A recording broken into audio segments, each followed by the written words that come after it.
Well, we formed ourselves a union back in 1776. A nation for the good, honest working man, but they got us in a hell of a fit. They call themselves union busters, they're trying to live up to their name. They buy and sell everything to hell, but ain't gonna play that game. 'Cause I'm a union man, I'm proud I am. I sweat and toil on American soil with my old callous hands. It's a union made, I'll be damned. You can tell them a union buster, I'm a union man.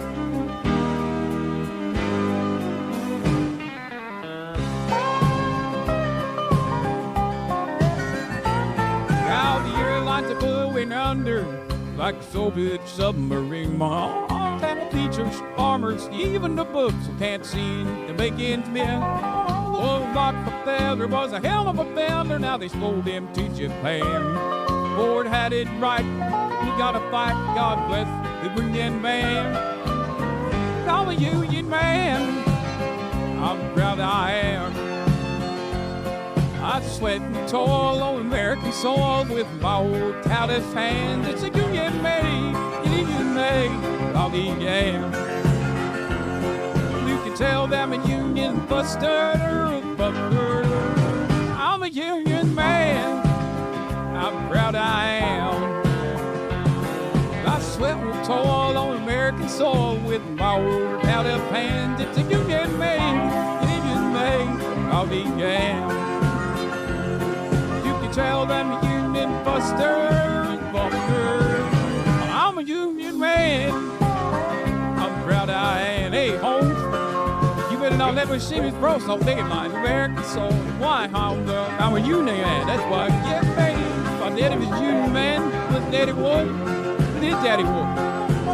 Damn straight. Well, unions there are all one with me. I'm a union What's going man. on, everybody? Yeah, I hope everyone's having a fantastic evening, fantastic afternoon, fantastic pre-noon, no matter where you are in the world. I'm Hasan Piker, and this is the HasanAbi broadcast coming to you live from sunny California, Los Angeles, folks. We're live and alive. And I hope all the boys, girls, and MBs are having a fantastic one. Because today's a beautiful day. Today's a wonderful day. Today is a union day, basically. It's a Tuesday. Normally, I'd say it's a Tuesday, but it's a fucking Tuesday today, okay? That's right. Folks, I'm alive, and I hope everyone's having a great one because today is a beautiful day. I mean, I'm barely live, and I'm barely alive for the record. Apologies for everything that's going on. FTC is suing Amazon for illegally maintaining monopoly power, but they should fucking sue my goddamn ISP for illegally destroying my fucking bandwidth this morning. Like, I don't understand what's going on. I'm just going to get right into that part. This is a part of the broadcast where I tell you a little bit about my personal news about what's going on in my life for all the parasocialists out there. But, like, it's so absolutely disastrously cyber fucked right now. At first, I thought it was Twitch, and I think Twitch servers are not great either. It hasn't been great lately. But this morning, I get on my fucking broadcast and I click the start streaming button, and immediately I had like 11 outages. Like, what the fuck is going on? How does that happen? How do I get 11 fucking outages in a row? Like, going in and going out, and it is disastrous, absolutely unimaginably annoying that it's happening, but it's happening nonetheless. So, yeah, you want to see how bad this shit is? That was what I was working with earlier today. So that's why I'm a little late on a late start here, on a bad start. Did a Hey Watcher get a job at the ISP, brother? Let me tell you something, okay? You don't need a hate watcher or a dedicated person to try to fuck with me in order for American oligopolies to ruin all of our lives, okay? It's just, there is no need. There is no need for any kind of hate watcher to work.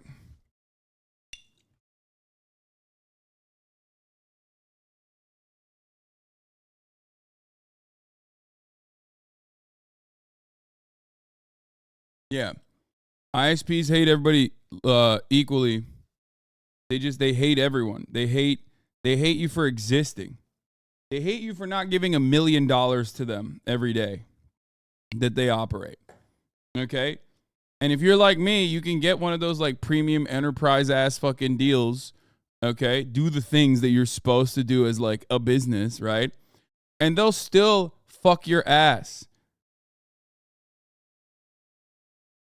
Are you directly connected via internet? Are you using your own router? I'm going to lose my mind. Yes, dude. I've done all of those things. This is a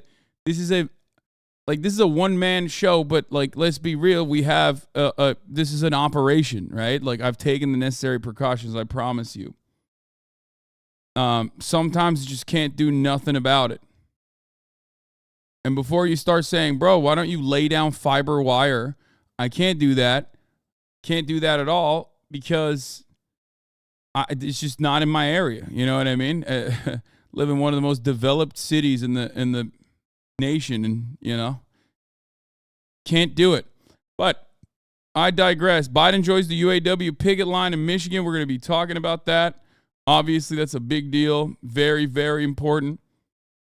Look alive jackets, the MAG attack. LA is not a developed city law. Okay, in comparison to other cities, LA is supposed to be a developed city. But regardless, we're live. We're alive. I'm going to make the most of the situation, even though I hate these slow starts. Like, these shit starts kind of ruin it for me. Like, right off the jump. It ruins my momentum a little bit, but it's okay. We'll get over it. So, SAG-AFTRA is now striking in the video game industry as well, which is pretty cool, and we'll see what happens there, because I feel like a lot of the stuff that happens in the video game side specifically revolves around like AI usage of likeness of people. Like, that was a major point of contention in the SAG-AFTRA strike against the Hollywood studio, so it should be a major point of contention for the video game side as well. They just authorized a strike. We're going to talk about that. But guys, this is not the time to talk about news yet. It's my personal news time, so let's get back into that. So, ended the broadcast last night, and I did not play any Cyberpunk off stream. Did not do that, so you can't complain. No complaints there, right?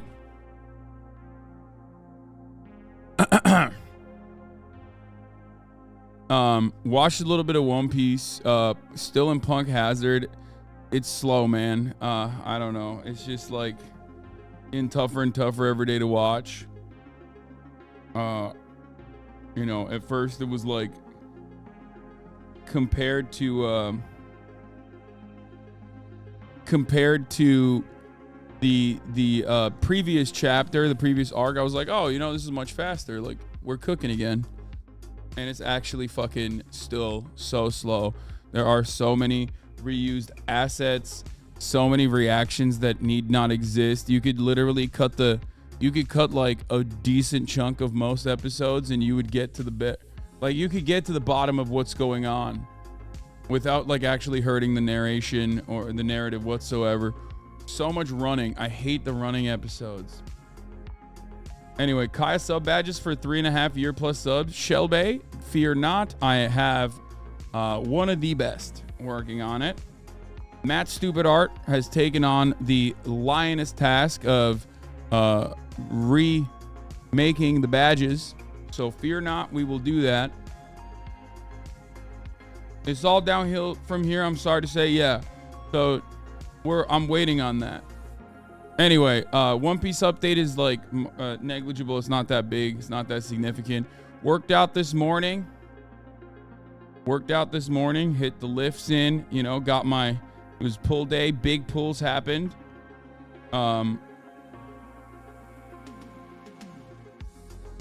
Big pulls happened. Shins were bleeding. You know what I mean?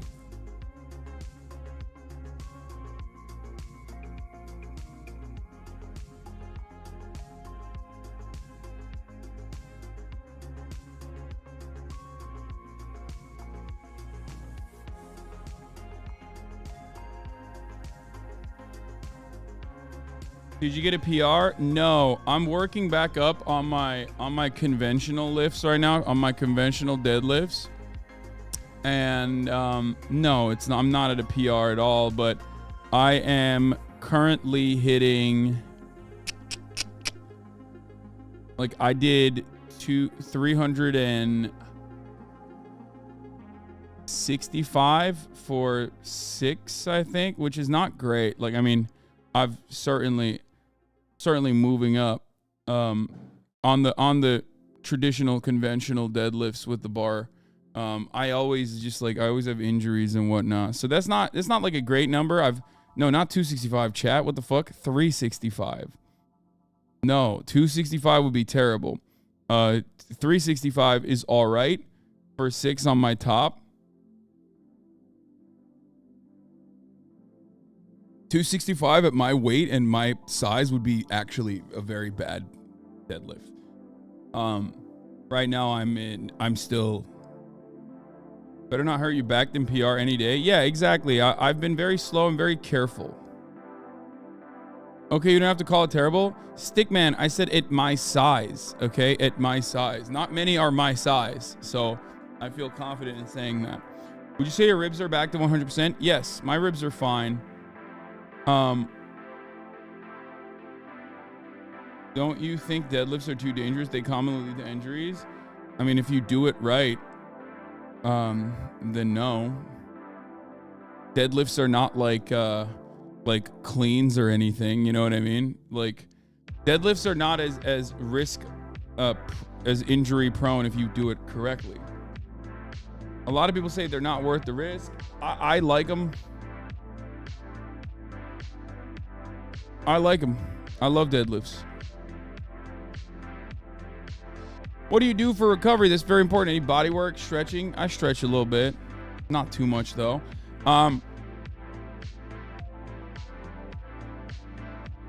Anyway, but yeah, that's it. That's the deadlift side of the morning. Kaya's all right. Kaya's been chilling. She's been sleeping. She got a good workout in this morning as well.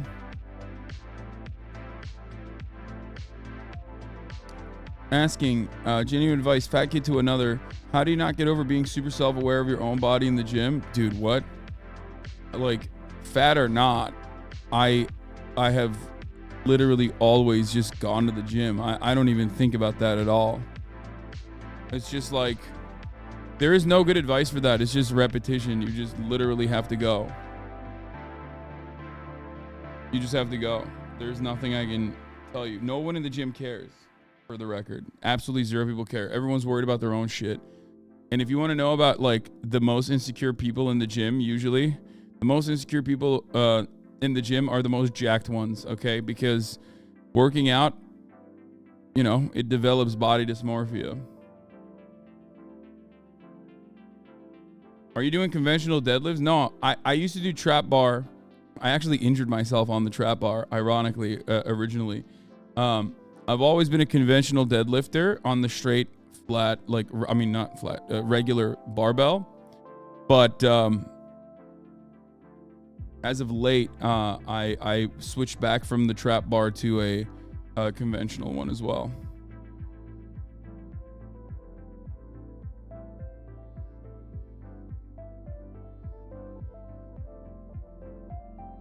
How? Trap bar doesn't let you do bad form. If you slam it, if you don't do stop and go, and if you slam it like I was, you can catch yourself. You can catch yourself with a weight that you can't put up for the amount of reps that you think you could put up because you were able to put it up at that, you know, back in the day. It happens. Ego lifting is a big problem, no matter how experienced you are as a lifter. And I would say I'm a relatively experienced lifter.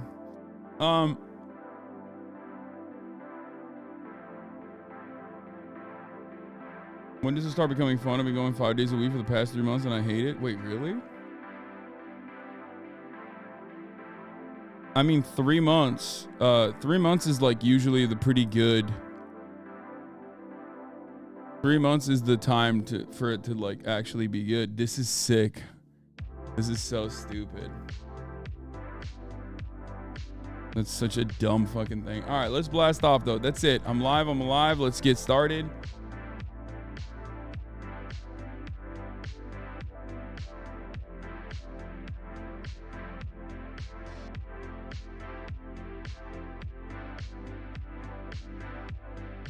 Anyway, Big Joe Brandon at the UAW picket in historic move. Trump fakes supporting auto workers, goes to a non-union shop instead like a coward. Like a cowardly bitch. More.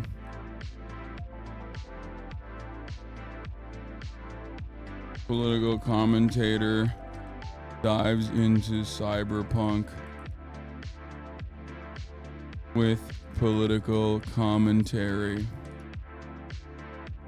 An exclusive drops it in now.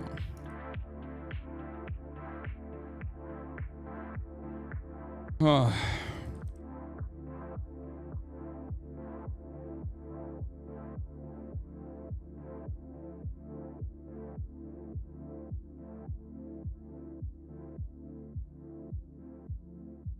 Big Brandon at the UAW picket and historic move. Trump fake supporting auto workers. Okay. That's good. Have you seen the video in which you're called the revolution? Which called the revolution will not be live streamed? I heard it's like a nice I mean it's a good video overall, and it wasn't like a hater video or anything like that, but I don't know if I want to watch it anyway. I haven't watched it. I'm not completely. Oh my god, the Canadian speaker resigns over inviting a man who fought for a Nazi unit. No way. I like that they posted this photo because it's like it almost seems like he's Sig Heiling. Like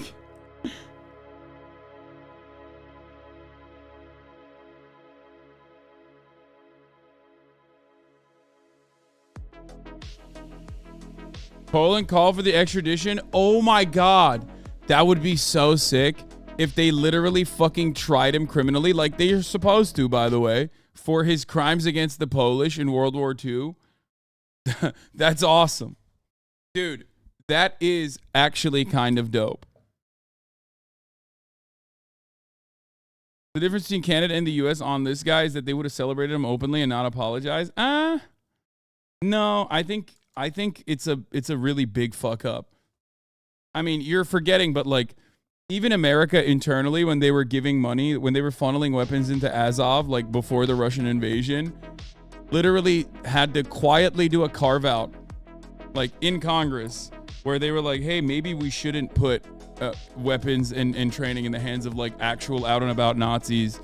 So like a lot of these guys in the military industrial complex, like they don't give a shit if it's like black budget stuff, if it is, if it's just like on the ground collaboration, they don't really care. But like officially the state's position can never be like openly, hey, we are pro-Nazi. You know what I mean? It's a big blunder. It's a big fuck up. And Canada has been able to get away with being like kind of pro-Nazi for a very long time. Like Operation Paperclip and stuff like that can only be conducted through intelligence communities. When the state, in a very public manner, officially puts a fucking Nazi in parliament and gives him a standing ovation, that's a little bit different than like doing Operation Paperclip, or that's a little bit different because like people all of a sudden are faced with that reality. It's not just like some local police department in Canada arresting a journalist because they wrote about a Nazi statue and then that statue got vandalized. There's a Swastika, Ontario. Wait, what?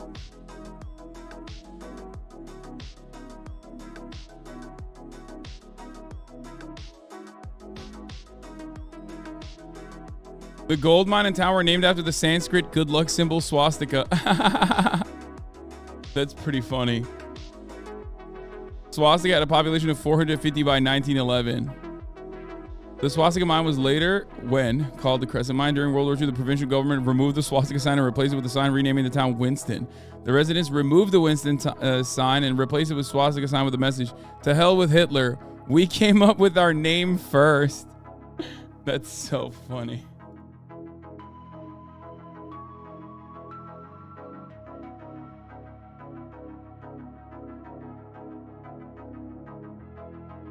Russia is denazifying the wrong countries. Yeah, they're not denazifying any country. Let's be real.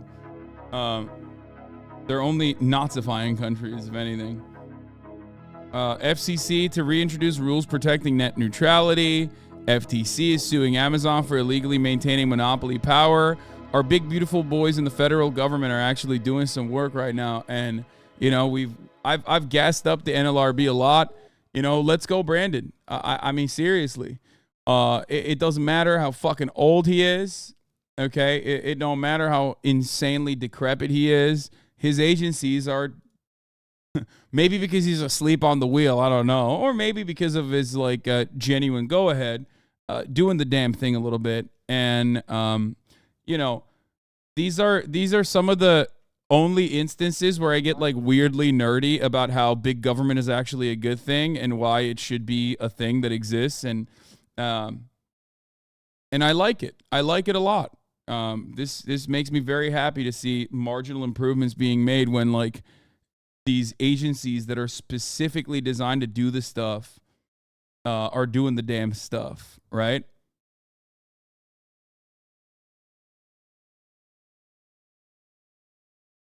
That's cool. It's part of the. Your fit looks like you went golfing with Macklemore. Did you try golfing, Bogey Boys? What? No, I have no idea what that means. Anyway, I'm pretty libbed up today. I'm a big like I feel as libbed up as I did when Trump got indicted. You know what I mean? You know how we talked about like on this day we are all a bit like Jeff Tiedrich or whatever his name is. Like when I see stuff like that. When I see stuff like this, it does get me kind of libbed up. It gets me kind of libbed up, and it gets me kind of going. Now, obviously, this isn't like anywhere near the change necessary for like genuine improvement of material conditions for American workers that they can actually feel, that they can actually see, and maybe even instill confidence inside, instill confidence in the federal government doing the biddings of the working class. But having said that, baby steps, and it's very good. The BoyBoy video is on the playlist, guys. Stop linking it. Of course, I'm going to watch my main man's Alexa and Alex, doing crazy cool stuff. So it's cool. I'll say this much, okay? There is one thing that is like actually kind of stopped. Like, there are a lot of people out there who used to yell at me all the fucking time and say, like, I'm a DNC operative. Like, I love the Democratic Party. And this happened for years and years, like, where people would just, like, yell at me all the fucking time and be like, Hasan, you're in the pocket of Nancy's Pelosi's. Like, you took one look at them Pelosi's and you became a Democratic agent, all this stuff. And like defending the Democratic Party unconditionally, you piece of shit. You're fucking betraying the workers' revolutionary movement. And like, it's interesting to always think about that because every single one of those people that said that is now a Republican. Like every single person that was online that regularly launched these like, I'm actually significantly more to the left of you, you fucking idiot. Every single person that said that is now openly voting for like Republicans. They're Trump supporters. They literally love the Republican Party. And it's very interesting. It's just so odd how like grifting never works in my direction, or people never actually move in my fucking direction, move to the left. And they always suspiciously move to the fucking right. I wonder why, I wonder why people that fucking say, Hasan, you suck, I'm a real leftist, always inevitably end up, and I'm not talking about foreign policy, by the way, because, there's plenty of disagreements on the foreign policy front, but we're talking about domestic politics, okay? On the domestic politics side, there are a fuck ton of people that the Jimmy Dore cutouts and so many of those like Jimmy Dore followers and whatnot, they've all, weirdly enough, who still call me grifters, by the way, they're like, Hasan, you've betrayed the workers' revolution because you're not supporting Russia and the Russian military, and also because you're not, defending the Republican Party.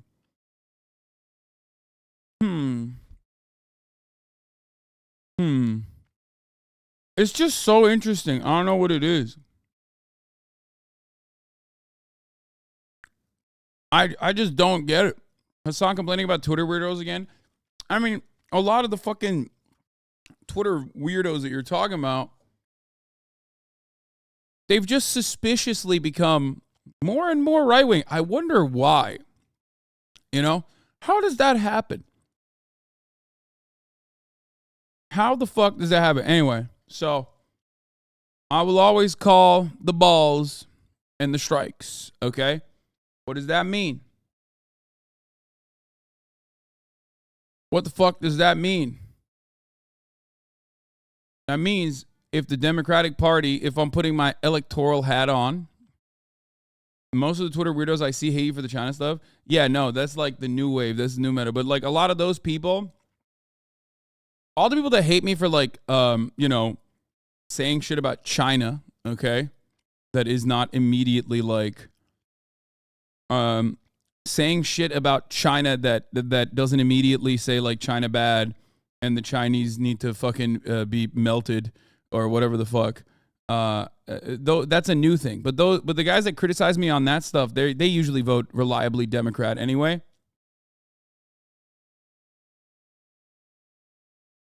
Those people I don't really give a shit about, like unless they fall deep into the fucking right wing grift and become more and more like culture war obsessed, I guess.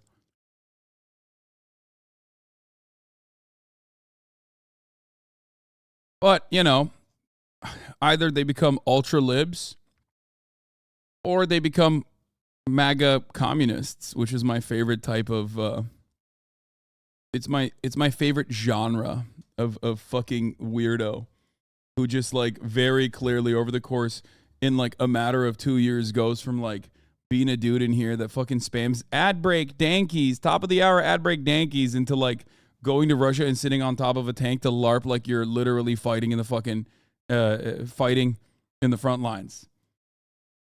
Yeah. You know who you are, motherfucker. Oh, that's so funny.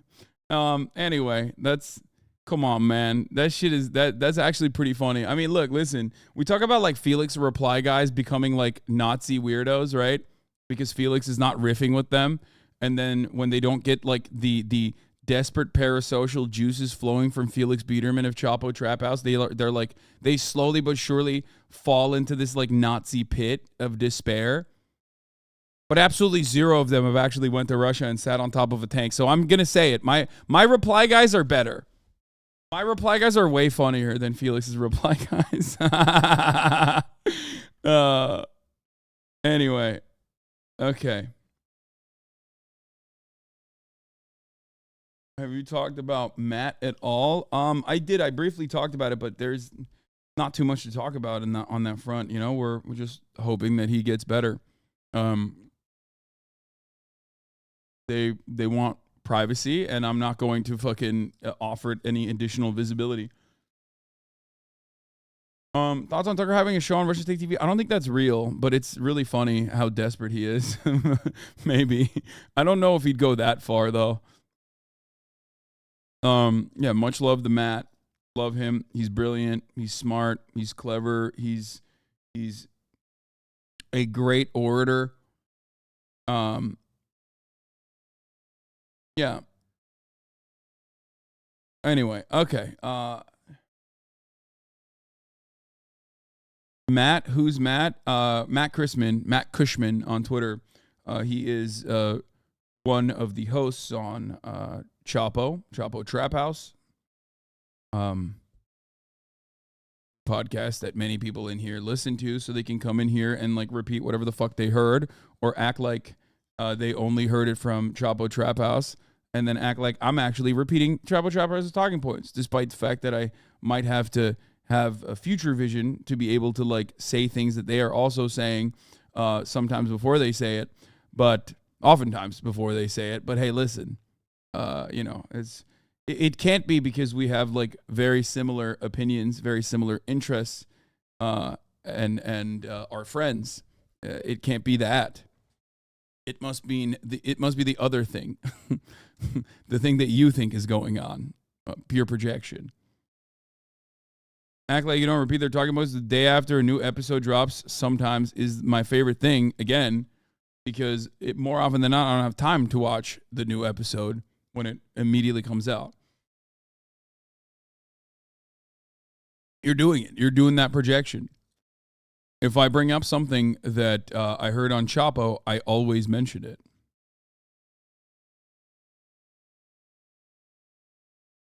Anyway, I like that, though. I like that chat immediately projected and did the thing.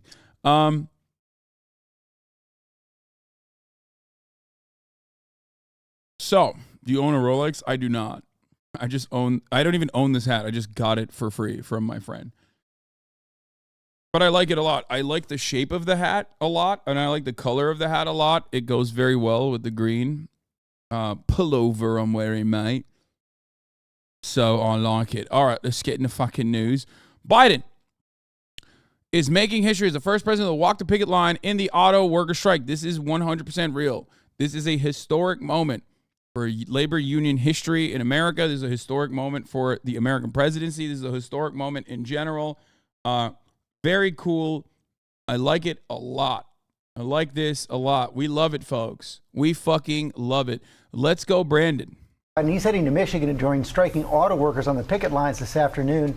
An unprecedented show of worker solidarity by a sitting president. Senior national correspondent Terry Marin is outside a Ford plant in Michigan. Good morning, Terry. Good morning, George. For decades, when workers went on strike, presidents, Republican and Democrat, tried to stay above it all, not taking sides, urging negotiations and a fair deal. But today, at this Ford plant where workers have been on strike for 11 days now for better pay and benefits, Joe Biden will break that tradition. Annoying timing, but beats Obama, right? No. Joe Brandon is like definitely beating Obama on this front for sure. Like the Brandon administration is definitely way more openly pro-labor than the Obama administration was, 100%. After all, the NLRB under the Brandon administration, as we mentioned before, instituted a lighter form of card check, which was legitimately a campaign promise from Barack Hussein Obama. Okay. That was a campaign promise from Barack Obama that he actually pushed for in Congress too, and then never actually followed through on once he became the president. And the NLRB obviously doing this is not the same as legislation in Congress, which is significantly trickier and way harder to pursue and way harder to push for. But ultimately, that's a big win. That's a big W, which Obama could have brought up as well at the time. Brandon's NLRB is going after child labor pretty aggressively, partially because there's a lot more child labor happening, I guess, in America lately as conditions worsen, which is to be expected. They are going after back pay pretty aggressively. They literally arrested a small business recently. They arrested the owners of a small business, a spa called Haven, for violating a court order. After they won a lawsuit specifically where they were found in violation of the rules and had to pay back pay to their employees, which they refused to do so, and then they arrested them, which is pretty fucking sick. Like, arresting a small business owner is fire, okay? That's tight. Now, obviously, they should do that with larger businesses as well, but it's good to set up these kinds of precedents. I'm definitely a fan of what's going on here. You dropped this crown, King Uwu. Thank you. One thing I think a lot of chat doesn't understand is that Brandon's motives for this move don't matter at all. It doesn't matter if this is cynical. It still materially helps the union. Yes.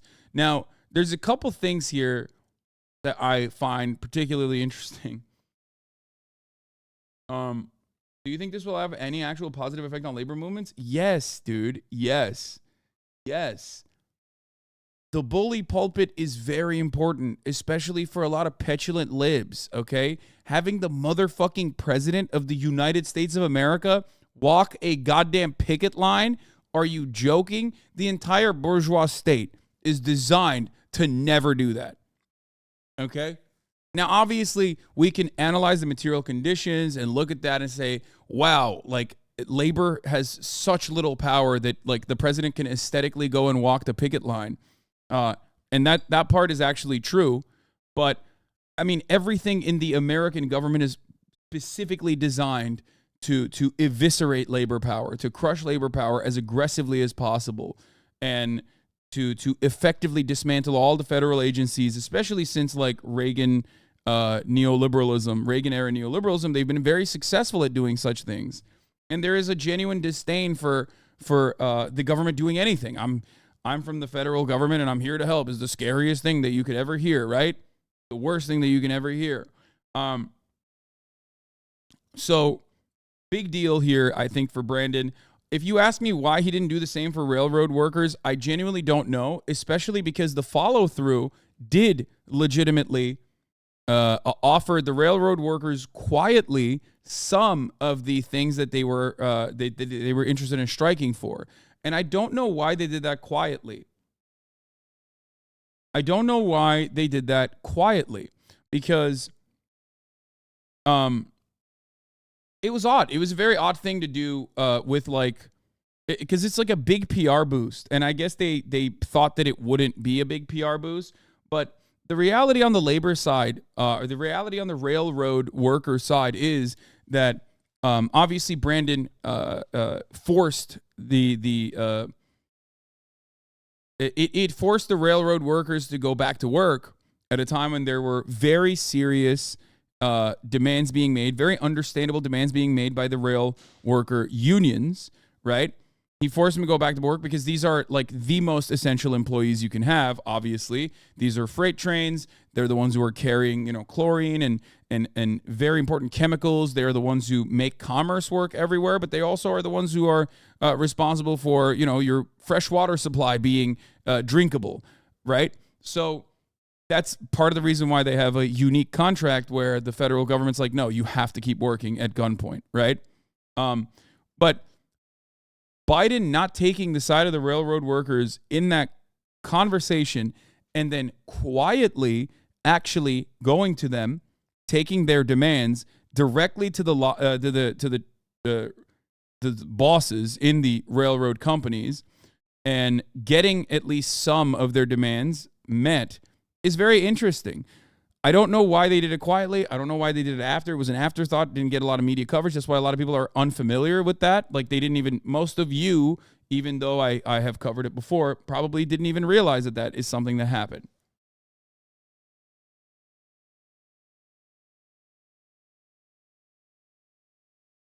And make no mistake, I am telling you,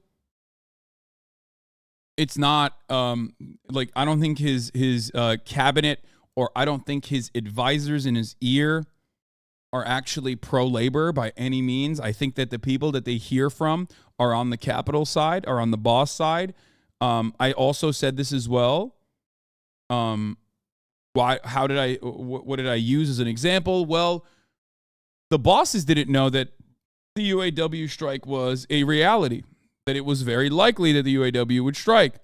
Neither did Joe Brandon. 2 days before the UAW strike started, if you remember, he said, I'm not worried about that. It's probably not going to happen, which is an unimaginable disconnect from the rank and file and the working, from the actual wage laborers at these fucking facilities and their bosses. To me, that shows that the people inside of Brandon's ear, inside of his orbit, are not on the labor side at all, because there were representatives, for example, from Michigan that were like, what the fuck are you saying? I mean, this is all like, gotta move Kai real quick, sorry.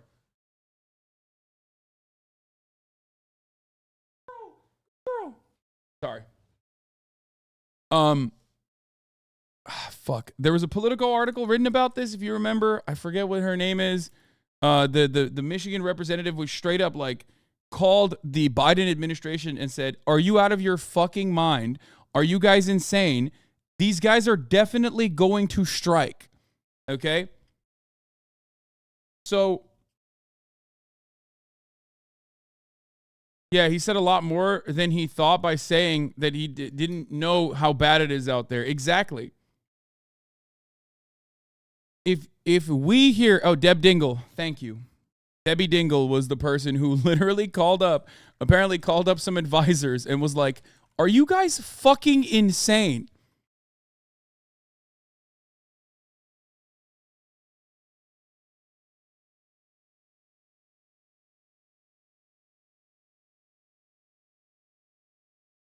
Now, of course, where is it? I do not. Debbie Dingell also has come out and said, I don't believe Biden should The intervene. president should intervene or be at the negotiating table. I've said that from the beginning. I just asked Shawn Fein what it would take for the union to endorse President Biden, who says he's the most pro-union president ever. And he said that has to be earned. I really have to tell you that I think that we got to keep these two issues totally separate. I'm really worried about what's happening at the table. Come on, Debbie. It's funny to me because like she is fucking smarter than the goddamn bosses. Like she's smart enough to recognize at the time. But remember, this is the guy in Brandon's ear that is actually, well, not in Brandon's ear, but this is the person that at least has like more, a better understanding of what the fuck was happening on the ground. And then even then, it's not like, this is not a Sherrod Brown situation. Sherrod Brown, sorry. I know I love saying Sherrod Brown. Where like, this is like an actual 100%, I don't know. I don't think she's like a super pro labor person.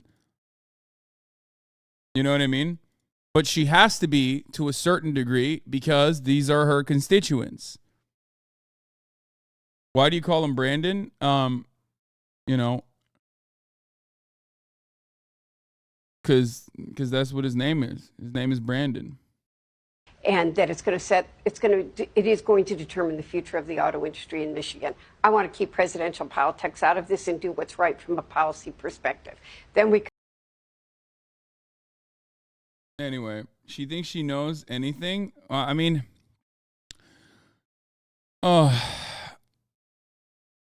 she's right. Like here's her statement on the UAW negotiations. Right here. Dingell statement on the UAW strike, big three automakers. I've said many times these are the most important negotiations I've witnessed in my lifetime. The industry is at a crossroads and its future is at stake. We must manufacture these vehicles here in America to stay at the forefront of innovation and technology to compete in the global marketplace.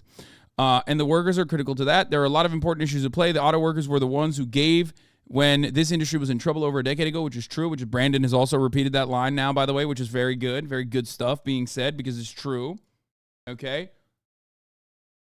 And now they want to see their wages keep up with inflation and cost of living adjustments. It's not fair for someone to be a temporary worker for 8 to 10 years. Also true. She basically repeated UAW talking points, which is very good.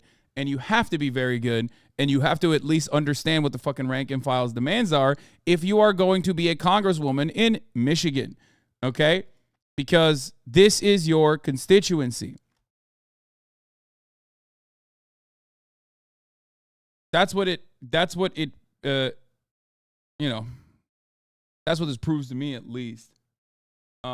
She did a speech a couple days ago. Rise today to stand in solidarity with our UAW workers. I have seen many negotiations in my lifetime, but these. Anyway, look, Debbie Dingell, we briefly talked about. That's not the more important part of this, because the more important part of this is a man, okay? Because I'm a sexist. We're moving away from Debbie Dingell right now and back to the man, President Joseph Robinette Brandon, okay? Let's go. This morning, the president will join striking auto workers on the picket line. We're always supporting the UAW. Joe Biden will be making history. There is no record of any president walking a picket line until today. But in the United Auto Workers' expanding strike against the big three car companies, Biden says he stands with workers. When you take a look at the significant increase in salaries for the executives and growth of the industry, they should benefit. It's so funny having this fucking carcass, okay? It's so funny having this motherfucking carcass repeat like talking points that at this point he's just like completely oblivious to. He's just like, yeah, man, it's crazy, Jack. I feel like they can make him say whatever the fuck. He could be like, revolution now. We're going to let 1,000 flowers bloom, Jack. We're doing a cultural revolution. It's going to make Mao look like a pussycat. Are you a landlord? You're going to jail. And you're going to be grateful you're going to jail because no more rent seeking, no more parasitic behavior from those who shut off access in the form of enclosures from the average American, from the proletariat, Jack. At the top of the hour, there's a 3-minute ad break. And all the workers need to rise up and demand better wages so they can avoid those ads by subscribing for $5 or for free with a Twitch Prime. Cap Calloway, thank you for the 5 gifted subs. Why? Allowing 5 people to no longer see the ads at the top of the hour. Cut the malarkey.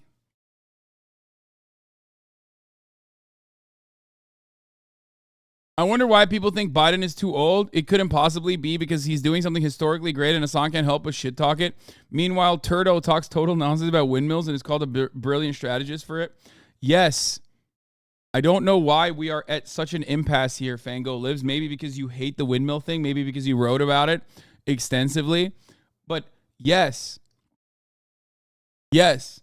Even in this moment, it's not like Brandon looks like there's any life behind his eyes and knows what the fuck he's talking about. I'm sorry.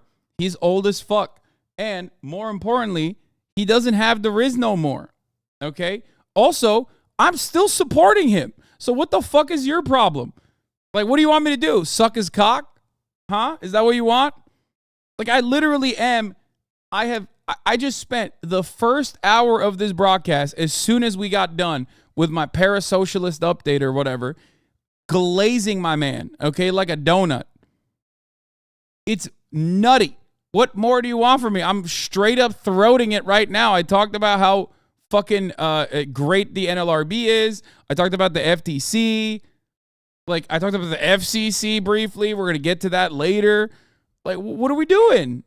I even defended the behind closed door sessions that they have where they lobbied the railroad companies. I'm doing tricks on it. Meanwhile, you shouldn't do tricks on the top of the hour ad break. Here it is now. I'm going to run it right now. It doesn't even make sense, but it doesn't have to, Jack. Cut the malarkey.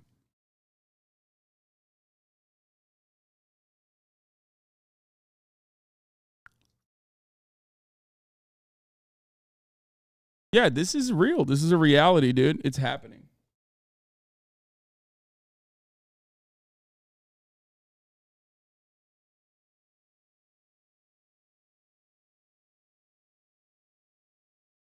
Oh, man. All right.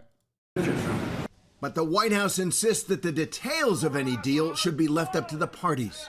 A week and a half into this strike, those talks are inching closer as the UAW fights for a 40% wage increase and better benefits. Democrats are increasingly competing for union votes against Republicans like Donald Trump, who will address a crowd of union members on... That's bullshit. That's bullshit. Fuck the media. The media can suck and fuck me, okay? The media can suck my dick from the back. Fuck you, okay? Everyone in mainstream media is a charlatan defender of the capital owner class. They are fucking pieces of shit, garbage, garbanzo beans, okay? They should be doing actual fucking journalism. Suck my cock. Anyone that fucking says Donald Trump is actually going to talk to the striking workers is a fucking liar. He is not going to talk to the fucking striking workers. He's going to talk to scabbing workers at a fucking non-union shop in a fucking suburb. Like, it's bullshit. And guess what? I said this fucking a week ago. It's not like I am some prophetic person. I'm a fucking dumbass. And even I knew from that point, as soon as Donald Trump said, oh, I'm going to go talk to the fucking picket. Oh, I'm going to go and I'm going to go to the picket. I was like, oh, he's not doing that. There's no way he's doing that. He would get booed. He would get owned. I told you he was going to go to a controlled environment, and that's precisely what he's fucking doing. And the media should stop doing this false equivocation. Suck my dick, dude. Fuck you guys. Okay? God damn it. This shit sucks so bad. How are you going to flub on this? You hate Donald Trump. That's like the one thing that causes mainstream media to like genuinely fucking behave like real journalists, right? And even then, he still fucked it up. Donald Trump is not going to the fucking picket. He's not. He's not. Why are they making this false equivalence? Why are they acting like he is? Wednesday. Out on the picket lines, workers are holding strong. We're looking forward to getting something fair negotiated with Ford. But for some, like Mac Hall and his sons, Stephen and Chris, 2 generations of auto workers on strike together, this fight is about something bigger than politics as usual. Personally, Biden and Trump can stay. Yeah, he's literally not speaking to the UAW, but rather going to a non-union, non-Big Three plant. He has not contacted the union, Lamau. This is genuinely funny at this point. Actually, interesting question to ask UAW members if you're a reporter in Michigan. Have they been contacted to attend? If so, by who? Rumors are the Right to Work Foundation is using its list and former UAW members to find workers for it. Would be good to know if that's true. A question you can ask the Trump campaign. Will strikes be allowed to attend tomorrow? Will strikers be allowed to attend tomorrow if they weren't already in touch with the organizers? Last one is, well, you can imagine more than a few strikers would like to give Trump a piece of their mind if he insists on his sideshow. Next, one might consider looking into whether execs at Drake Enterprises are Trump donors, GOP donors, or contributors to the Right to Work Foundation. Journalism is really not that difficult. You just ask questions and try to find answers. Lol. It is so insane. First of all, Alex is a fucking journalist, and she's basically, given that she doesn't have the same level of access that a lot of mainstream media journalists have, is basically throwing this up for free on the timeline for any goddamn journalist to actually follow through on. If you are a journalist, and I know many of you are in here right now, a lot of motherfuckers love watching me, whether you are in the DNC, whether you work with the Brandon administration, whether you work with the UAW specifically, or whether you work for the AFL-CIO, like H. Bizzle 13, who no longer attends here because he's a massive RP head, okay? There's a lot of you in there. There's a lot of you in here. Follow through on some of the shit. You know, do some good work. Do some good fucking work. Okay? That's how you know how Lib Bizzle is so far gone that this motherfucker literally works for the AFL-CIO. He's one of their UAW like reps, okay? And he's not even in here as a historic strike is happening. That's how brain broken he is, that he is just like so caught up in the fucking RP meta that he's never coming back.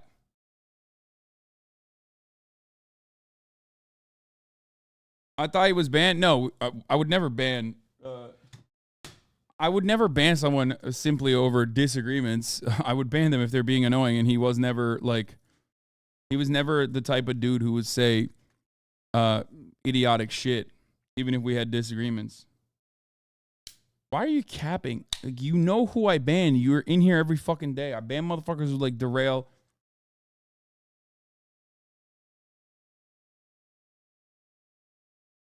Anyway.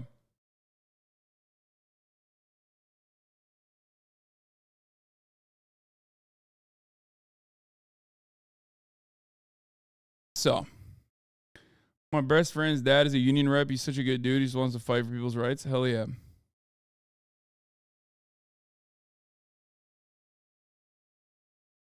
So, where were we? Where were we?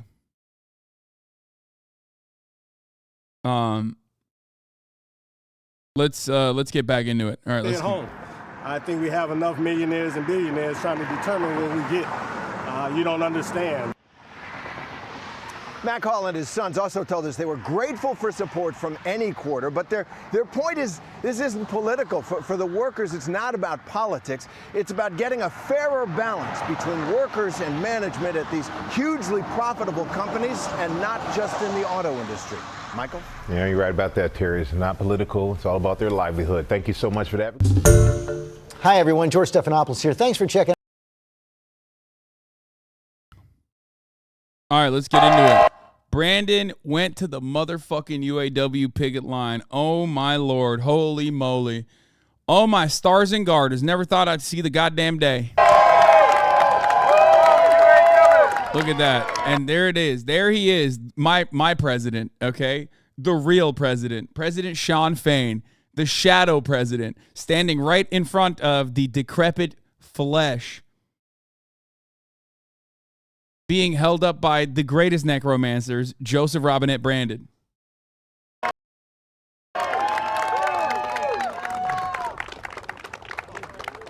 a lot of UAW picket lines when I was a senator since 1973, but I tell you what, first time I've ever done it as president. Okay, this fucking sucks. Please tell me there's better audio on this. Do we have better audio on this or what? Seeing an American president on the picket line using "we" in reference to a striking labor union is hard to convey what a startling break that is from the previous 45 presidents. Yeah, I don't think people understand that. The notion of anti-labor presidents is largely a myth. American leaders were almost wholly pro-labor until the 1980s. Okay, dude. Yeah. Okay. Sure.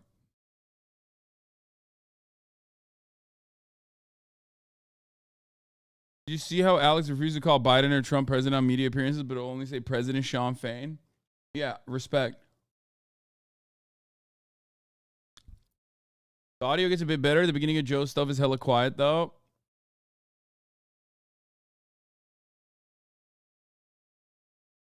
The audio doesn't really get better. Okay, it might get better. Famously, pro-labor politicians were around during the Civil War and Industrial Revolution. Yeah, no, they were always.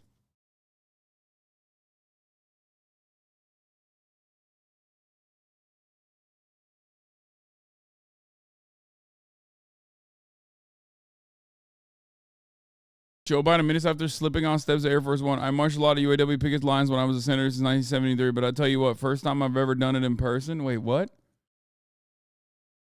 Yes, Joe Biden clearly says in the video it's the first time he marched on a picket line as president. It's definitely a lie to say Biden said in person.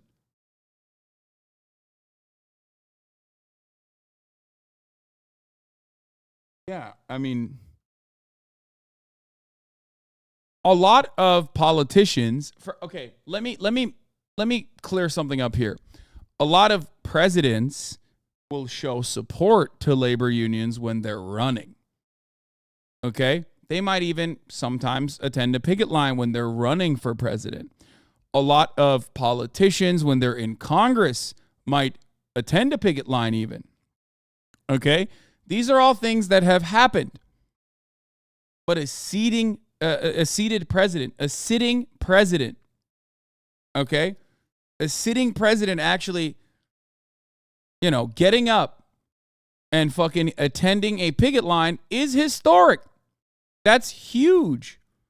That's a big fucking deal, okay? That shows a tremendous amount of support for labor unions.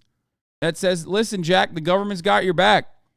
Even on an aesthetic front, that is a big fucking deal, okay? That's it. Even if he's just fluffing his campaign run, yes. Yes. Yes. Oh my God. I don't know how, I don't know what to say. Hard to find a quote that better summarizes Obamonomics is not the same as Bidenomics. For him to be going to a picket line is outrageous. Stephen Ratner, who headed former President Barack Obama's auto industry task force, said in an interview, there's no precedent for it. The tradition of the president is to stay neutral in these things. I get the politics. The progressives all said, we don't want a mediator. We want an advocate. And he bowed to the progressives. And now he's going out there to put his thumb on the scale. And it is wrong. So miss me with this fucking bullshit, okay? This is why I said, yes, Brandon so far, especially with a lot of the actions taken by his federal agencies, has done a better job than Barack motherfucking Obama. I know it sounds crazy to say. I know you want me to say, well, Barack Obama was very charismatic, so it felt like he was more progressive. But the actions from this decrepit carcass's administration and his federal agencies have been significantly better so far. Especially when you analyze the amount of political power that the Brandon administration currently holds in comparison to the political power that the Obama admin had and the popular support that they had. Were you Obama dick rider back in the day? It's insane to say. I have been incredibly critical from the jump of Barack Obama's foreign policy. I have been so insanely critical of Barack Obama. What did you fucking see a goddamn t-shirt of me wearing that goddamn campaign t-shirt, the unofficial campaign t-shirt, and go, oh yeah, he unironically loves Obama or something? Like what?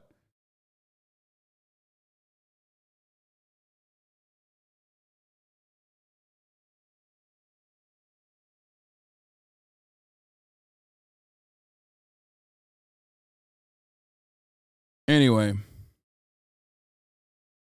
Is it because Barack Obama's standing behind me, watching me every day? Anyway, to be fair though, people do think I'm a Trump dick rider because I wore that Trump 2020 hat as well. So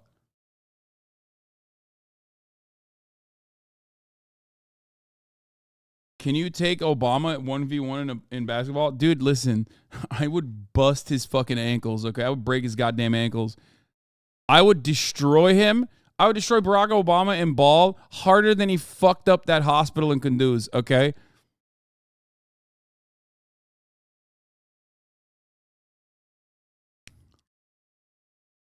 I would destroy him. Not even a question, okay? I'd own him. He'd be done. All right. But yeah, it's important to note that the differences in the Brandon admin versus the Brandon admin, which looks a lot like this, versus the Obama administration. All right. Let's keep going. One thing is real simple, and it's very brief. The fact of the matter is that you guys, the UAW, you saved the automobile industry back in 2008 and before. Made a lot of sacrifices. Gave up a lot, and the companies were in trouble. But now they're doing incredibly well. And guess what? You should be doing incredibly well too.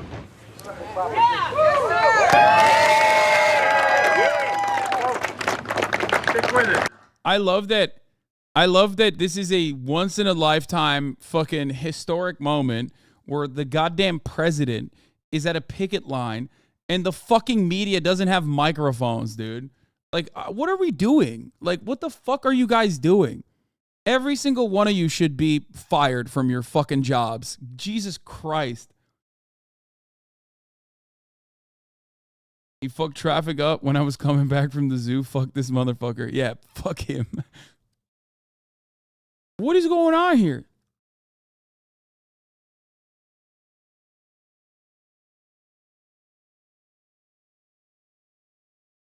This is where the people on the ground now watchers law. No, it don't matter. This is a huge deal. This should.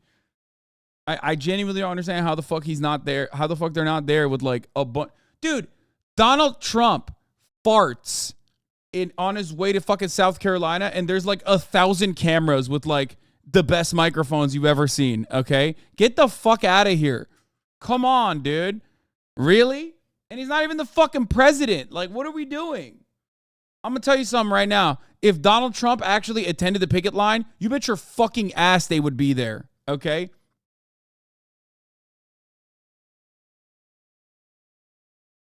It's like the 9/11 Bush moment when he had the bullhorn is better optics. Because you deserve the significant raise you need and other benefits. Let's get it! No, him having the bullhorn is fine. It's just that they don't have like the adequate audio equipment there. Like, what's happening here? Get back who we lost, okay? Yeah! We say them, it's about time them to step up for us. Thank you. Now, there's a guy I know you don't know here, but I brought him along anyway. Shawn Fein, your president. Yeah!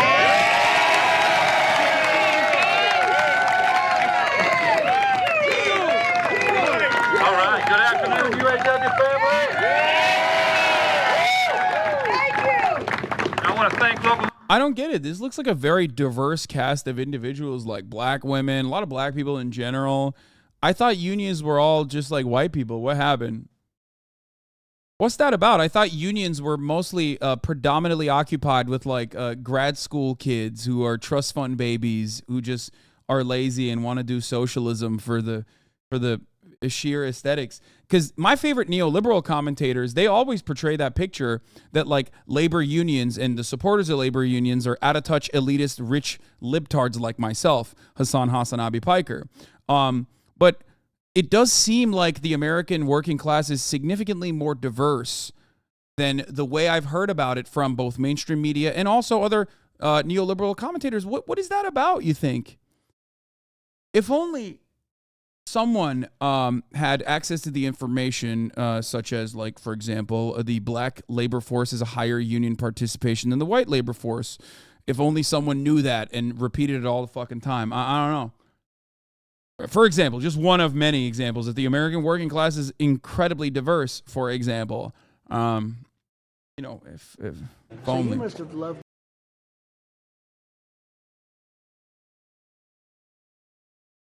It's because you're racist? Yeah, no, you're right. I'm the racist one.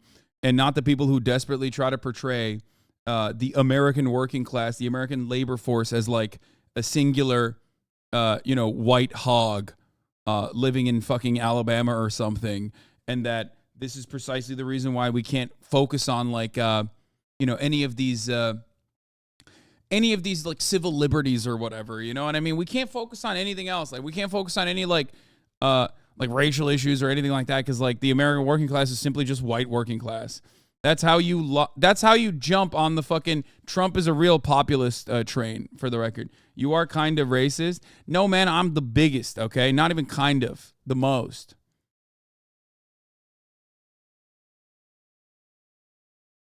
You said they were all white? What? Okay, I think I got a good amount of schizo posters in the chat today. Figure it out, guys. When you get together, when you're in your fucking Discord group, like figure out, am I an anti-white racist?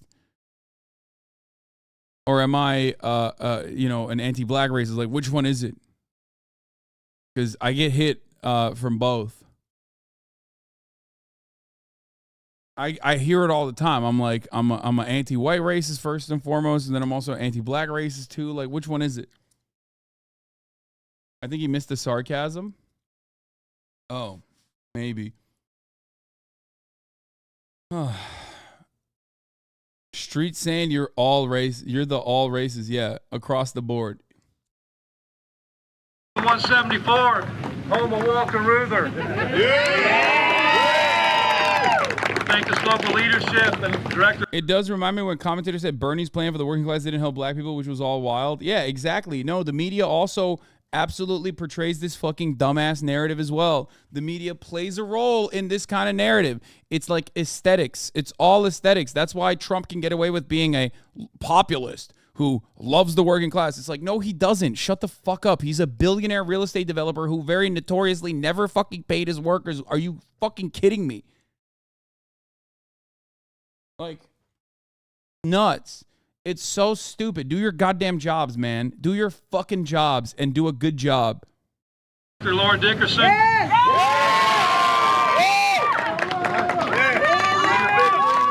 Because you're all the reason we're here. This is all about the membership. You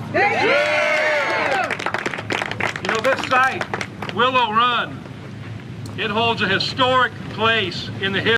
Yo, where's Bernie? He should be holding hands with Dark Brandon. Bitch, you kidding me? Bernie was at the fucking picket the first day. Are you out of your mind? Bernie got his own fucking custom jacket first day in, okay? History of our union and our country. You know, this was part of the arsenal of democracy during World War II. It's where they built the B-24 Liberator bomber. You know, that bomber, they built one of those per hour when they were at their peak. It's what helped us win the war. So today, 80 years later, we find ourselves here again with the arsenal of democracy. It's a different kind of arsenal. Brandon's like, I remember that. I was literally there. Like, damn, the B-24 Liberator, Jack, I literally seen it. I was there, Jack. Democracy, and it's a different kind of war we're fighting. Today, the enemy isn't some foreign country miles away. It's right here in our own area. It's corporate greed. Woo! God damn, dude. That's good. That's a good line. Bars. And the weapon we produce to fight that enemy is the liberators, the true liberators.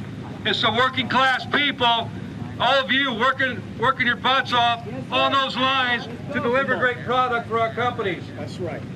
That's how we're going to defeat these people. That's how we're going to defeat corporate greed, is by standing together.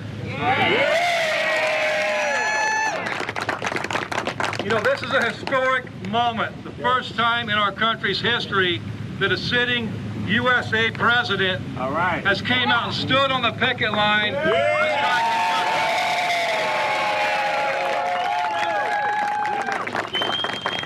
Our president has chose to stand up with workers in our fight for economic and social justice. Thank you.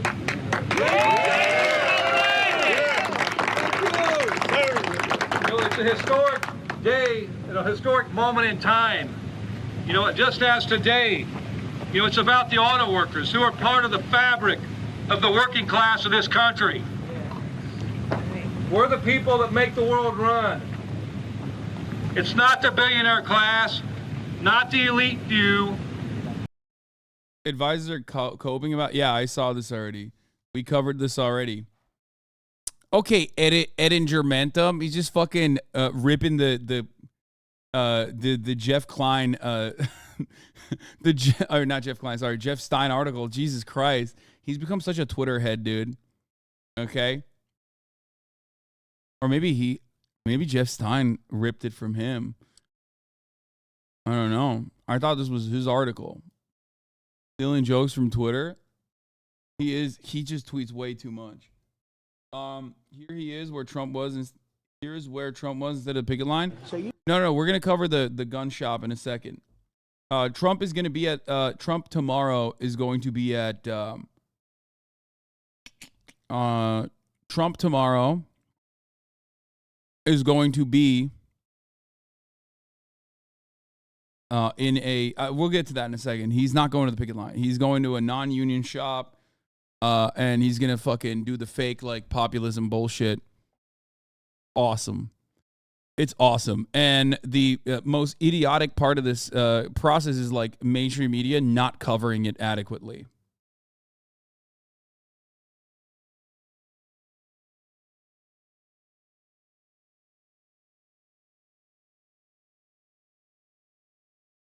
Are you going to cover the gun? Yeah, I will cover the gun, yes.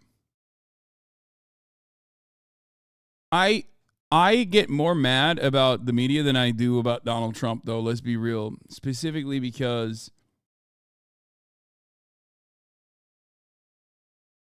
$8 years isn't enough time to find a oh yeah, this was a massive gaffe too. Obama got ripped for this.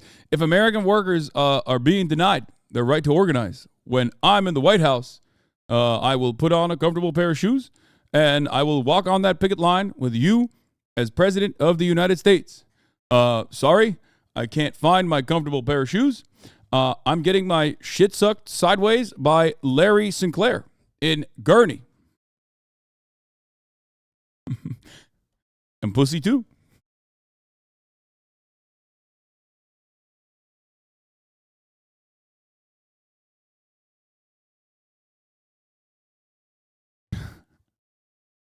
Let me be queer. When the Duluth Dyson comes knocking down your door to suck your shit sideways, you say, yes, please. Okay. That's a bit gay, man. Oh, yes. Hey, that's a bit gay, man. Why? I'm having so much fun with this stupid shit. Oh, man. That's such a great fucking branding quote. Hey, that's a bit gay, man. Okay. We don't need a soundboard. I'll do all the sounds myself, okay? It's the working class of the billions of people who have been left behind. That's what this battle's about, changing that. You know what's going to move this? It's not some executive that owns our future. It's us. It's working class people from all walks of life. You know, it's what we decide to do together that's going to change it. It's going to shape the future of this earth and for future generations. And that's the economic reality that corporate executives don't want us to recognize. Yeah. I see these CEOs try to justify a system where they take all the profit and the workers are left to fight for the scrap. What are they doing? ABC Newsline is just on Biden. Like, what the fuck are we doing right now? Like, the president is speaking, okay? Hello? President Shawn Fein is speaking. What are we doing here? We just got the camera on Joseph Robinette Brandon. Like, what the fuck? And live paycheck to paycheck. That's got to end. Yeah. They say they deserve all the profit because they say they're different. You know what? They are different. They have different degrees. They have different responsibilities. They have different titles, different positions. You know what? I agree, though. They're different. Let's talk about some of that. These CEOs sit in their offices. They sit in meetings and they make decisions. But we make the product. They think they own the world, but we make it run. The CEOs think the future belongs to them. Today belongs to the auto workers and the working class. And the difference between them and us, it's just as our theme song, Solidarity Forever, says. Without our brain and muscle, not a single wheel would turn. That's what's different about working class people. Whether we're building cars or trucks or running parts distribution centers, whether we're writing movies or performing TV shows, whether we're making coffee at Starbucks, whether it's nursing people back to health, whether it's educating students from preschool to college, we do the heavy lifting. We do the real work. Not the CEO, not the executive.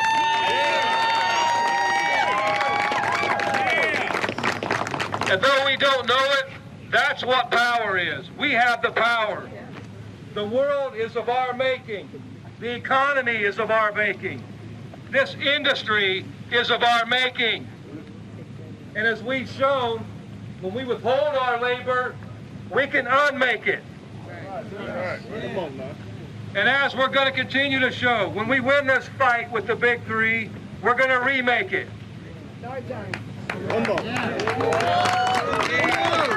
In this union, the members are the highest authority. In this country, the people are the highest authority.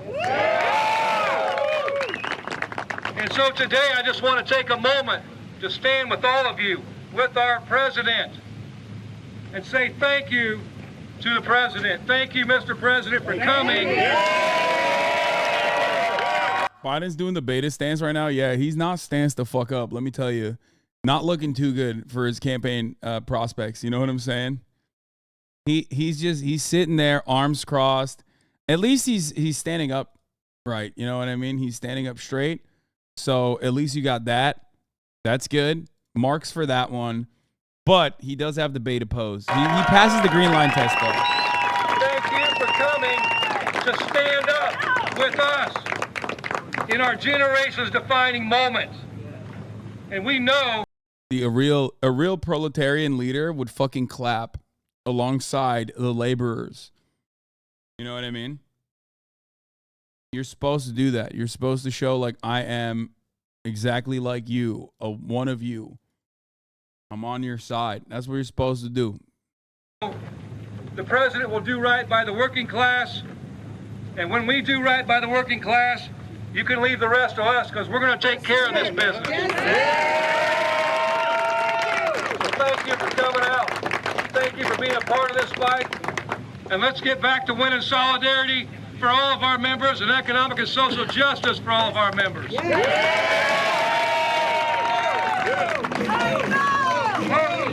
Heard me say it many times. Wall Street didn't build the country. The middle class built the country. Damn, he's just spitting. He's like, I got more in me. Shawn, give me that megaphone, Jack. I got one more in me, Jack. The middle class. That's a fact. So let's keep going. You deserve what you've earned, and you've earned a hell of a lot more than you're getting paid now. Thank you very much. Am I crazy? I don't see a lot of. I see a lot of momentum on this on Twitter, but I don't necessarily see a lot of momentum on this on. Let me see. Let's see what if CNN is actually covering it live. You know what I mean? Because this is like a big fucking deal.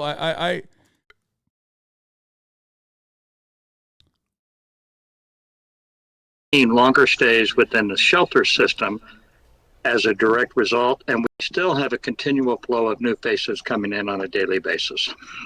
So we've seen the pictures from your city, and they're heartbreaking because you see these groups of people essentially just camped out in the street. I imagine it taxes you to see this happening.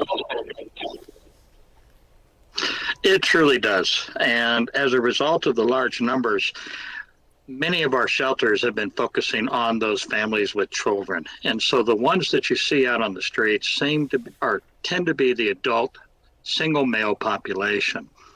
We simply don't have space. So the announcement by the mayor with regard to additional capacity has been very welcome. And the city has also come to us, has provided many hotel rooms as well. As of this past weekend, I believe they had over 1,000 in hotel rooms. So they're trying to decompress as we speak. Okay. Sure. I mean, okay. That doesn't look too great that they are, doing El Paso as being invaded coverage like they're fucking Fox News.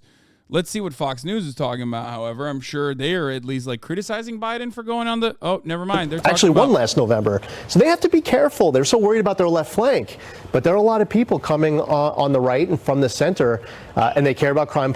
Okay, black on black crime on Fox News. Immigration invasion on CNN. Let's see what MSNBC is covering live. I mean, this is, to be fair, this is just like one moment. You know what I mean? It's one moment. It's just a snapshot. Maybe we got unlucky. It doesn't mean that it's like, super serious. Okay, MSNBC just has jacuzzi bath remodeling ads playing right now. They're on an ad break. So that's...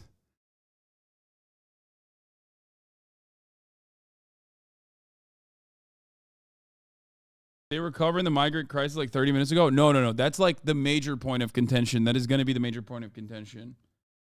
Uncle Sammy Cedar made a good point about the media coverage. What's amazing is if you look at the reporting about Trump and Biden, post that thing about from the Times. Trump to woo striking union members in Detroit, skipping the second GOP debate. Now this.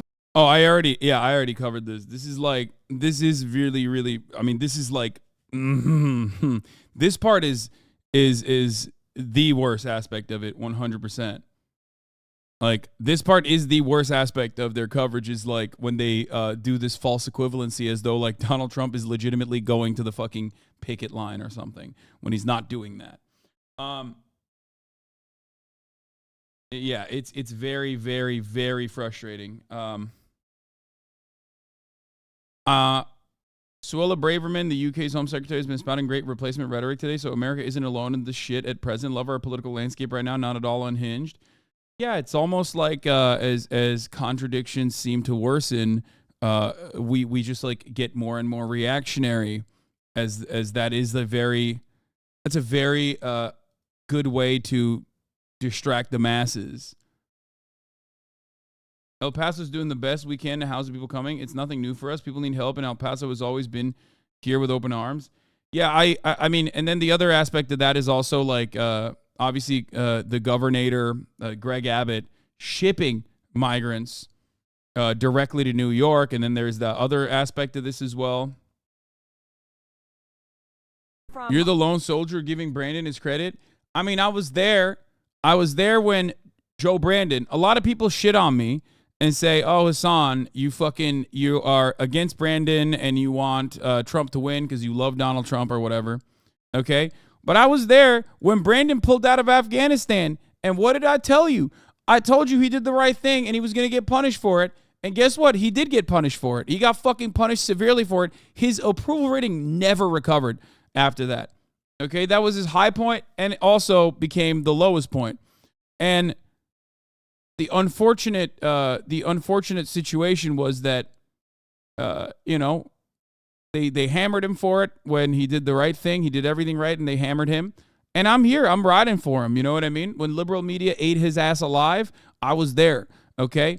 I was there defending him. I was there fighting his battles because God has given his most loyal soldiers his toughest fucking battles. Okay?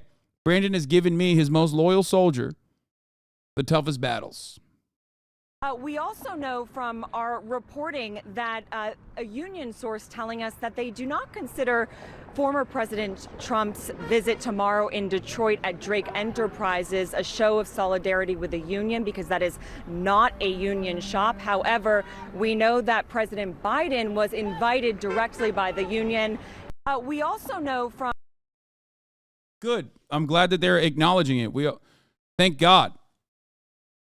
Thank fucking God. Oh my God, dude. It's like, what the fuck is going on? I feel like I'm losing my goddamn mind over here, watching these guys just talk about this situation as though it's like a real... What motivated Biden to visit? Trump, yes, but also pressure from the Democrats and the UAW.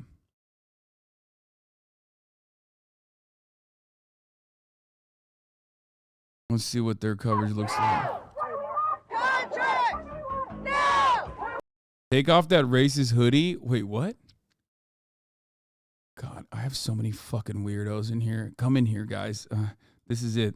At this point, the only people interested in fucking politics and not like on the live streaming space are just like people who are always going to be weird. And I think we just have to live with that reality forever, chat. Those of you who are in here who want me to do like normal news coverage, you know, we're just going to have to deal with all the fucking weirdos.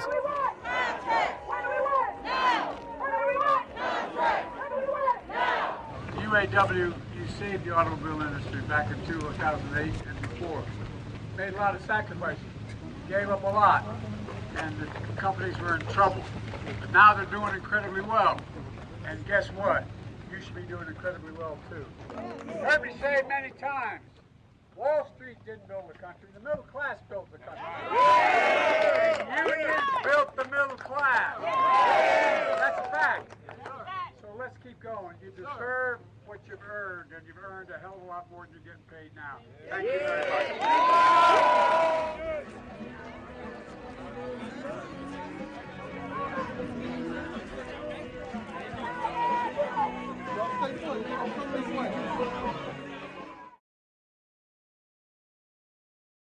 Oh man, it's pretty fire. President Biden joined a group of striking auto workers on a picket line on Michigan on Tuesday, an extraordinary gesture to support a labor union by a sitting American president. Mr. Biden joined General Motors workers picketing at a distribution center just west of Detroit in Belleville, Michigan, then addressed the crowd with the union president, Shawn Fein. Unions built the middle class, Mr. Biden shouted through a bullhorn. It's a fact. The president said the workers have made a lot of sacrifices when their companies were in trouble. Now they're doing incredibly well, he said. And guess what? You should be doing incredibly well, too. The president, dressed in a baseball cap, zip-up sweater. I don't give a shit about his stylistic choices. His visit was brief, roughly 15 minutes, but he joined scores of workers outside of a parts storage facility, clad in red shirts and carrying union signs. The president emphasized that he had been a labor supporter for decades and had picketed before, just not as president. Since the strike began on September 15, Mr. Biden has been calling on companies and workers to reach an agreement that would spare a ripple effect through the economy that could raise vehicle prices and disrupt supply chains. The White House has been hesitant to say whether Mr. Biden supported the workers' demands, but when asked whether they deserve the 40% raise they're seeking, he responded, yes, along with a crowd of picketers. Listen, at that point, it don't matter what you fucking say about the union demands, okay? It doesn't matter if you fucking literally personally don't believe that the union deserves all that. When you stand in solidarity with them, okay? When you fucking go to their picket line, yes, you're endorsing their demands. That's how this works, okay? Wild that the New York Times is trying to fucking still be like, oh, I don't really get it. I don't know if we don't know what his real opinion on the matter is. Who gives a fuck? He just stood there. That's why it's a significant move. That's why it's a historic move. Former President Donald J. Trump campaigns asserted that the only reason Mr. Biden went to Michigan was because Mr. Trump announced a trip for Wednesday to speak to current and former union members. Former union members. Interesting. Mr. Biden faced more pressure from his within his own party and the UAW than he did for Mr. Trump. Mr. Biden was met upon landing by Mr. Fein, the president of the United Automobile Workers Union. In May, the UAW, which normally supports Democratic presidential candidates, withheld its endorsement of Mr. Biden, citing concerns over the electric vehicle transition. Mr. Trump has no plans to meet with Mr. Fein, who has publicly criticized the former president's plans to travel to Michigan.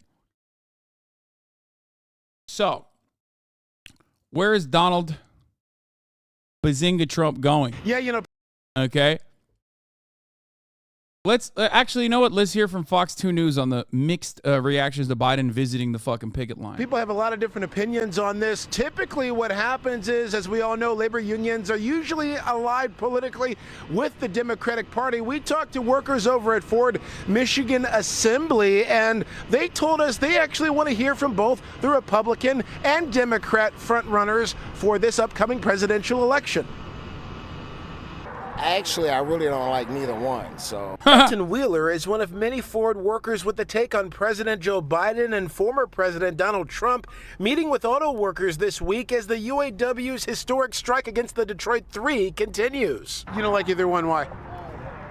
I just don't like the taxes they use, you know what I'm saying, on the world, you know what I'm saying, and we're all in a bad situation as it is. This is why we out here striking for more money. We found rank and file reaction is indeed mixed, with Biden set to join UAW President Shawn Fein on the picket line Tuesday. Hopefully he's on our side. I would expect that. He says that he's labor friendly, so I hope that he does come with some good intentions to benefit us.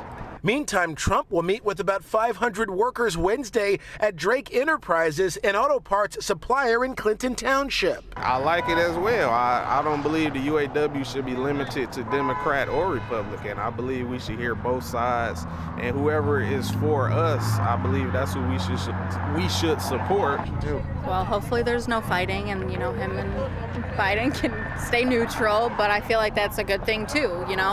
Our old president's coming, he's supporting us, Biden's supporting us, so more love, more the merrier. The stakes get higher every day. The union says they are closer with Ford on striking a deal than they are with Stellantis and GM. Unifor, which represents Canadian workers, ratified a 3-year agreement with Ford and have now turned their sights onto GM to strike a deal there. President Biden is coming here to, I think, help fulfill his promise to be the most pro-union president that we've ever had. I think it would look a little strange if he didn't show up and support them and try to make that claim. Dave Dulio is a political science professor at Oakland University. He also weighed in on the impact of Trump's visit. In 2016, when he came to Michigan and campaigned on issues. How long it took for them to find the two both sides workers? It's got to be, I mean, it's probably not that hard.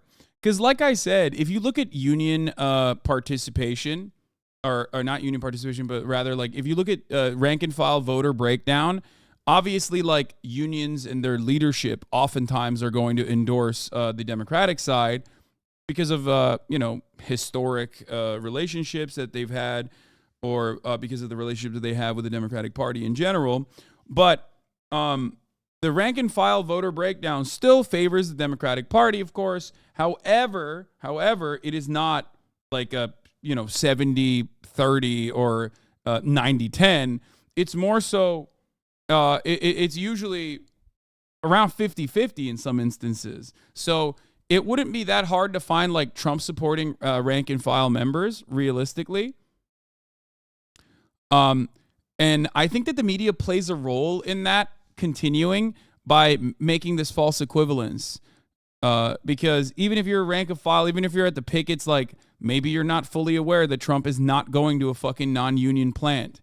And how do you become more aware of that? Well, one, through internal communications with the UAW, which I'm sure they're hammering pretty aggressively, but also by the media covering it and being like, Trump is not going to a union plant at a time when there is like union activity to make it seem like he's in support of striking workers. That 100% is ridiculous. Like everyone in the media should be covering the accurate information. The Democratic Party is just playing lip service only as a part of that. It don't matter, man. At the end of the day, if you're doing lip service, you might as well be doing lip service right. The Republicans are not even fucking doing lip service. They're just lying.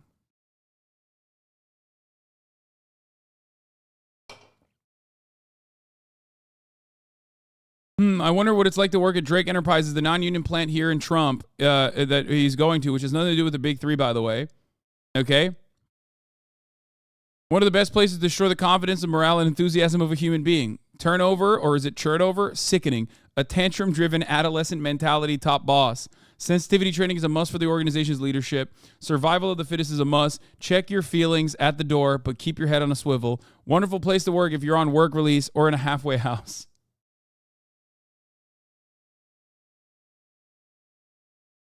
I would say that the media is getting duped if I didn't have a more cynical perspective, which I think closely reflects the reality that the reason why there is like a desperate equivocation happening here is because the media does not give a shit about labor unions or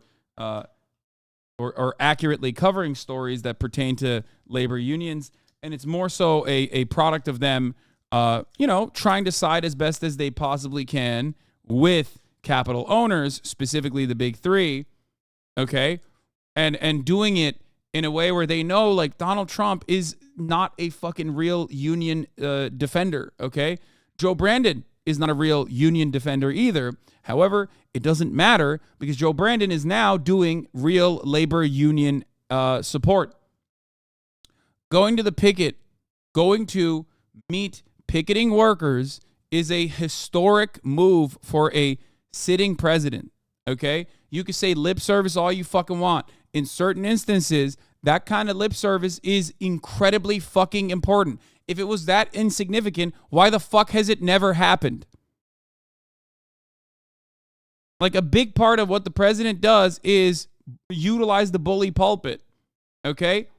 Are you crazy? Why are people so desperate to make this seem like it's insignificant when it actually is significant? I don't give a fuck. Fuck Joseph Robinette Brandon, but this is massive. It's a massive move.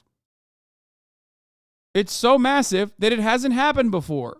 It's so massive that what happens usually in these circles is not going to the picket line as the sitting president, but instead, when you're running for president on the Republican side, act like you give a shit about the fucking workers and then go to a non-union facility.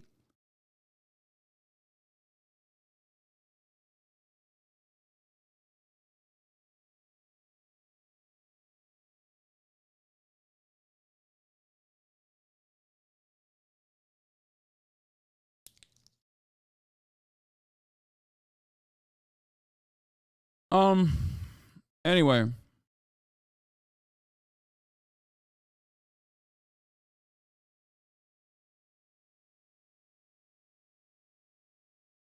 Imagine being a striker and having the president of the nation on your side. It boosts morale and keeps you motivated in trying times. It's like him visiting a war zone to boost morale. Yeah. He should be passing legislation, not getting a photo up. Okay. First of all, like, if we're talking about electoralism, okay, if I'm gonna put my fucking electoral Andy hat on, okay, like, yes, as much as I love the president passing legislation as a concept or even pushing legislation from the bully pulpit, let's be fucking real. He has very little power on that front. This is still a bourgeois government, okay? This is still a capitalist liberal democracy. Now, having said that, there is a reason why even him going to the fucking picket is a symbolic and yet historic gesture, because that's how far removed we are from making material gains for the working class in this country, okay? That's number one. Number two, as I've talked time and time again, there are avenues where the federal government could do things that improve the worker safety and improve people's improve the working class's lives. The NLRB is a great example of a federal agency that is doing that right now under the Brandon administration. Okay? They can't pass the PRO Act. It's never going to fucking pass, unfortunately, because we don't have enough enthusiasm for that kind of thing. Okay? However, the NLRB could use former gains being made on the side of labor from like the 50s, okay, to its advantage and start reinforcing prior gains that were made, which is exactly what they're doing. And instead of a PRO Act, they're basically creating a structure for card check to exist in a lighter version of that, with a lighter version of that. Okay? And that's precisely what's happening here as well. But as far as the railway strikes goes, yes, I don't know why the Brandon administration quietly pushed successfully the railway companies to actually carve out sick days, like paid sick days for the railroad workers, which the unions were in support of, by the way. The unions afterwards, after Brandon got them those gains, were happy with those results.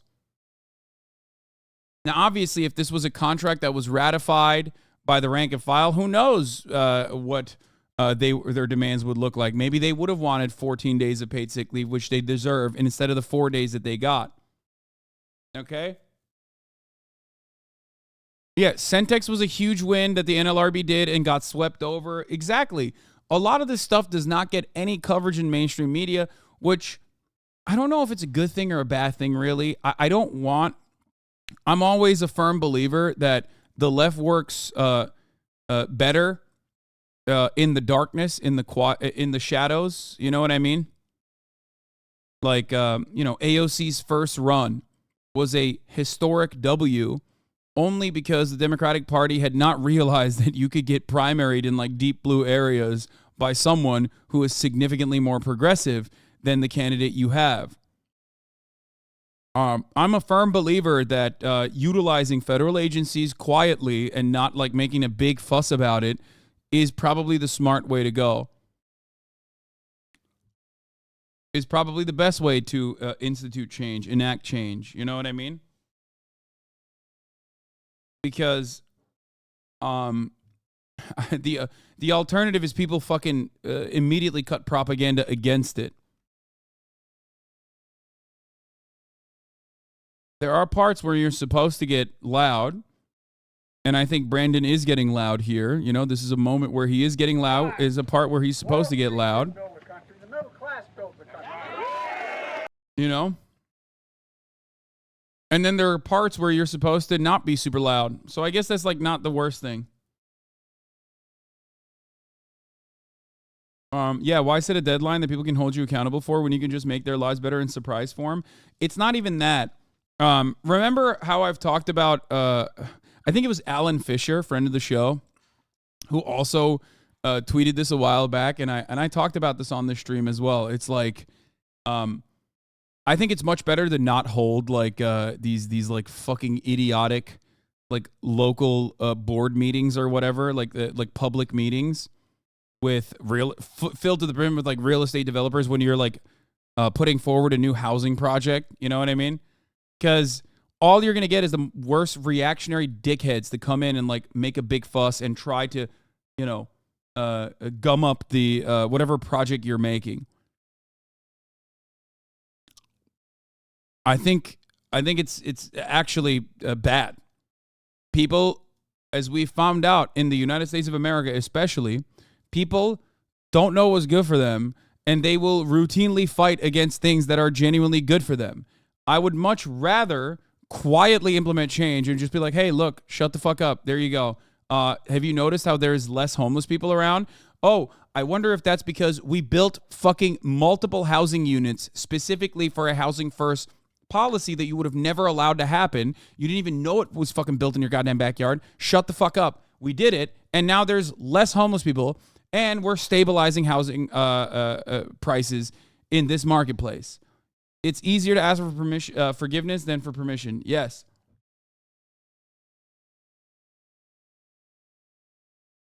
I agree with you, but isn't this what the right thinks also about abortion, gay marriage? Yes. Yes. And MP Lol in the chat is pretty funny because this is a very polemist thing that I'm saying. I'm instituting Marxist-Leninist polemist thought here. But yeah, that is what the right thinks also. And they do that. That's the difference. The right has never cared about democracy. Hello. But there is a difference between good things and bad things. That's my point. There is a difference. Just like if you're going to do things, do it quietly, okay? Like the FDIC doing this to local banks. No warning on the weekend or at midnight. Exactly. And then people don't even know. They're none the wiser, okay? That's what the government is there to do, right? It's there to protect you when you need it. When you need it most. You don't even fucking think about it. It's not loud like the top of the hour ad break, for example. That's loud, and immediately people throw tomatoes at me when I fucking serve you the top of the hour ad break, even though there are things you can do. Like subscribe for $5 or for free with a Twitch Prime by connecting your Amazon Prime account to your Twitch account, or by getting gifted a sub if you're lucky. There are things you can do to avoid the top of the hour ad break. Okay? Here's the 3-minute ad break now, though.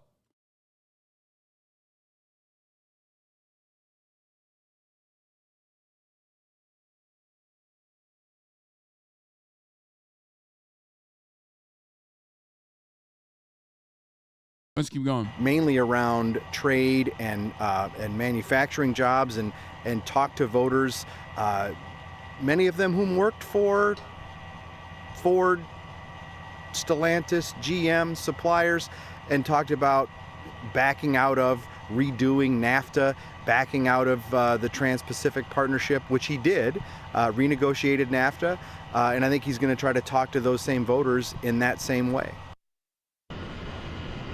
Meantime, Stellantis released a statement responding to the visits, the presidential visits. Stellantis says on the first day of the strike, President Biden said UAW workers deserve a contract that sustains them and the middle class. We agree, and presented a record offer. The statement goes on to essentially say, it's because of people like you I joined my union and I just work in admin. Nice. Hey, we're paraphrasing now, that both sides, labor and management and the automakers, they need a... Labor knows made a map of all the UAW striking plant locations. There are a few locations in LA. Will we see you on the picket line? I have reached out to the UAW, to my friends over at the UAW that I have collaborated with in the past, and I want to make a similar video like I did with the WGA, but this time with the UAW. We'll see what happens. Obviously, this is the worst time to probably reach out to anybody at the UAW because the fucking president was at the picket line. So, I mean, we'll see. Maybe my former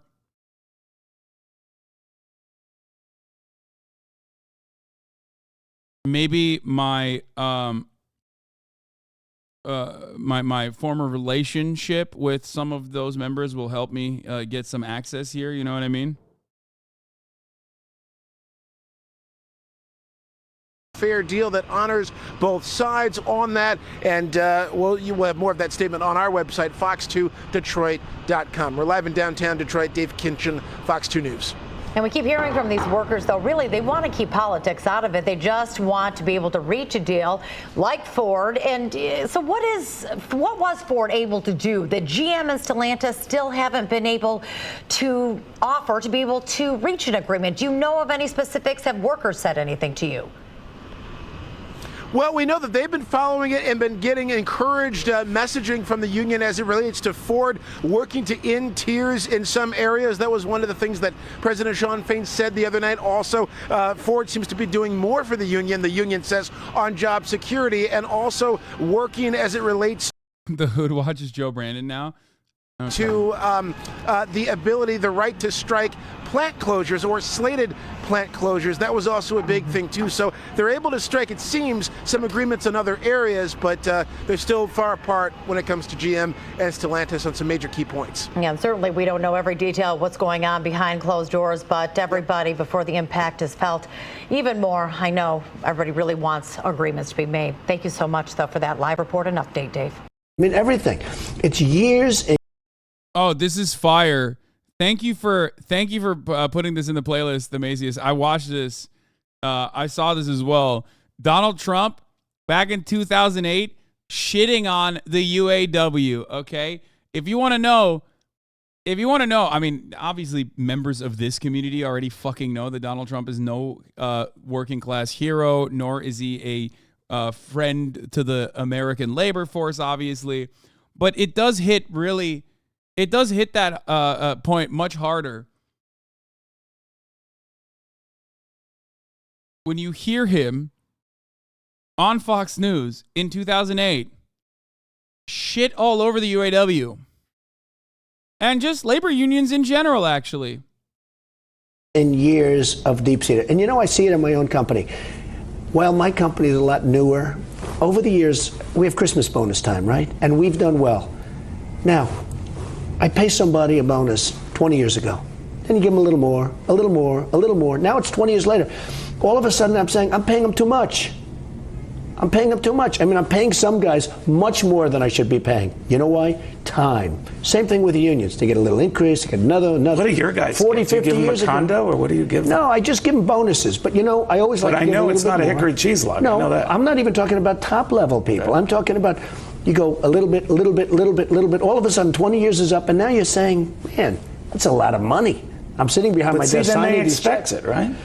They expect December rolls around and I think Don's going to be good to me. Neil, it's the same thing with the unions. That's right. They get their little 5%. They get another 2%. They get another 3%, 4%. Then all of a sudden they're making more money than the people that own the company.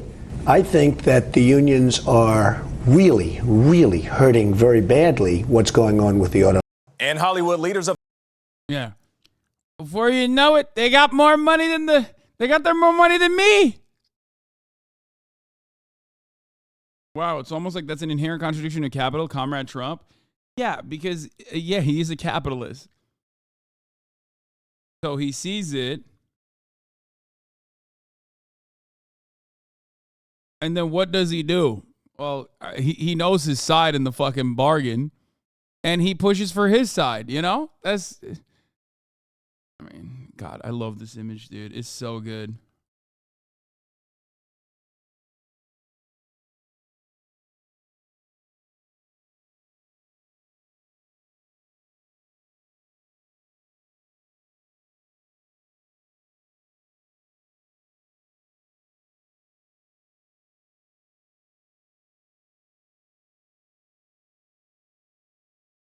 Hold on, I'm posting a tweet.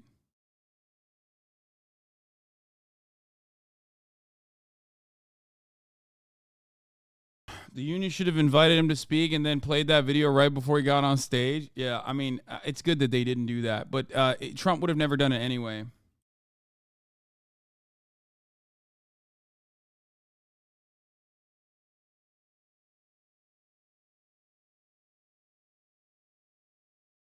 I need that as my phone wallpaper. This is...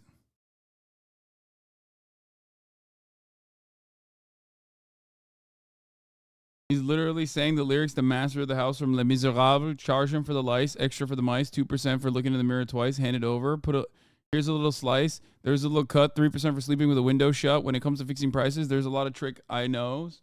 Well, we do know he is a fan of musical theater. Yes, we have the Alabama Supreme Court rejection as well. Interesting news are happening in the United States of America, but let's get to it. Hollywood writers are optimistic over tentative agreement for the new 3-year contract. Union buster Elon Musk thinks billionaires deserve record profits and huge raises. No way. Union buster Elon Musk thinks billionaires like himself deserve record profits and huge raises, but that workers getting a raise would bankrupt companies and cause inflation. Wow. Yeah, Elon Musk knows how to run a company into the fucking ground, so it's good for him.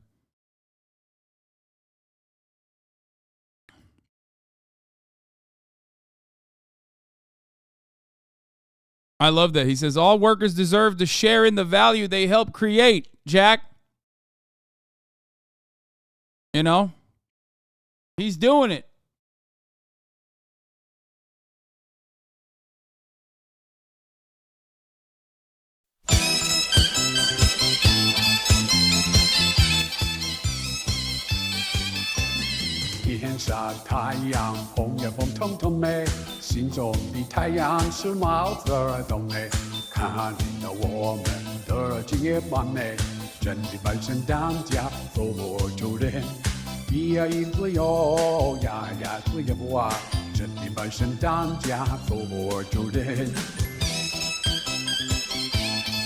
This doesn't make Biden more than 2% better than he was. He's still shit. I mean, okay. Who cares?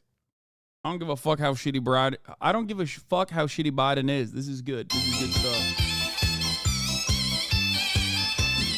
The sun in the sky is red, Jack.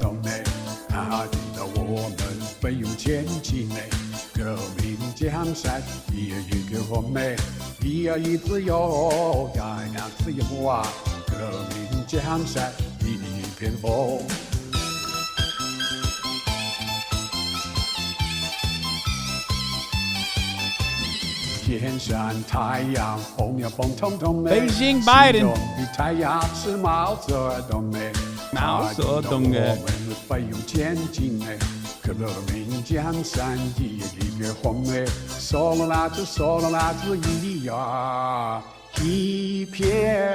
I did it better. It's such fucking leftist behavior to look at something good and just ignore it and shit on the person anyway. Yes, dude. Yes. Yes. Because people do not understand how change happens in the fucking margins, and they have like broad sweeping reforms that they want to implement immediately. It's the same mentality of like, it's the same mentality behind just like Non-Gloria Farrow correctly pointed out. It's weird how chatters will say this means nothing and Biden still sucks while they retweet their 5th post calling for a general strike. Like, they don't get it. They don't understand how fucking long and convoluted of a process this is to even like implement a strike in a facility like the UAW facilities that are currently striking. They don't get it. That's why I've yelled about this kind of stuff a lot, and all of my yelling has led to people fucking despising me because they think I'm the messenger that tells them that they're wrong and silly and almost childish for having this kind of perspective. This is so fucking good. Okay, this is so good. It's better than what anyone else could have expected. The Writers Guild of America are expected to approve a new contract today after months on strike. The deal will still need to be ratified by the union's members, but the strike could officially end before that happens. Elise Preston has more from Los Angeles. Elise, good morning. Nate, good morning to you. There's a lot of optimism among writers here. Picketing has stopped, and the WGA is considering officially lifting the strike to allow writers to get back to work within the next 24 hours. Today, the WGA board and council will vote to move the deal forward. Then over the next few weeks, writers will decide whether to officially accept the new terms. What do we want? A fair contract! When do we want it? Now! After nearly 5 months on the picket line, writers like Alex Zaragoza are greeting the news of a new contract agreement with more than just relief. I immediately just had that like sobbing and just feeling so happy. Union members are still only getting snippets of their new contract terms, which if approved would be locked in for 3 years. Whatever it is, I trust that it's going to be a good deal because we've all been there fighting. It appears that the WGA got a lot and got more than expected. Entertainment attorney Jonathan Handel. On basic wage increases, the writers were asking for 6%, the studios were offering 5%. They've presumably compromised somewhere in that range. On AI, the Guild got protections, we're learning. Even though studios own the rights to scripts purchased, writers don't want their work to be used to train AI programs to replicate their work, which could potentially put them out of a job in the near future. Shut it down! Producers are now expected to meet with representatives of striking actors as soon as next week, and the pair of contracts could shape entertainment labor disputes for years to come. This has always felt much bigger than us. What are your thoughts moving forward? Anytime you get to the point in which you have to strike, you're doing it for necessary reasons. We have been living in a world that's become increasingly exploitative of workers, and we are going to continue to fight for each other. Now, it will still take some time for Hollywood to get back up to speed. When it comes to new theatrical releases, moviegoers should expect a lull at the box office at the start of 2024 that could run into early spring. Tony? All right, Elise, got it. Thank you very much. To Washington now, where the government shutdown deadline is coming fast. House Republicans holding up a deal to keep the government open as the Senate eyes a stopgap solution. Senior congressional correspondent Rachel Scott is tracking it all on Capitol Hill. Good morning, Rachel. George, good morning. 4 days until a government shutdown, and there is still no clear path forward. Caught in the middle of all this political infighting, millions of government workers and contractors now bracing to go without pay. This morning, House Speaker Kevin McCarthy ramping up the pressure on a handful of far-right Republicans to make a deal to avert a government shutdown. There's always a handful of people who can stop anything. I don't quite understand that argument. McCarthy can only afford to lose 4 Republican votes, and so far several have rejected his latest proposal to keep the government funded while beefing up border security. This is a rare opportunity for us to stand together, for us to hold the line.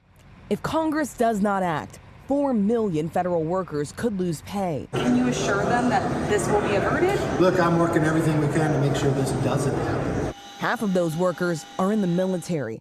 Families like Andy Coakley's in Jacksonville, Florida. Yeah, motherfucking government shutdown, baby. Lawmakers return to Capitol Hill as clock ticks down until the shutdown. I've never seen the Cummers go this hard. Dude, they are out of control today. The Cummers are excited. They are elated. Because they see Brandon fight for labor and they think, you know, we got to fight extra hard as coming in the chat.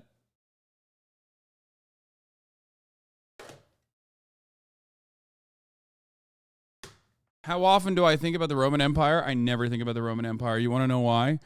Because I'm always thinking about the Ottoman Empire and how the Ottoman Empire technically is the reason why the Roman Empire ended, even though they separated the Byzantine Empire as a separate Roman Empire, even though the Ottomans were the ones who actually put the final nail in the coffin of the Roman Empire. You know what I'm saying? 1453, best year of my life. Okay.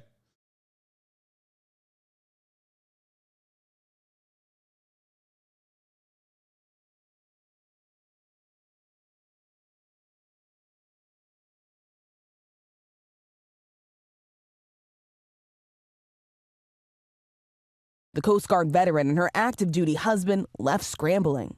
It's infuriating that this can't be resolved in a way in which the military families aren't held hostage. It's frustrating. It's very frustrating. And while government employees could get back pay, contractors would not, including cafeteria staffers like Willie Joe Price. Do you worry that you won't be able to pay your bills by the end of the month if Congress doesn't act? Oh, yeah. Yes. I worry about that. A whole lot. I'm trying not to cry. I'm trying not to cry. Price has worked at the Library of Congress cafeteria for decades, faced with yet another shutdown. I've been up on this hill for 42 years. I've been there. It's wild that, like, people who are paid $174,000 a year plus get to also enjoy, the stock market trading with insider information that is basically fucking legal, even though it's supposed to be illegal, can just be so careless with the lives of hundreds of thousands of workers in the United States of America. Now, here's the thing that's really interesting about this. The government shutdown is bullshit. Okay? It's bullshit. It's never been a real thing. The deficit is bullshit, okay? That's also never really been a real thing.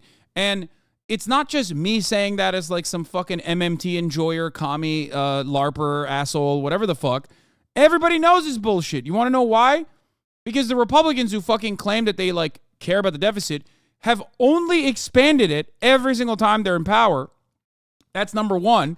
And number two, that's not even how the government funds itself. Okay? It's never been how the government funds itself. Like, taxes come secondary, as we watched that latest Second Thought video. There was another one that I kind of want to watch, the One Dime video. I do want to watch a little bit about the deficit. Might actually do that now. But it's just like a political tool. And the reality is that, like, people are delaying. You're potentially risking people's lives, potentially delaying people's pay. For what? For no fucking reason. For no reason whatsoever. It's just because the Republican Party can't even get its act in order. Okay? It's so dumb.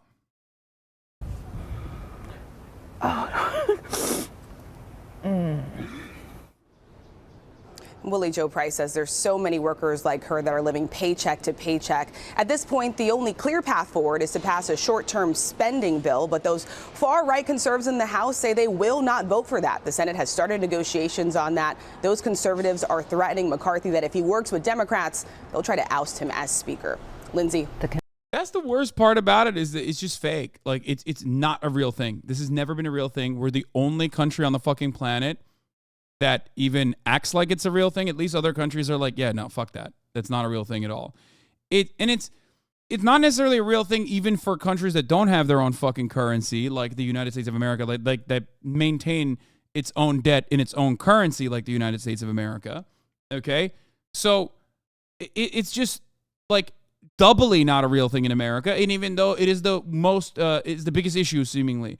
What is it? Denmark is the only other country that has a debt ceiling that is so fucking high up there that it doesn't really matter. Anyway, America is the only country that actually like uses as a political back and forth over and over again. It's so stupid. It's so fucking stupid. People know that it's not a real thing. Politicians know it's not a real thing. You want to know why they know it's not a real thing? Because the military funding always increases. Discretionary funding for the military increases every single fucking year. It's only when it is not a jobs program that directly impacts the military-industrial complex do we actually think about the deficit or even talk about the debt or even talk about government shutdowns because, like, oh, we simply have to implement fiscal responsibility. It's so fucking stupid, okay? So it is not only China and Russia. No, there are plenty of countries that own their own debt in their own currency. Like, there's a bunch of countries. UK is another one. Like, China is one. Yes, you're right. But, like, Japan is another one. So it's silly to talk about like the funding mechanism. Wait, this isn't the debt ceiling. It doesn't matter. This is the government funding itself. It's all directly related to one another because this is what they claim. The reason why they have to implement fiscal responsibility is because they don't do that, then our deficits are going to implode. Okay, our deficits are going to keep growing and blah blah blah. They tie it all together every single time they have this conversation. It's stupid as fuck. Concerns of Willie Joe Price palpable. Rachel, thank you for that.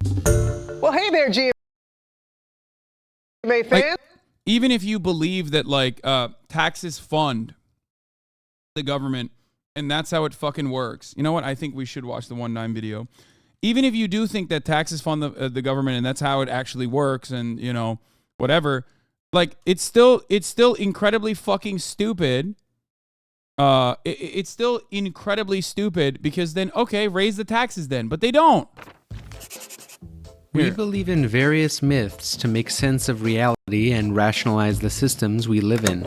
For thousands of years, we believed in the divine right of kings. Often you will find that the dominant ideologies of This is a deficit myth, the biggest lie in politics. From One Dime, who I think is really good. Don't know if you watched, but Lena Miller uploaded a video on it today. Yeah, we watched the Second Thought video where I found out about One Dime, and I think we should watch this. Of society conveniently fit the economic interests of those who are at the top of that society's hierarchy. People's own egos. So let's say my credit card company has given me a card that allows me to buy everything I could ever possibly want. But because I'm fiscally responsible, I'm going to create a debt ceiling for myself. It's modeled on Congress. I am getting my debt. I'm going to set my personal debt ceiling at $1,000. I don't want more than $1,000 of debt. I want to be fiscally responsible, no matter how much my credit card company is willing to loan me because of my stellar credit card history. So I go to the store, and I have a lot I need to buy for my family. I fill my cart to the top. I get to the front of the store, and I ring up $500. I look at the bill. I reach for my card. I worry because I know I've already spent probably $1,000 in the last few weeks because of an ER visit, braces for my daughter. Dr. Edelberg, will my credit card company respect my personal $1,000 debt ceiling, or will this transaction go through? The transaction will go through. I hate to disrespect my debt ceiling, but my kids have to eat, they need their school supplies, their feet keep growing. So I swipe the credit card, the charge goes through. Now fast forward. My credit card bill arrives. It's more than my $1,000 debt ceiling. I call up my credit card company and I tell them, I've exceeded my debt ceiling. I'm not going to pay back the $500 above my debt ceiling, even though I've already spent it, even though my kids have already eaten the food, worn the clothes. Dr. Edelberg, will my credit card company accept this, my personal debt ceiling, as an excuse for why I'm not paying my bills? They will consider you in default. So my lender expects to be repaid, no matter what I set as my debt ceiling. If I decide to stick with my debt ceiling and I do default, you said they'll consider me in default, what's going to happen to me? They'll lower your credit limit, they'll raise your interest rate, they might even cancel the card. So I really have no choice here as a consumer, as a mom, to suspend my $1,000 debt ceiling and pay off the debt that I've taken. Buy the ticket, take the ride. I did the spending, I've got to pay it back. Yeah, it's not a good analogy, but her point is valid. It's not a good analogy as well because like the government is funding itself and it can just pay, like it has to pay these things and they should be paying these things, but they're just like, oh, well, I don't know. We budgeted this out, but like, I guess we can't pay it. Why can't we pay it? We don't have any money, which is bullshit. We do. So it's so fucking stupid. The reality is that like for a single mom, it would be ridiculous. You'd get punished for it, obviously. But the fact that it doesn't even make sense from a budget perspective in a fucking family. Okay, like the fact that it doesn't make sense even for a family to operate this way is ludicrous, especially considering the reality that the American government is not operating like a fucking family. Because the American government doesn't budget out with how much money they could potentially generate, how much revenue they could potentially generate through taxes. They don't even do that. They budget out way larger than that every single fucking year. We are not operating on the fucking gold standard. There is no asset or a collection of assets that the dollar value is pegged towards. Okay? So it's just so stupid to act like this is what is going on. And I know that these people know that that's not the case because I look at how they react. Whenever there is a opportunity to cut tax for the wealthy, they forget all about the fucking gold standard that we need to go back to or how will we fund our coffers? Because they know that's not how this works. Okay? They know that that is not how this shit works.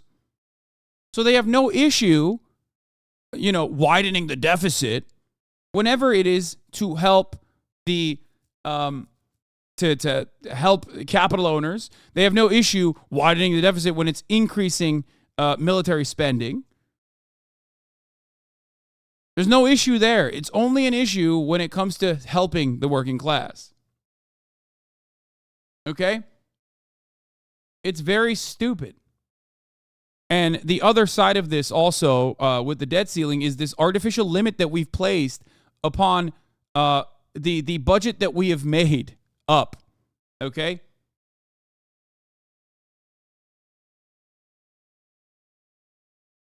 That's why other countries don't even have this shit. Let's often continue. Play a strong role in maintaining these myths. It's not exactly comforting to realize that so much of what you are taught is nothing but a lie. It is often easier to get people to believe myths than it is. The debt ceiling is not a budget. It is money aid that we must pay back. The car was already used. Is to convince them that their way of thinking is already based on myths. One of the most common myths in today's political discourse that for some reason still hasn't died out is the notion of the deficit. The narrative that governments need to balance the budget and that the so-called national debt is an impending catastrophe. There is a lot of unfounded hysteria surrounding the national debt, especially in countries like the United States, Canada, Australia, and the UK. Many people in countries like these still believe that their governments are flat broke and that their budget is unable to tackle some of the most important issues of our time. Whether the policy debate This is not true for all countries. I know, man. He's talking about countries with sovereign currency. Countries whose debt is in their own currency. Countries whose debt is to their own citizens, okay? It is about healthcare, infrastructure, high-speed rail, education, housing, or a Green New Deal to combat the impending climate catastrophe. The same question inevitably arises. How are you going to pay for it? Where will you get the money? You want people to have homes? How can we afford that? You want to invest trillions of dollars into climate change program to transition to a sustainable economy to mitigate the impending climate crisis? But what about the deficit? How are we going to find the monies? It's not like money grows in the Federal Reserve. I mean, trees. Isn't the US national debt like 12 trillion or 28 trillion or something? Won't future generations have to pay back the debt that the government created in its own currency? A lot of people unironically think this way.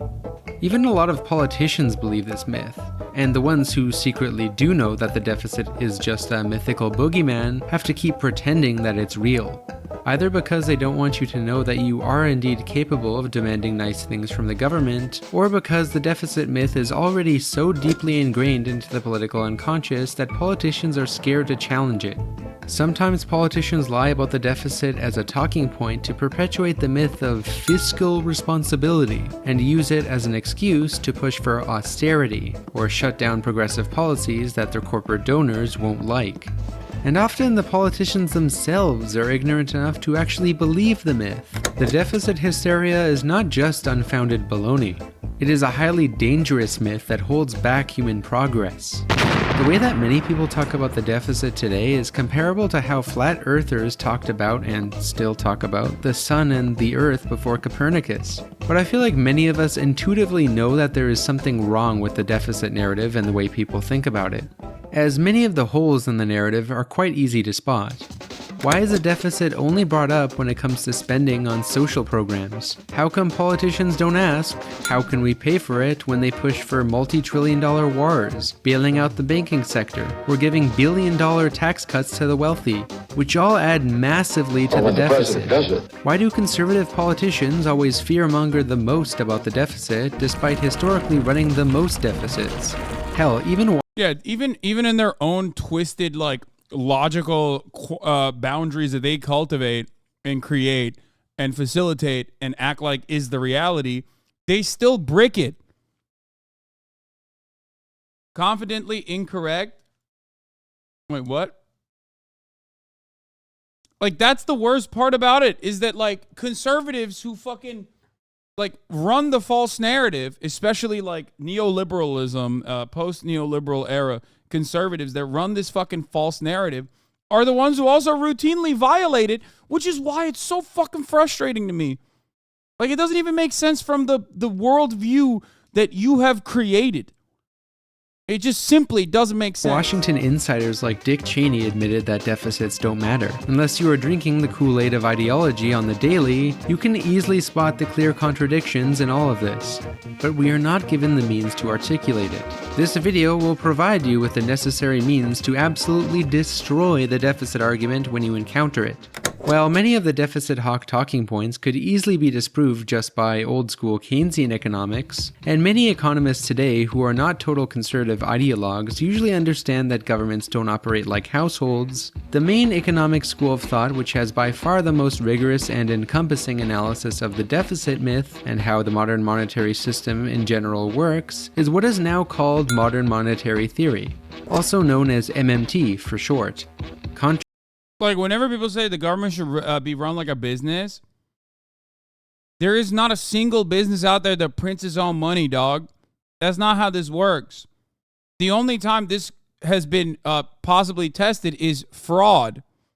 Like Sam Bankman-Fried creating his own fucking cryptocurrencies or his own cryptocurrency tokens that he ascribes value to and artificially can boost.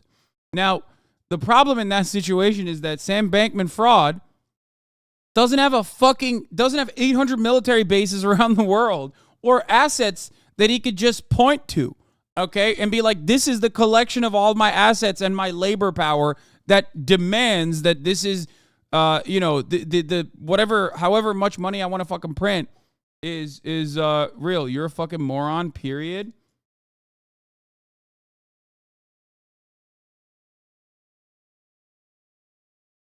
What? You okay? I love when Hasan defends the USD with military bases. I'm sorry, but the confidence that the confidence of the rest of the world has in the dollar does come from all of our assets, and more importantly than that, through America's military might.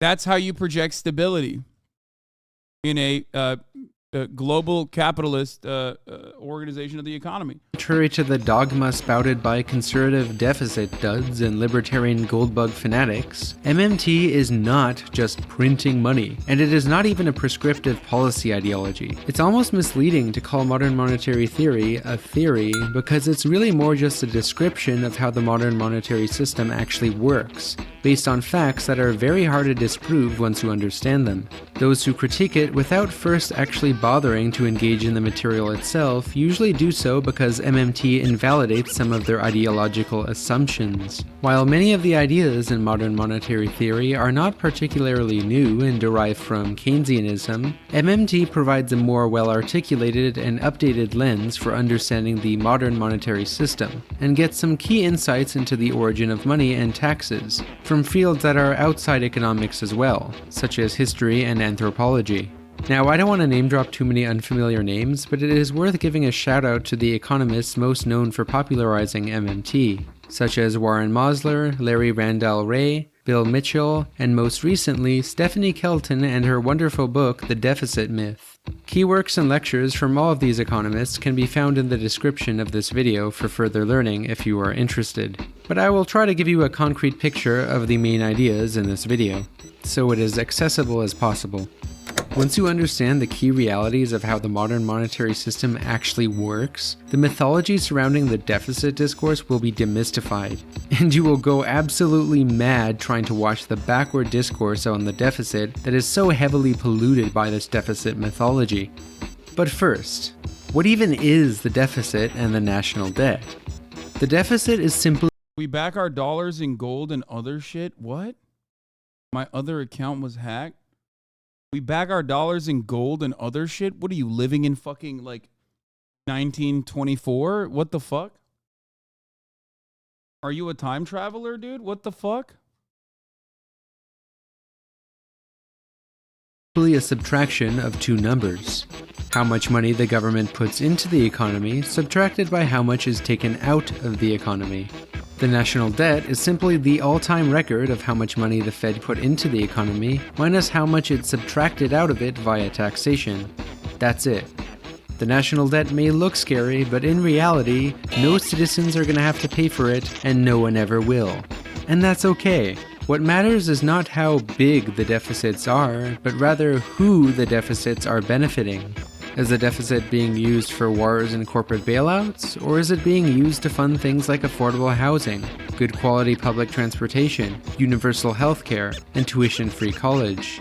Future generations, if they are lucky enough to survive climate change, won't have to worry about paying off the national debt, but they will have to worry about paying off their private. We've been effectively off the gold standard since the 1930s when FDR ended the bond to gold convertibility and created Fort Knox to house all the gold sitting in the bank's vault. I mean, that's why I said 1924 instead of the classic Nixon era, full-blown like depegging from the gold standard, full-blown leaving the gold standard behind. Private student debt and their private mortgage debt, as well as the impending climate crisis. Coincidentally, conservative deficit hawks don't seem to care very much about any unless you're Bob Menendez, which in which case you are still on the gold standard, okay? Gold bullions, specifically. These things. While this may be obvious if you didn't drink the conservative Kool-Aid growing up, for most of us, we have to unlearn first in order to see the truth.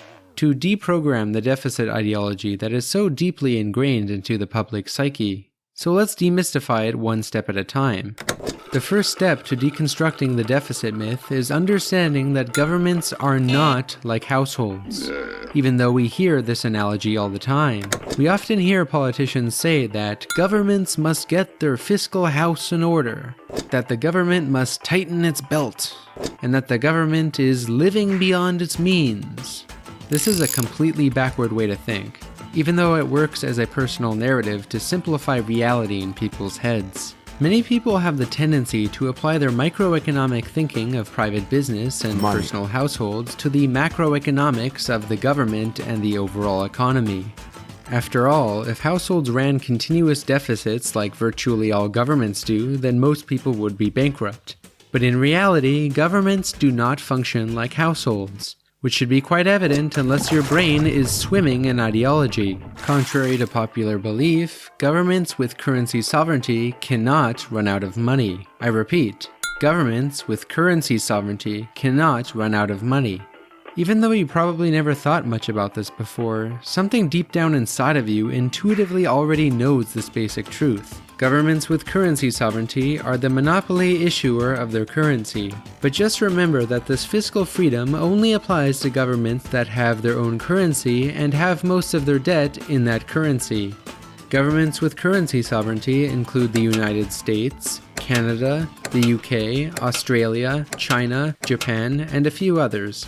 Keep these countries in mind, because all of what is being said in this video is applicable to countries with currency sovereignty, even though I will be mostly referring to the United States as a primary example, for simplicity's sake, because most people are familiar with US politics. The arguments of modern monetary theory apply to countries like this where the government is the monopoly issuer of a fiat currency, and is not on a gold standard. So this does not apply as much to countries in the European Union who have to use the euro and rely on the European Central Bank, or to countries which do have their own currency but hold much of their debt in a foreign currency, such as Venezuela, Argentina, and Lebanon.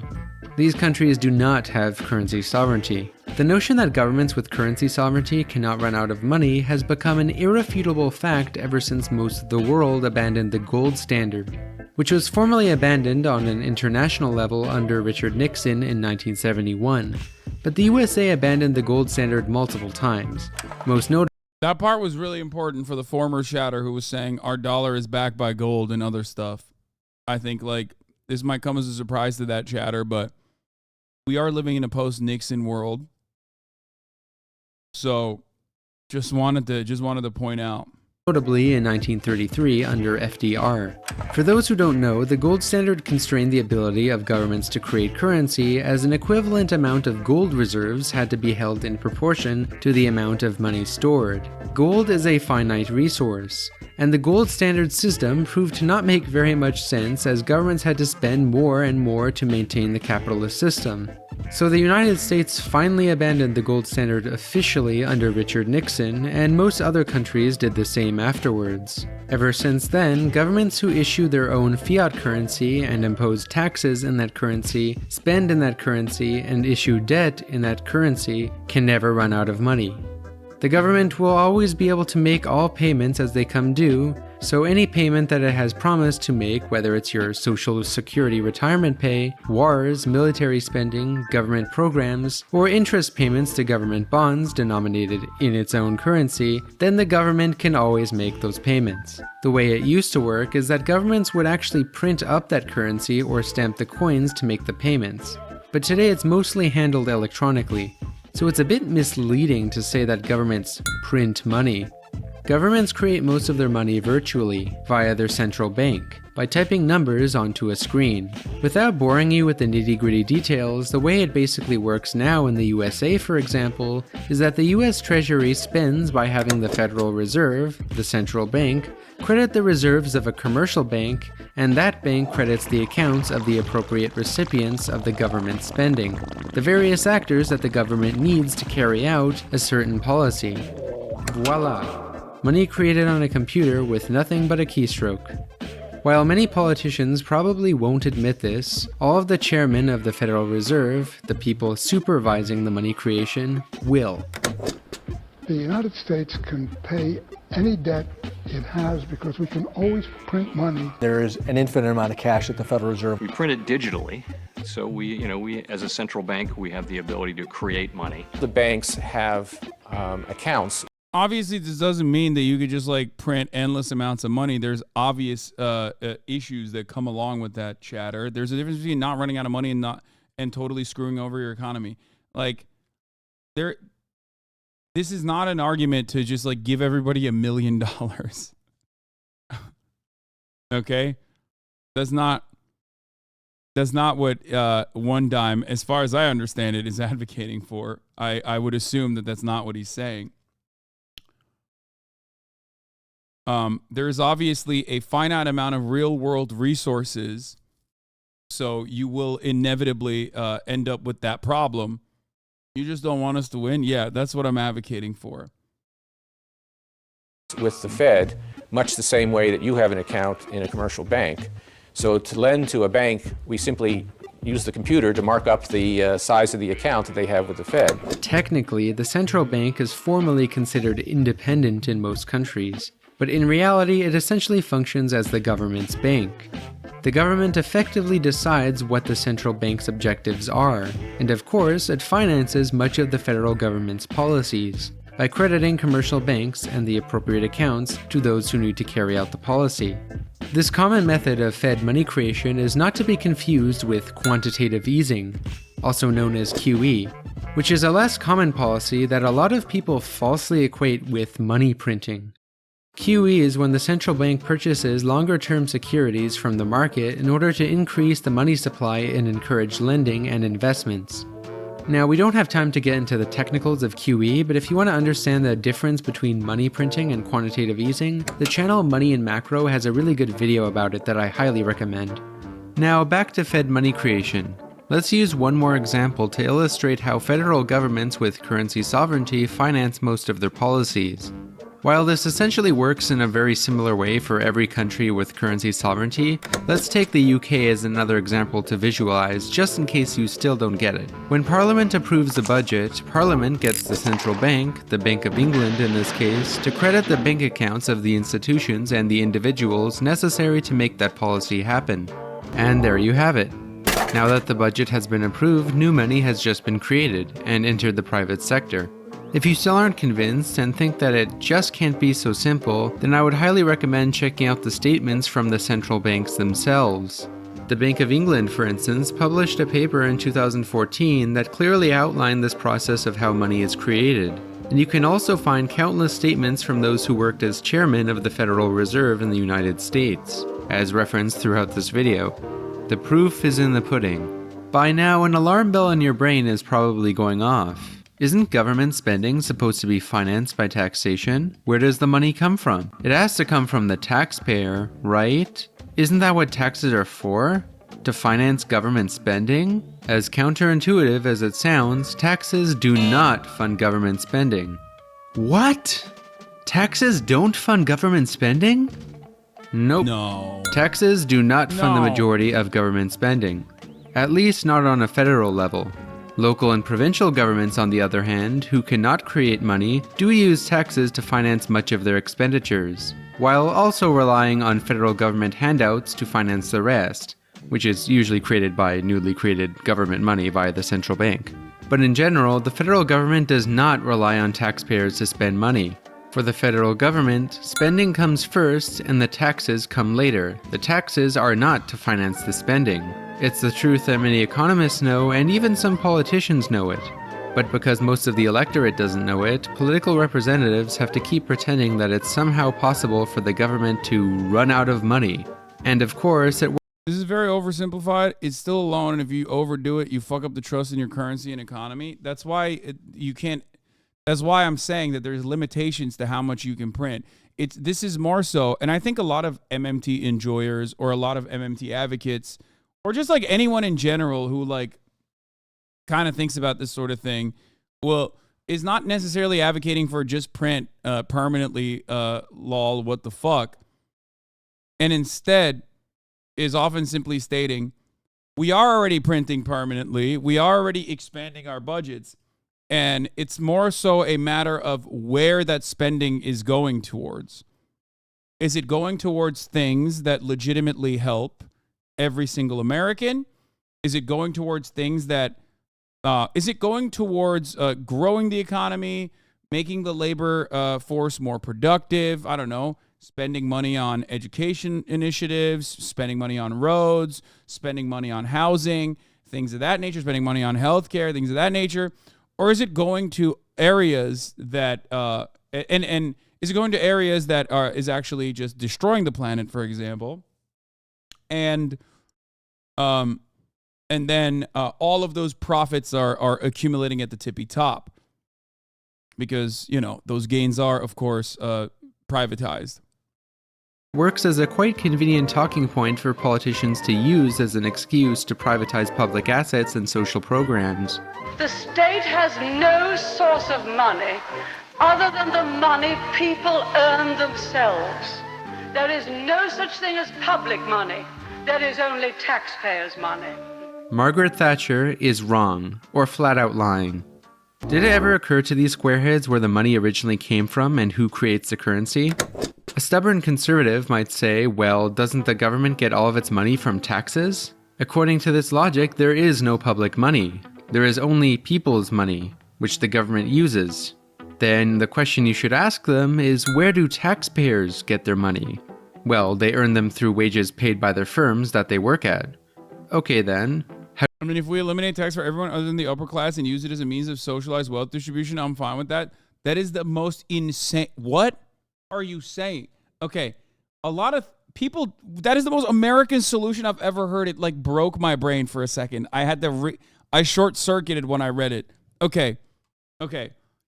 Taxes are they still have to be paid most of the time by the working class, the overwhelming majority, okay?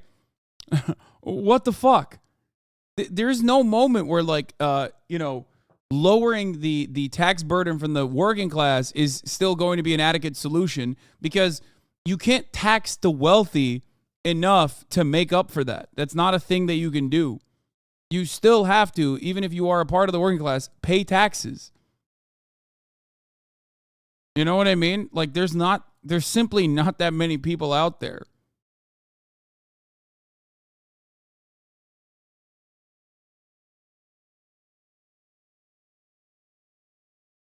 Only people $1 richer than me should have to pay taxes. Yeah. How do the firms get money? Consumers purchasing their products or services with the... And yes, for the record, I am saying tax the poor, the working poor. Yes, and we do already.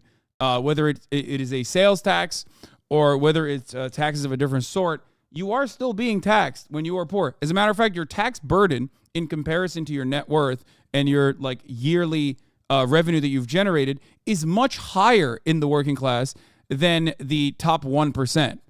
Okay, that is the major problem here. Okay, but the idea that like, oh, we could just simply tax the rich and get away with it is a silly argument. I know it's a good political talking point, and I do agree that we should do it for the record. Okay, and especially the way we tax the rich is completely fucked because many people also think that this is a simple raising the income tax for the top the tippy top of the taxpayers, the top tax bracket, is going to fix the problem. It's not. In that situation, there's also another limitation there. You're simply taxing the doctors, the lawyers, the Twitch streamers, the fucking basketball players and the like, but you're not taxing the fucking people that are generating their value through wealth, capital owners. The American tax system basically is designed around capital owners rarely getting hit with a serious fucking, rarely ever getting hit with the same tax burden that people who are wage laborers are, no matter how high their fucking wages are. Okay?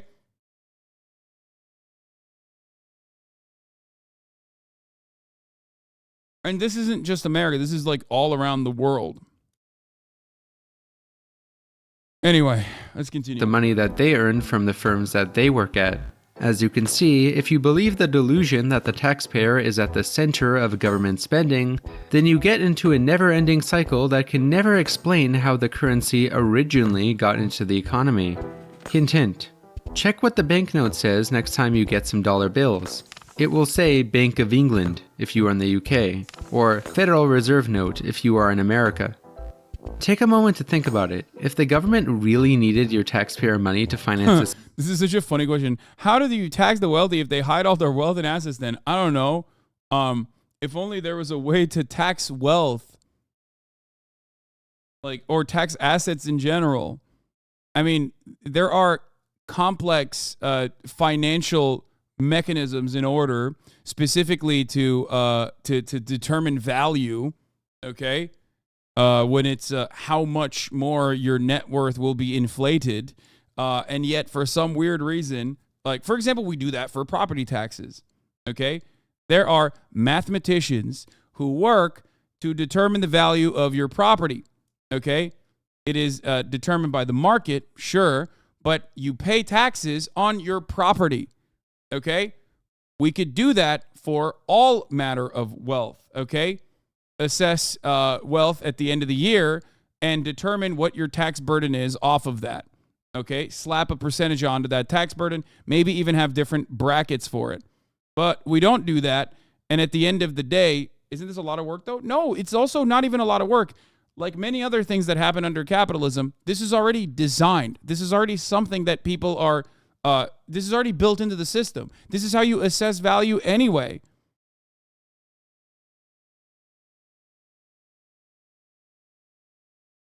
It's ironic because the IRS kind of knows already. It's just that there are hurdles that were artificially created against utilizing this kind of assessment in the direction where you increase your taxes. Again, anytime assets are used to generate a loan with the assets being collateral for non-repayment, it should generate a taxable economic event. That's one aspect of it. But companies internally also have their own, set of appraisers. They also are constantly fucking looking at their assets and figuring out what their value is. I mean, all of this stuff is already genuinely a part of the structure that we exist in. It's just more so what we do with that information. Okay. You should mention, to answer the other chatter, we still need taxes because it's actually the source of the currency's value. It's the reason why cryptocurrency isn't a currency. You can't pay your taxes in Bitcoin, lol. Yeah. The IRS also hasn't updated the computer system since the 70s. The fact that they're criminally underfunded. I mean, this is what a lot of Joe Brandon's money to the IRS went to, is to modernize their systems as well. So, anyway, there are a lot of, and even in the system that I am explaining, there are still plenty of ways to shelter your assets, to hide your assets, in, I don't know, fucking art, for example, that you keep in a warehouse that is consistently considered in transit and things of that nature. They do that already. They do all that stuff, okay? It's just, I would rather deal with that problem when we get there, when so much of the wealth accumulated at the tippy top is non-taxable, because the tax burden on long-term assets that you hold on to in the stock market is significantly lower. And there's an entire industry, for example, that was created off of the government ease that the government wanted people to fucking own houses. So they, portrayed that as the American dream. It was very helpful to the economy to build houses and to purchase houses. And then they created a lot of for example, they created a lot of help in the tax code for you to do that, for you to be able to achieve that. So what did people do? They took advantage of those structures and exploded the real estate market by purchasing multiple houses and still taking advantage of the same exact taking advantage of the same tax breaks while also simultaneously showing their assets as depreciating assets in a way to avoid paying even more taxes. So in many cases, anytime the government tries to do something to like ease the taxable burden or something on the working class, it's still utilized by capital owners. Okay?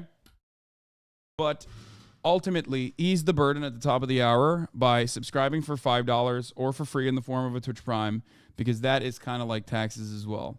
Keeps the stream afloat.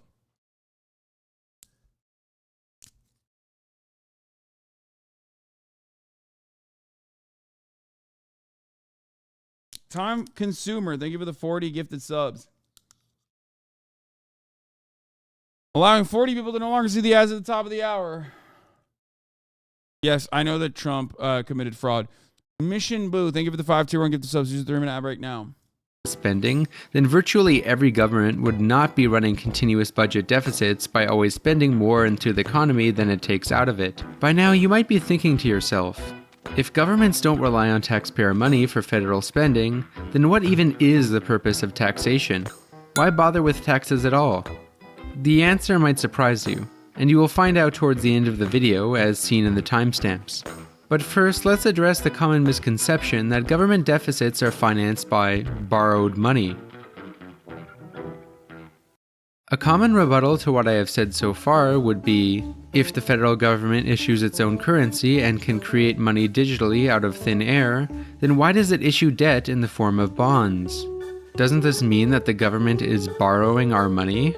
Most governments, such as the USA, do allow people to purchase government bonds in exchange for interest payments, which the central bank pays with newly created money. The government coordinates deficit spending by selling an equivalent amount of securities, but it is highly misleading to say that the government is borrowing money, because it isn't relying on borrowed money at all. The federal government is not selling bonds because it needs the dollars. Bond sales just allow holders of reserve balances to trade them in for US Treasuries. It's done to support interest rates, not to fund the government. A federal government bond is really just a savings account with the Fed. What basically happens when one purchases a federal government bond is that one is swapping their money from one savings account to another savings account with the Fed. You will never have to worry about whether a sovereign currency issuing government like the United States will default on its debt because it issues that debt in their own currency. The central bank will always be able to continue making the interest payments by crediting the appropriate bank accounts. Federal governments with currency sovereignty like the United States, the UK, Canada, Australia, and Japan don't actually need to issue bonds, but they choose to for various reasons. For one, government bonds function as reliable savings accounts with the Fed, where people can collect interest payments. Bonds can be used as a tool to encourage people to save money and not spend it. To clarify once again, the point is that neither taxpayer money or borrowing funds federal government spending for countries with currency sovereignty. The federal government spends first, taxes second, and then chooses to issue debt in the form of bonds with interest, which functions as safe assets for people's savings. The only so-called economists who don't understand this are those whose thinking is stuck in the era of the gold standard and fixed exchange rates. And they have not updated their thinking to the modern monetary system, which uses a fiat currency with a floating exchange rate. While it's really not easy to simplify, if there is one message to take from this video that you should most certainly remember, it is that governments that issue their own currency and issue most of their debt in that currency cannot run out of money and do not rely on the money of taxpayers or bond buyers. Who's that? The man who radicalized Supreme Court of the United States, Justice Clarence Thomas. I'm, of course, referencing Thomas Sowell, every racist's favorite black thinker. Now, while the government can't run out of money, I certainly can. And with pretty much negligible ad revenue on these videos, I will need your help to keep high-quality content like this going. Segue. And unfortunately, I don't get Al Jazeera money or generous donations from leftist commie billionaire. Why did he say Al Jazeera money or leftist? So if you think these videos are important and give you value, TYT? your collective support on Patreon can make all the difference. Now back to the video. But if governments can't run out of money, then what are the limitations to how much money they can create? Why can't they just deposit each of us a $1 million check? The answer is no. The government cannot print unlimited money. Well, technically it can, but not without serious ramifications. MMT obviously recognizes that there are indeed real limitations to government spending, but they're not exactly financial limitations. The two biggest limitations to federal government spending are number 1, inflation, and number 2, most importantly, the real resources available in the economy. Let's first look at inflation, because that tends to be what people worry about the most. Inflation is a very multifaceted phenomenon, which would probably require an entire video of its own. But for now, what you need to know is that inflation is caused by multiple factors. Inflation is simply the continuous increase in prices. Most governments usually aim for a stable amount of inflation for a healthy economy, and deflation, in contrast, which is the opposite, is usually a sign of a stagnating economy. But if prices continue to increase too much while incomes stay the same, people's money has less buying power in their own currency, thus leading to a lower standard of living. And when prices increase so rapidly to the point where they're out of control, this is when we get hyperinflation, a very rare phenomenon. Inflation takes shape. Well, I mean, rare for America, not so rare if you are a country whose currency is at the whims of Western banks. You know what I mean? It's like it's not as rare, unfortunately, for living in whatever country you live in, like Turkey, let's say, or maybe Argentina. Can you explain why I shouldn't be racist? Should I let this one cook, boss? Yeah, no, he's gone. Shape in different forms. First, there is what is called demand pull inflation, which is when demands for goods and services significantly outweighs the supply for them. One could argue that demand pull inflation is one of the multiple factors behind the increase in prices we have seen recently this year, as businesses are increasing prices to recoup lost profits from the coronavirus stagnation, and are capitalizing on the big increase in demand following the opening up of the economy. But this is likely not the main cause behind the inflation we are seeing now. What is more relevant right now... Dude, I engaged in one fucking conversation that could have been perceived as a debate with a friend, and like the impact of that should be studied, okay, by scientists. Like it's going to be a month and there's still like some of the weirdest losers in the chat still fucking pushing like increasingly stranger arguments. Like they get one whiff of a debate and they literally turn into psychopaths. Like this is why I hate like actually engaging in debate online, because it's not necessarily the act of the debate that frustrate me. I think that's fine. It can be very valuable. I've done it so many fucking times, and I will keep doing it when the situation demands it, right? But it's the debate lovers that make it fucking unbearable. They are so gross. They are such fucking losers, and they never stop. And they just suck the joy out of streaming. And their goal is not necessarily to arrive at the truth anyway. Their goal is almost always to just like clip something out of context and pump it into the fucking orbit so that everyone can go, oh my God, I can't believe Hasan said this thing. Okay? Is cost push inflation, the second main type of inflation. Cost push inflation occurs when there are noticeable increases in the costs of important goods and services where no suitable alternative is available. For example, a serious drought could lead to massive crop failures and food shortages that send prices soaring as supply collapses. But as the CEO of socialism, I'm halfway joking. Don't you think you kind of fumbled the bag there? This is the other side of it, which is like originally, when everyone watched the debate, everyone was like, no, it was actually really good and really well thought out. And then a week later, suspiciously, after every commentator decided that it was actually bad, and I did a bad job, which is literally identical to the fucking... wait, is this the same fucking chatter?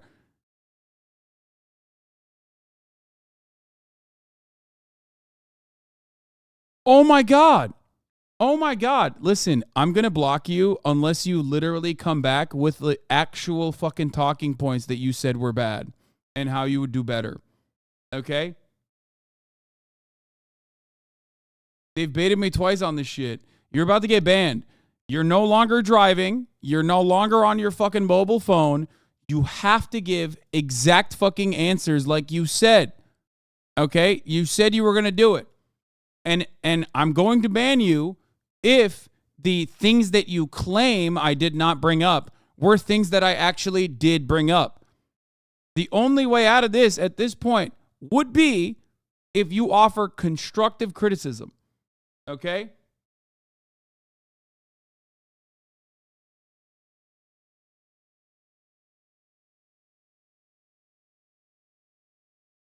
Fine, man. When Ethan asks questions, you pivot away. I'll pull timestamps from the YouTube comments. It's not even a pivot. Is it, if it's necessary information for world building, for the audience to understand better, and it's not pivoting away. You can't ban him. He came back for the sequel. I know. This guy has been up my asshole nonstop. This is precisely what I'm talking about. Okay? It's just this and that other chatter who was immediately forced to apologize because they didn't fucking watch the debate at all and recognize that they didn't watch the fucking debate at all. I'm finding the comment. Give me a moment while I find the comment I left. All matter of chirping of this sort inevitably revolves around not liking the vibes. As someone who saw this live, I tried watching this again and it absolutely infuriates me. I've been a subscriber for Hasan for 3 years, and at the time of me posting this, and this conversation was the biggest letdown I've experienced from him. As this conversation progressed, it turned more and more into Hasan gish galloping whatever Ethan brought up. So wait, you didn't actually give me time codes like you said you were going to, and instead found one comment?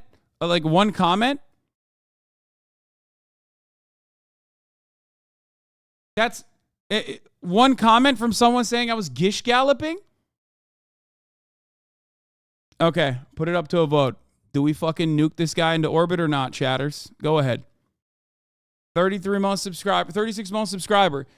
Bitch, you are the one who didn't fucking prepare. You said you were going to legitimately give me talking points. I'm aching for that constructive feedback. And the only thing you've done so far is find a fucking comment from someone else being like, oh man, well, this other guy also agrees with me. That's crazy.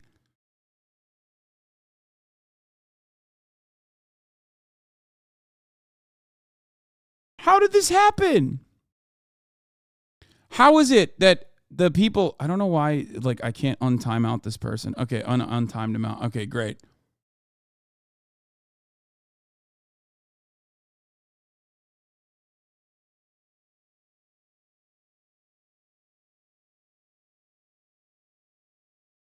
Every single time we have investigated further, okay, unless it's a chatter who just basically doesn't offer clear examples of what they wanted me to do.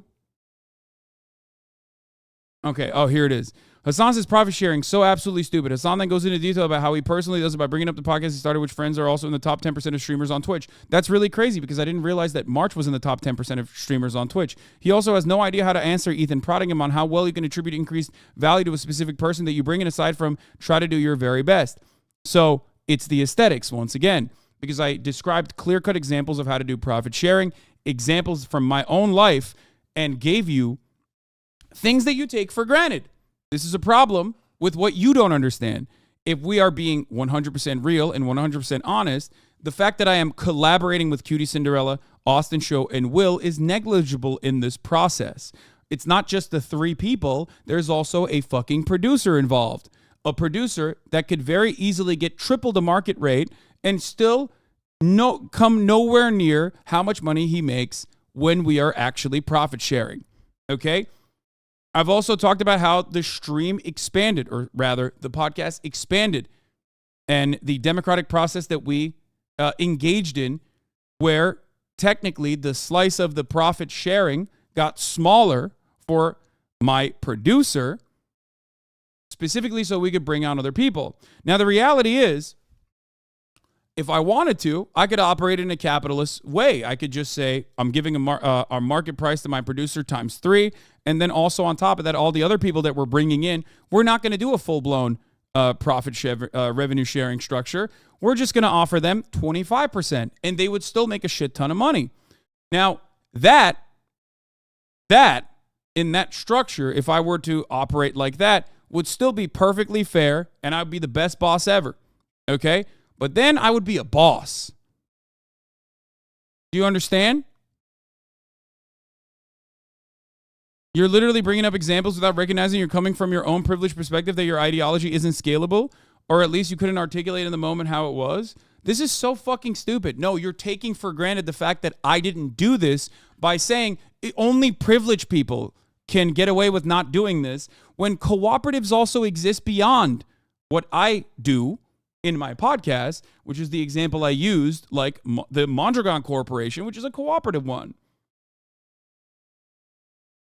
Not only that, but I also described how a janitorial staff would work. I described how it would take multiple fucking years for someone to be able to achieve at least like a genuine, for them to be able to get cut into the profit sharing once they are working at a company. And this is one example of many different forms of socialism that exists, both in under a capitalist organization of the economy, but could exist under a socialist organization of the economy. But of course, it's easy to fucking hand wave that away when you say, well, it doesn't matter because your ideology isn't scalable because you're privileged. All you're doing is once again proving that no matter what I say, it's just about the aesthetics for you, and you don't genuinely think about the material solutions. Okay? That's it.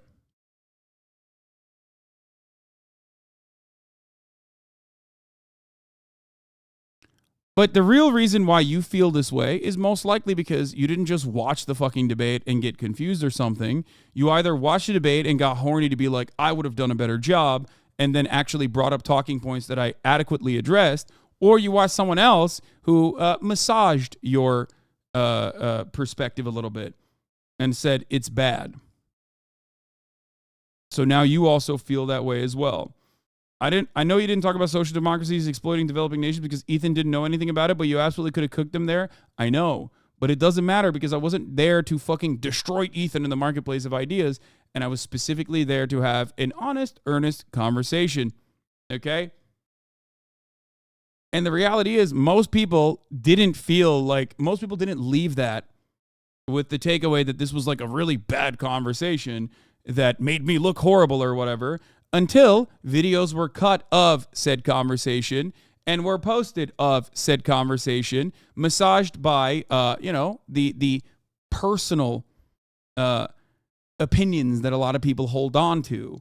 And now I hear it verbatim from so many fucking chatters. They try to mask it under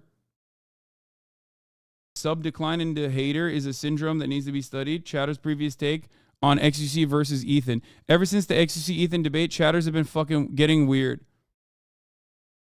Yeah.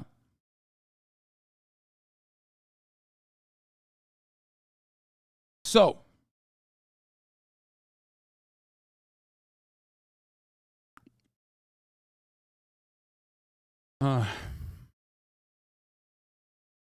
I was not trying to own him in the marketplace of ideas. I was trying to explain to certain things. Also, wasn't looking at you to destroy Ethan. I just didn't think you made great points at defending your own alleged ideology against democratic socialism. I think what a lot of this conversation also derives around my alleged ideology. Why have you been giving me money for 36 months if you think that my alleged ideology is not one that I hold on to, even though you personally also have described that I actually do fucking maintain my ideological position in my real life experience that you literally personally said could only be done if someone is profoundly privileged. Perhaps the entire talking point for me, perhaps the entire fucking perspective for me is that it shouldn't be left up to wealthy people to be able to be magnanimous. Okay? It shouldn't be up to someone like myself to be a good boss and engage in profit sharing. And instead, this should be mandated. You know? Because when it's left up to the owners to not behave like owners and owner operators instead, and to give a fair share of the profits to the workers, the other workers that are working alongside them, all of a sudden you create this insane fucking structure where those who are in ownership positions retain all of the profits. profits generated through the extraction of surplus labor value.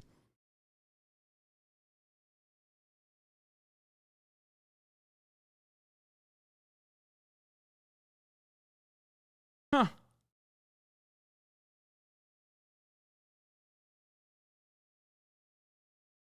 So interesting, though. Two streams have been derailed, and not a single good point has been made. What's this about?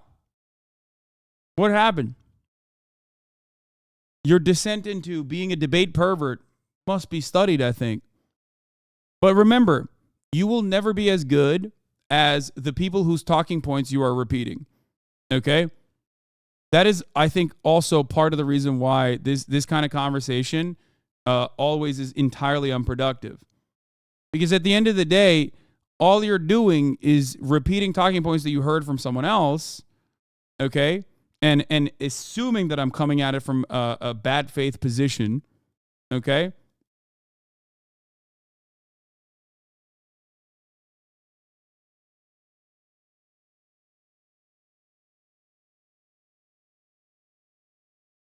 But it's never going to be as good. Okay, I don't want to derail anymore. We're getting a lot of hate here, but my own personal ideology is go for the tenets of socialism without having some perfect ideology. I don't know, man. I just think that we should vie to be less capitalist as a whole. I'm capable of my own thought. I don't know why you think I think you're bad faith. You said alleged ideology. What the fuck are you talking about? That's why I said you're making an assumption that my ideology is bad faith or some shit. Okay?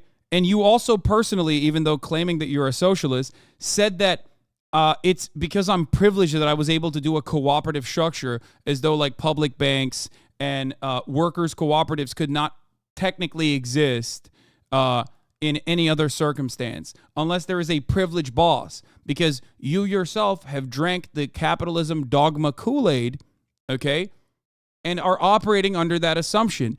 In a way, what you're explaining here is no different than assuming that the janitor would have like singular control over a company like a CEO would, as long as you hired them. Okay? You're doing the same thing. You're doing the exact same thing.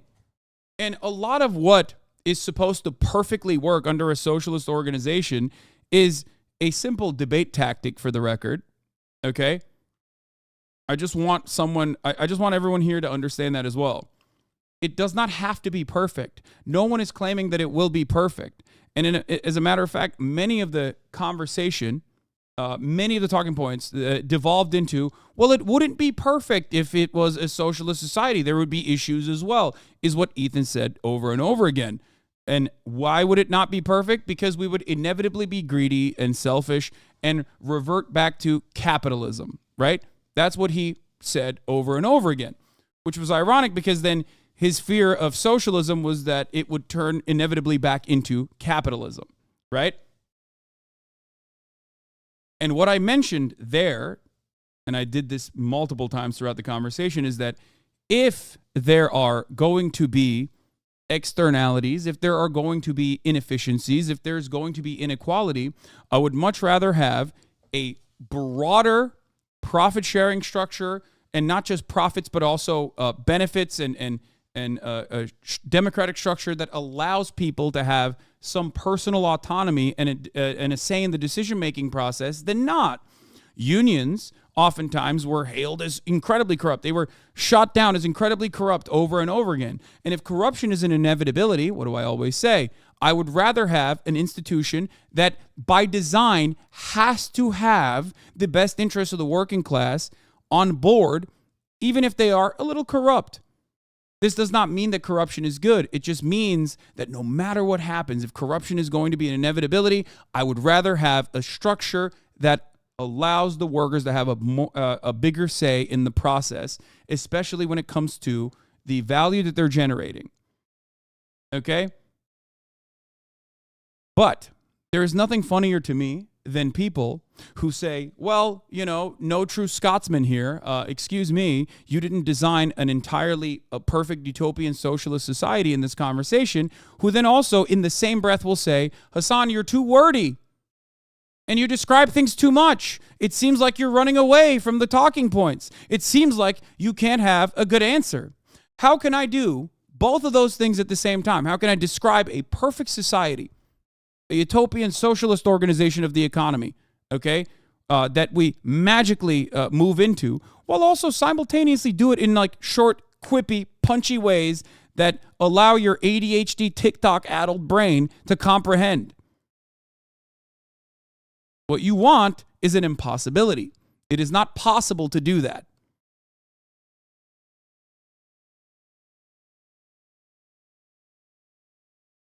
Anyway.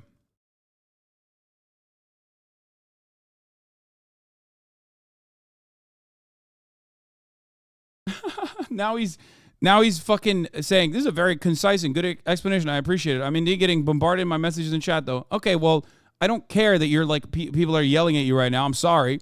Because this is the second time you've derailed this community in the, I would have to say, malicious way that you have done. So if you understand the points that I made just now that are clear and concise, why didn't you understand it when I made those exact same points against Ethan in the conversation?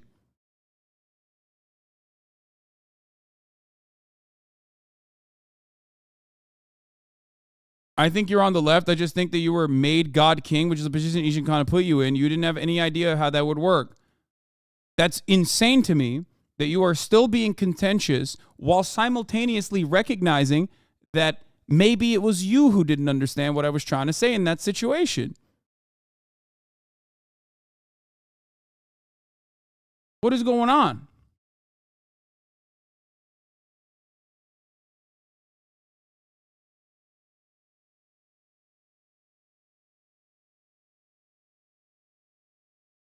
A long-time community member was a really weird chat logs like this. The fuck?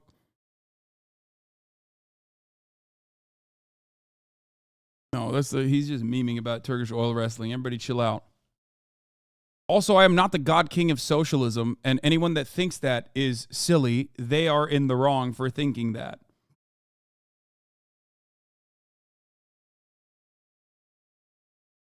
Okay.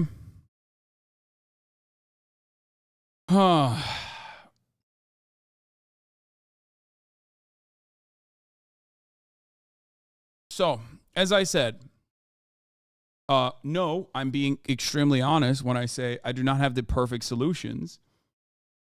Of course I don't have the perfect solutions. There are certain things that we can't even imagine, certain issues that will arise inevitably.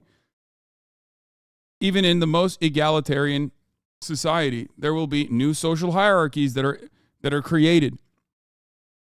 We do not know if said social hierarchies will be truly incredibly important, like life-changing, make people depressed, whatever the fuck. Okay? He was saying in the hypothetical you were playing God King, as in you were describing what it would look like. But I wasn't. In that structure, in that conversation, I was not portraying myself as the God King anyway, because there's always the understanding that I have, at least, that it is, once again, impossible to fully comprehend exactly what a post-scarcity socialist governance would look like.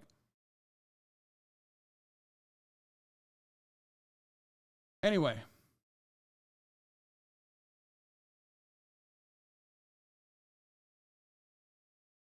So.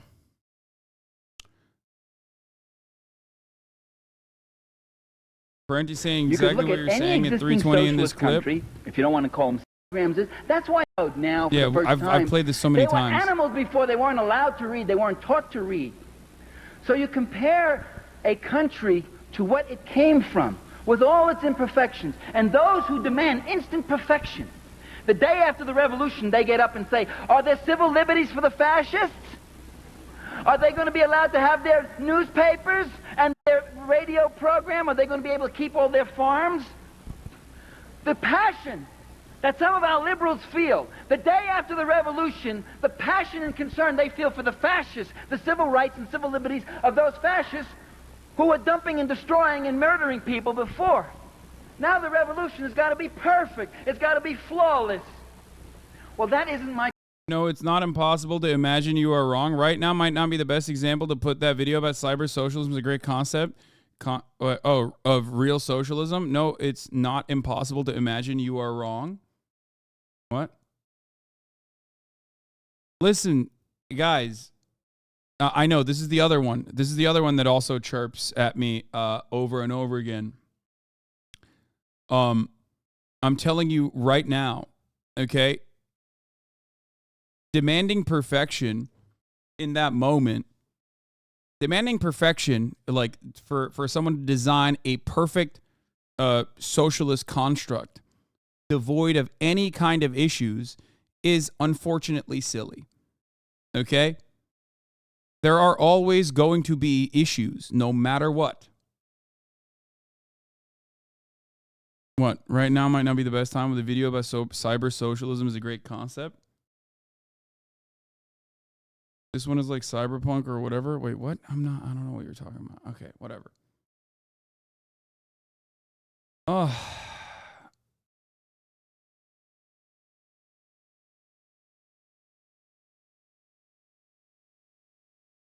One of the things people criticize Hasan for is that he doesn't engage with all of his insane critics. Good faith chat, interaction without fear of ban is important in interrogating and refining positions. If everyone piles on people for disagreeing, people won't disagree when they do. It's not always debate purgatory. I agree. Even though that guy is engaging in a little bit of debate purgatory, I think it's fine and healthy to have conversations like this, even if it does devolve into me just yelling at this chatter and telling him that, like, it is up to you to understand my words. And if you come in here with like serious criticisms, that's one thing. But if you took a week to find serious criticisms and all you could do was like bring up someone else's comment in the fucking chat and be like, well, this guy agrees with me, look at this.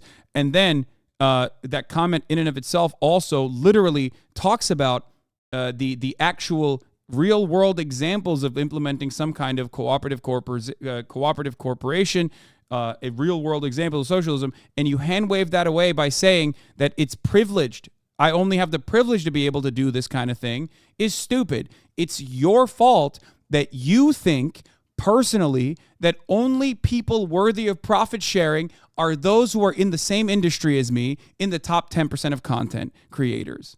Okay? That's your issue. That's your own personal moral failing that you forget about the producer behind the scenes, okay? And that you immediately assume that every single person is going to be magnanimous like I was in that structure, okay?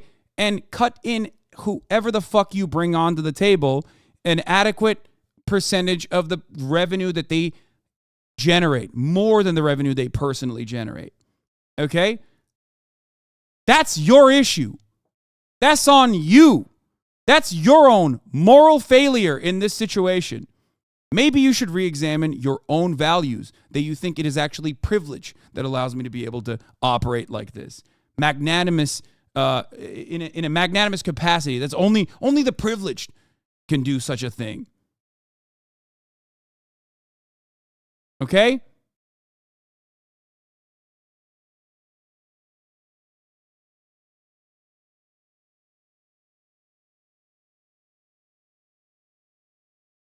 I copy-pasted my comment. Oh, okay, that was your comment. Well, okay, that makes it so much worse for you because, again, saying only privileged people can engage in cooperative ownership is incredibly silly.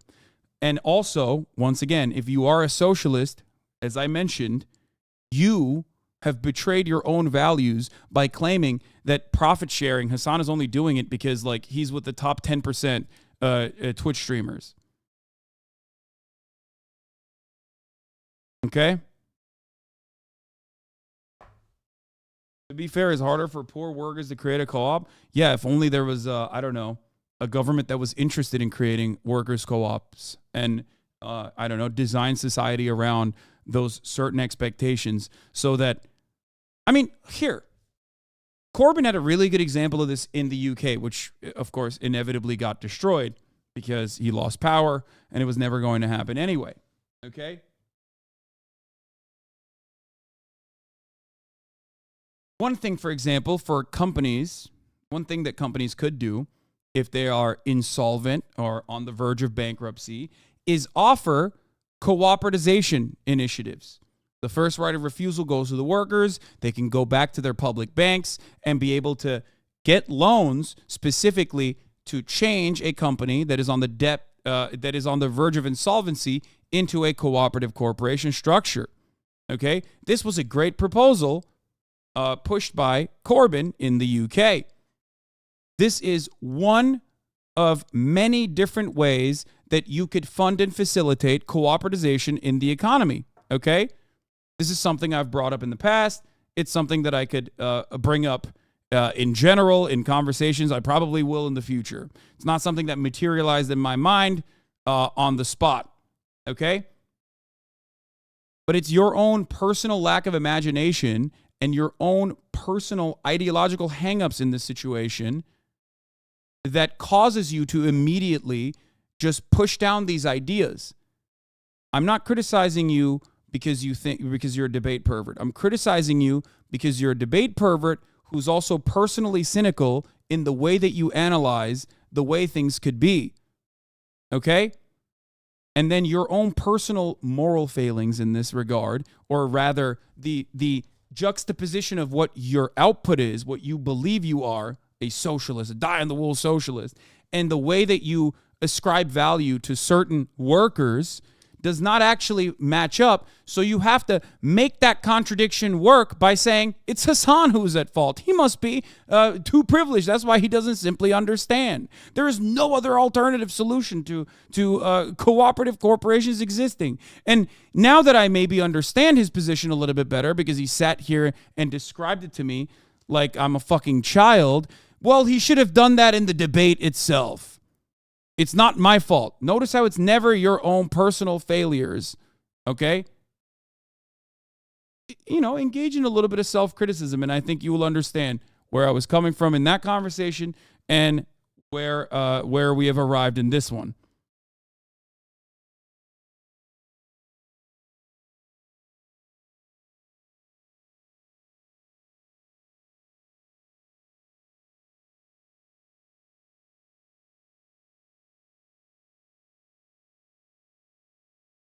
What if he's not arguing in bad faith? He just misunderstood you. Misunderstanding me is entirely different than you did a fucking horrible job. I was genuinely upset. You pivoted away from Ethan and said you couldn't immediately answer and just generally talked around his points.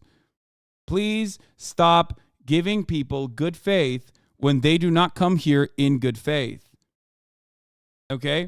And then he had a week after that mishap. After that mishap, he had a week to not be smarmy and annoying, but instead actually come up with real, genuine, constructive criticisms, which is what my expectation was. Okay? But instead, he kept up the smarminess. He kept up the fucking annoying, petulant, I'm going to be a nuisance attitude, and didn't actually bring anything to the table that was constructive at all.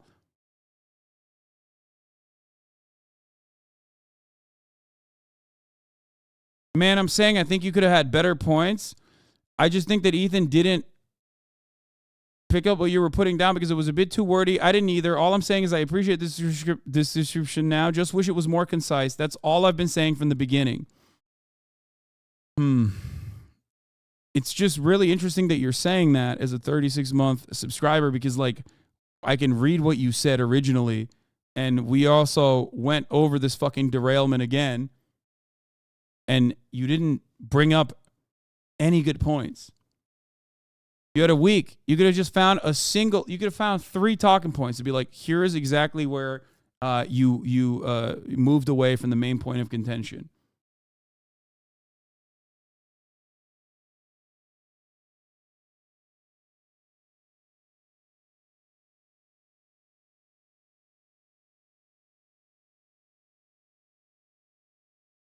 Not at all. That conversation genuinely upset me. You kept pivoting away whatever Ethan said. Did not do that at all.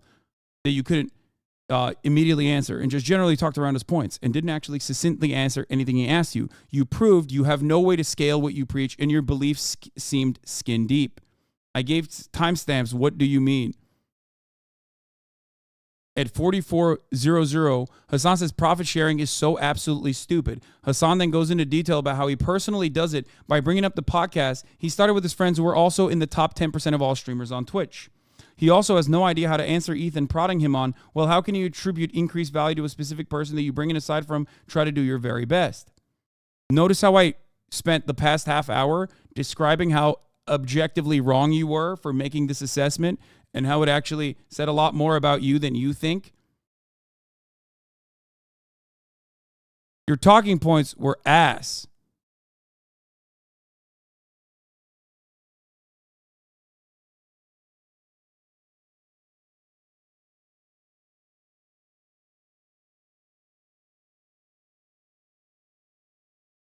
And yes, profit sharing also exists under capitalism too. But you're then putting up more of an argument now than you did at the point in time when I was upset. Wait, what? No, I actually put up the argument in that situation. It's your flavoring, okay? Your seasoning that you added, your own personal hangups that cause you to retain that information in the way that you did. You are the one who is adding that, well, you only did that with the top 10% of streamers on Twitch. I gave you an example of how that is scalable. And I also told you that it's not, it's your fault that you think only top 10% of Twitch streamers deserve profit sharing. And you also forgot, conveniently, someone who was not a part of the top 10% of Twitch streamers who was originally cut into 33% of the revenue structure.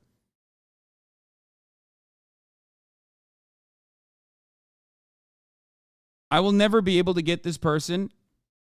I will never be able to explain this to the person. I don't think. I just like they won't see it. What is this? Is this 44?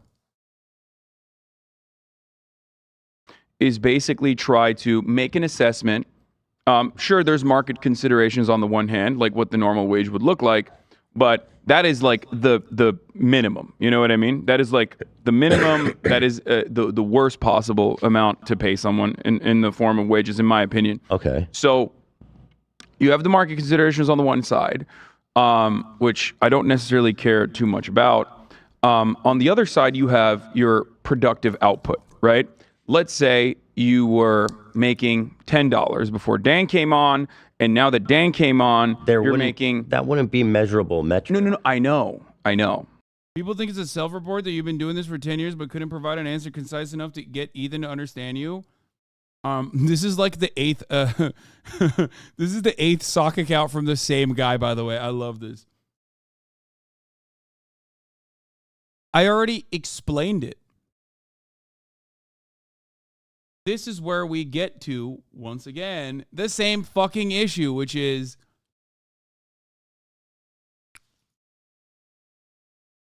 he has a different worldview than I do. A conversation around the subject matter is not going to change Ethan's worldview immediately, automatically, okay?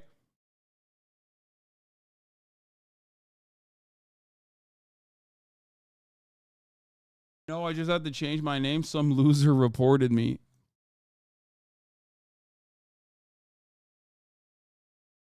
Anyway, this dipshit will just never admit he's wrong or that this whole hang-up is that he just doesn't like you. Will continue until you give up something for an own. Yeah, I know. Except he could have done something that that genuinely did that. He could have actually shown a point. He could have shown a point of the conversation that he actually legitimately had issues with, like where I got something wrong or something like that. Okay? But he didn't do that. He said, oh, well, you know, you just didn't get Ethan to submit to your will and immediately institute a cooperative profit-sharing structure in his workplace or some shit.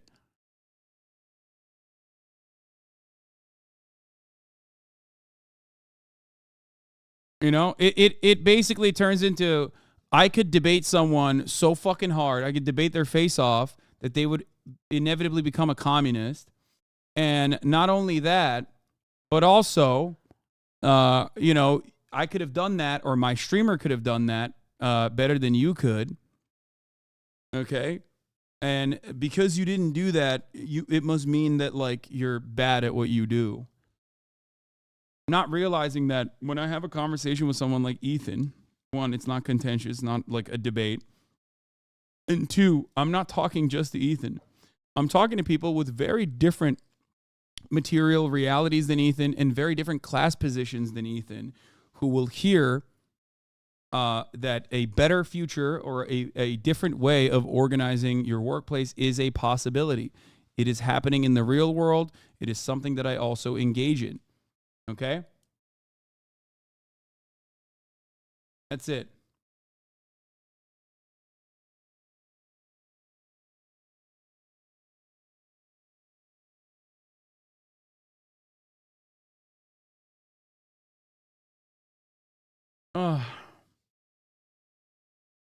Okay.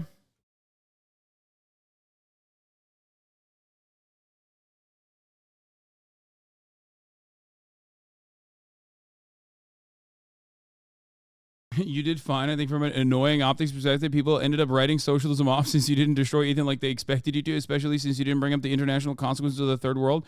People might have been more on board with your ideas. I mean, yeah, again, it's not about destroying someone in the marketplace of ideas.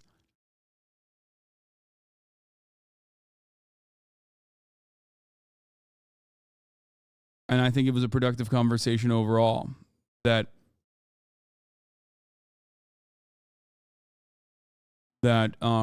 yielded way more positive results than people think it did. But of course, for some weird reason, instead of people looking at this and going, wow, what a productive conversation, I feel like a lot more people who would be normally on the liberal side of things got a better understanding of different ways of reorganizing the economy.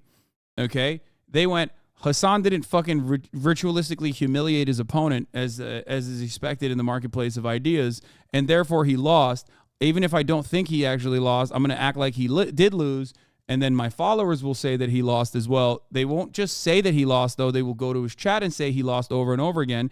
And when asked, okay, and when asked personally about like where the issues were, they won't actually be able to come up with anything because no one else actually legitimately came up with any reasons as to why this was a genuine L. And, unless you do lie about shit like re-education camps or whatever the fuck the common narrative is, I haven't seen anything that was like positive or constructive so far, other than people just basically finding new ways to be like, you take the L, you lost. Anyway, let's get back to the deficit myth now. But I feel like this derailment also perfectly demonstrated precisely the reason why I fucking hate the culture and the attitude and the toxicity that comes from debate purgatory and debating in general. Or powerful storms could wipe out oil refineries, causing the prices of energy to spike. Cost-push inflation is often... Yeah, like, this is it. This is the only thing. Nah, you just didn't have answers to Ethan's questions. Love you and content, but yeah, L. Going forward... Please.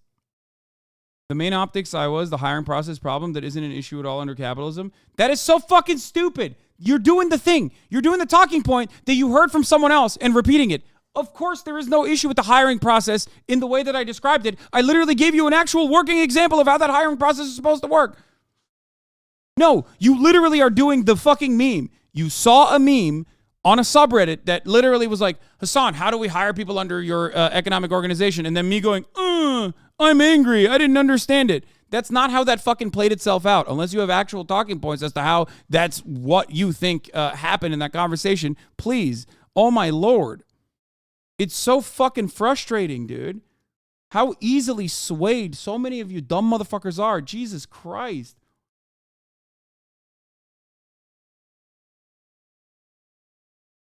Lol, you're not wrong. I'm just playing devil's advocate. Okay, Oh God, I hate debate perverts. I hate often caused by the rising costs in key parts of production, such as oil, raw materials, and transportation costs, which have become very relevant in the age of global interconnected trade. Examples include supply chain disruptions and fluctuations in the price of oil, both of which increase the costs of production and in turn cause the prices of many imported goods to rise. This type of inflation is primarily what is to blame for the price increases we are seeing in many countries at the moment. Contrary to the dogma that conservative hyperinflation hyperventilators will tell you, larger deficits do not automatically lead to hyperinflation. In fact, most of the time they don't even lead to much inflation at all, as real-world evidence clearly shows us. Japan has the highest debt-to-GDP ratio in the world, of about 256% as of 2021. And they have been at the top of that list for quite some time now. Yet for the longest time, they can't even get out of deflation, the opposite of inflation. Let that sink in. This tends to make the brains of deficit hawks absolutely explode, because they haven't accepted two basic facts. Countries that issue their own currency, and most of their debt in that currency, cannot run out of money. And two, that the cause of hyperinflation is not large deficits. Governments all around the world, including the United States, created insane amounts of new money after the 2008 crash, and experienced little to no subsequent inflation. Governments have also increased the money supply even more significantly during the coronavirus crash, and we have not seen any substantial inflation until recently due to the supply chain disruptions and shortages of important goods. The connection between money creation and inflation, which, by the way, despite being solved at this stage, is still being propped up because people realize, well, you know, people will pay this price point for it. So let's just keep it at this price point, which is what's going on right now. Is not as clear-cut as many people assume it is. Rare cases of hyperinflation, such as Zimbabwe, Venezuela, Lebanon, and Weimar Germany, are extremely rare and were caused by multiple severe catastrophes in their real economy. Please stop. You're also being fucking annoying, okay? You're being annoying in a different way when you're like, even though you personally didn't respond the way I would have, who's for me or Trent to judge your debate skills? You've admitted you aren't great at debates. What the fuck are we doing here?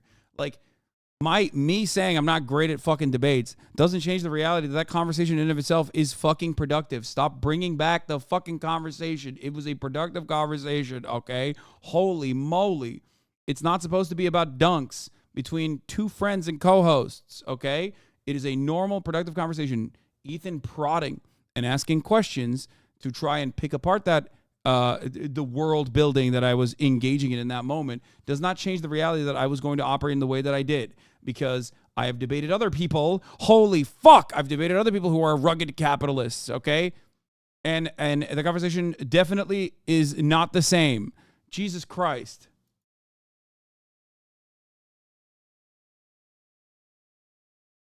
And these situations were not helped by the fact that all of these countries owed an insane... All matter of debate lord and debate purgatory inevitably turns into the efficacy of debates, okay? It turns into a debate about the debates. And that's what's fucking frustrating. That's the issue. Because that's the major reason why it's so unproductive, okay? Because debate lords love debating. And if they don't want to fucking, if they're done with like the major point of contention, they move on to like the optics of the circumstances. It becomes a meta debate about debates. This is precisely the reason why so many toxic fucking communities that just have been generated off of like the blood sport itself inevitably devolve into debating child pornography, because there's not much else left at that point, okay? If you are debating for the sake of debating, you are inevitably going to run out of issues to fucking debate. And you're going to debate on child pornography or engage in meta-analysis of debates.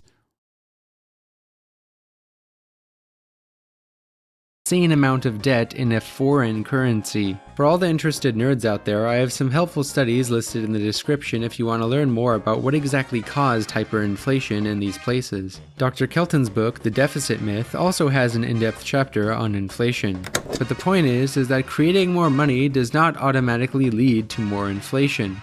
And inflation is a multifaceted phenomenon way beyond the scope of this video. Anyone who gives you a short, oversimplified idea or one single cause of inflation is most definitely lying to you. Now, while creating money does not automatically lead to more inflation, government spending does have very important constraints if countries do not have the physical... I'm so confused. Why do they teach literally in every college level econ class that increasing the money supply almost always means that inflation rises? I've heard this from most progressive professors too. Well, he's not saying that that's not the case either. He didn't say that like increasing the money supply permanently doesn't cause inflation. He's saying that it does happen. He's just talking specifically about hyperinflation being incredibly rare. Hyperinflation is something different.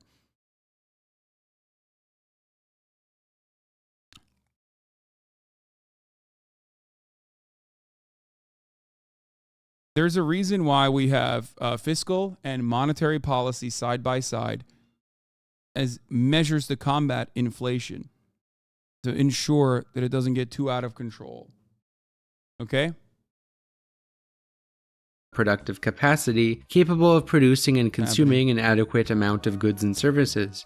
As alluded to earlier, this brings us to the primary limitation of money creation, and that is the real economy. There are real limits to the amount of workers that exist who the government can hire to do things. And there is also a limited amount of natural resources available, and each country generally has their own limitations to their productive capacity, aka their economy's internal speed limit. Let's take funding a war as an example just to illustrate. While we should all be against wars, I hope, the libertarian argument that we just can't afford it doesn't really hold up. It's just not a good argument because countries with currency sovereignty can always afford another war, at least nominally.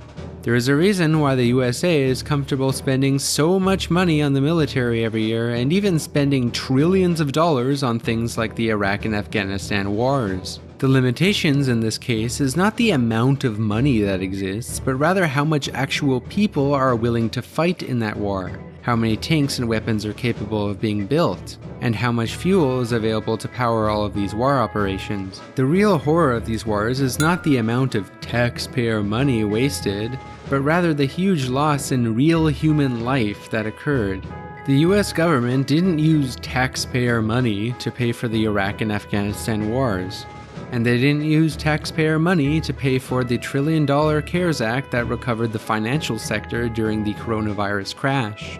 Same goes for the Obama stimulus package after the 2008 crash. The US government paid for this stuff the same way it pays for most things. It simply gets the Federal Reserve to create money and deposit in the appropriate accounts of the actors needed to make these things happen. If the US government were to implement an ambitious progressive policy like a Green New Deal or a universal basic income, we would simply do the same thing. Here is Warren Mosler, a known MMT economist, explaining how simple this process would actually be.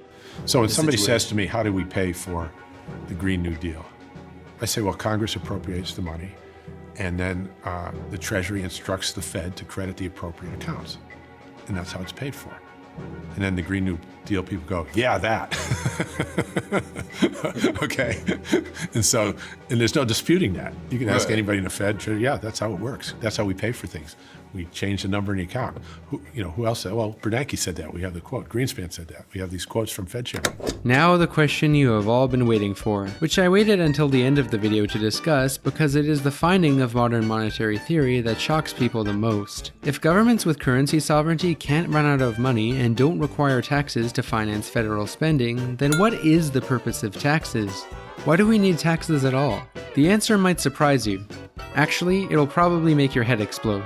There are multiple reasons for taxation, but MMT boils down the role of federal taxation to two core take out money from the economy after putting an arbitrary number of monies in the economy. Purposes. Or to reduce inflation. Number 1.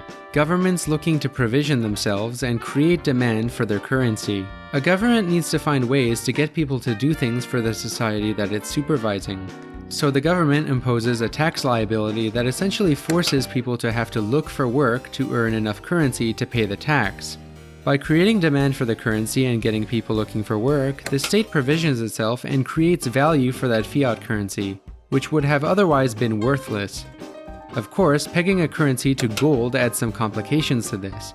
But we left the gold standard a long time ago for a reason, and because governments primarily run on fiat currency now, it makes more sense to describe the modern monetary system that we have now. To clarify once more how governments provision themselves and generate demand for their Planet Money explains this perfectly in a short Instavid. thing is, I've never seen a valid argument explaining why we can't just print more money. This is our most asked question. Most people say, you get it. This guy is an incredibly talented HasanAbi. Inflation. But you kind of can just print more money. Why can't we print more money? My kingdom is in a miserable state. The walls are falling down, the archers need practice, most everyone doesn't have a house. Can't we like spend some money and fix this? Sir, you spent our entire reserve on these nuclear powered aircraft carriers. Which we did, yeah. But like this is how it works. See, the kingdom's treasury, hey Derek, hey Derek, when the economy is cold, it creates money by lending it out. Anyone want to borrow some money? When the economy gets hot, like when there's an inkling of inflation. He sucks it back out of circulation. All right, give it back. See, really, Your Highness, it's a delicate ecosystem. Hey, I'm a wizard. Whoa, cool, a wizard.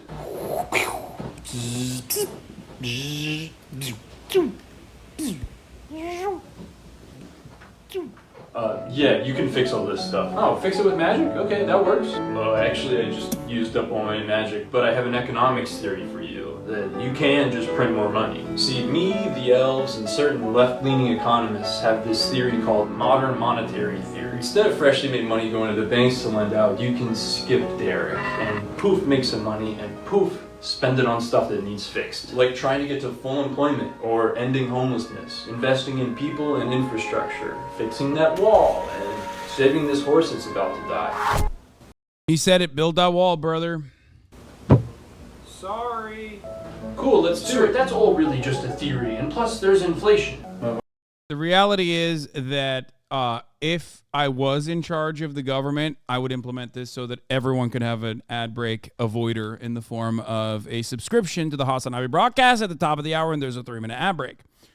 Because no one should be forced to see the 3-minute ad break at the top of the hour, let alone be paywalled due to their circumstances, their financial circumstances. That's right, government-mandated HasanAbi subs. Everyone gets a gifted sub. At the top of the hour, government prints the money specifically for this initiative.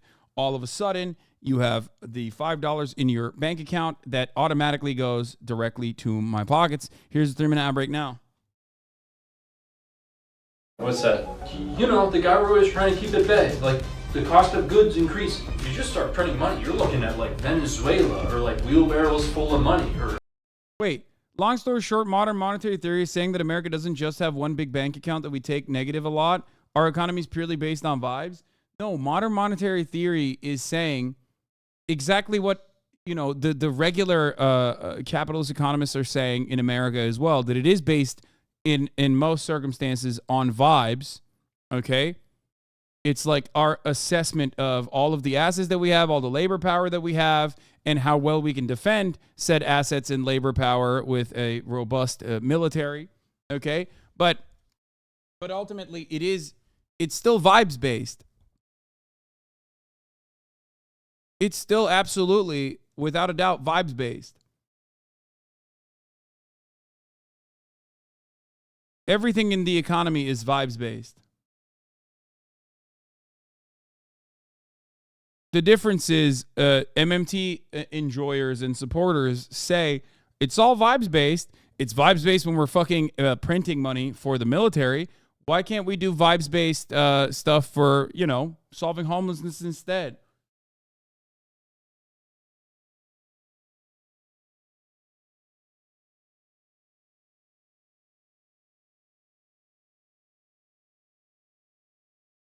other buzzwords. The theory has an answer for that too. Like, the kingdom's economy can absorb a solid chunk of money.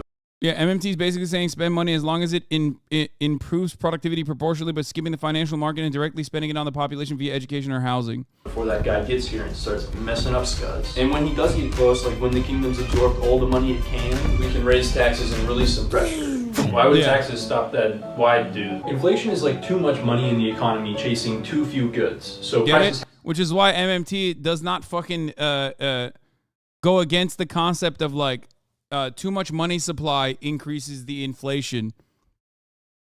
Like MMT enjoyers, MMT understanders, MMT believers also believe that there needs to be a deflationary mechanism because too much money would end up creating inflation.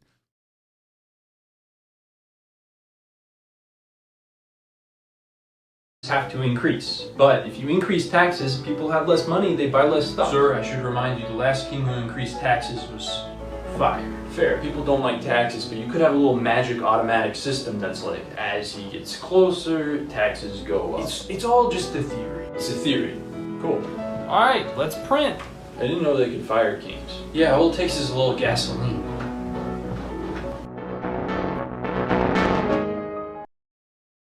Okay, this is yeah, I mean, you said it was like short and sweet, but that was not a short video. Currency via taxation. Let me use the following example that economist Warren Mosler likes to use. Let's say I have all of you watching this video in a room with me, and I offer you one of these tokens to mop the floor for me. Let's call this fiat currency donkey coins. Would any of you mop the floor for 1 donkey coin? Probably not. How about for 2 donkey coins? Probably not, because they're completely worthless. Now, if I had 2 guards with a machine gun waiting by the door and you had to hand in one of the donkey coins to get out, would you then change your mind?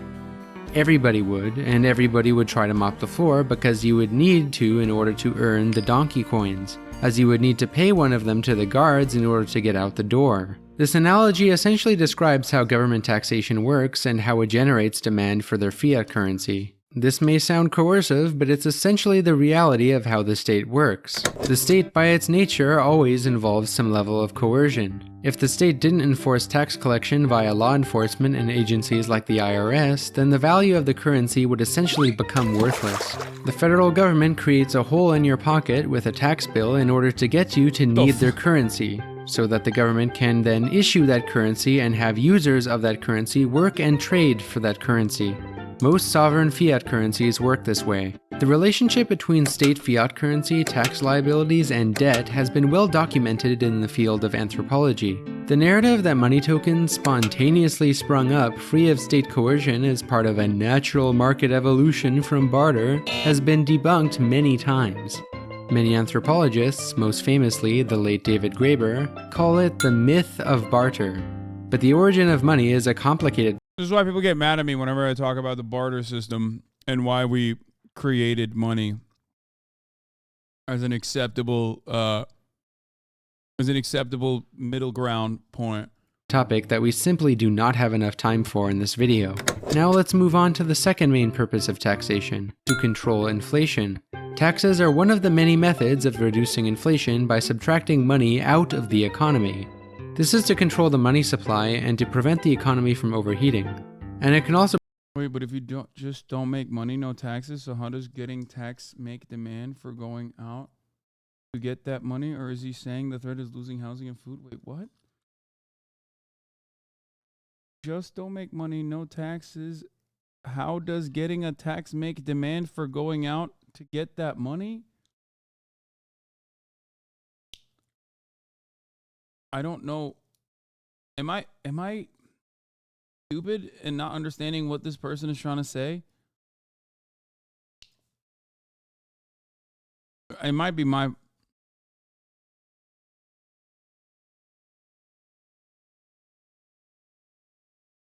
They're saying you don't get taxed if you don't make income, so why the obligation? If no tax, then how does housing and goods with tax? No, I think it's a legit question. I just am confused. He's saying if you don't work, they can't make you pay taxes.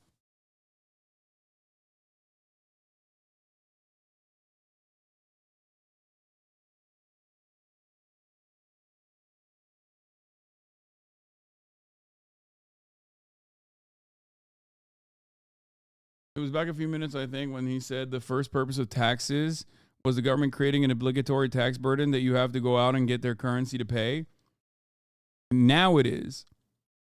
I don't think I don't think that's how it worked originally.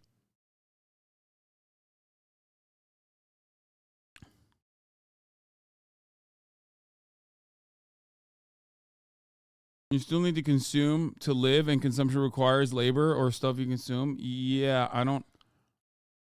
You're saying that when you work, your taxes are withdrawn in a subsidy that ultimately goes to fund avoiding the ads at the top of the hour. We already did this. I already ran the top of the hour ad break.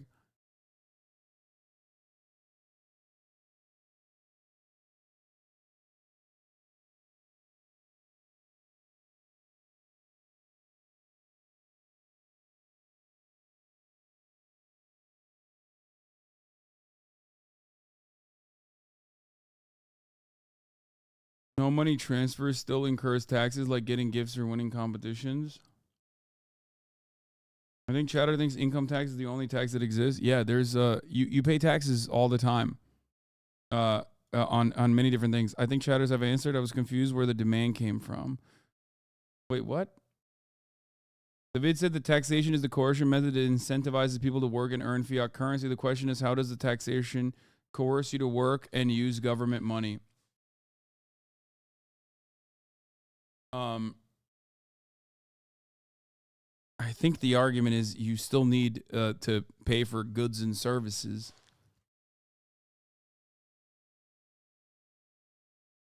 Right? Am I oversimplifying it? Like you need goods and services to exist.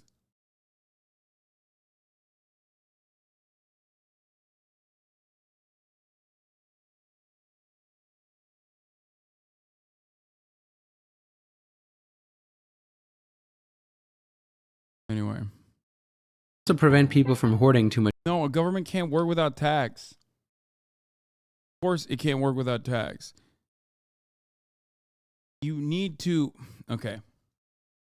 A government can't work without tax because there is no, at a certain point, no matter what happens, someone had to have pooled funds together or at least organized society in a way where everybody got together and built fucking roads and you know, banks and schools and houses and whatnot.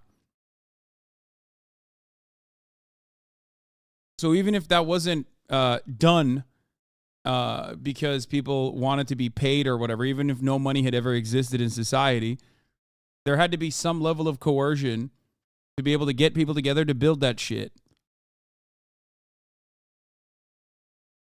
At least post enclosures, or at least once we moved away from primitive accumulation. Originally, the need for survival made up the reason as to why you would do this, okay? And then as we became more modernized, that need for survival moved into, food, shelter, clothing, things of that nature, or at least like building cooler shit, getting together and building cooler shit without money, without any kind of like mediator in the process that everyone understands it means the same fucking thing.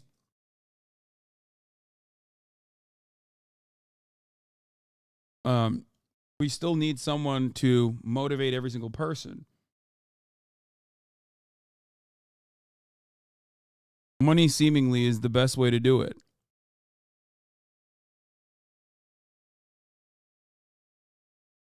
It's not the tax that incentivizes, it's the fact that only that current currency will be taken due to tax money, forcing that currency to be the standard or other current currency to be useless.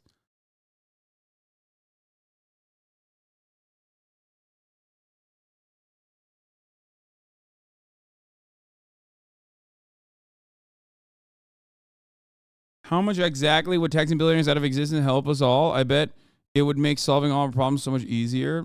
I mean, it depends. When people say taxing billionaires out of existence, I think a lot of people think like a straight income tax bracket or something. When billionaires don't make billions of dollars off of like straight income. There are very few labor billionaires, if at all.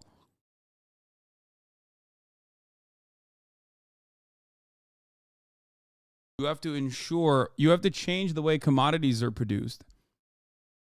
You have to change the way we understand profits so that no one becomes a billionaire to begin with.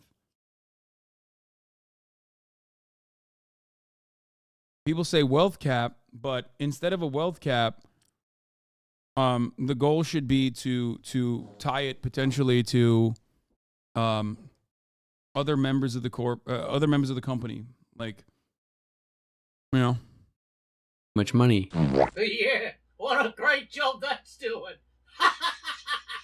Taxes can also serve other smaller purposes, such as discouraging certain behaviors, like sin taxes with things like smoking. Taxes can also be used for moral purposes, reducing inequality.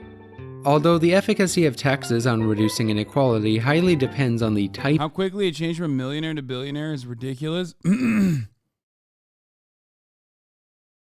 It doesn't matter what you say. It doesn't matter if you say millionaire or billionaire. This is so frustrating to me. It's not the dollar value, man. It's not. Okay? The change from millionaire to billionaire is partially due to fucking inflation, but it's an arbitrary value anyway. Okay? It's an arbitrary value assigned. The real problem is how commodities are produced, or how you earn your, how you generate your value, okay? How you get numbers in your bank account. That's the real issue. Is it capital accumulation, or is it through wage labor? If our current tax structure is, revolves around giving a much lower tax burden to those who engage in capital accumulation, gives a lot more ways to generate, gives a lot more ways for those who own assets to hide their wealth, okay, or to lower their tax burden than it does to a W-2 employee or to a 1099 employee, which is currently the case, then yeah, of course, it doesn't matter whether you are a millionaire, or you're saying, oh, millionaires and billionaires are ruining society, or billionaires are ruining society, or quinchillionaires are ruining society. It doesn't matter. So maybe in the next 100 years, we'll say, if we survive that long, we'll say trillionaires are the ones who are the real problem, not millionaires and billionaires.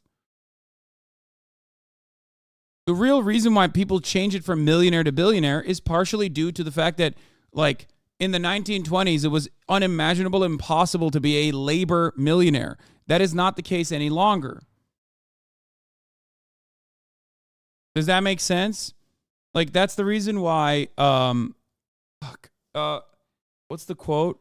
The socialism will never work in America. Grapes of Wrath guy. I'm forgetting his name now. Jesus Christ. Anyway, socialism will never work in America because the American working class do not see themselves. Oh, Steinbeck. Thank you. Joseph Steinbeck.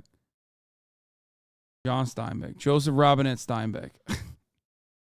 I got to stop calling everybody Joseph Robinette or Jedediah.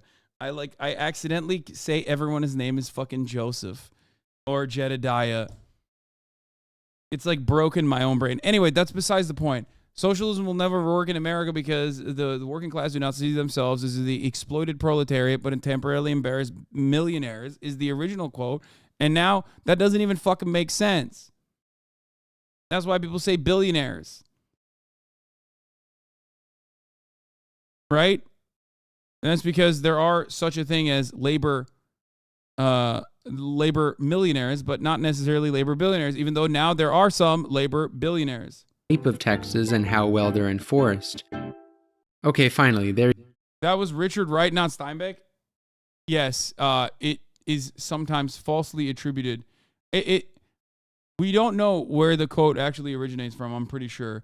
I think that it was originally attributed to Steinbeck, so I just keep saying Steinbeck. There you have it. Now it should be clear that how are we going to pay for it is not the question we should be asking.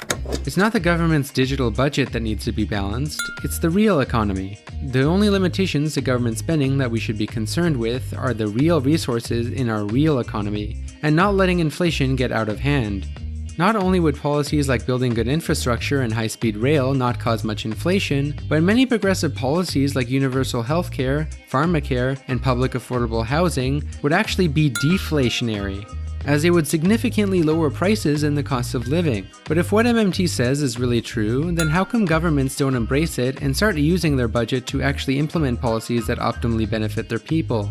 They sure seem to do so when it comes to optimally benefiting the rich. On first glance, it might appear that most politicians are either stupid, self-interested, afraid to challenge the status quo, or all of the above. But here is where I would argue that MMT does not have the answer. In my opinion, certain other schools of thought do.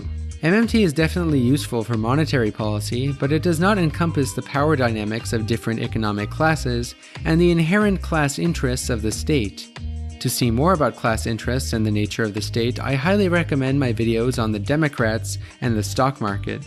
I also talk about this stuff extensively on my Patreon exclusive podcasts, and my second channel, One Dime Radio, which you should definitely subscribe.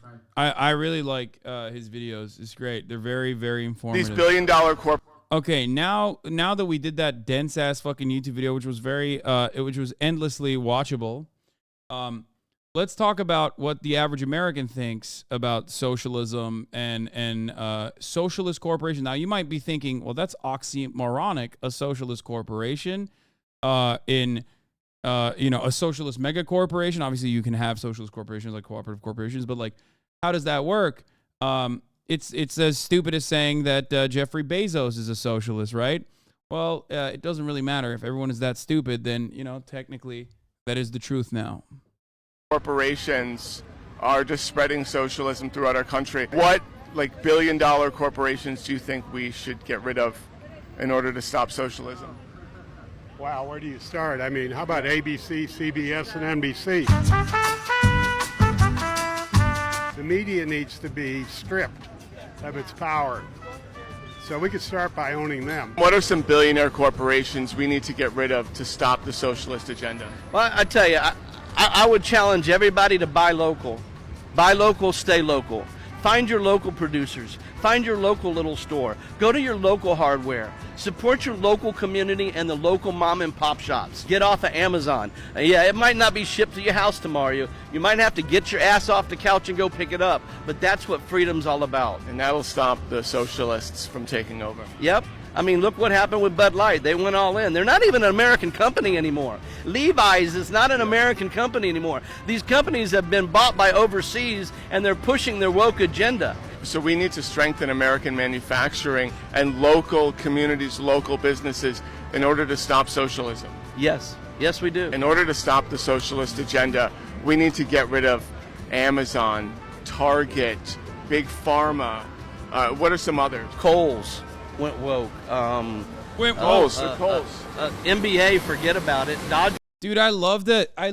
Like, this is it, bro. This is it. When you fucking have when you have been purposely kept stupid, okay?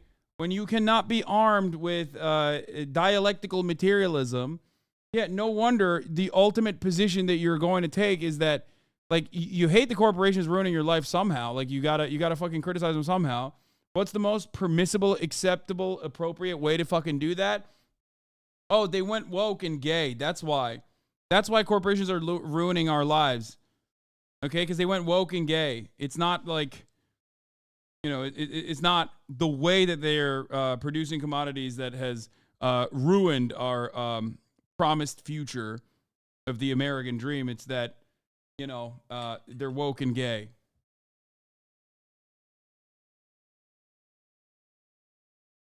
Dodgers went woke.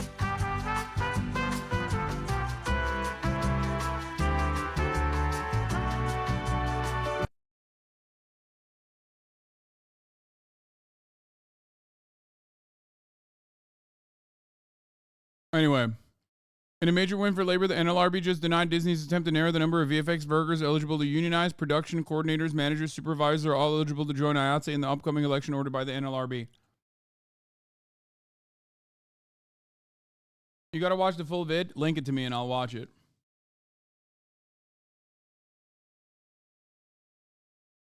Yeah, the Ultra MAGA shirt was sick. Oh, before we forget, Donald Trump bought a gun, which I don't think he's allowed to buy. Stephen Chung, Trump's campaign spokesman, tweeted a video saying that Trump bought a gun in South Carolina. After learning it was a felony to buy a gun while under a federal indictment, he deleted the tweet. Sorry, Steve, the internet is forever. Like this from Glock. Wow. And they sell well. Yes, sir. They like me. They like I gotta buy one. Sir, if you want one, this one. No, I want to buy one. I want to buy one. Can I get one more picture with the president? Wait, he said he would have bought one. He didn't actually buy it. Go ahead. And it's right here. I just want one. Go ahead. 1, 2, 3. Hey, let me have a minute. Y'all look so good. Watch this. Hunted. You got it. And hey, jump in one more time. When Julian, hey, the Attorney General, jump in. Come on, Attorney General. You look good. Appreciate it. Hey, you have the we saw. Yeah, this is Gonzo. Isn't it block? Good, very good, Fantastic. Huge. It's pretty funny. It would be hilarious if Donald Trump also got an additional gun charge while they're hitting Hunter Biden with that. I would fucking die. Okay? Like, imagining a world where Hunter Biden and Trump both getting hit with separate gun charges. Rico and gun charges. Trump is such a thug. I mean, yeah, he's cool as fuck. Exactly. All right, let's get back to the news. Holy fuck, there's so much to cover still. Bob Menendez says he will not resign. We're skipping that one. Wait, there isn't much here.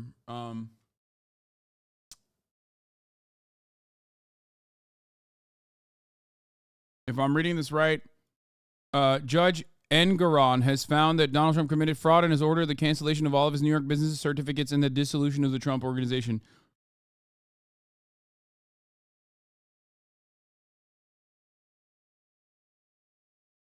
Fox News tried to do a bunch of scary man on the street interviews about crime. It didn't go well. What?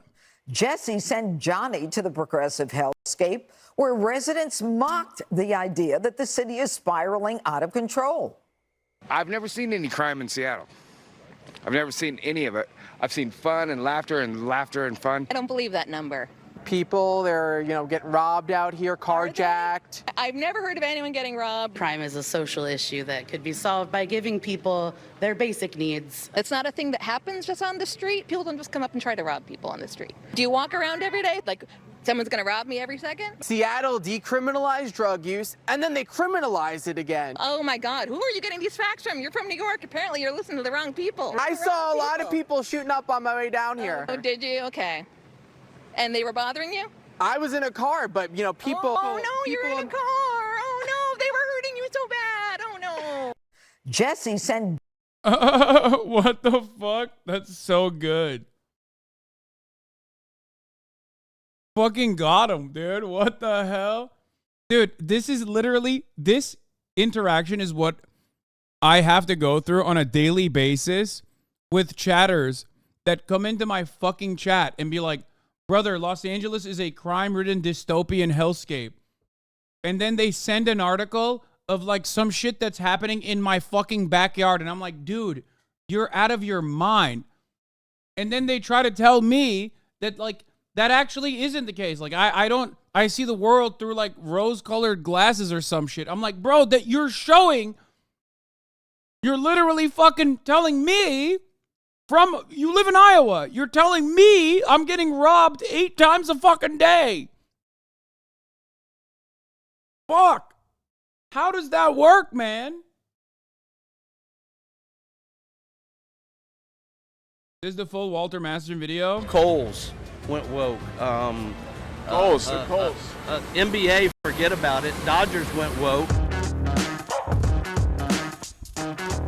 These law enforcement agencies are corrupt. It's not just a few bad apples. Oh, I know. It's not just a few bad apples. That's correct. They say there's just a few bad apples, but I don't think that's true.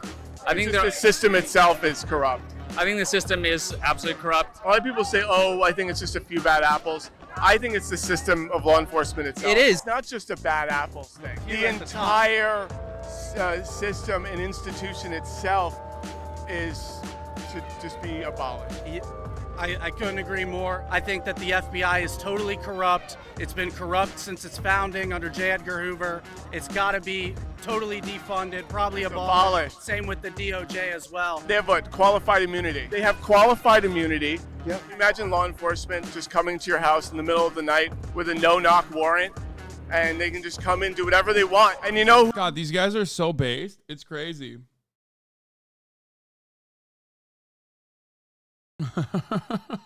They're so stupid, dude. Who investigates them if they do something wrong? They investigate themselves. That's exactly right. These law enforcement agencies, when they do something wrong, they investigate themselves. Yes, yep.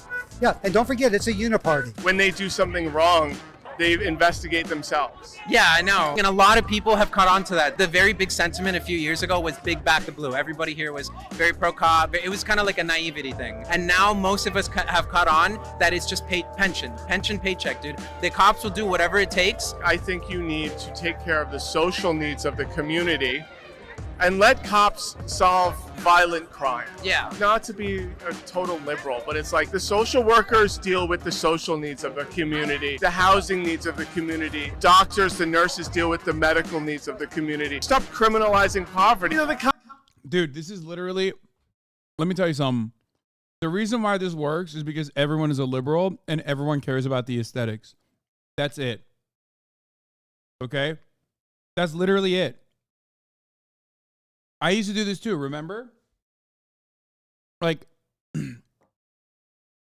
yeah, you can get a Trump supporter to agree to fucking institute socialism. You just got to look the part. Now, of course, obviously, they're super malleable and super easy to persuade away from that, and often do. Because when you go back to them and be like, well, a liberal said all this, what do you think about that? Then they're like, oh fuck, I want the opposite of what they want.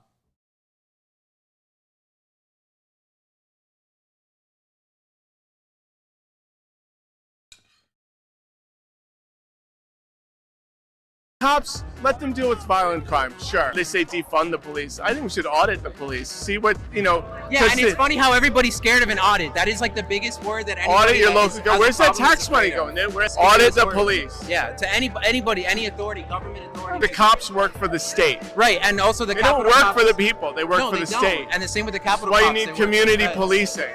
Yeah, like the sheriff. The sheriff is one of the few only roles that should theoretically be uncorrupted. You know, that person's elected by the people. Yes, and serves the people. Exactly. Yeah. I'm kind of on some defund the FBI thing, right? Defund, abolish. Yeah, get rid of it. I hate to use woke language, but you know. They're getting ready to build a building for the FBI that's twice as large as the Pentagon. It needs to not happen. Oh, you mean Cop City? They're building that in Atlanta, yeah. Can you explain why you think Trump is guilty? I read the indictment, but, you know, he's been guilty of many crimes that he's gotten away with. But, like, he declassified these documents. Is that what you think? I think he declassified them, and the Democrats planted them. So you're not a journalist, are you? Well, yeah, I'm a journalist. But he's not on the fake news? Yeah, no, I don't believe in journalism. Reality is a little bias.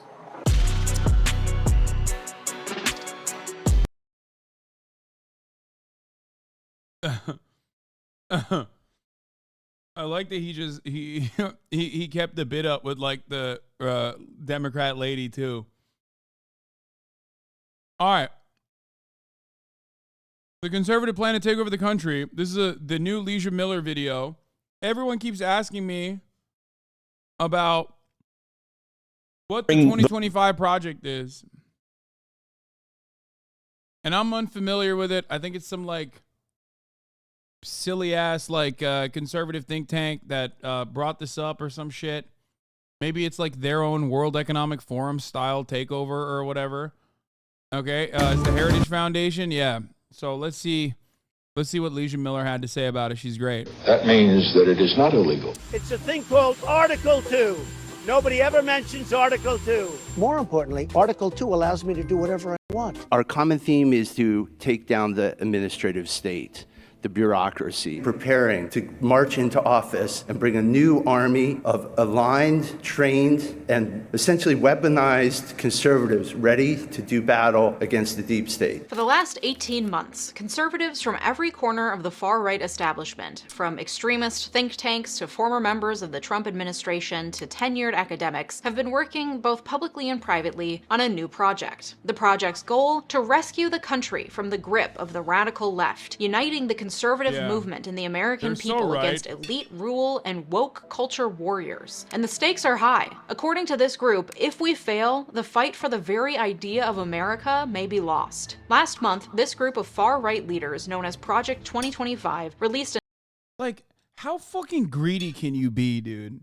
Like, how greedy can you be that, like, your profits are higher than ever before? Wages have not kept up with our productive output by any means. Labor has lost the war against capital many years ago. Okay, so much so that, like, even a crumb of symbolic support is super meaningful. And you still are like, it's not enough. We need to kill literally every leftist. Like, we just have to do fascism. We have to just be fascist. We have to be more fascist. It's like, dude, what do you want? You got everything, man. And these fucking monsters are still like, oh, no. No, the left still controls everything. It's like, no, it doesn't. What does the left control? It controls nothing.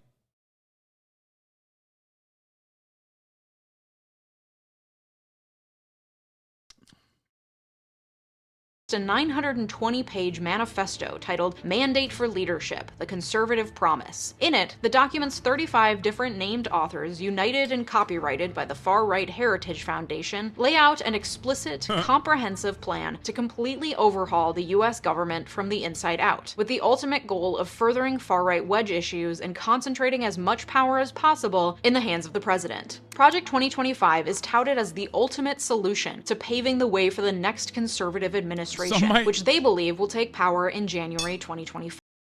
Some might say the final solution. You know what I mean? I mean, who? Conservatives are so good at recycling talking points. That's it. That's the only thing that these motherfuckers conserve and recycle is the talking points of prior fascist coalitions. You know what I mean? And former. And current, sorry.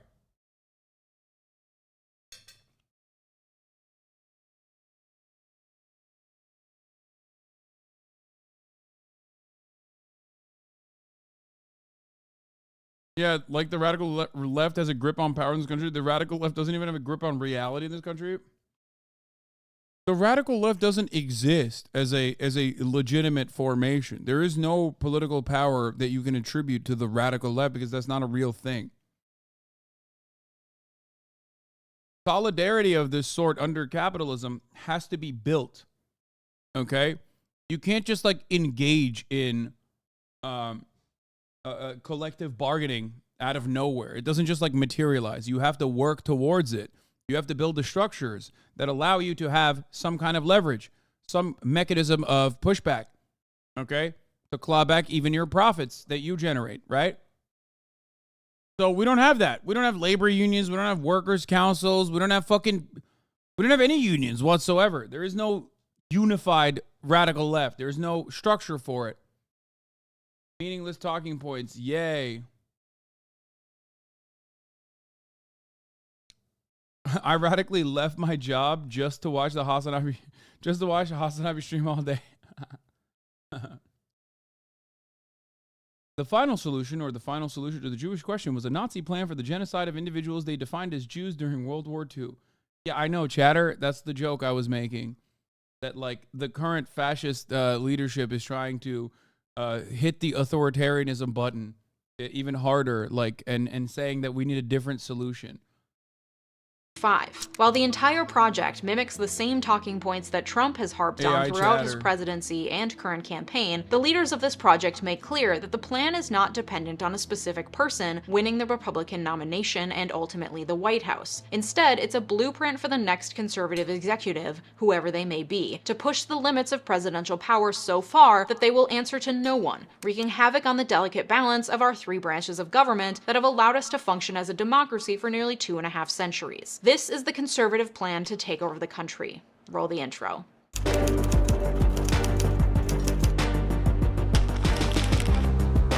God damn. Her intros go so fucking hard. Okay, listen. Listen, just going back to the radical left.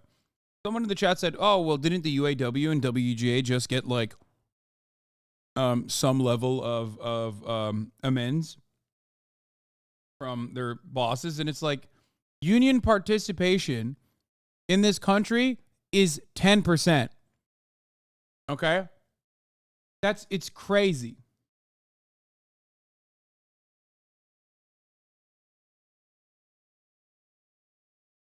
%.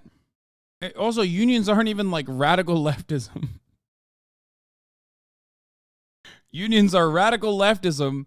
Is like, what are you doing? The business plot? Like, what the fuck do you mean unions are radical leftism? Like, people are talking in a transatlantic accent in here, like they're fucking cigar smoking, monocle wearing tycoon owners. You know what I mean? Trade unionists are radical leftists. We must stop them. Like back then, they were a little bit more radical. You know, they had militancy. They had labor militancy as shit.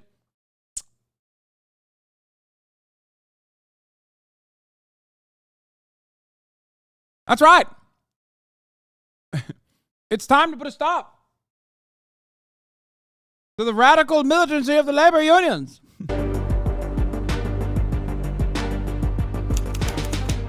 A lot of you like to assume that lawyers universally are millionaires, and while it's true that there are quite a few millionaire lawyers, many of us are just swimming in cesspools of debt that we had to take on to get these degrees in the first place. So it may come as a shock to learn that I am in fact in so much debt. On top of that law degree, I also have an undergrad degree and a house, and I've started a business, and I've taken on more credit card debt than I care to admit to. And with rising interest rates...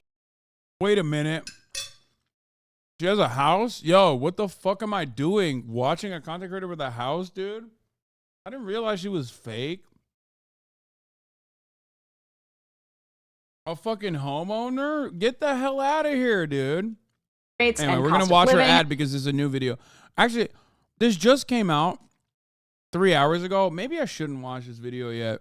I feel like it's a disservice to her. I feel like it's not going to give her an algorithm boost because people are going to chop this up and like post it immediately. And I kind of don't want to watch it yet. I'll watch it tomorrow. I'm sorry. Or maybe in a couple days. Yeah, y'all need to stop sending me fucking videos that come out immediately and like expect me to immediately react, not realizing that there's like there is an entire fucking industry of people that will go and cut it. Except for BoyBoy. Yes, BoyBoy, we can watch his video that just came out. But before we do that, the Supreme Court rejects Alabama's bid to use congressional map with one majority black district. It's 11 a.m. in Washington, where the Supreme Court has denied Alabama's latest attempt to use a congressional map with just one majority black district. Republican state officials were seeking to block a lower court's decision against the map. So joining us now for more analysis of this ruling is CBS News correspondent Skylar Henry. Good to see you, Skylar. Just walk us through the ruling by the court and what the political implications are. Yeah, well, let's talk about the political implications first. If there were to be a second congressional district that favors a black majority, then in all likelihood there could possibly be a second Democrat in the state of Alabama up on Capitol Hill. That is notable given that there's only one right now, Congresswoman Terry Sewell. She is the only Democrat and the only black representative in Congress right now for the state of Alabama. And many that we spoke with when we were down in Alabama a couple of months ago have said that they feel as if this district were to be developed, then this automatically essentially creates a fast track, if you will, to have another Democrat in terms of having some sort of representation up on Capitol Hill. Now, how we got here, the Supreme Court rejected the state's original congressional map several months ago, ultimately calling it unconstitutional and saying that it violated the Voting Rights Act. Then what happened is a series of legal procedures where the state of Alabama and lawmakers there tried to challenge what the three-judge court ultimately said needed to be done. They called on Alabama to redraw the map several times to try to create what is referred to as an opportunity district. That didn't happen. The state lawmakers and state legislature, GOP-led state legislature, ultimately came out to say that that isn't what we're going to do. They came up with different maps that didn't really address the problem. And so, folks, the Supreme Court has gone woke.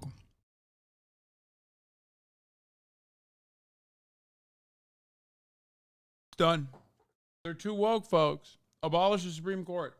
So ultimately what happened is that what's referred to as a special master has been assigned to come up with a plan to figure out what this map might potentially look like. Yesterday, there were 3 proposed versions of this map, all of which have a black majority in this second proposed district. What ultimately will be decided will matter. It'll be a couple of weeks. We know that there is a very short window that the state has to work with. The Secretary of State has said that they want to get this done by the beginning of October so that they can be prepared for the 2024 election. All right, so let's talk about the 2024 election, Skylar. What is next for the state? Yeah. So, well, the state and, for that matter, the other side has an opportunity to push back on this. They have until October 3rd to challenge what we saw today. They kept it, the Supreme Court kept it relatively short, relatively brief, a one-sentence refusal that the state put out there saying that they want to try to extend this and try to push this back. The Supreme Court came back and said, no, period. No smile. Further, but the Supreme Court ultimately said no, the special master can continue to do its work. Why this matters, Vlad, is when you take into consideration what's going on in the House of Representatives, where there's that razor-thin majority for Republicans in the House. I believe there's about 4 or 5 seats that the Republicans have in terms of a majority. Every seat counts, and if there were to be a second Democrat in the House... Yeah, bro. Second Democrat comes in. George Santos is unceremoniously forced to resign. Matt Gaetz goes to prison for pedophilia. Boom. It's like pretty much over at that point. Just saying.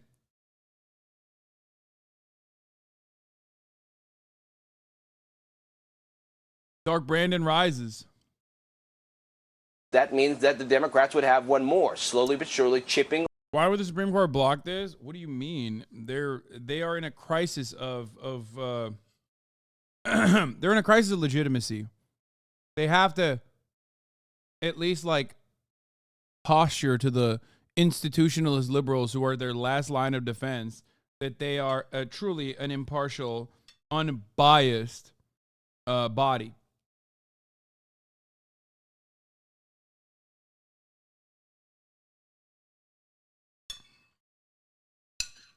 Now, of course, it's bullshit.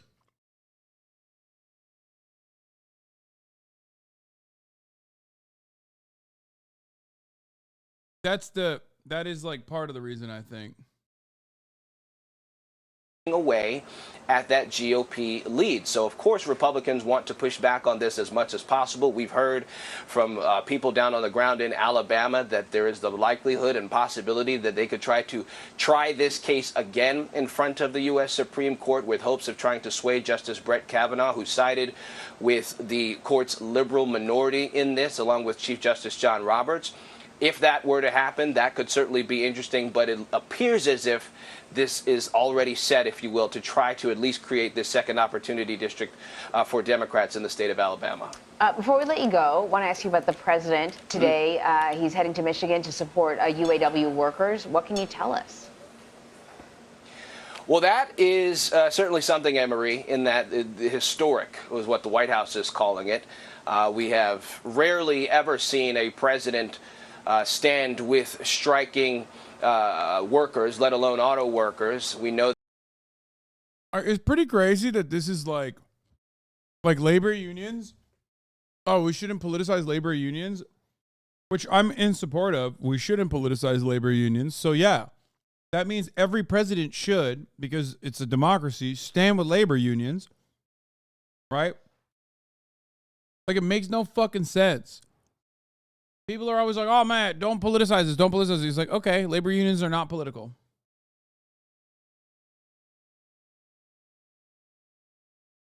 Yandera Dev, he groomed a minor?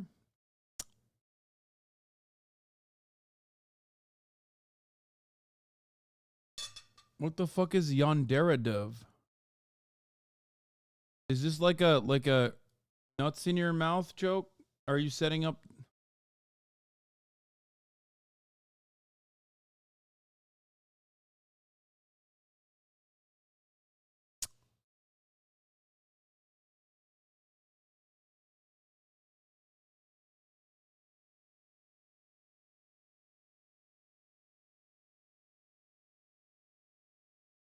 About a video game? Okay, well, I don't fucking know. I don't do those. Is the former president right? Does the push for electric vehicles here in the United States hurt? He's like a B-tier lolcow. Literally not worth reading the message, Lamel.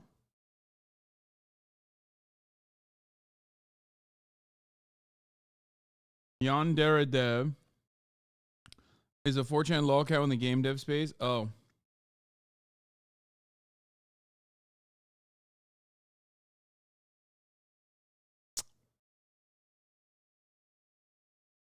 All right. Your union. It doesn't if it's a just transition, and that's what we're fighting for right now. It doesn't if the companies do the right thing and put this work under, you know, our agreements or to our standards. And again, it's the companies driving this race to the bottom, and they're using our tax dollars to finance it. And, you know, I find a pathetic irony that the former president is going to hold a rally for union members at a non-union business. And, you know, all you have to do is look at his track record. His track record speaks for itself. In 2008, during the Great Recession, he blamed UAW members. He blamed our contracts for everything that was wrong with these companies. That's a complete lie. In 2015, when he was running for president, he talked about doing a rotation, taking all these good paying jobs in the Midwest and moving them somewhere in the South where people will work for less money, and then to make people beg for their jobs back at lower wages. And the ultimate show of his, how much he cares about our workers, was in 2019, when he was the president of the United States. Where was he then? GM was, our workers at GM were on strike for 60 days, for 2 months. They were out there on the picket lines. I didn't see him hold a rally. I didn't see him stand up at the picket line, and I sure as hell didn't hear him comment about it. So here's the He was question. missing in action. Here's the question to President. What about the meeting with Trump? Would you meet with him when he's in Detroit? I will throw you in jail, Wolf Blitzer. I will throw you in jail, and I will like it. You deserve prison. Okay? Whose fucking side are you on? Like, CNN is the Clinton News Network. Know your fucking place. The one time where they are, like, ostensibly on the side of Trump even is whenever they are literally standing in front of a labor leader. You will go to jail. Jail for you. He's literally like, oh, yeah. Shut the fuck up about this Trump shit. Okay. Would you meet him? Like, this is a banger moment. Like, he just cut great anti-Trump propaganda. Great anti-Trump propaganda. Any other circumstance, CNN will be nutting. Okay? CNN will be fucking nutting right now in other circumstances. But right now, there's a real issue. CNN gets GM, Stellantis, and Ford commercials. You know? So it's like, okay. Yeah. Trump bad.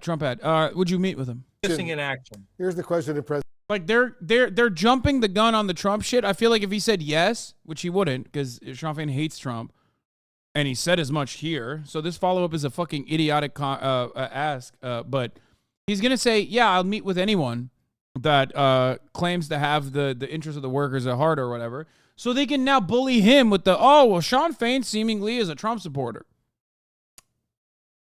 President, what about the meeting with Trump? Would you meet with him when he's in Detroit tomorrow? I see no point in meeting with him because I don't think the man has any bit of care about what our workers stand for, what the working class stands for. He serves a billionaire class, and that's what's wrong with this country. Well, hell yeah.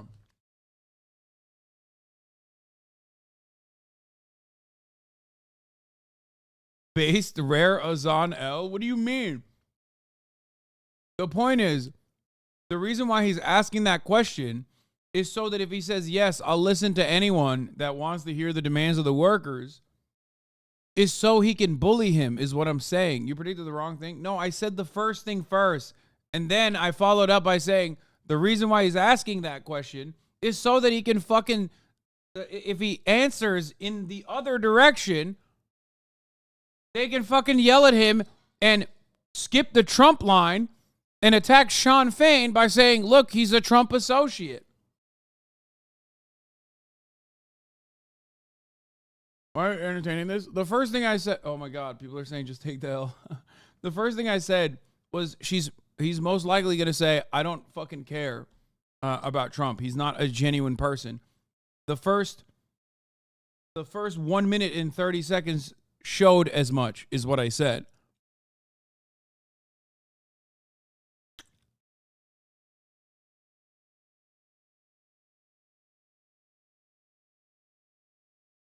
When was the last time you saw labor getting this much attention, though? People are really talking about the real issues now, don't you think? I mean, this is one aspect of it.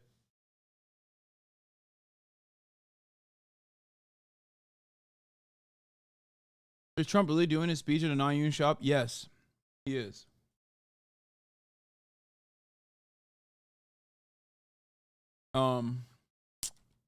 President. He is.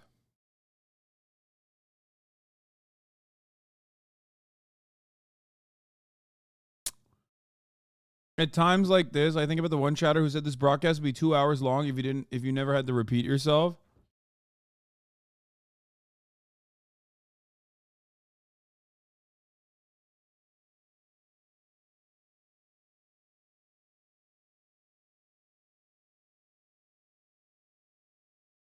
Yeah, it's not 100%.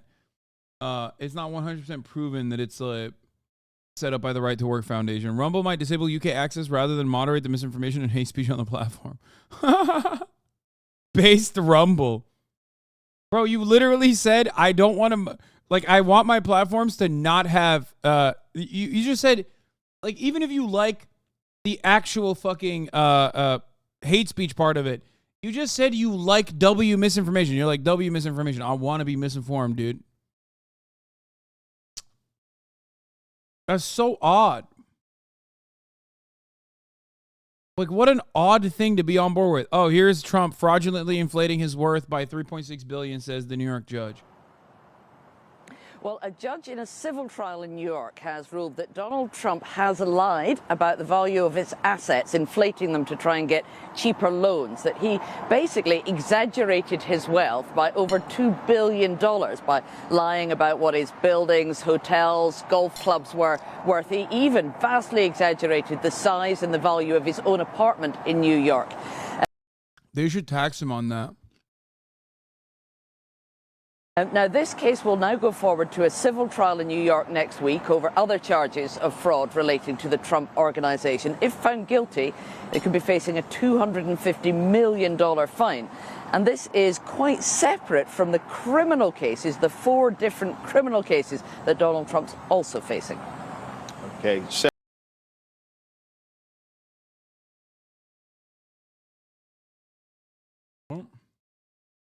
Swifty account is just doxing random people using AI, and TikTok says it doesn't violate their terms of service. Wait, what? The end of privacy is a Taylor Swift fan TikTok account armed with facial recognition tech. What?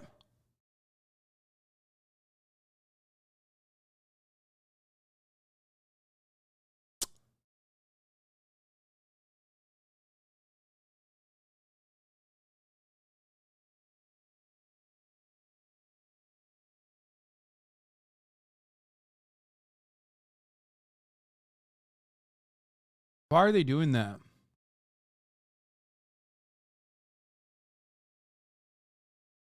.404 Media's former vice motherboard, just FYI, they're legit. I don't want to say anything about this. I'm scared. I'm scared. We're going to move beyond this, okay?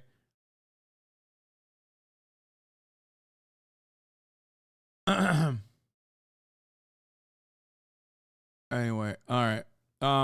Here. Those of you who are just joining us up to date on what is happening right now. If you are just joining us, it is now Just after 5 o'clock here in New York, I'm sitting in for Nicole Wallace, and we are following major breaking news out of Manhattan. A major blow to Donald Trump's businesses and the image that he has crafted over the decades as a business mogul. Today, a judge has just ruled that Donald Trump committed fraud by repeatedly exaggerating the value of his financial assets. The judge has also canceled the business certificates of Donald Trump and his family members and Alan Weisselberg. That ruling. Bro, they're coming after you. I'm just standing in the way. Who amongst us has not inflated their assets by $2.6 billion in an effort to get better, lower interest rates on loans from a bank? Who? Everybody does that. Everybody does that. I'm always inflating my assets. They're not coming after me. They're coming after you. And I'm just in the way. AOC did this, by the way. What?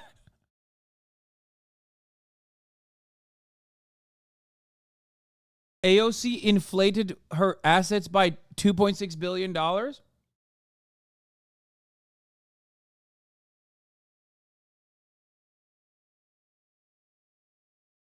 Anyway.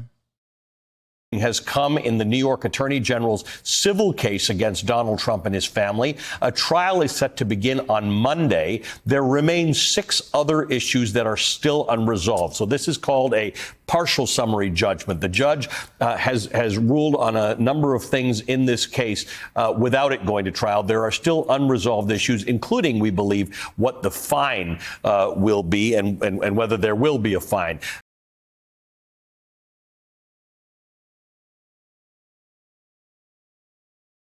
This all means Trump gets reelected, right? Yeah. I've lied on pretty much every credit card application, obviously just by like $10K more than my salary, not $2.6 billion. Yeah, guys, I think the problem isn't that he was lying. He was lying by $2.6 billion, okay? Like, if you have $1 billion and you say you have $3.6 billion, then that's an issue. You know, that's 2.5 times more than what you have. So that's really a problem at that point, I think. Because, like, the amount of money in interests that the bank would take from you would probably be, depending on how large the fucking amount of money that they're giving him, would be in the millions, like in the multiple millions. Meaning that he defrauded a bank multiple millions out of multiple millions of dollars, which basically makes him Stalin. He is robbing a bank at that point. And for that, I respect him. I'm definitely voting for him. Okay. That's it. That's what I think. That's my genuine assessment of the situation. I respect him. My respect for him has grown. Okay. It's only grown. All right. The dark world of young blood transfusions from friends of the show, Alex and Alexar. Okay. You know, they shot this in Los Angeles as well. So let's take a fucking look at what they're doing, yeah. And also, we're moving on from fucking Donald Trump lying about his assets, right? And we're moving into R&R territory. R&R, the dark world of young blood transfusions. R&R. Let's go down under, mate. We're going fucking down under, mate. That's what we're doing. We're grabbing our VB long necks and we're fucking avoiding the top of the hour ad break, which, by the way, still comes at the top of the hour, even if you're in Australia, mate.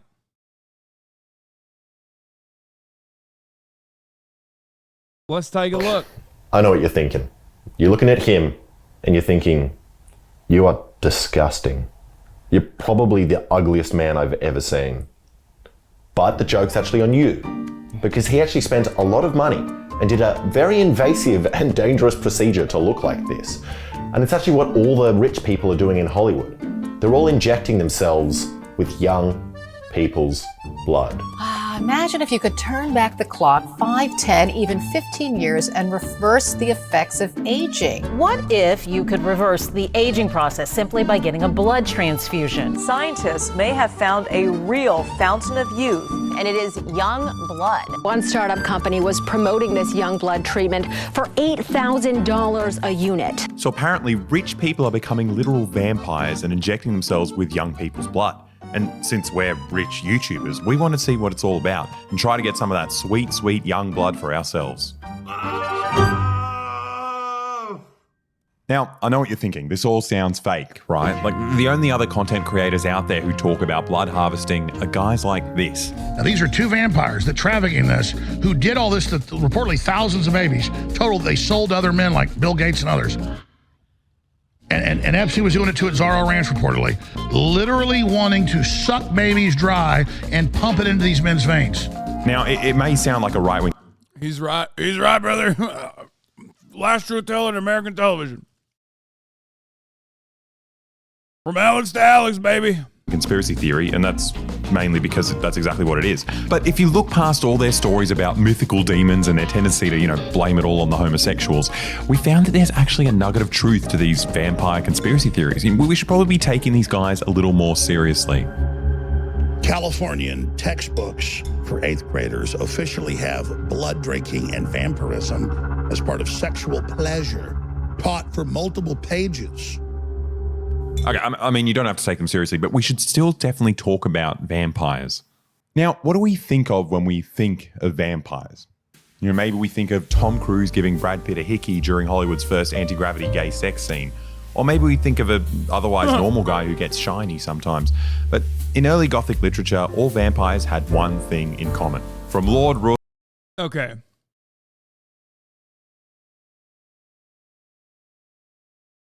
Let's put this man's anti-Ottoman sentiment to a test here.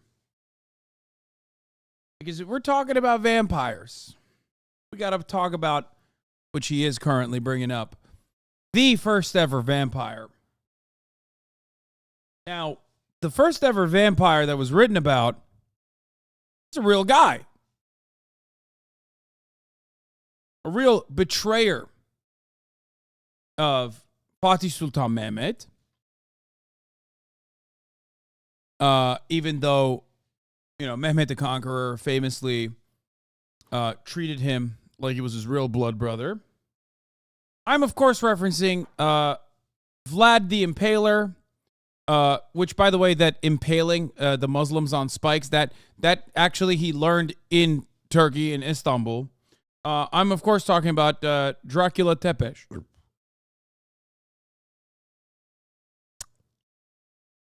So, he did learn the impaling technique from the Turks.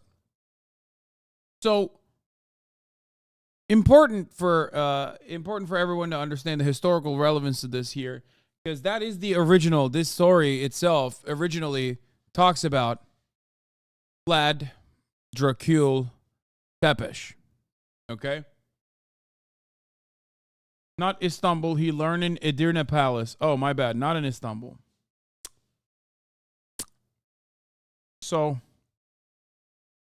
let's see. Ruthven to Countess Karnstein to Dracula, they were all just rich people. Just awful aristocrats who lived in fancy castles and... Brother, you're wrong about this. You're incorrect about this. Dracula was not the first ever vampire. No, the first ever work of fiction. Wait, really? I thought the first ever work of fiction, like the most popular maybe, and I'm fucking it up.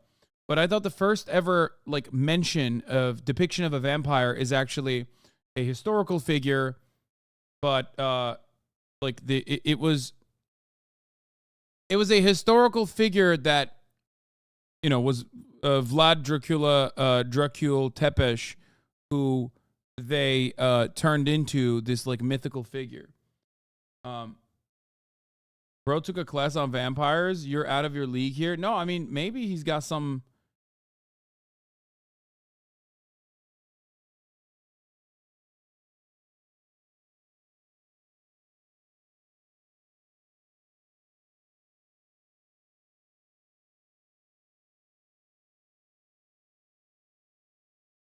More disease than Dracula. How the vampire myth was born. University of Virginia professor of Slavic languages and literatures? What the fuck?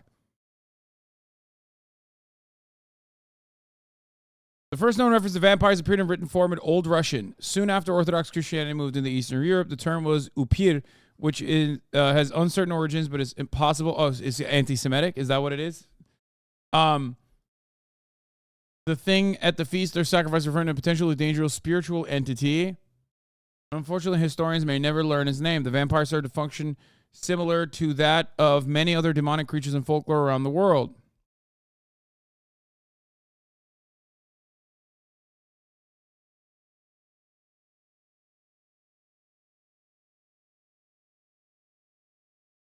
Pellagra causes 4Ds, dermatitis, diarrhea, dementia, and death.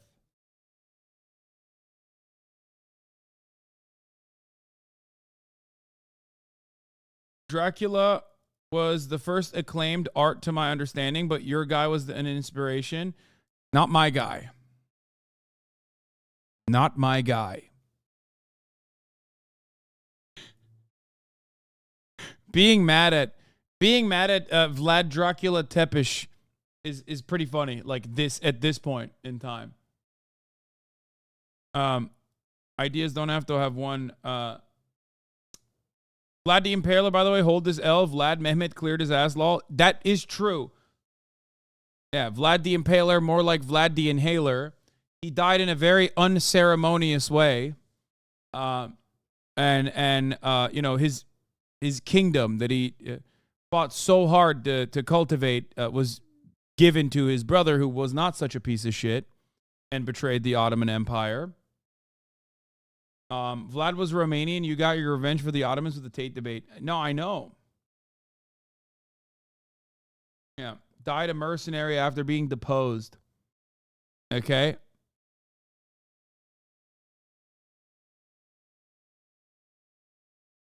Only in this community could have vampire autistics. Yeah. Which is surprising because, like, you have vampire autistics and they don't even fucking know Vlad the Impaler's, like, story.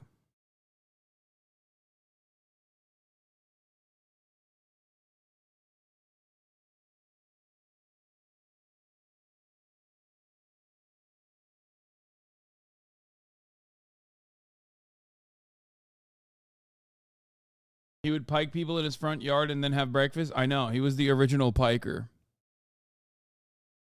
Anyway, let's continue. Sucked the blood of poor peasants in order to give themselves superpowers like, I don't know, eternal life or the ability to make anyone around them ejaculate on command. Come.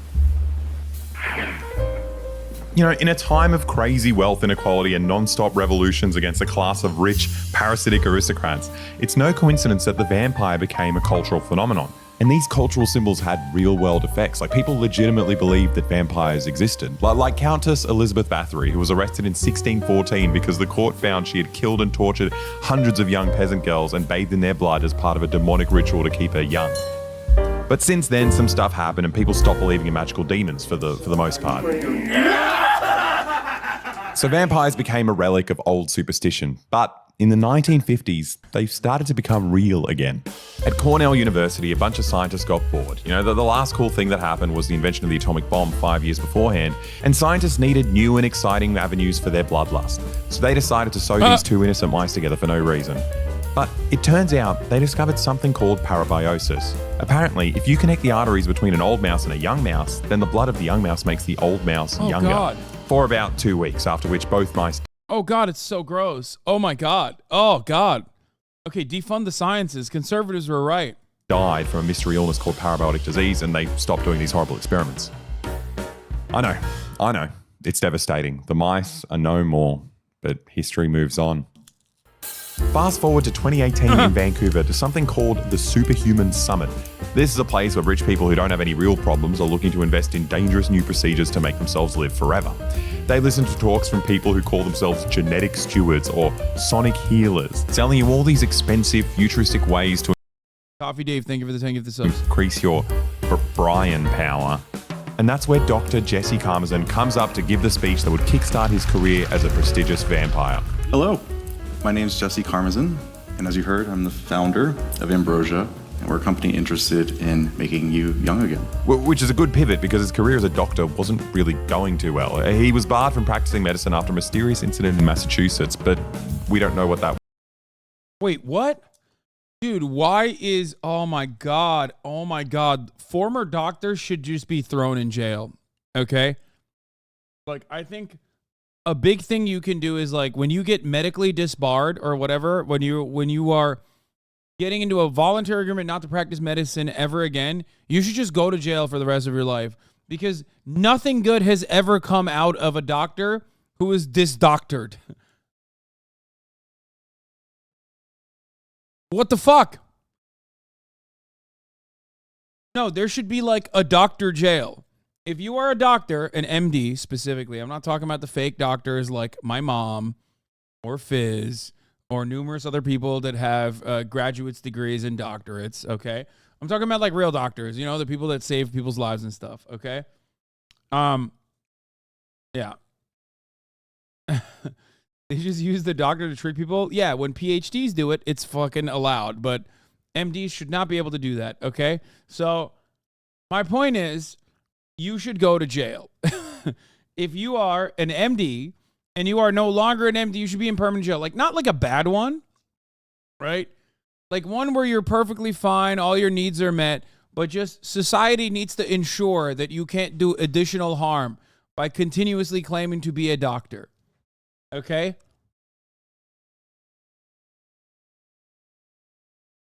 All right, let's continue. Was or why, but you know what? We don't need to know. It's probably irrelevant. Here he is talking about an intrusive medical procedure that promises to make you live forever. Elizabeth. I had a friend whose dad lost his license because he was a chiropractor law and he performed on a dog, breaking its spine. Oh, jail. That guy definitely jail. He didn't want to pay. He didn't go to jail. He paid a fine in the state and had to stop practicing. No, like that guy should go to jail. Okay. The owner of the dog should be able to crack his spine in retaliation and break it. I think that's fair. You know, HasanAbi shit. First of all, if I took my dog to a chiropractor, I would never do that, by the way. But let's say on accident, something happened, okay? And Kaya went to the dog chiropractor, and God forbid, the dog chiropractor broke her back. I don't know what I would do. I would turn John Wick mode on automatically, I think. Animal chiros are on the cutting edge of immoral scamming. Yeah, it's really fucked up.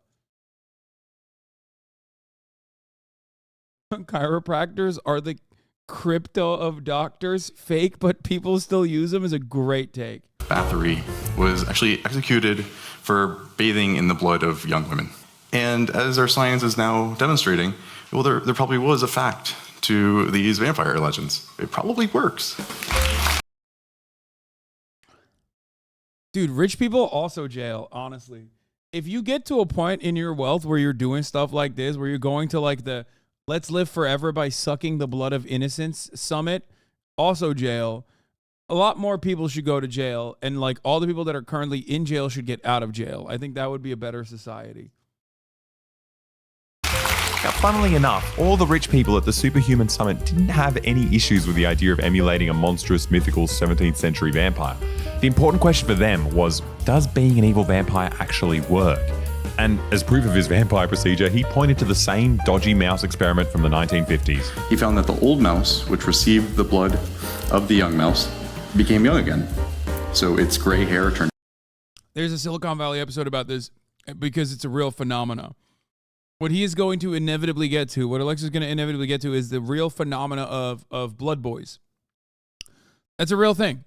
Peter Thiel does it. Plenty of people in Silicon Valley were doing it. I think they still do it.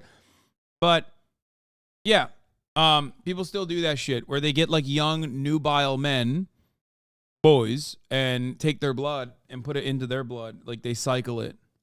Black. It could remember mazes better. Its heart pumped better. In fact, in every way, it became young again. And that was it. Ambrosia was booming. He started serving customers in Silicon Valley and then spread all across America, charging $12,000 for him to inject you with 2 liters of blood plasma harvested from a young person. Now, look, I'm not a doctor, and I guess neither is Karmazin, but that sounds like a crazy amount of blood. Did Peter Thiel allegedly murder his blood boy recently? No, his boyfriend. His boyfriend was too old to be a blood boy. And his boyfriend committed suicide, and I'm not going to say Peter Thiel murdered his boyfriend in cold blood after they had genuine political disagreements, and that he felt very conflicted about Peter Thiel's existence in the political sphere. I'm not going to say that, obviously. I would never say that. Are you fucking joking? I will get executed. Peter Thiel is literally not only incredibly invested in this space, okay? Peter Thiel's boyfriend committed suicide. I would never say anything other than that. I would never say that. I'm not even joking when I'm saying I'm legitimately afraid of Peter Thiel. Because, like, not only is he an ever-powerful billionaire psychopath who also, sells surveillance equipment to the federal government, like artificially intelligent surveillance equipment, which, should be fucking terrifying for everybody. He is literally a Bond villain and has actual blood boys. He's also profoundly vindictive, okay? He's a very vindictive person. He took down Gawker. But it doesn't even end there. He literally pays fucking dumbass podcasters and shit. So, like, he's invested in this space, including people who fucking hate me, like Red Scare, which is precisely the reason why I don't want to ever fuck with Peter Thiel or say anything about him, because it is one of those very few billionaires where, like, he might actually hear it, the things I'm saying.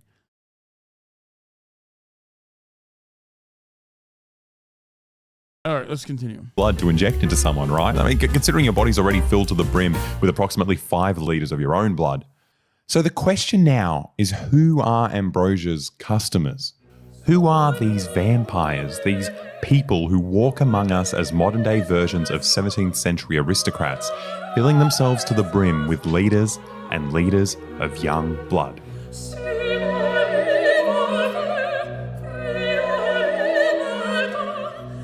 It turns out they're called tech bros. They are future-focused entrepreneurs who make more money than you could ever imagine. They're violently ambitious, but they've got one big problem. They've already reached the top. No one's limiting the amount of money they can steal. They control everyone's data. They can even promote or censor information at will. They've simply run out of things to dominate. The only things still out of their control are the laws of nature, and they've dedicated billions of their tax-free dollars into extending their own lives at any cost.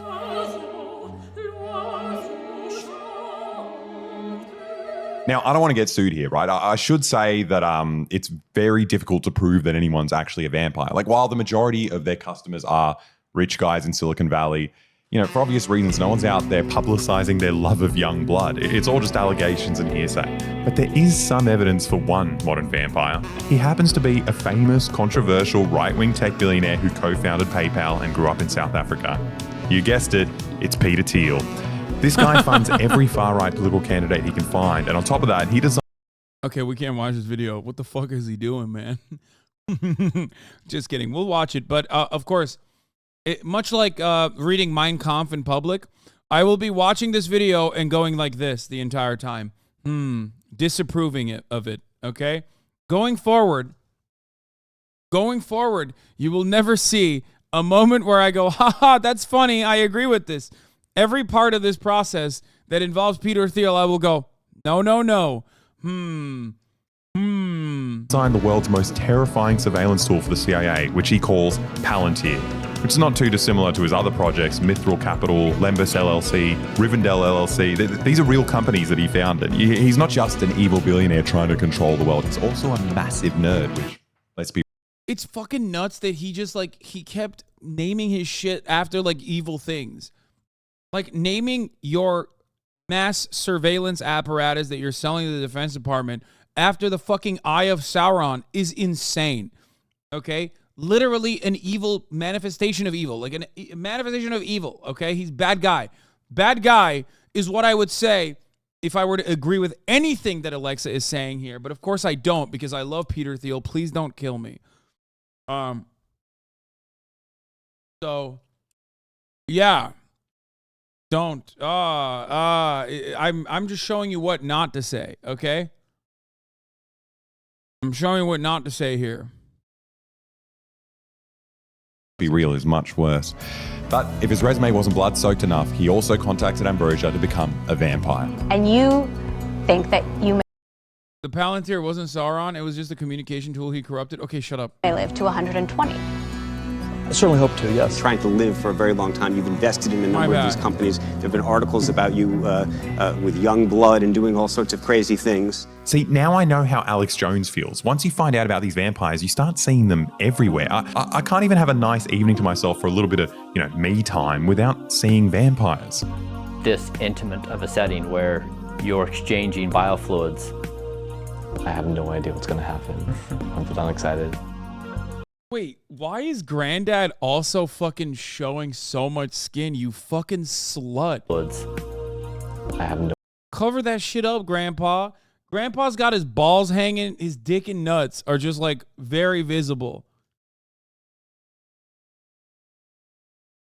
You can't tell me this ain't the start of the weirdest gay porn you've ever seen, okay?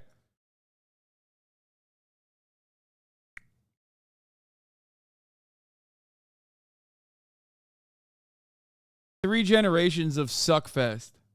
No idea what's going to happen. Wait, what? I interrupt this broadcast to tell you the worst news. Hunter Biden's dog Commander has bitten yet another Secret Service agent. I repeat, Commander has taken down another Secret Service agent. This fucking dog is undefeated. He is unstoppable.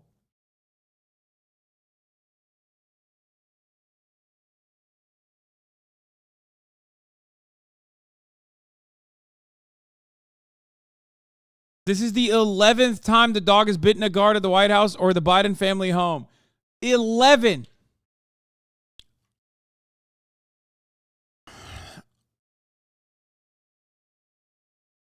Oh my God.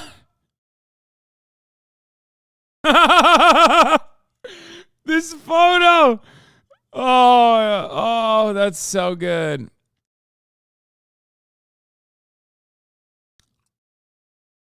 The White House press secretary has previously blamed the attacks on the stress of living at the White House.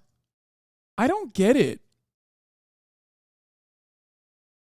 I actually don't understand. Like, living in the White House should mean that this dog should have socialized even better. I actually don't understand it because it's like they just didn't train the dog. Yeah, but like how? How do you... Like, even as an accident, okay? Even as an accident, you should be able to, like, socialize the dog around people better. Because, like, it's just being born into a world where there's just people all around him all the time.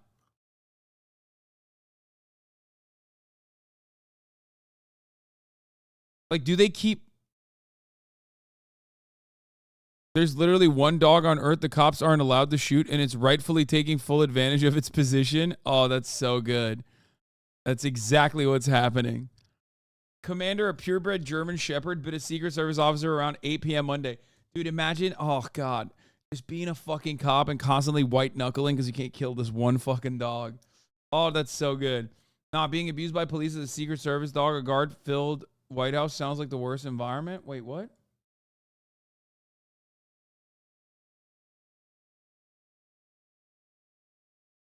The dog was raised in the White House around Secret Service agent chuds that were probably hitting the dog. No, I don't. No, man, you're crazy.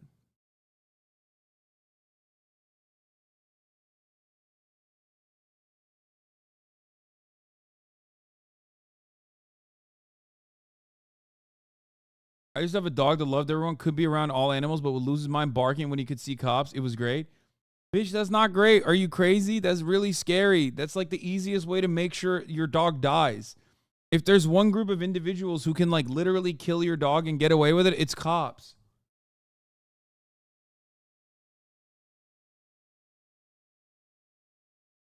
I just genuinely don't understand. so many variables in this story don't make any sense. Okay. Number one, how did this dog, not even on accident, socialize to at least be good around people? You know? Like, I don't get it. Like, how do you not?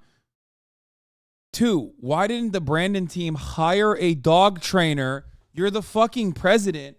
And the previous dog did this too.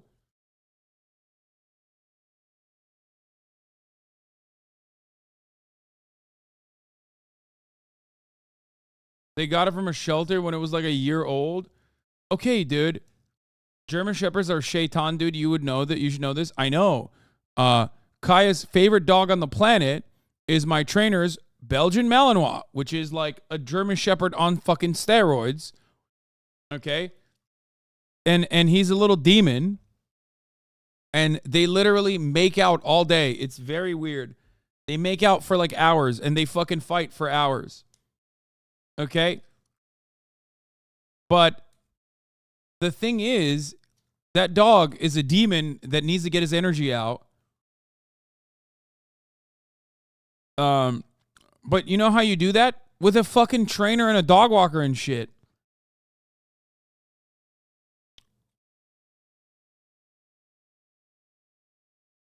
Why you gotta say it like that? Because they do that. It's like weird. It's weird how to, I don't know how to describe it. They don't just like fight all day. Like they don't just like play fight all day. They also will just sometimes like lay there and just like make out.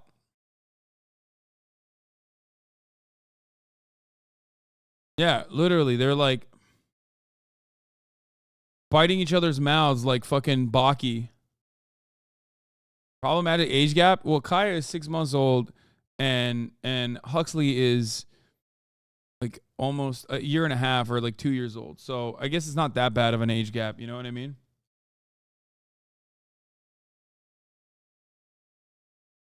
Probably still problematic. It is grooming. No, literally, it is grooming. He's grooming her for sure.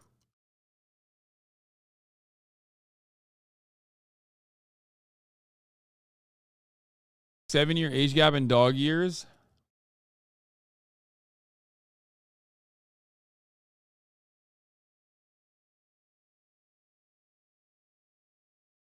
Anyway, like I said, it's crazy. This has happened with Champ as well. One incident happened on the 22nd of October after First Lady Jill Biden was unable to keep Commander under control. While posted, Commander came charging at me, the agent wrote in the email. Aww. Okay, he's too cute. He should be allowed to bite the Secret Service people. Look at him. Look at how cute he was. Let him bite. Let him get a bite in. I also love I even love this image. I can see how cute he is even here.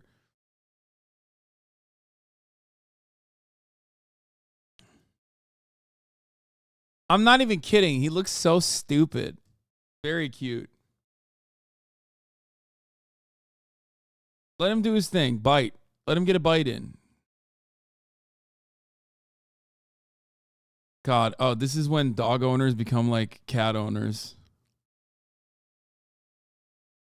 I just realized how cat owner like that behavior is. To be like, come on. Let him take a little bite out of your arm.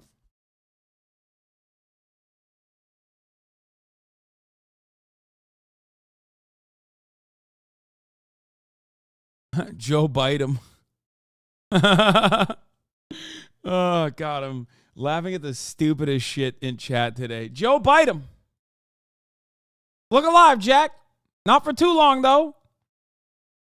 Not when Commander's done with you. All right, let's get back to the fucking video. I'm so stupid. All right, come on. I'm excited. I'm just grateful that we're connected as a family. You just end up getting a video of a guy harvesting his son's blood to see if it'll make him younger. What a great experience. You feel the love? Yes. Right. This guy's actually a YouTuber, and we invited him to collab on this video. For the 100,000th subscriber, I will give you 1 liter of my plasma. Subscribe below. His name is Brian Johnson. He's the ex-CEO of Venmo, and just like the other millionaire tech bros, he's now on a quest to reverse his age. He's 45, but apparently he's got the heart of a 37-year-old, the lung capacity of an 18-year-old, and the penis of a 5-year-old. But unfortunately, Brian backed out of the collab when we told him that. It's so stupid. God damn it. Why do I laugh at that? That's such a dumb fucking joke. Our video wasn't necessarily going to be pro blood harvesting, but we're going off topic here. By the way, they sent it through I Did a Thing as the email, specifically because they wanted to hit it from like the science angle. Because they didn't want because they knew if he was like, if BoyBoy was the one reaching out, then they'd be like more aware of what the fuck's going on. To Ambrosia. Things were going great for Karmazin. The only slight hiccup happened when one of his patients died, which he responded to like any serious businessman would, by claiming that the patient faked their own death and sending multiple emails threatening to sue the journalists who broke the story. And then when they showed him the death certificate, he admitted, in light of a death certificate, I have to agree that this patient is dead. So yeah, someone died after doing this experimental procedure, right? So the government has to step in and do something about it. So the FDA warns everyone. It turns out putting 2 liters of someone else's blood inside of you is really dangerous. And there's no actual evidence that having all that foreign blood inside you does anything good. So Ambrosia lost its FDA-approved certification, which is bad news for Karmazin, right? Well, not really, right? Here's the beauty of doing business in a capitalist society. The rules are fake, right? You can do whatever you want. The government can't really stop you. So Karmazin just started another off-label business called Ivy Plasma, servicing the same clients, using the same buildings, essentially exactly the same business. He just didn't have a little sticker that said FDA approved. But yeah, that's great. I mean, perfectly fine, legal. Love that. It's great. You know, he could just keep doing what he was doing. So now the question is, where's this blood coming from? How does he keep getting access to this blood? Well, apparently he just buys it from blood banks. I didn't even know you could do that. It turns out, since American blood banks are for-profit private businesses, they don't necessarily need to sell the donated blood to hospitals for, boring things like life-saving medical treatments. No, they just sell it to the highest bidder, which oftentimes happens to be dumb, rich vampires. Which sounds wild, but it gets even crazier. The US is also one of the only countries in the world that pays people for blood donations, which actually sounds kind of nice, until you think about it for about 5 seconds. You see, these blood banks are pretty much exclusively located in the poorest parts of America. If you're struggling to make ends meet and you come across a billboard saying, we'll literally buy your blood, chances are you're going to start draining as many liters of blood as you can, which is great for the blood. This is not shocking to everyone, right? In America, because this is like, I mean, this happens in your backyard. This happens all the time. This is like something you're aware of. I'm sure if you're in college, you've gotten propositioned for this. I did. I remember, like, they absolutely go after, like, poor college students, too, specifically, because they're like, oh, why don't you sell your plasma? Come on. Banks. With a dwindling social safety net, every time there's an economic crisis, the blood industry's profits essentially quadruple. It was worth $4 billion before the GFC, and now after COVID, it's worth $48 billion. So we decided to head down to the ghetto to see what American blood donation is all about. Now, we quickly learned that we can't donate since we don't have an American Social Security number, and the fake number I gave them didn't work. So we decided to just hide around the corner and ask donors about it. So how long have you been donating plasma? I've been on and off for about, I would say, 10 years. Wow. Oh, a veteran. Yeah. Yeah. Mm-hmm. What's it like? Is it... So they stick the needle in your arm. You never get used to getting poked. And you'll probably feel a little dizzy. Feeling woozy or lightheaded? I mean, I try to take a break like 3 to 6 months. And Free taste, you get a little wooziness that's like, they say it's a side effect, but like it's kind of cool, Yeah. Because your arm gets kind of tired after a while. Yeah. Now, everyone seemed to be here for the same reason. So I just been coming here, make ends meet. Helps get bills paid for the most part. It helps pay off some bills. Everything's so expensive here. So, yeah, they filmed this in LA. so like the food has gone up, the prices, the gas. And obviously if you're rich, you don't need to do it, but yeah, right. But it's good for people who are trying to make ends meet. Yeah. So these people resort to selling their blood to make... Did you donate blood? I have donated blood, yes. Never for money, though.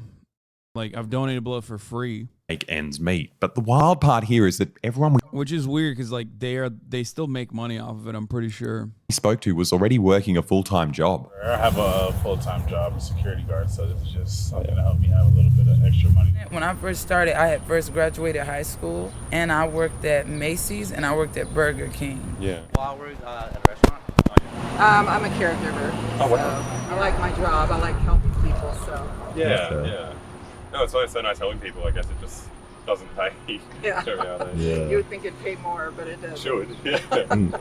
And a lot of soldiers do it too.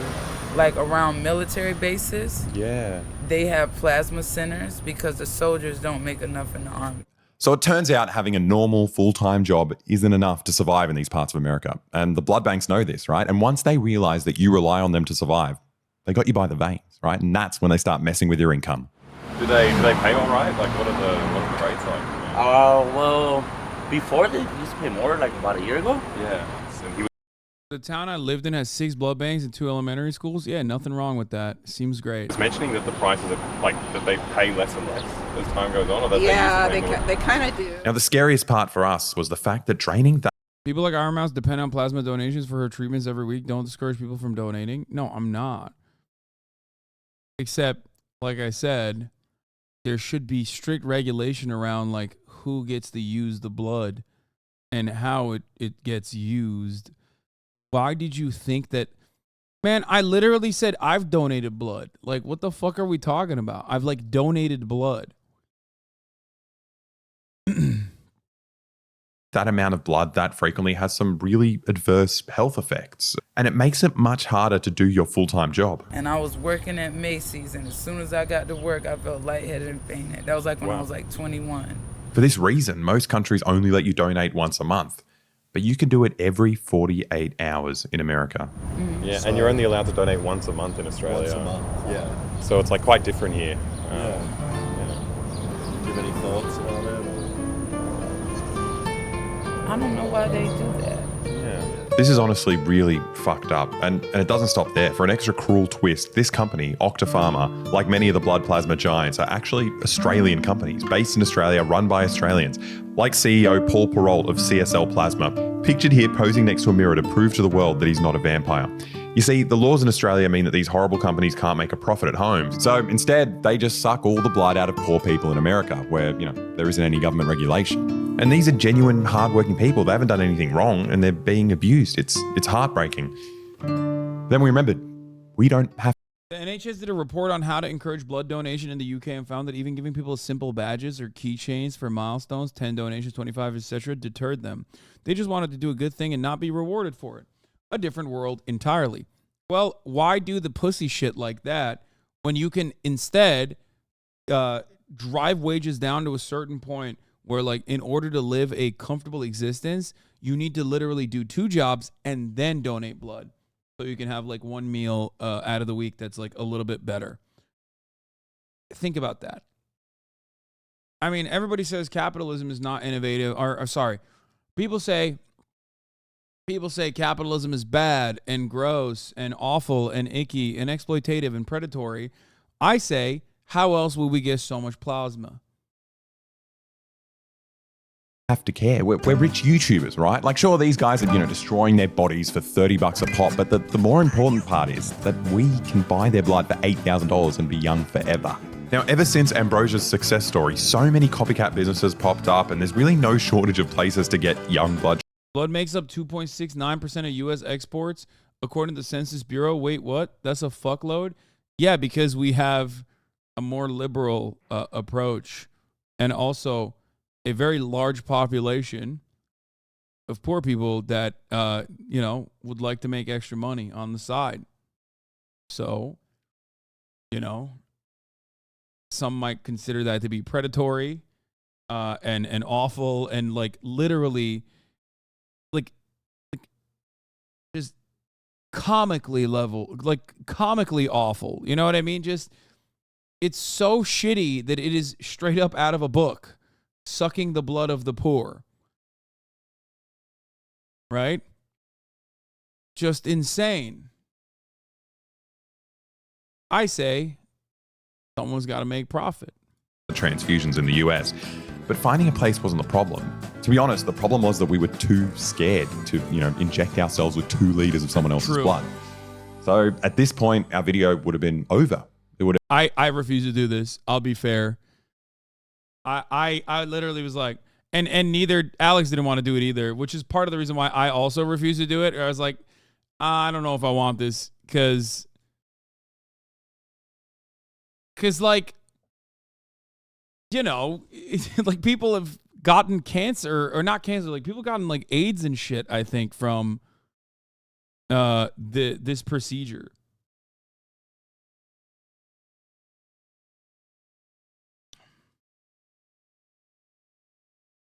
People have gotten infections and stuff. Yeah.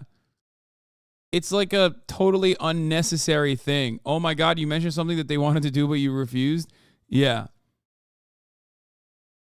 Yeah, hepatitis, like shit like that. You know what I mean? I just like, I didn't think it was worth it for a YouTube video to risk it. You know what I mean?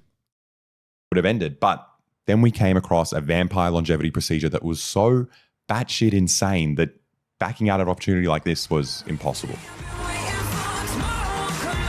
Okay, let's talk about this facial that you're obsessed with.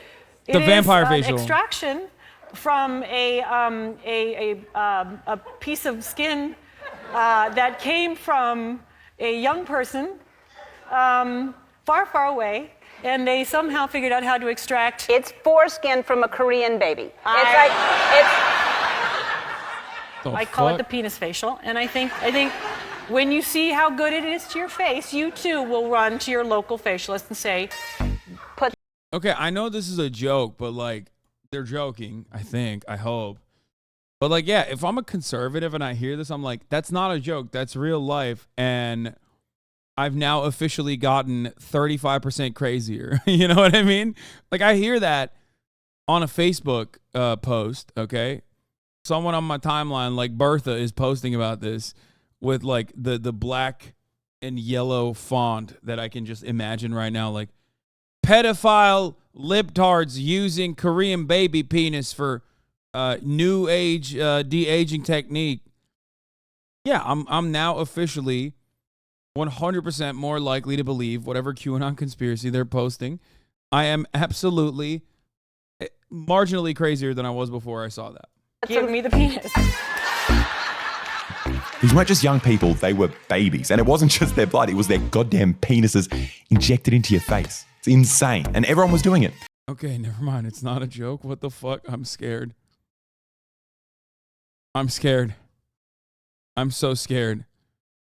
What the fuck? Let me ask you, would you pass up the chance to have that skin that looks as smooth as Blanchett or Bullock's?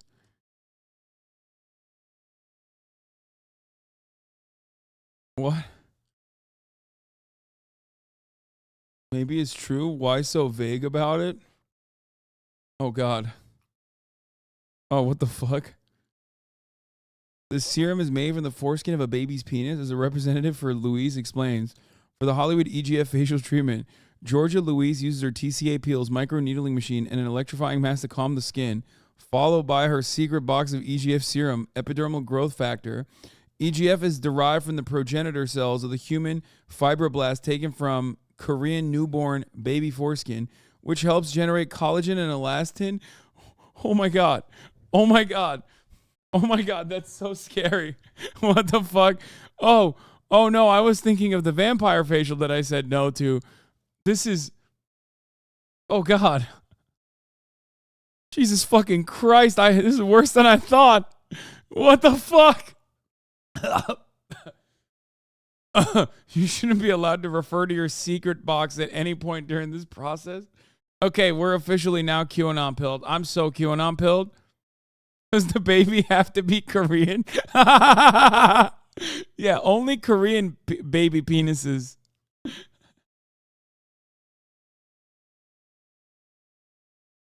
Oh God. Oh my God. It's so weird, dude. This is so odd. Okay, guys, stop writing stuff in the chat. The federal government agents can see the things you're writing in the chat. Stop writing things like, can it be a Korean baby penis only, or can any kind of baby penis work? Please stop saying things like that in the chat.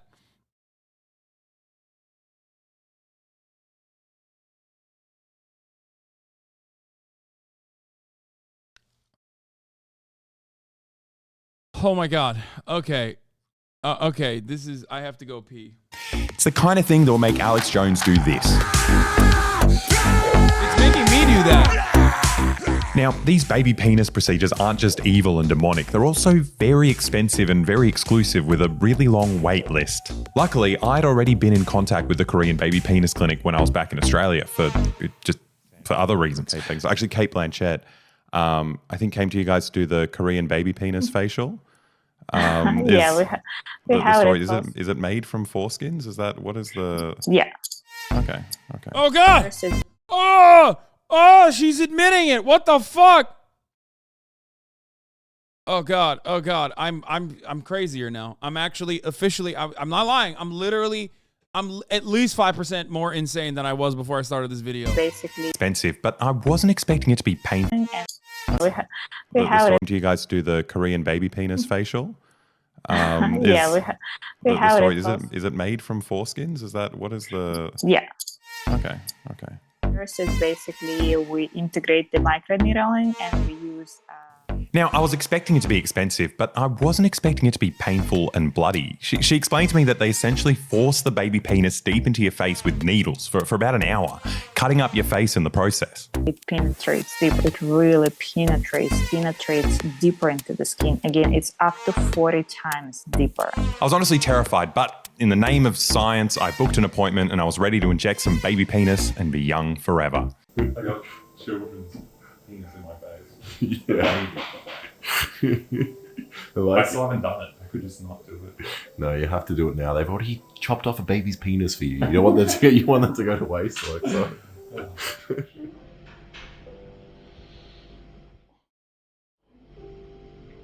Is it alright if I make a noise? Try not to move too much. I'm crying. Just thinking about all these babies. No, you're doing well. The injections just kept coming, but that wasn't even the worst part. The worst part was when she took out the special machine with 12 needles in it to cut up my face. Oh, that cheekbone. Oh my God. You're doing well. After another half an hour, she was done. And I was kind of relieved for a few hours, after which my skin started reacting to all the cuts. Oh God. It hurts to smile. Oh God. It hurts to smile. Like, I'm so tight and like, I feel like Go my back, face really? is like, I kind of feel like I dodged a bullet there by not seeing what the fuck happened Do to it his now. face. They've already chopped off a baby's penis for you. You don't want that to go to waste. Like, so.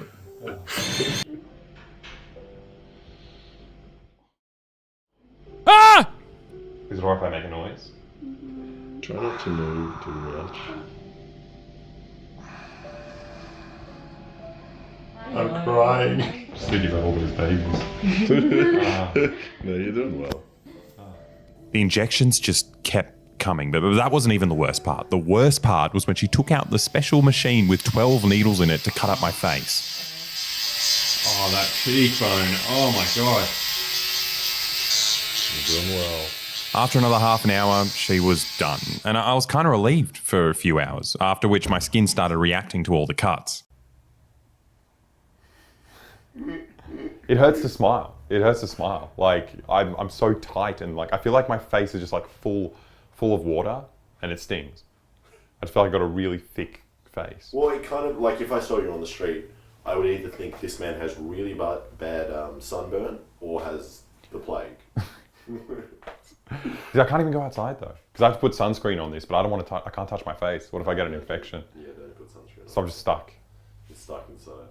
I don't feel any younger. I don't notice any difference really. Like, a week later, I'm still kind of red and my skin is really dry and flaky. But the only difference I notice is that sometimes I hear these strange voices.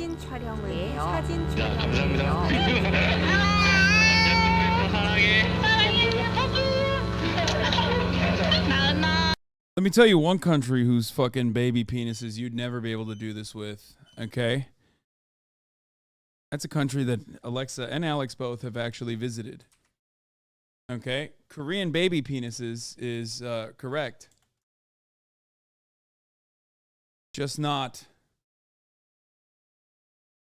the Democratic People's Republic of Korean baby penises.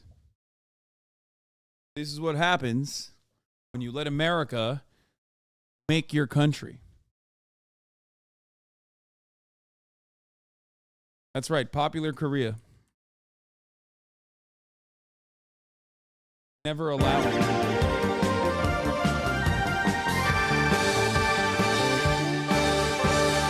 Popular Korea, best Korea 1. South Korea, fake Korea 0.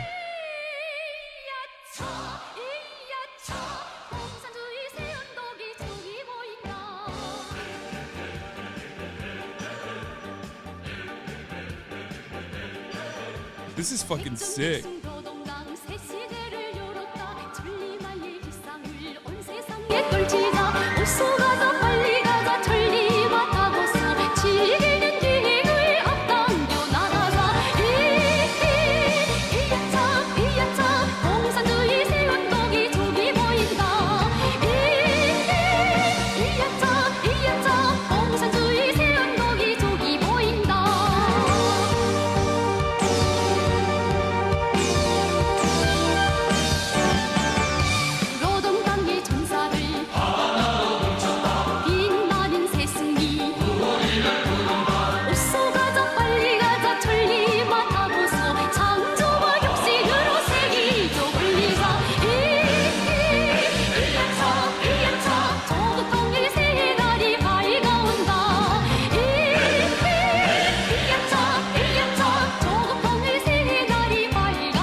Rise up the fire of construction and increase production.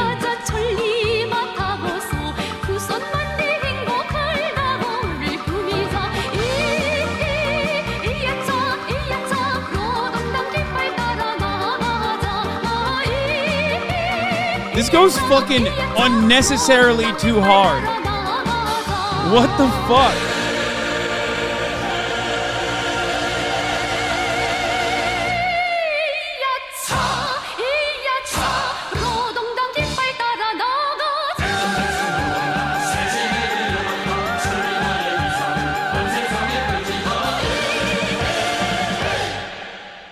Wow, that was so sick. Holy shit.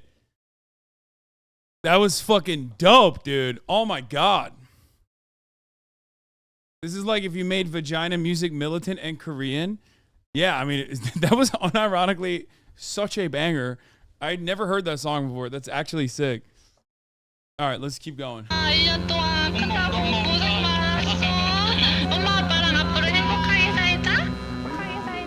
Honestly, it's been hard for me to get to sleep. Like I lay awake at night thinking, technically doing this procedure, having a baby's penis in. Okay, listen. There's many benefits to the Democratic People's Republic of Korea existing on the planet. Okay, it's not just that no baby penises from the DPRK are being used in this procedure. Only South Korean baby penises. Also, if you live in the DPRK, you don't get to see the top of the hour ad break. That's right, because at the top of the hour, there's a 3-minute ad break. And if you live in South Korea, well, you're going to see some ads. Probably for, I don't know, whatever people are purchasing from South Korea. Like plastic surgery or something. I don't know. DPRK, no ads. Now, you might not have access to the internet either, but yeah, Samsung, another one. Makeup. Much better makeup, and also much better like facial cleansers and things of that nature than America. That's true. Okay? DPRK, no ads. Now, if you aren't joining us from the Democratic People's Republic of Korea, also known as Best Korea, also known as Popular Korea, then you're going to need another thing. You need to subscribe for $5 or free. so you can avoid the ads at the top of the hour. Here's the 3-minute ad break. Now, you can also get gifted a sub if you're lucky. Thank you, Schlib Bibler, annoying Libler in the chat, for gifting 5 tier 1 gifted subs as though you weren't fucking derailing me for an hour and a half earlier. And Shia Not Shy, thank you for the 5 gifted subs as well. Here's the 3-minute ad break now. In your face, you know, that makes you a pedophile, right? I don't know. Anyway, I didn't feel any different. I didn't feel any younger. Like, the only thing I felt was disgust, you know, disgust about spending so much money to ingest a part of a vulnerable human being's body. It's weird. When we set out making this video, it seemed pretty straightforward, right? That there's no living wage or social safety nets, so this lack of regulation and abundance of poor people means that the rich can become actual vampires and feast on the blood of their fellow citizens who weren't as fortunate. But it turns out that very same lack of regulation means that these expensive blood procedures don't do anything, you know, apart from potentially killing you, right? Literally everyone's getting scammed. And while people like Alex Jones will tell you that there's this satanic cabal of powerful freaks that drink the blood of babies, you know, he's not wrong, but I feel like all his mythical language kind of hides the fact that there's nothing particularly abnormal or freakish about these vampires. Like, they're just another symptom of capitalism functioning exactly how it was designed to function. And I think it's worse than a satanic cult, because at least when you make a deal with the devil, that guy holds up his end of the deal. You know, you get superpowers. But when you do horrible, satanic crimes for the god of capitalism, you get nothing. Literally everyone gets scammed.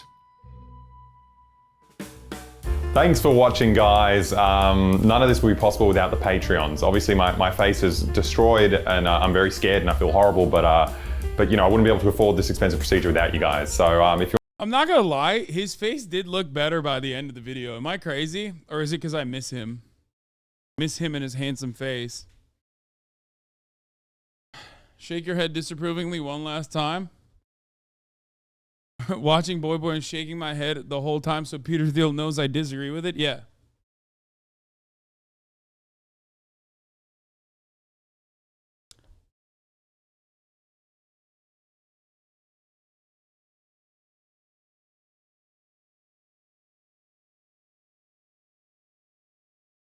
It kind of sold me.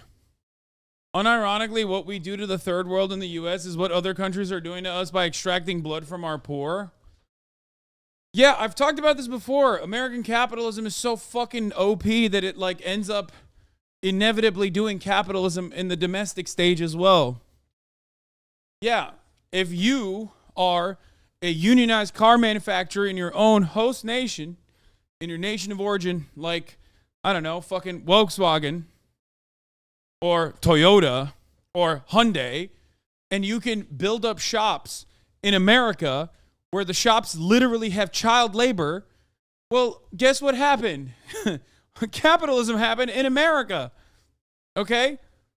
We have crippled our labor conditions here in the imperial core to a certain degree where it's justifiable for other countries that we would otherwise dominate and have historically dominated to come and bring fucking manufacturing facilities here so they can take advantage of our lack of labor protections. Nissan plants in Canton, Mississippi opened up over 10 years ago, paying $12 an hour. Anyway.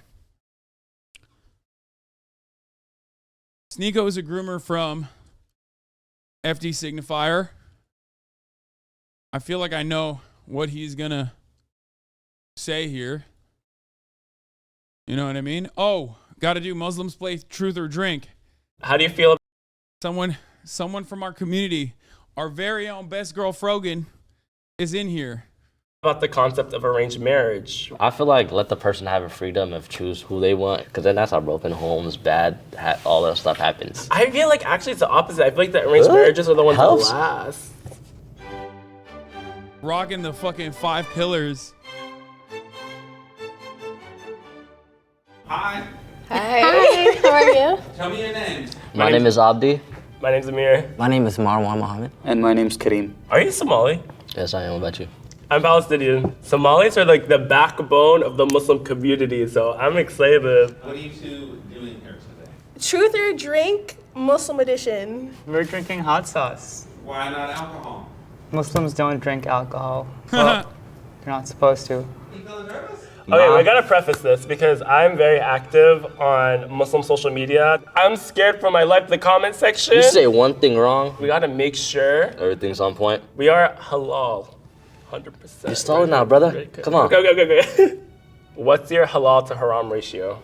100% being, I catch my 5 daily prayers. I'm at the mosque every single Friday. Then you got the haram ratio over here. So on that scale, Of the scale, where are we? okay. Oh, dang. I think I'd give myself 60% halal, 40% haram. 40%? Yeah, okay. Yeah. 40%? Yeah, cap. Maybe 60% haram, 40% halal, okay? What do you mean? This is Frogan knowing full well that her mom and everyone's gonna watch this video, so she's just lying, okay? You know who knows when you're lying? Allah knows when you're lying. Fuck, if I don't say it, I have to drink hot sauce? I mean, you haven't answered. You don't want to answer. Okay. Good luck. You want to drink one in solidarity? No? Come on, we gotta start off strong. Do it. Okay. Did not expect to be Cheers. drinking hot sauce before and Typical gaslighter, by the way. Oh my God. Literally involved this poor innocent man in her fucking schemes. Couldn't do it on her own for no reason. What the fuck? answering a question, but cheers. Ooh. That's spicy. So what's your halal to haram ratio? And be honest. I would say maybe like 60-40. I'm a revert, so my parents are both Christian, and on top of that, they're both pastors. Wait, what the fuck? So I made a big switch. So when you come from, like, let's say my culture, it's heavily based on showcasing your beauty, but Islam is the complete opposite of that when it comes to women and like hijab and covering our aura. So I feel like that's what I struggle with sometimes. It's like an identity crisis for me. What's your least favorite thing about being Muslim? Maybe how people react to it sometimes. People are like sometimes disgusted, which it Yes, hurts, revert. but at the same time. Yes, revert means convert. Okay? I do What's your understand. halal to haram ratio? Bro, there's nothing about me that's halal, dude. The fuck do you mean? Like zero to fucking 100. That it comes from a place of ignorance. I'm 110% haram. So I'm somebody who loves cooking and loves trying out food, and pork is haram. And so I want to try bacon. What about you? What is your least favorite thing about being Muslim? The haram police. The haram police. Haram police. The haram police are people that like take it upon themselves to like judge you and try to correct you. It can be very overwhelming, especially when you're in a new religion and it feels like, oh, this is not hijab. Oh, this is not how you do it. Oh, you have a little bit of hair little showing. baby hair? Oh my So gosh. dramatic. What is your favorite part of being Muslim? Just like the overall like community aspect of things as well. I love that, like, you walk down the street, you see another hijabi, and you're like, Assalamu alaikum.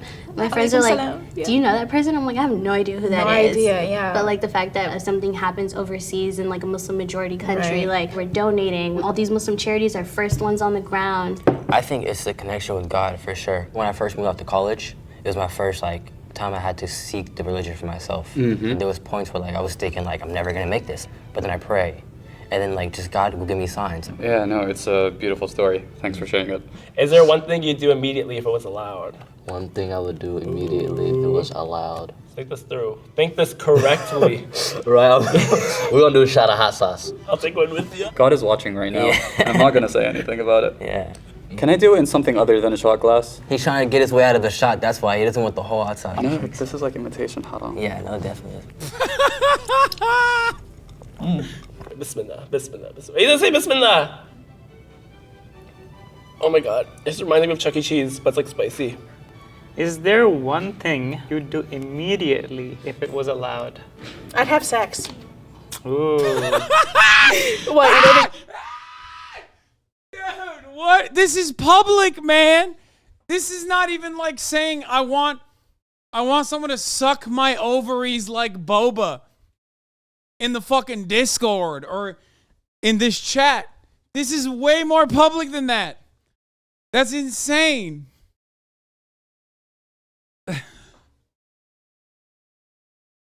It's so good. If you know you want to have sex. I mean, yeah, but I don't know if I would do that immediately. Like, for me, like, sex is still like a thing where I'm like, Morgan, you broke him. Like, I do like want to have it with the person that I want to spend the rest of my life with. Oh. Oh no. Think wisely, okay? I cannot take another shot. Do you listen to music? Oh my god. Do you listen to music? No, I'm trying my best to like stop. Most of scholars agree that music is like haram. Music is haram. Well, no, that's debatable. To some people. Like, I go to concerts all the time. I've been to like 141 at this point. What? You're counting? You have a like... I have an Excel sheet. Like, music makes me happy. Like, it's like my favorite thing. I mean, no, the music thing is, is that why you don't listen to music? This is your greatest Muslim quality? Okay, first of all, I don't give a fuck about the haram aspect of music. Also, Turkish people don't even know or think that for the most part. That's like different interpretation, I would say. It's, you know. Thing. I mean, I do listen to music. That's where my halal haram ratio like comes in. Let me think this through. Hold on, let me. So you ride in a car, silence. Why don't you answer? I listen to music. I'm telling the truth. You're good. We know you listen to Drake on the weekend. Say it with your chest. What do you haram or halal? It's literally a sin or not a sin. That's it. Like kosher or a sin. That's it. That's what haram is. Haram is a sin, and halal is kosher. Not a sin. Yeah, no, there's like, I wouldn't say there's a single place on the planet where like I mean, I'd be shocked if there was a single place that is like predominantly Muslim on the planet where they don't listen to music or have a robust history with music. Like, aren't Turkish Muslims notoriously secular? Not anymore, brother.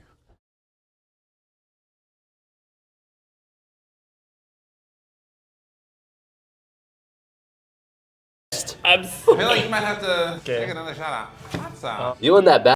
That is by far the most fucking impressive part. There's no redeeming quality to outlawing music. What are you, the fucking bad guy from Footloose? No, but that's why it doesn't exist. Like, bro, they literally, brother. Here, you want to know how fucking like contested this is? Here you go, dude.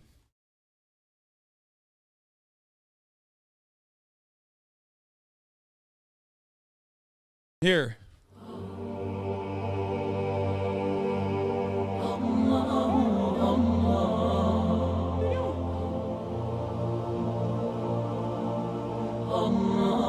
Got bored?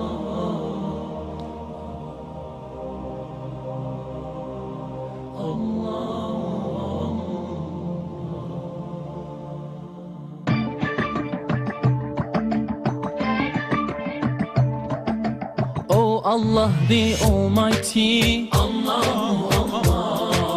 protect me and guide me. Allah, Allah. Oh, to your love and mercy. Ya Allah, don't deprive me from beholding your beauty. Oh, my Lord, accept this plea.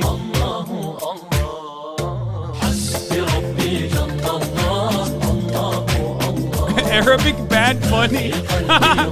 This is Arabic Peso Pluma, who is also Arabic. He's Lebanese. Bro, this is Peso Pluma. Before he started rapping about fucking El Chapo Guzman, you know what I mean?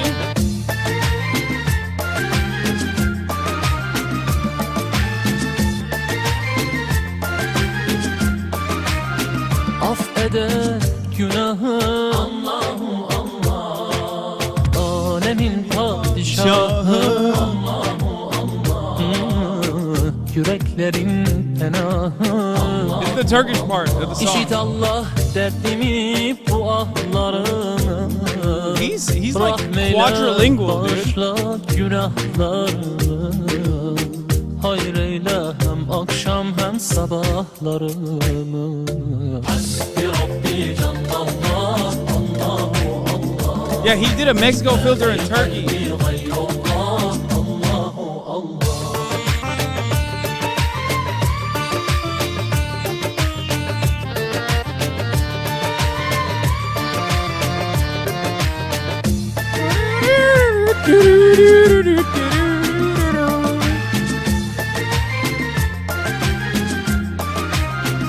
वो तन्हा कौन है अल्लाह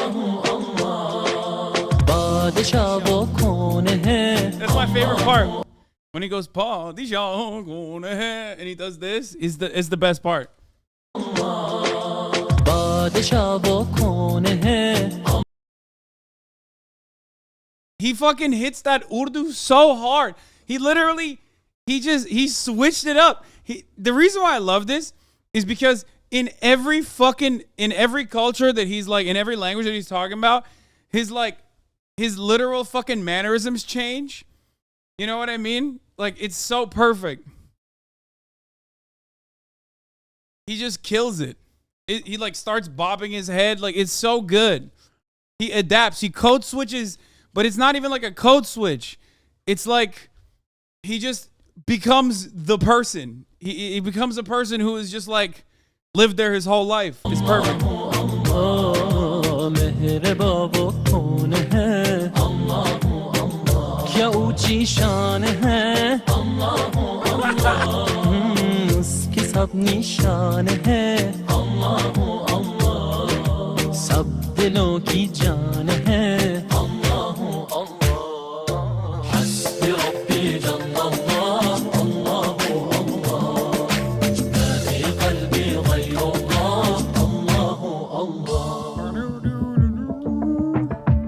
Uh-oh, where's he going now?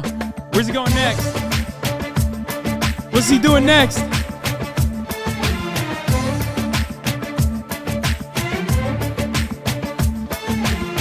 يا رب العالمين الله الله صل على طه الأمين الله الله في كل وقت وحين الله الله املأ قلبي باليقين الله الله ثبتني على هذا الدين الله الله واغفر لي والمسلمين الله الله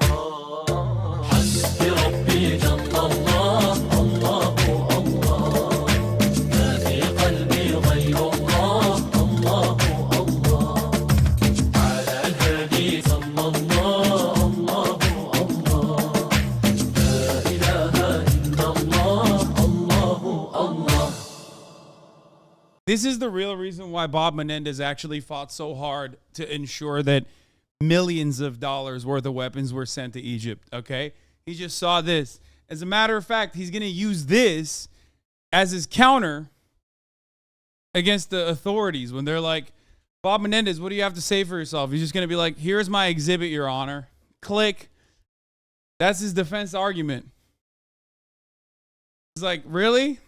You guys say that I had a relatively comical, not super complex scheme designed where my wife, my new wife, after, you know, the former corruption charges, got a no-show job at a halal meat distributor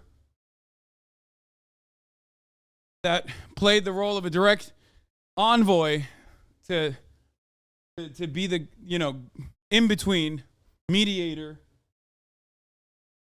sending me the demands of the Egyptian government. I say I listened to HasanAbi by Sami Yusuf, and I said Egypt deserves the bag. Bob Menendez's wife is Lebanese too? I don't think so. I think Bob Menendez's wife is Armenian, no? Like his new wife. I thought she was Armenian. I just saw her last name.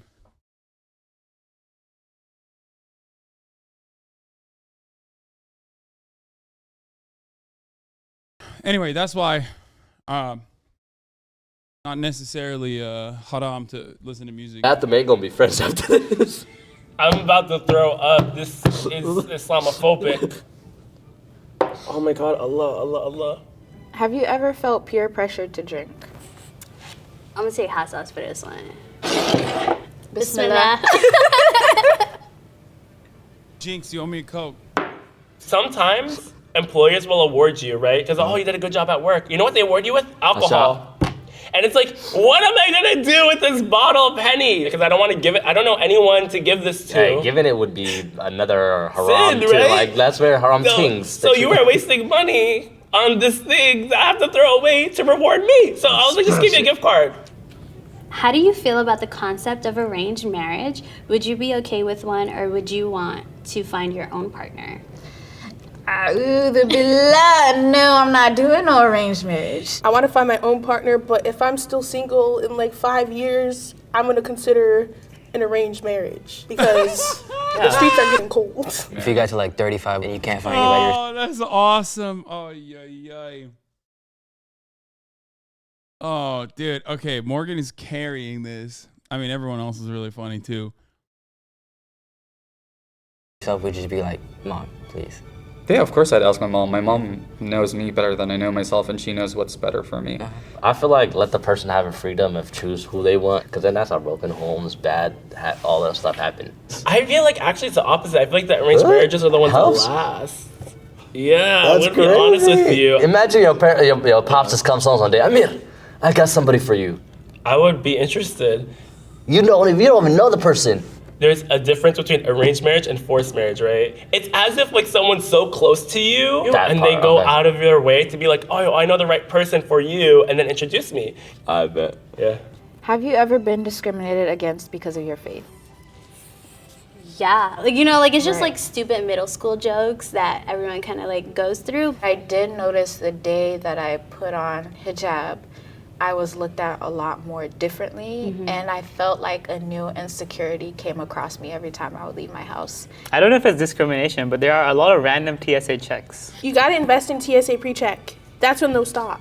I've been called a terrorist for having that turban with the way. Dude, that's conceding to the oppressors. What the fuck? Random TSA checks are very real, but I think it's normal. I still maintain the position that I'm not being racially discriminated against. I'm so fucking white. I still maintain the position. It's my most silly position that like it's normal that I'm getting fucking bomb swab tested or get additional checks right as I'm about to get on the airplane every single time I'm flying back into America. Okay? I think that's a normal thing. It's just for some reason I'm the one who gets it. But especially when we are traveling with a big group of like content creators, but it's fine.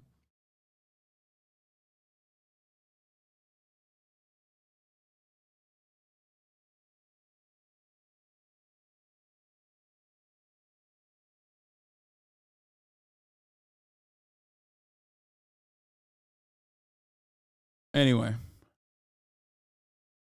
you get checked for domestic flights too, or just international? Well, no, I definitely get checked on domestic flights as well. I have Clear,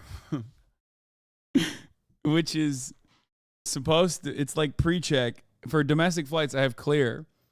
And every single time now, whenever I'm on Clear, I get fucking random ID requests. Because like normally with Clear, you technically don't even have to get, you technically don't even have to have your ID on you for domestic travel because it's like biometrics. They like get your, they look at your eyes, or you know they with your thumbprint or whatever, and I always get the random ID every single time.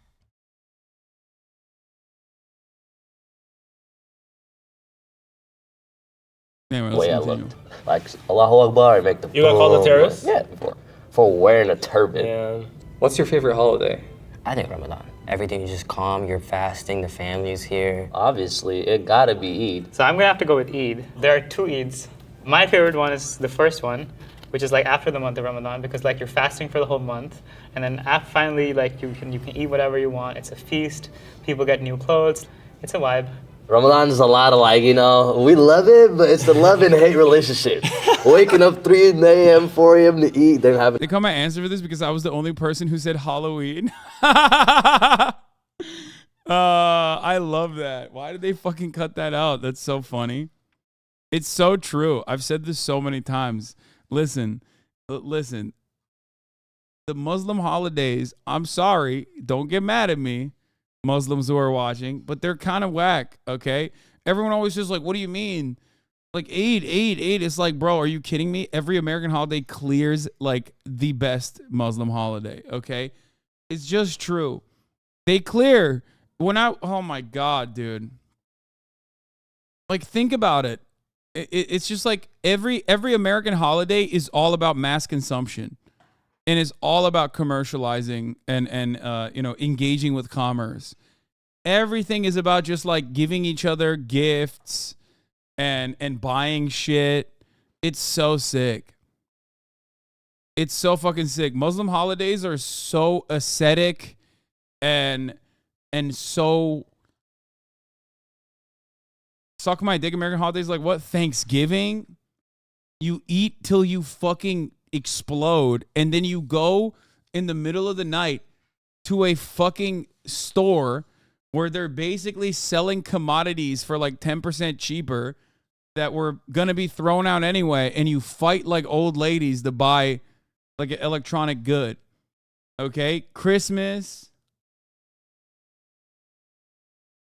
Like, we have Kurban Bayramı, right?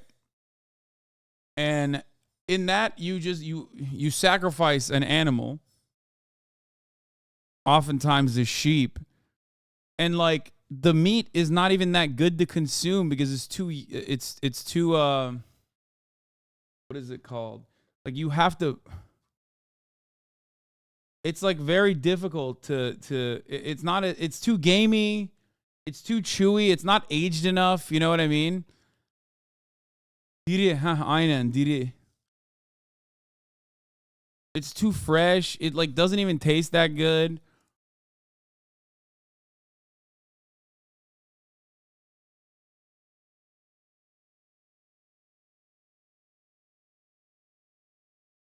If you had Hanukkah, you'd be gone, bro. It's the same religion. No, that's what I'm saying. Like, I mean, this is like a cliche bit from Jewish Americans at this point, which is like the classic. Oh, what the fuck? We get like 8 gifts, but they're all kind of shit. Meanwhile, all the Christian kids at school are getting like insane stuff.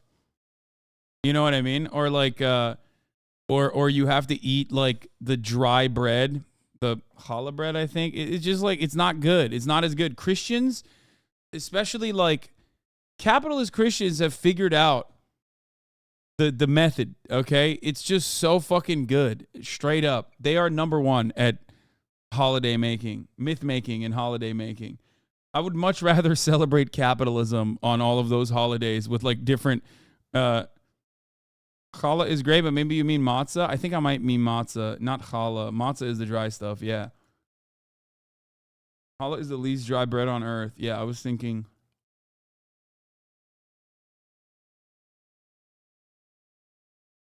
En saçması Türk yılbaşı amına koyayım. Halal Christmas gibi. Yeah. So Turks, we decided we do Christmas, but on New Year's. Because, like, we saw Christians doing Christmas, which is ironic because Santa Claus is technically Turkish. Okay, but anyway, we saw the Christians having so much fun, so we decided to, like, move up Christmas to New Year's. So we do, like, our own fake halal Christmas on New Year's. Santa is what? Turkish. Everyone is Turkish? No, Santa is Turkish.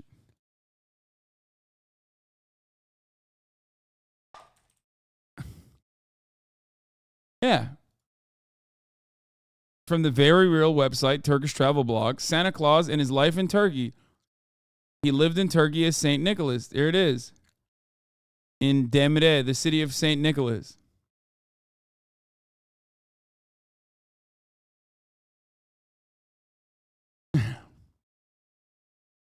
Bro, the North Pole ain't in Turkey? I'm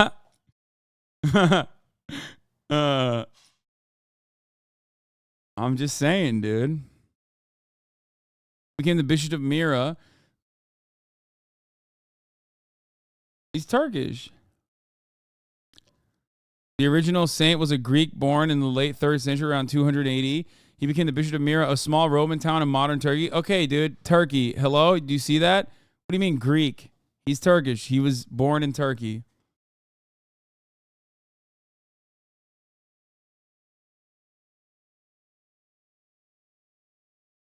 That's so funny. That's like saying Santa's from Iowa for Americans.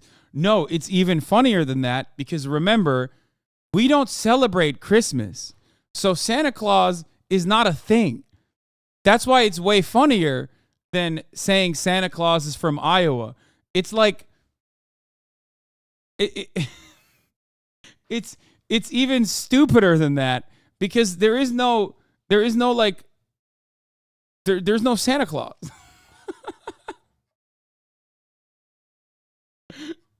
It's just we're just owning it.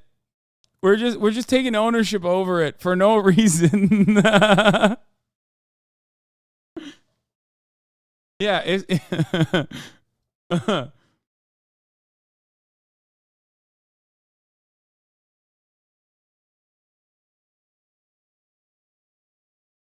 sounds like Hoteps, but now everyone is Turkish.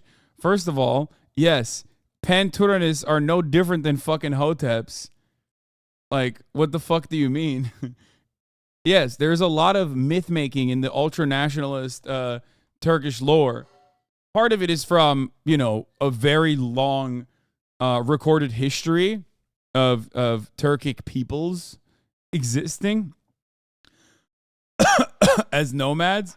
And then the other part of it is the same kind of fucking myth making that all cultures engage in.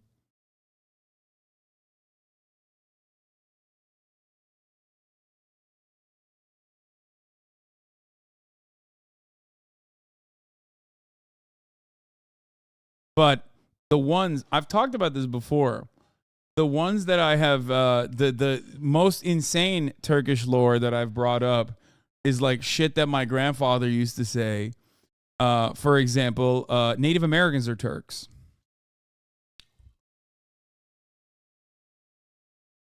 And there's also some like weird oddities, like genetic haplogroup related oddities. Like, I guess Native Americans have like similar teeth structure to Turks or something. Like, I don't fucking know.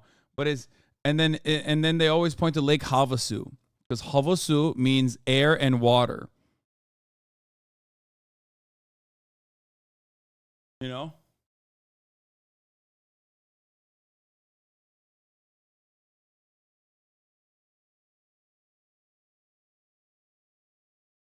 We don't believe in your customs, but also all your folk heroes are Turkish. Yes.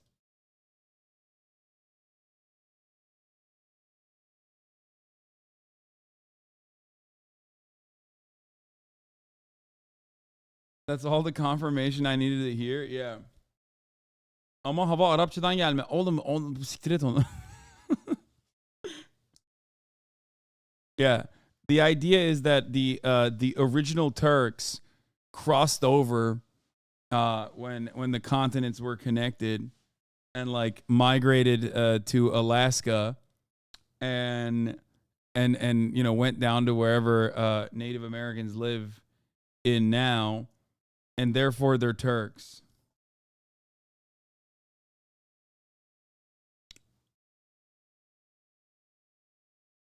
I love people going, that did not happen. I'm not describing this as a historically accurate take, man. Like, why are you debating me, bitch? I'm not even on the side of this being historically truthful. It's also before the concept of Turkic people anyway. It completely predates any understanding of like what would be Turkic, a Turkic people. So who cares? That's the joke. And it's all completely made up. And they add like they add like a bunch of hokum that doesn't even make sense. Like havasu being a Turkish loan word or a Turkish word that the indigenous populations, like Native Americans, use, and it's like that makes no sense.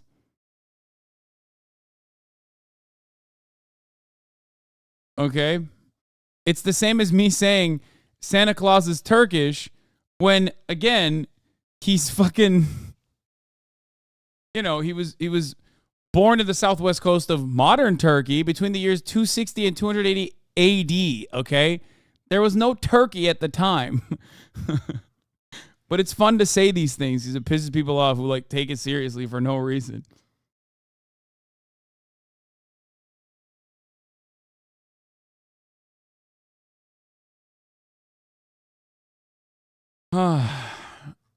Just came back. Is he doing the everyone is Turkish discussion again? Yes, I am. All right, let's finish this video. I'm gonna go to work the next day all day.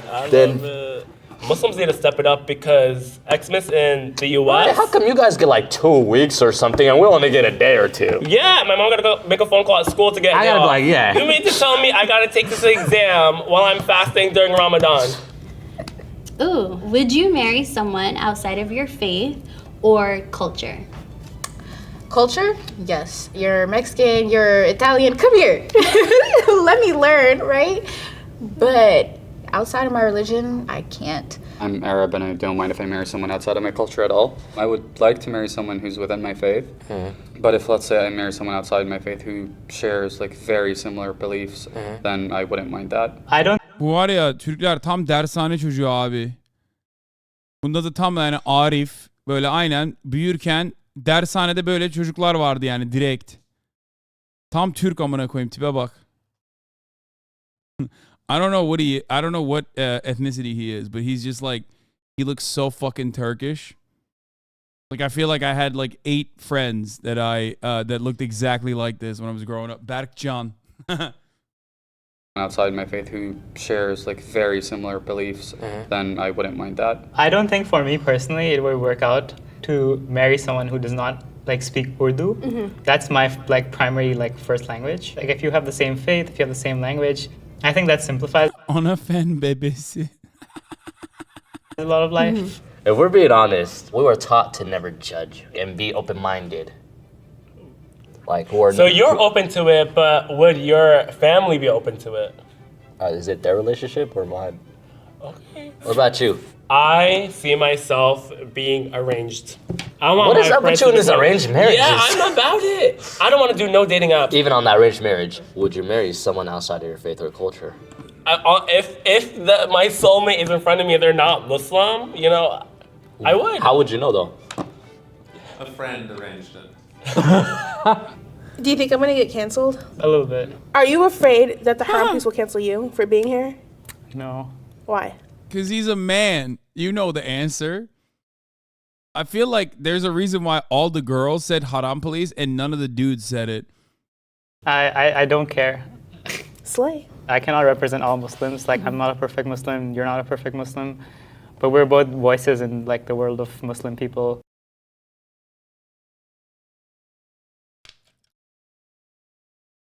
Good video overall. I just realized this Jabri video literally looks like there was nut on her face on the thumbo, which is kind of crazy. Vegans and farmers, hardcore heated debate. What the fuck? What the fuck is this? When cops have to arrest their family, Dr. Insanity. I'm seeing like intense, incredible videos here. What the fuck is going on?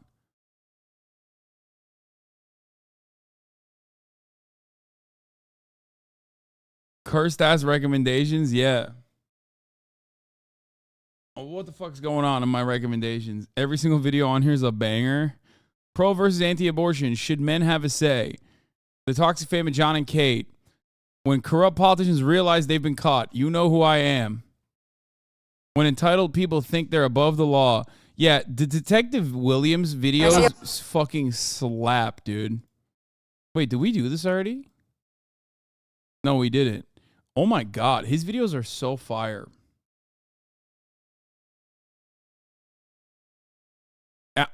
This guy is blowing the fuck up.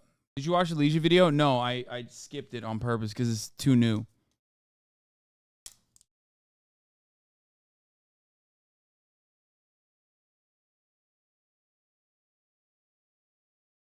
Remind what? Send us about Rumble inflating views. 2023. Where's the Rumble inflating views part? Any interest in BG3 at all? No.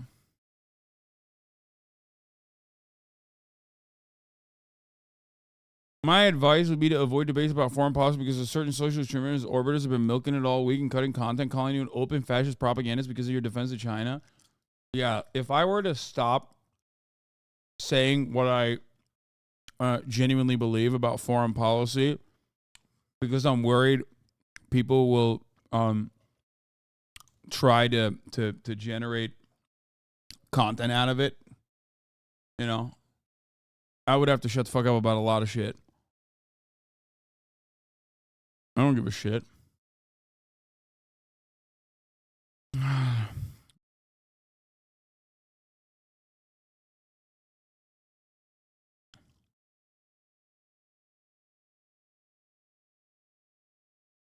That farmers versus vegan video is cancer. She gets rolled. Wait, really? Now I kind of want to watch it.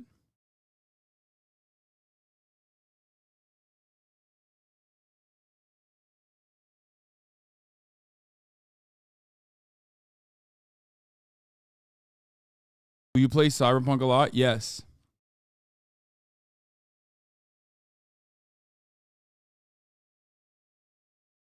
Has Hasan said anything about Canadian plans? Has Hasan said anything about Canada lately? Because we going off. I did. I said a lot.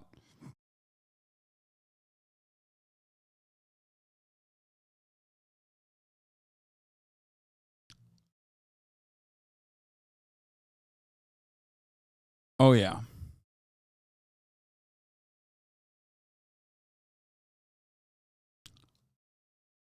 All right, who wants to get some fucking Cyberpunk drops? Listen. Oh, by the way, WGA reached a tentative agreement with the AMPTP. Today, our negotiating committee, WGAW board, and WGAE council all voted unanimously to recommend the agreement. The strike ends at 12:01 a.m. So, shit is popping. SNL is back, baby. SNL is so back. Well, not yet, because SAG-AFTRA also needs to go to the table and get a agreement, take it back to their members, and only then will the strikes completely end. Because WGA, as far as I understand it, has said that they will maintain the strike.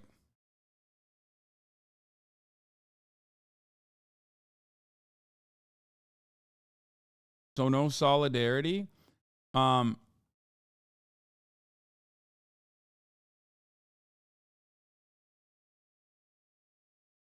We'll see.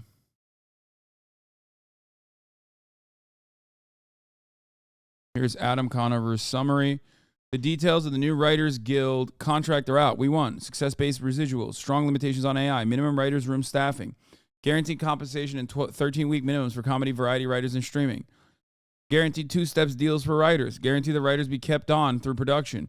Individual P&H contributions for writing teams. Script fees for staff writers, and a hell of a lot more. These are essential protections that the companies told us to our faces that they would never give us. Yeah, they were like, oh, there's no way we can do that. We're fundamentally changing the industry if we do that.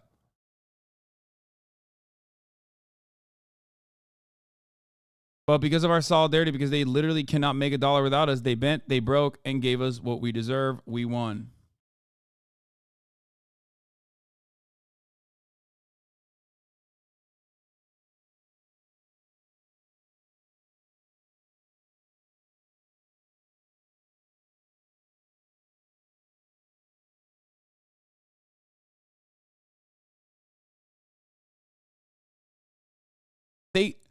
They fucking make it seem like it's an absolute thing. Like every single time.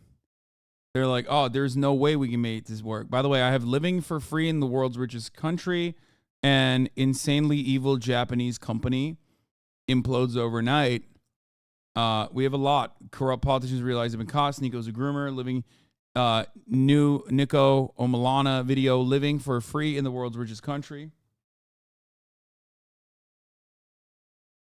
The threat of Bill Maher writing his own material single-handedly ended the strike. He's a hero. Yeah, a lot of people think Bill Maher is a bad guy, but he is actually a very good guy for that one. He said, I will make the most dog shit content you've ever fucking seen. Okay? You will not be ready for it. It will destroy your world as you know it. Nothing you know will ever be the same if I'm allowed to make this TV show on my own. And people were like, we can't do this. We can't let him get away with this. He will destroy the planet.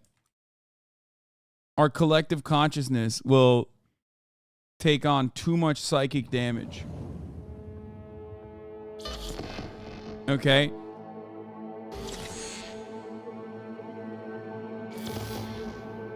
Of course, Cyberpunk is a very political video game, so I'm going to be doing political commentary. Okay?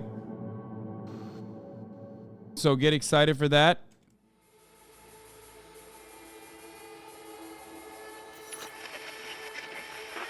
Good morning, Night City! Yesterday's body count lottery rounded out to a solid and sturdy 30. It's a hyper-capitalist tech dystopia for all the fucking non-gamers out there. It's Cause the NCPD will not let that go. Probably the most political game we've played in a while. Net runners are at it again, poking holes in the power grid. Hopefully we don't get cyberfucked while the Scraping cyber psycho victims off the pavement. And in Pacifica, well, Pacifica is still Pacifica. This has been your man, Stan. Join me for another day in our city of dreams.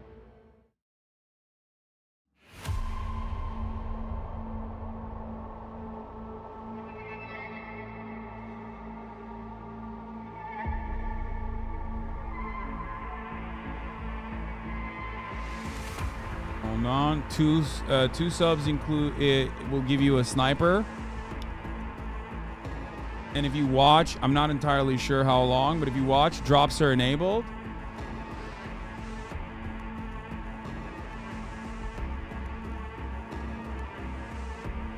How did you feel about Johnny Silverhand describing the woes of capitalism and why he needs to tear down Arasaka? And the next immediate line is that this is not about capitalism. I feel, did you turn on the sex scenes? Yeah, I mean, we literally played a fuck scene in the beginning, but we played the fuck scene with Alt Cunningham. Nudity sensor is off, baby.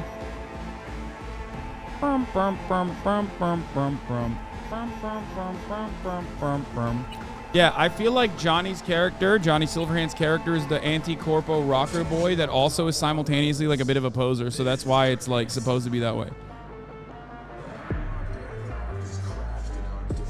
Wait, I'm gonna watch this. What is he?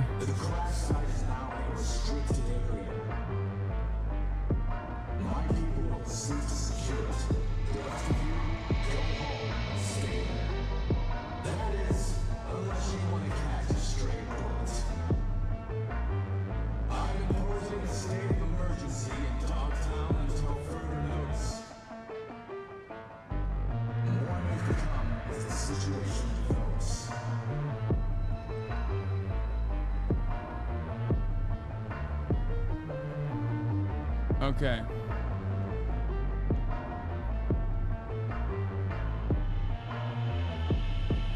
There's drops on the game. If you give two gifted subs, you get a sniper, I think. I don't know how that works, but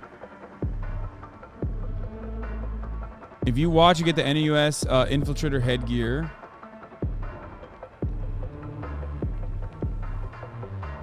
It ends on October 21st, so. And you can get the NUS infiltrator pants by watching me play. Naruto AMV 2007.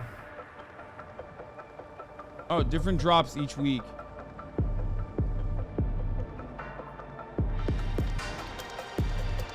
About to begin. Are you ready? Okay, so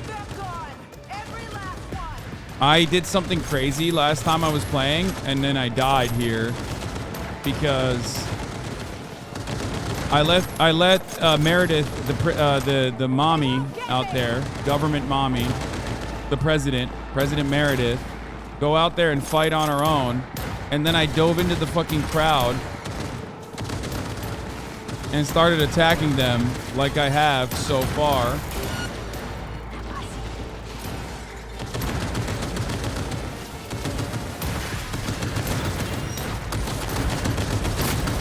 Wait, what the fuck? Why didn't that work?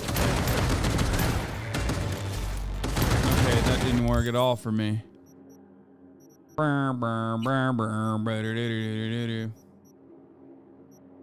Okay, I need a better pistola. I'll use this one for now. Let's see how that works. Let's see how the smart one works.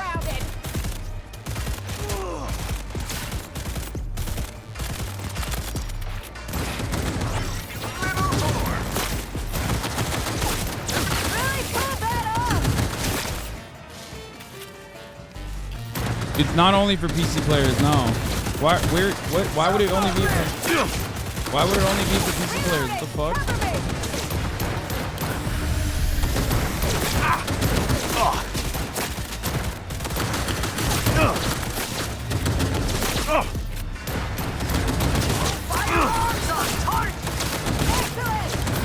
Fuck, I'm getting cooked. Oh shit! You died. Let's go. Okay, well maybe it's better to just like kick back and not run up to the guy. Oh shit, there's more motherfuckers out here. What the fuck? Keep up oh, they're coming. Oh, I'm out of fucking. God damn it.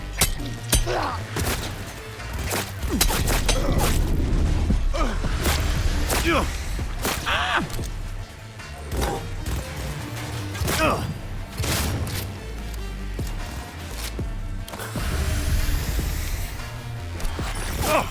Explode! Take that flank! Smart bullets, baby. Smart bullets. Oh shit, I'm out of med packs though. Wait, what the fuck?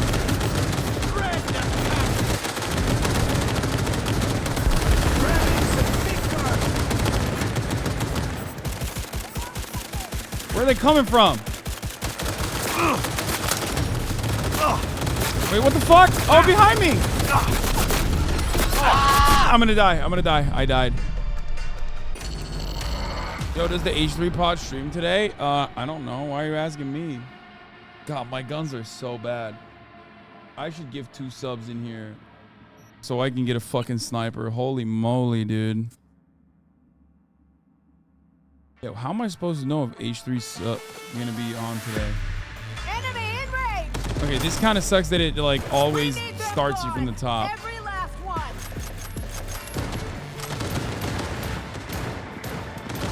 I guess it says something about the difficulty though if you like.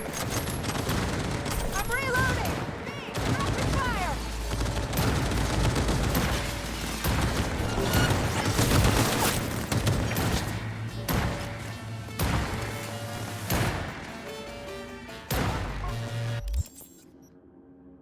Activate journalist mode. It is actually so much harder. No, the game is actually not that easy, but it could be because I'm bad, but I don't remember it being this hard, I'll be honest.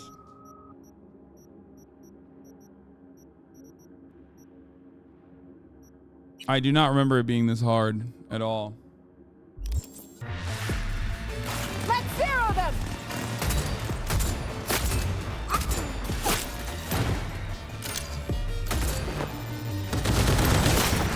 Watch up!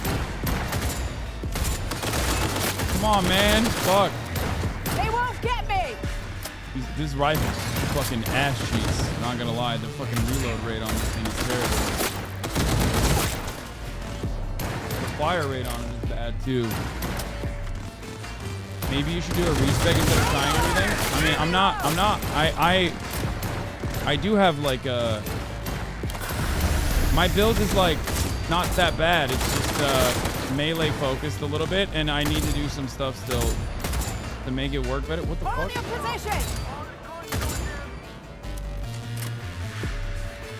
It's just like I haven't found in a lot of games like this, you get like the one gun and it works perfectly. I'm a little under leveled right now. Maybe because I restarted a new character and went into it with the new character instead of just like.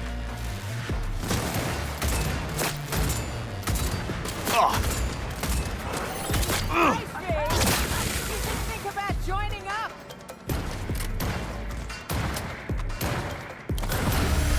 This is also liberal woke propaganda. A woman president. There's more. We won't hold this position. A woman president shooting this well. God damn it! Not on my watch, brother. Around him. Fucking try. Technique, Damn it. Get the job done.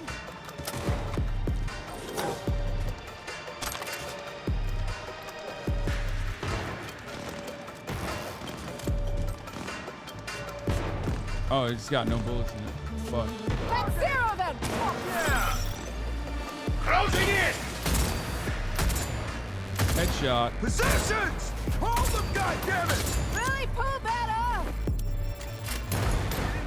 Made it past the pronoun screen to see all the women in the game. Yeah, fucking female president. Not on my watch, pal. No thanks. She can shoot a lot better than me, to be fair. I need backup. Yeah, she needs backup because I suck.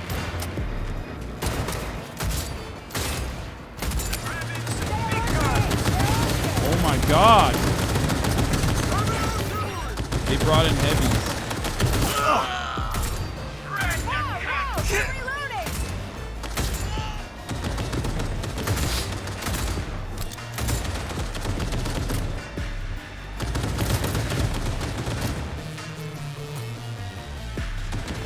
No, the one behind, man. What the fuck?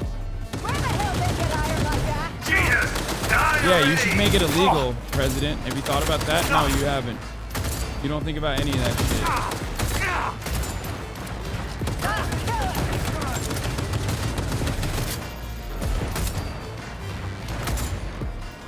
Okay, it's over.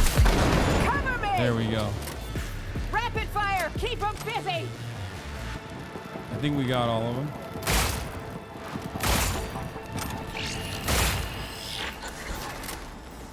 Songbird. You there? There it is. How's the cinch? We're alive. Both of us. Now listen. Head for the vacant building on... Elizabeth Chris. Got it. Give me some credit. It's the best place to lay low. No heat signatures, so it's empty. Not a soul inside. Now get moving.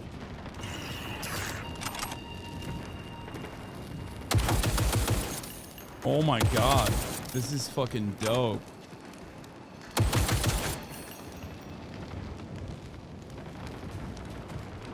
How do you drop the gun, chat? Respec guns if you aren't meleeing right now since you have no armor. How do I drop the gun? I just... Oh, wait. Maybe I can pick up another gun. That's how I do it. Wait, this gun's called Noosa? All right, where are we going, madam? Oh, from back here? Got Songbird on comms. She's fine. Found us a safe house nearby, too.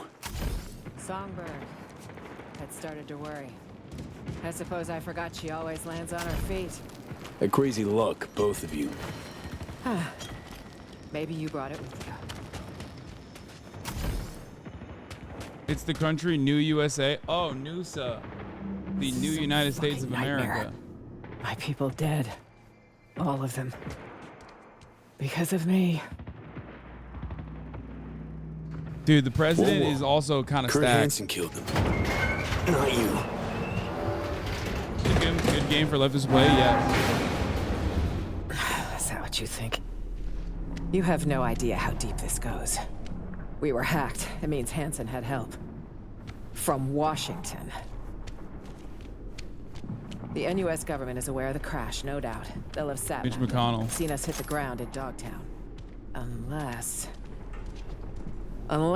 the plot goes deeper. Hansen's spreading his agitprop lies as we speak. I'm sure of it. Agitprop People lies. have an even harder time crossing the border.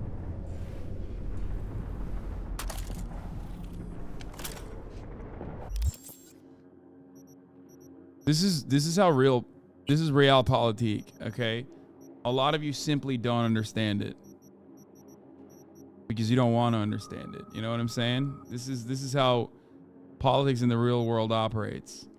The president is assassinated by others in her own government. Normal stuff.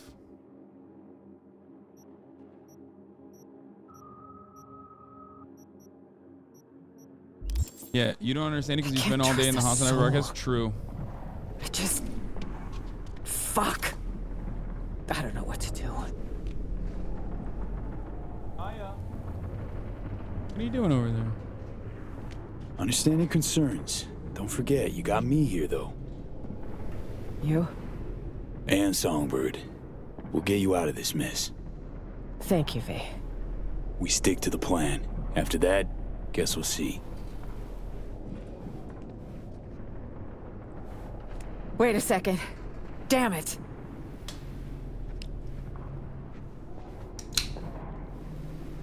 This is DLC content. If Hanson's got someone inside in Washington, that means I'm traceable. Wherever, whenever. Damn, light it up. Yo, I have a spark that subdermal shit. tracker. It needs to go ASAP. It's near an artery that's best not nicked. I'll need your help.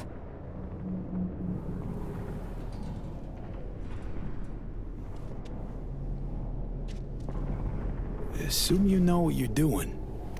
Be completely on your own without the tracker. Taking out the coronavirus chip. You're here.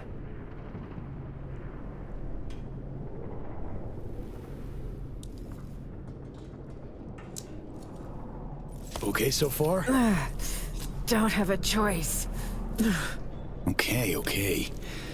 Breathe. Wait, is that? Drone. Finish up, quick. Cover it now.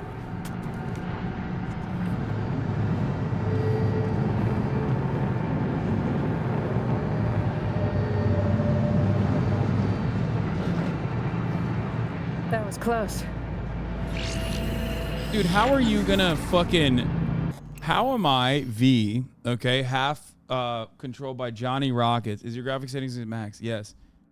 Johnny Rockets. Johnny Silverhand. And I have the opportunity to just assassinate the fucking president. And I'm not taking it. Okay? V, I'm here. Right on time. You in one piece? For now. Like, I have the capacity currently to do the funniest fucking thing, which is assassinate the leader of the free world, supposedly, the NUSA, New United States of America. Technically, okay, to be fair, technically, God, Kaya loves body blocking me in here. Technically, the leader of the free world, but also like everyone's free because this is a libertarian dystopia, but.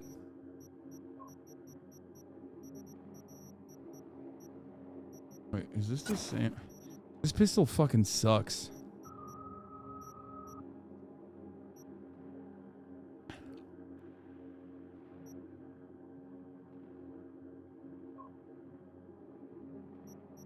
Stamina does not regenerate.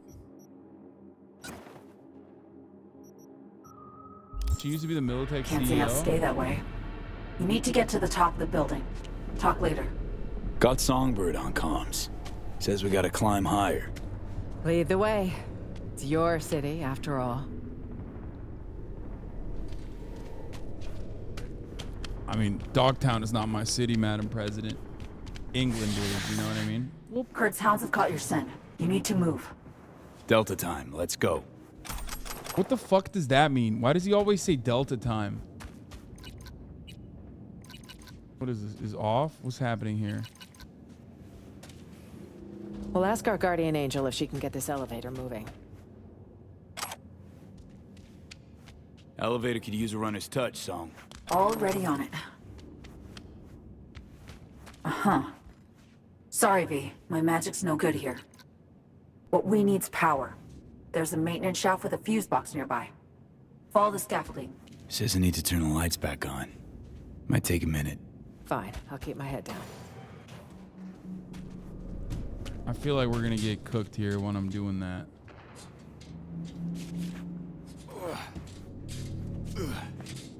This. I'm gonna Delta out of here, dude. I'm gonna leave the fucking president behind. And Delta time it. Delta is Night City slang for depart. Leave.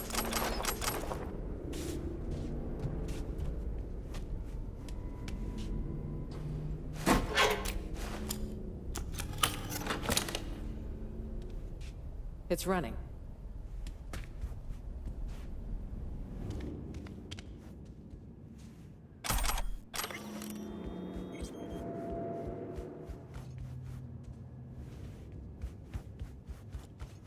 Do you think it'll work? Lousy place to get stuck. Just one way to find out. I don't know why we're going What's the up. probability a random passerby noticed a moving elevator in an abandoned hotel? Look at what guns you have. That's probably why you got booty loot. I mean, I haven't even picked up a gun. I've only picked up like fucking balaclavas and shit, which I can't even see because currently I'm on an outfit.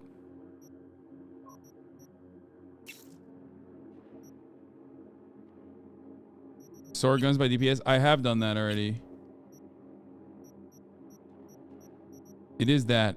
I mean, the default sorting is DPS sorting. Plus, I check for this red on the top right corner, which indicates that like the guns I have in my. Right. Leave the analytics to Songbird. Little fuckers are fidgety. Sharp sensors on those. If they've sensed us already, the place will be swarming in no time. You a President drone expert? And the drone whisperer. One He's picks trying up to fuck things the in the president. army, in spite of oneself. There's only one surefire way to get past this model. Move fast. Surefire sounds plain ominous. Running's hardly a plan, but I got nothing better. Hold. Drone on your left. Let's Delta president. She's kind of a little baddie. Remote She is a control. baddie. I touch it and give away your position. Something best avoided. Restaurant. Subnet access point in there. If you jack in, I can inject some fake hostile readings. Send the drones chasing after geese. Doable. I think we'd do best to sneak past him.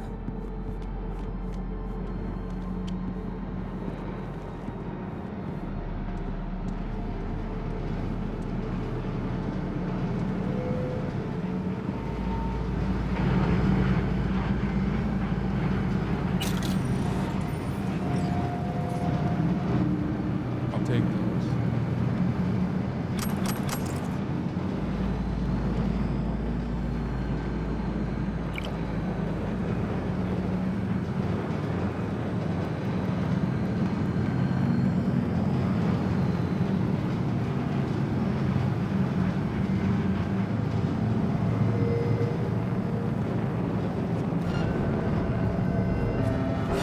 Oh, fuck.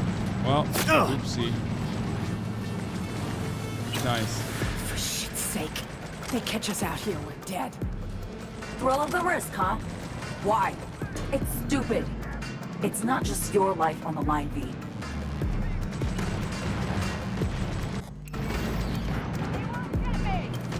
Oops. Oh, I fucked up. My bad, President.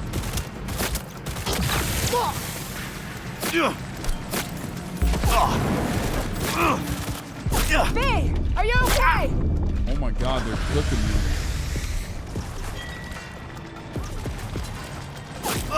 Where the hell did they get iron like that?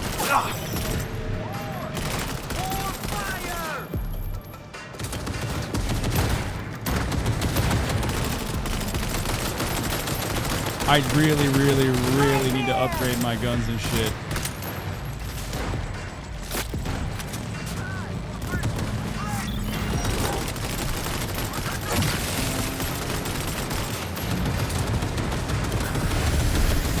Hold your position. Doesn't do dick.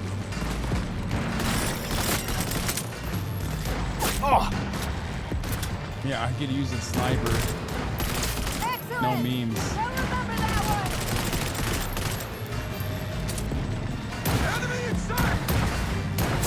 Thank God the president is murking him too.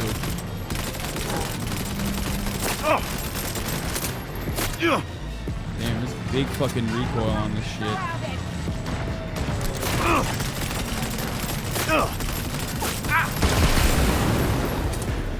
Oh shit, what the fuck? Positions! Okay, it's cleaver time.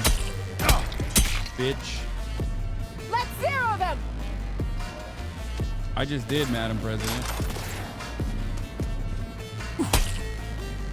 Fuck you, dude. Yeah, that's what I thought. Keep blasting! Come on! Hold your position!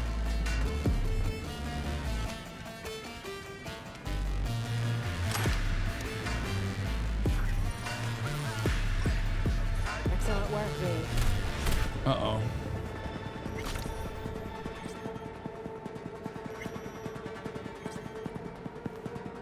Take the Bargist car. 4 wheels, 2 seats. Let's grab them. Let's play a game.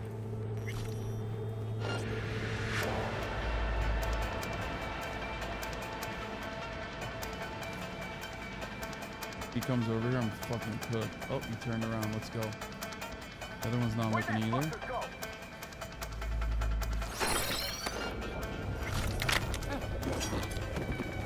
Protect! No negotiating with the enemy. Eliminate them. Not bad, Hasan.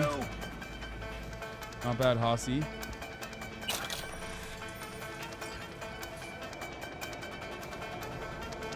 I'm doing a hatchet job because I'm a hatchet man, baby. You already know it.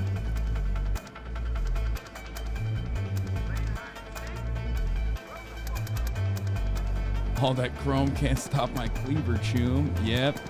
You guys are being real gonks right now. A real gonk.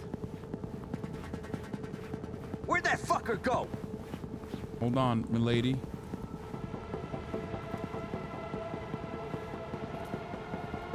Don't turn around. Don't turn around. Don't turn around. Don't turn around. Don't turn around. Keep looking at this random idiotic area. Good.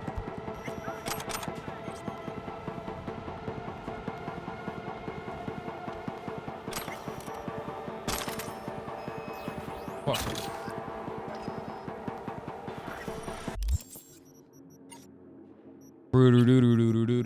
I have too much. Okay, let's do price high to low and then disassemble a bunch.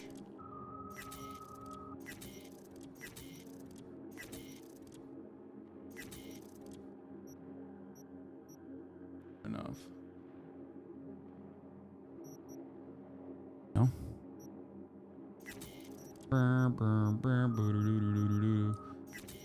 This shotgun, because that's like stupid.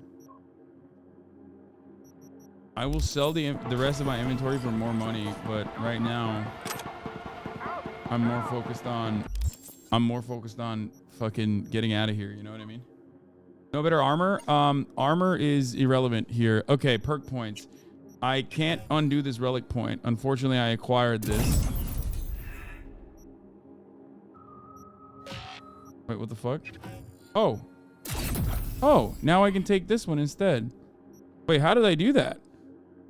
Unlocks new abilities for Armed Cyber Rare, Mantis, Blades, Gorilla Arms, Projectile Launching System. I want to get that, and I want to get the Mantis Arms.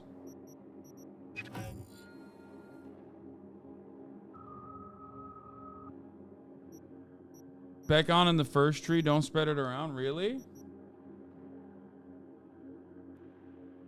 Okay, I'll do it later then. It says I have 3 relic points, but... do I really have 3 relic points? Spatial mapping.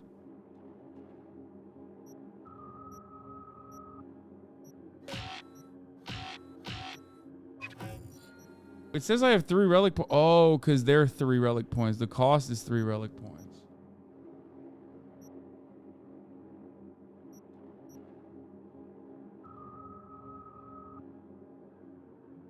What the fuck is a mono wire? I don't even remember that shit.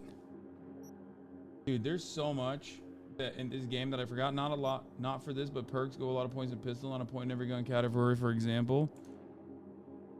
Yeah, I forget. I've forgotten so much. I guess it's the ADHD that allows me to, like, you know, get to the top of the hour. There's a 3-minute ad break, and if you no longer want to see those ads, all you need to do is subscribe, which you can do for $5 or for free.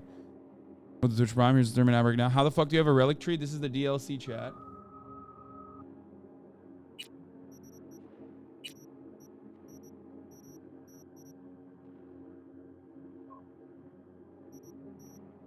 I think I need to up this and start beefing up my sniper and revolvers and pistols.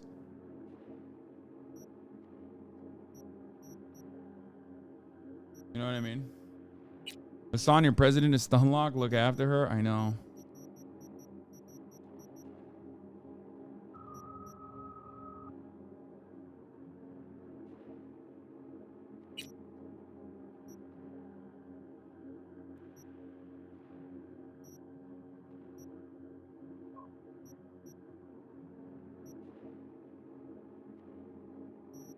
Oh, I was gonna do this.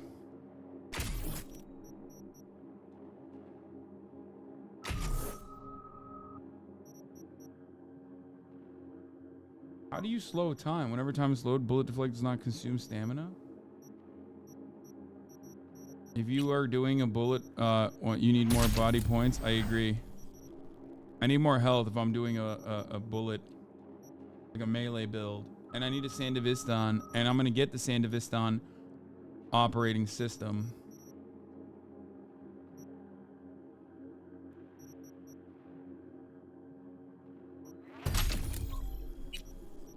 You need more health. One more perk point. Sandevistan. Sandevistan.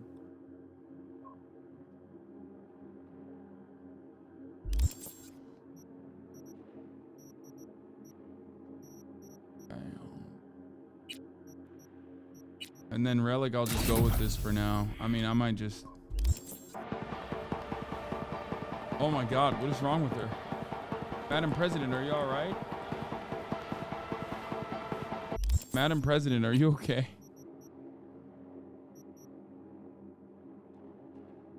Is the butcher's... Oh, the butcher's cleaver is technically a knife. It's not a katana, so it doesn't count, right?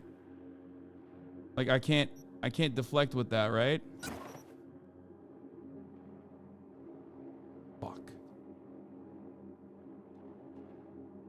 Go into your crafting menu and upgrade your katana. Can you? Can I?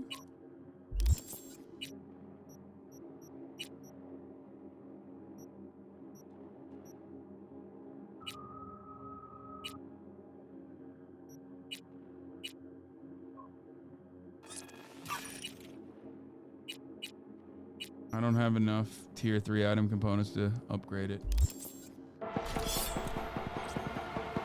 Tier 3 items are hard to fucking come by too. Okay, I kind of want to get the car. I know it's easier for me to just leave right now. But I want to get the car because I think it's fun. We got a rat problem here. Pineapple pizza? That's disgusting.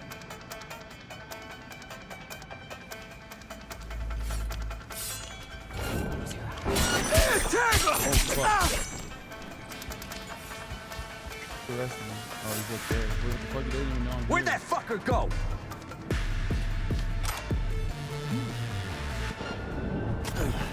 How dare you!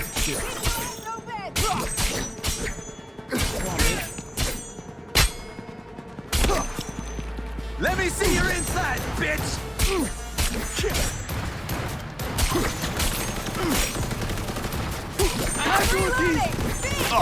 I'm deflecting. I think.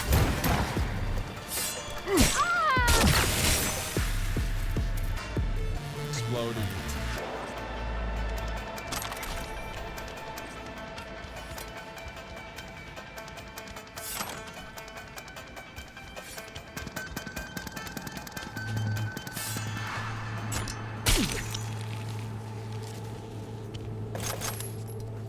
Those.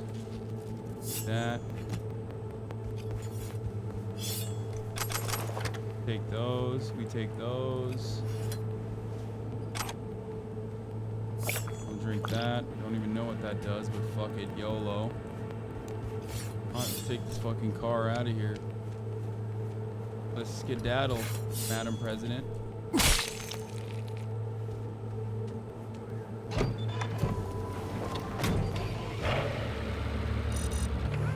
Alert! Fire sighted in Sector 2-1. Investigate, now! Wait, does this mean I can... Detecting multiple patrol sigs, V. Stay on your toes. Will I be able to run away from them? All right. Sync to a radio frequency. Hear me okay? Loud and clear, So-Me. Would you care to tell me what the fuck is going on? Like a normal We car? have a plan we need to stick to. No, they don't. Cross street. That's where you need to go. That would have been The sick. streets are too hot, so you need to go underground. Like literally. You'll take old metro tunnels. Find the nearest station beneath an abandoned expo hall. Got it. These scumbags won't let up. Lose them before accessing the garage.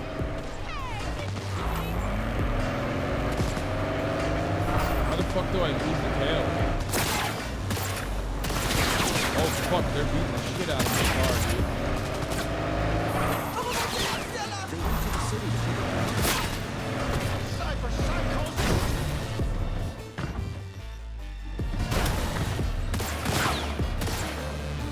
Why can't I draw the weapon?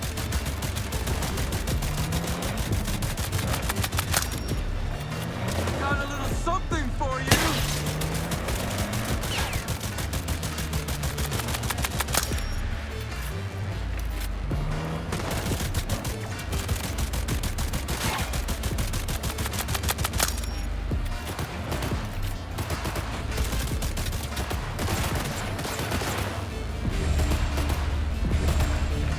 What is it? Oh, that's just X. Oh. I can't throw grenades. Never mind. Got a little something for you! The president needs to be doing more right now. I'm not gonna lie.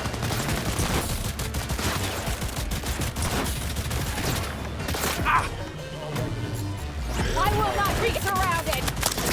Shoot them normally, lady.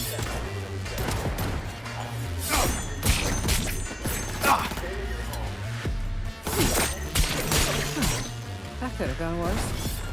We better evac. It's about to begin. Are you ready?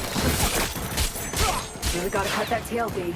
Can't open the garage so you're off their radar. I think we lost them. Still too early for champagne, though. Get in, man. Hit the gas, V! Feed them dust! I think it's They better can't if know I where just you're not. headed. Wipe them, lose them. Your call. Alert! Fire sighted in Sector 2-1. Investigate, now! We get... I think it's better if we just like run, right? That could have gone worse. We better evac. Outpost. We best go around. What are you doing, V? Can't just leave her behind. Well, fucking follow me, dumbass. It's not my fault. Oh, fuck. What is happening? I'm introducing additional security measures. Stay in your home. Report any suspicious activity.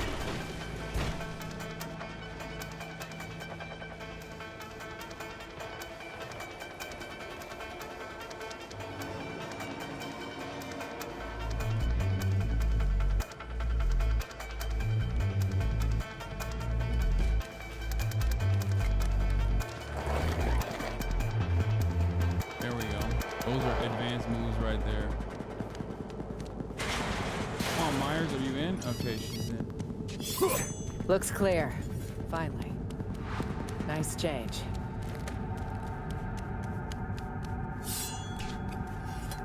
How is the president gonna like? I don't really understand how I'm gonna be able to like hang out in Dogtown once this shit is over. Dogtown. What a joke. Did you all nuke this place? You all? First time I'm here. Likewise. And if I never make it back, it'll be too soon. Where is she? Ma'am, I don't think you understand the situation. You are taking your sweet ass fucking time. Come on. Walking over here like it's not a big deal. Bro, get in the fucking... Oh my god, this is worse than Kaya.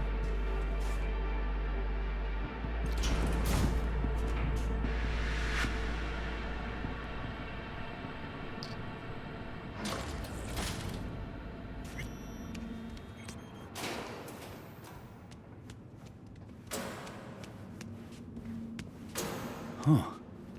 Looks like a kind of museum.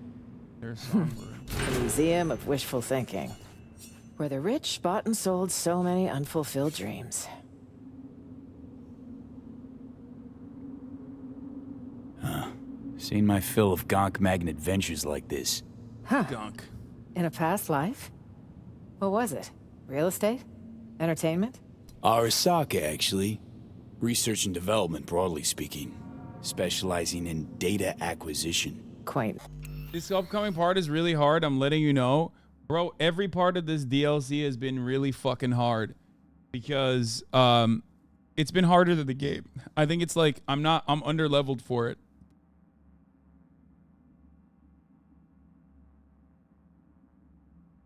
I don't know if it's because like the DLC is for people who have already played up to this point, or if it's like supposed to be kind of hard.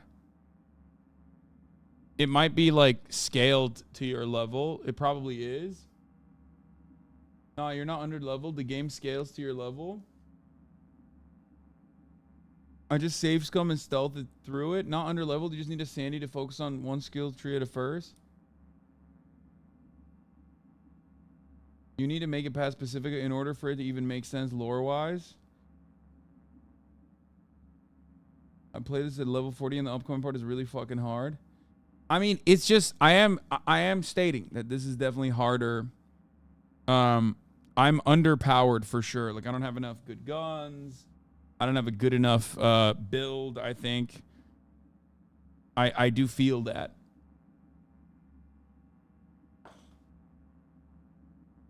Name for corporate espionage. Quaint indeed. No need to delay.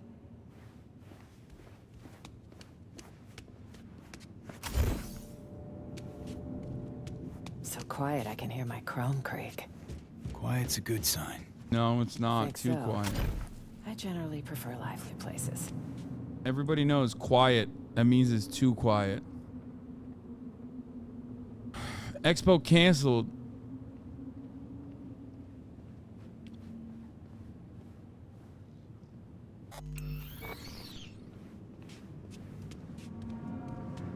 Feel free to ask her about those exhibits. Really wonder what she'll say. What about this exhibit, ma'am? What the fuck? Furries? Bro, in the future, woke culture is so pervasive that they changed our beautiful Greek Adonis with perfectly sized penis statues into furry statues. You notice that? Yeah, well, that's what you're here for. This is the kind of cutting edge political commentary that you're... A bright future, with the right financing. But wars scare off investors. Wars don't happen out of the blue. This? No exception. Orders were issued.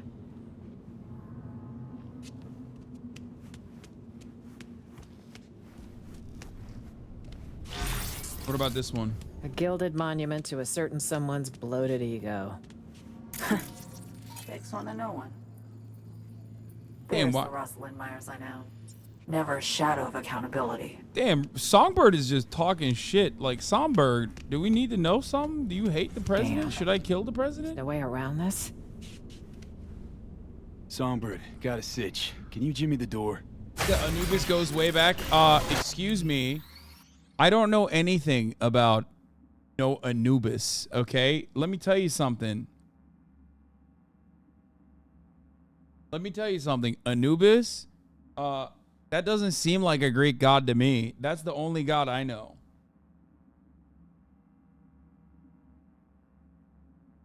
On it. Ugh, the lock jammed.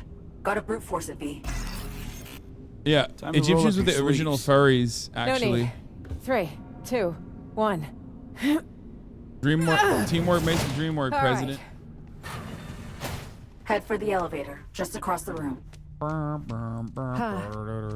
of Hanson's warehouses, it seems. Gotta find an elevator. Other side of the room. Oh, damn.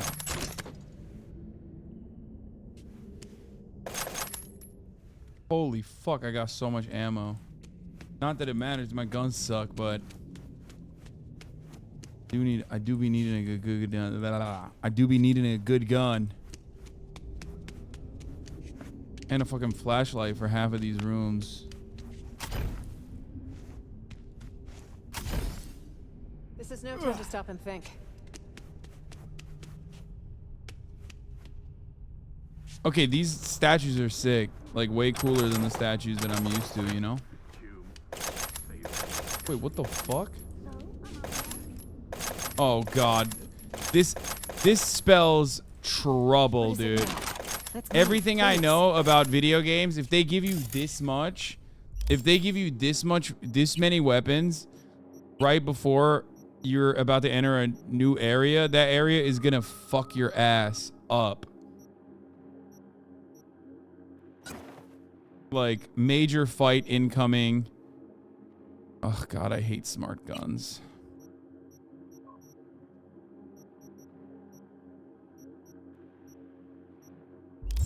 Yeah, that's street smarts, 100%. Okay, here goes. V, do you hear that? Uh-oh. I don't, but... Shit. Bastards caught up to us again. Songbird. Hey, bad news this time. Hanson's dogs caught your scent. Assault incoming. What do you mean? You probably got spotted outside. Either way, get ready. They caught... Got a surprise for our guests. Making the final adjustments now. Enemy in range! Where are Keep they? busy for a sec. Need that. Myers, we gotta engage him. Song's on the case. Get the job done! I got one of them. Until Songbird is ready. Get his ass, man. What the hell? Starting to heat up in here, Songbird. Working on it. Hold on tight. Oh, fuck. Snipers.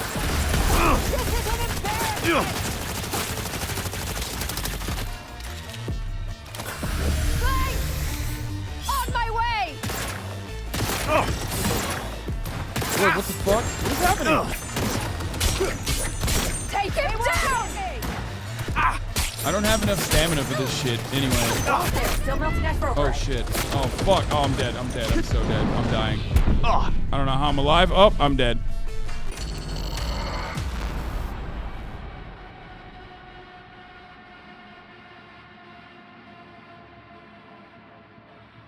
I have to pee first before I flatline again. Okay.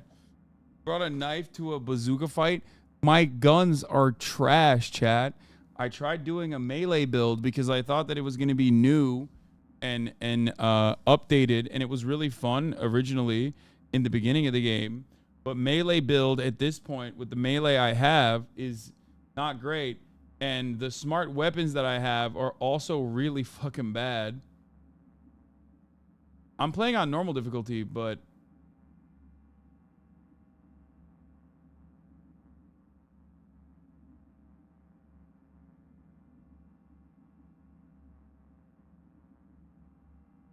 you have to run like a bitch. I have been. Using green rarity in the DLC is crazy. Bro, I don't have anything. What do you want me to do? I literally have not had... like, you think I had legendary items and I just, like, chose not to pick them up or something? What are you talking about? I only played, like, a couple missions, enough that I could play the DLC. Anyway, I gotta pee. Hold on. I'll be back.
Stop coming.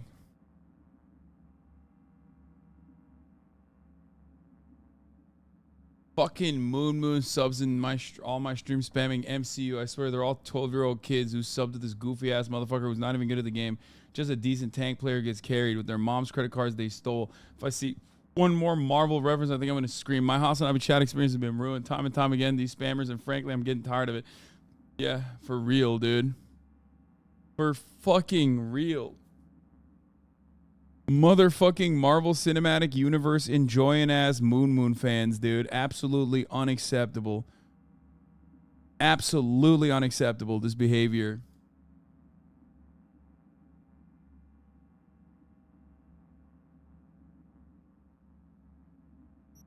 All right, let's do it again.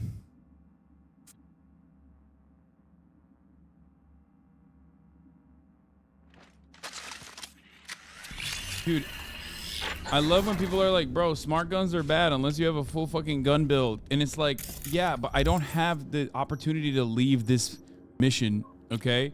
I promise you, we're gonna do a full rebuild as soon as I get the fuck out of here. But currently, as it stands, I don't have the opportunity to do such a thing because I'm stuck. I'm stuck here, okay? Like, I don't have anything that I can do at the moment. I'm kind of cooked. I'm playing on unnecessarily difficult mode for no reason. And all of the highest DPS guns I have are unfortunately in the... Wait, how does this work? This shotgun is like... It takes a long-ass time for it to fucking... Maybe I can use this shotgun in, like, melee? Possibly? I don't know.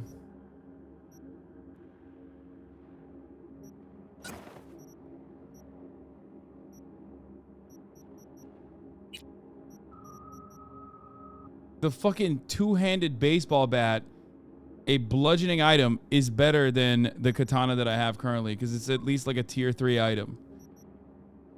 I could technically break it and then low fire rate, high damage, don't rely on DPS.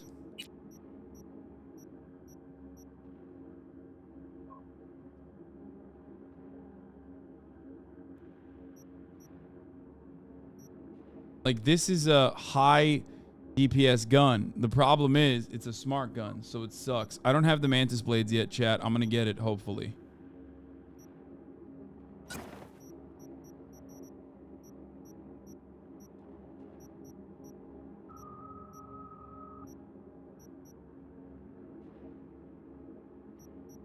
Don't let chat bug you about your build. It's fine. There's, like, not really anything I can do about it. No matter what they say, I'm kind of stuck right now. You know what I mean? Craft a regular SMG? Why would I craft another regular SMG at the moment when it's not going to be better than the... I have SMGs, I think, in my... Like, what good would that do if I just crafted an SMG out of my ass? You know what I mean?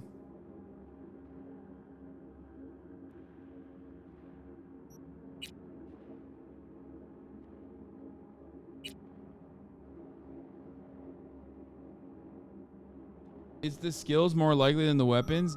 No, my weapons are trash, and my skill assignment is not great. My cyberware is not great either. I just got like meme-ass fucking cyberware. You know what I mean? 10 crit chance with blade.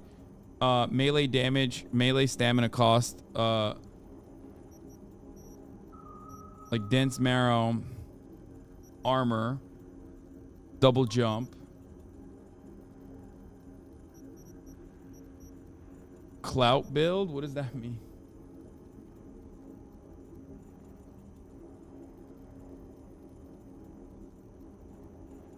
I went to the Ripper Dog one time. But also, remember, I got there... Wait, what is this? Is this better? No, this is fucking better.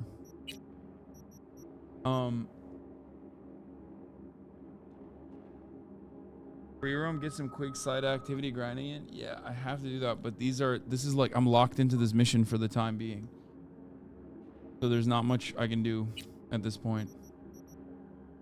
Unfortunately.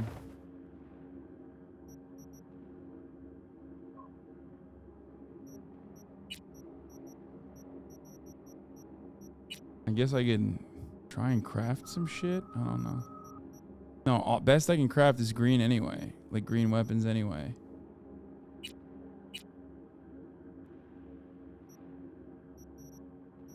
All right, I'm gonna try with this build. This is no time to stop and think. Shut up, lady. Fuck, look at my situation right now. Are you crazy? Okay, here goes. V, do you I hear could that? change the difficulty and go easy mode. That is one thing I could do. Shit. I don't know if I can do that here anyway, though. Can you do that here? Here, let's try easy mode.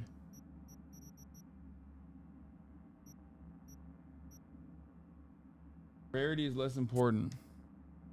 Let's see. Difficulty scumming. We'll see what happens after this. I'll change it back after this battle is over. Sorry. I need to get the fuck over this area.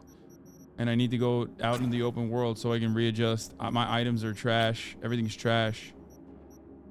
You know what I mean?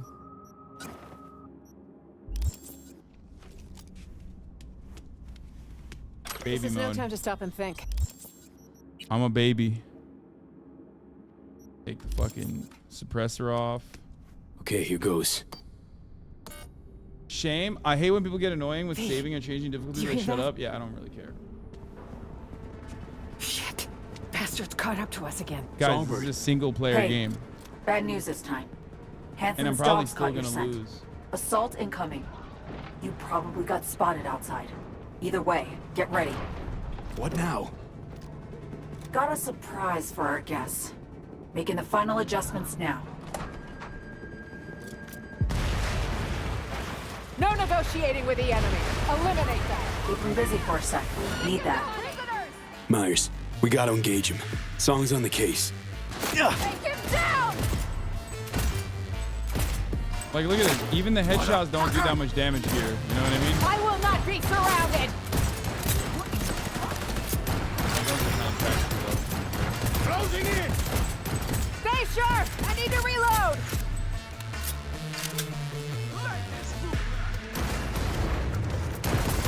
Stay alert, B! They're on you! Oh! Like...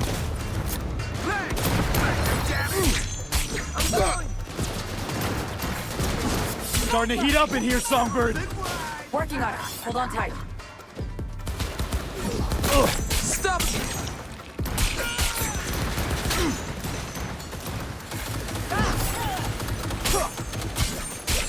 Still milking that override.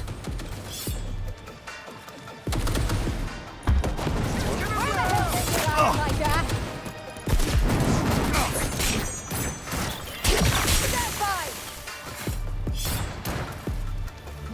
Just hold out until Songbird saves you. Oh, fuck, I don't need grenades. Wait, I can go up there, can I? No, I can't. Nope, no, I can't. Fuck, wait, what? I'm stuck. God almighty! Wait, what the it's fuck moving! is this? Beat the Chimera. I'll call that prototype from military stables. Oh, jump shit! What the fuck? Is that attacking me? I can't even look. Hold your position! Oh, shit.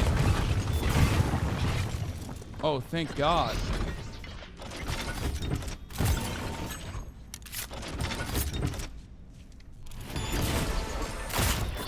And we're clear. I detect no more. God. What? Coming from me now? Oh God, what? No fucking God.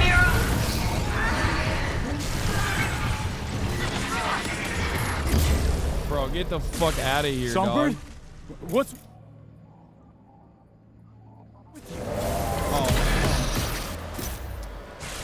No fucking way, What the dude. hell is going on, V? Dunno. Song's having a fit or something.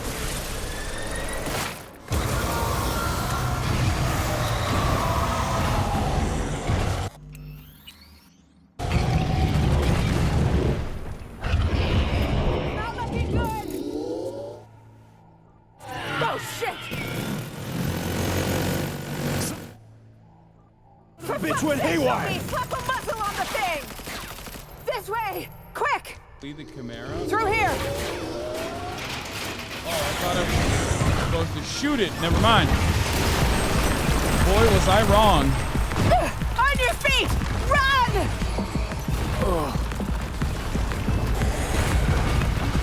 I'm trying to run, but I'm running slow.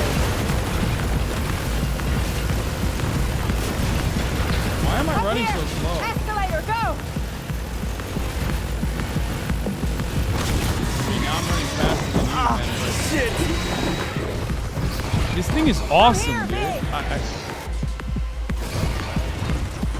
It is Delta. Up there! Elevator!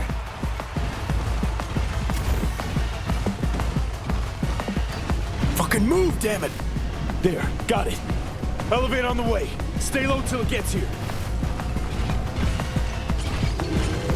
God fucking damn it! Madam President, chill out with me. Oh, fuck. No, this pillar will surely save me. I'm not even worried. Oh, fuck. Okay, maybe not. Dude, what is happening with this elevator? Oh, my God. Elevator!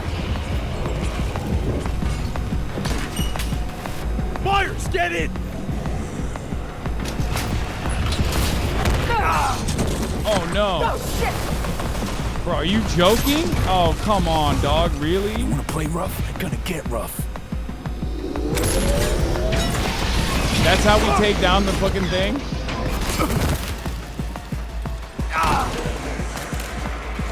What now? I wonder what would have happened if I didn't actually shoot the cable. This is my favorite type of QTE. It's just one button. Oh, shit. The old classic chandelier shot, dude. A certified classic. Oh, shit.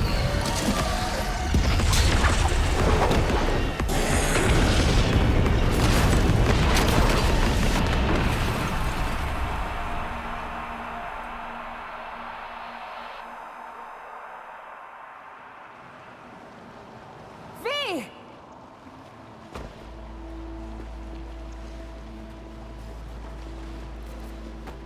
You're not dying on me today.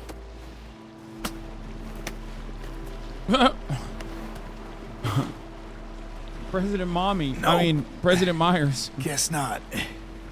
Don't slap me like Right. that. Where's Idris Elba? Good. That's what I want to know. I think I borked a I rib. think I might have cracked a Hold on, rib. I'm gonna go grab Kaya. That's all? You'll walk it off. Can't stay here. Are you mobile?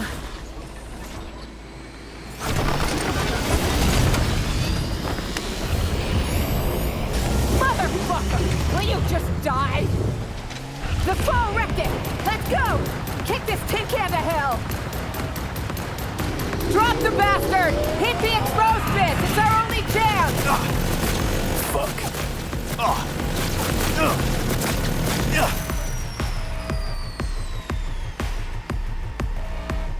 Wait, what the fuck? Oh no! Hold on. Kaya, come here.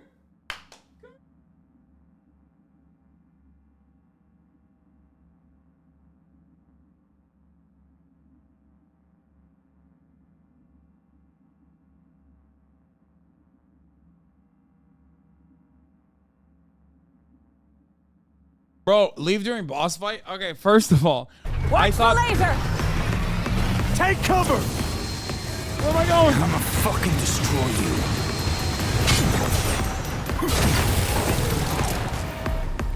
I thought. Aim for its weak bits!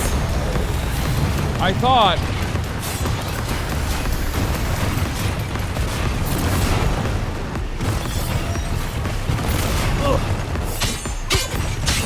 What is this? Oh, there it is.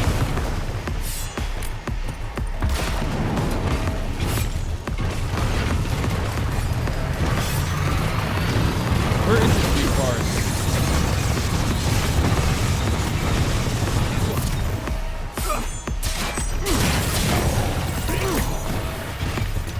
You wanna play rough? I'll show you rough! Hey, watch out!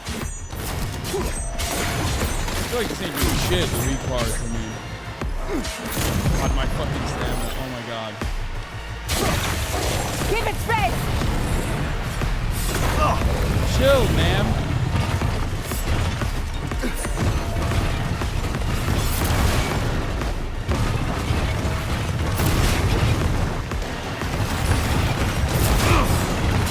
Yeah, that's right! That was We sick. got it! It's so sick to just jump on her. Shit! Not dead yet! Look alive! Head strong! Don't let him cut you up the fat ones! You die already. Fuck! Concentrate your fire on the drone! I'll cover you!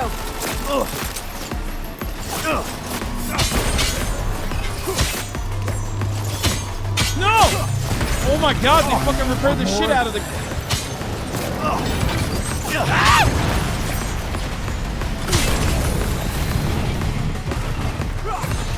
This fucking thing has repair drones, dude? Don't get fried! Thanks, President Myers. Very helpful. Don't get fried, she says. Oh, fuck.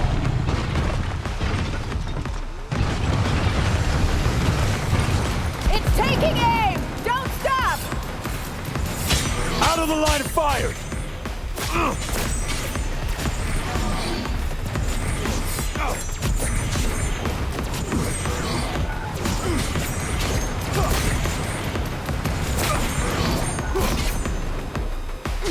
Toxic gas!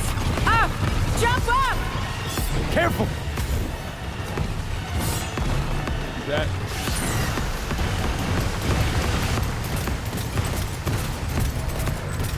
Great damage I'm doing with this thing.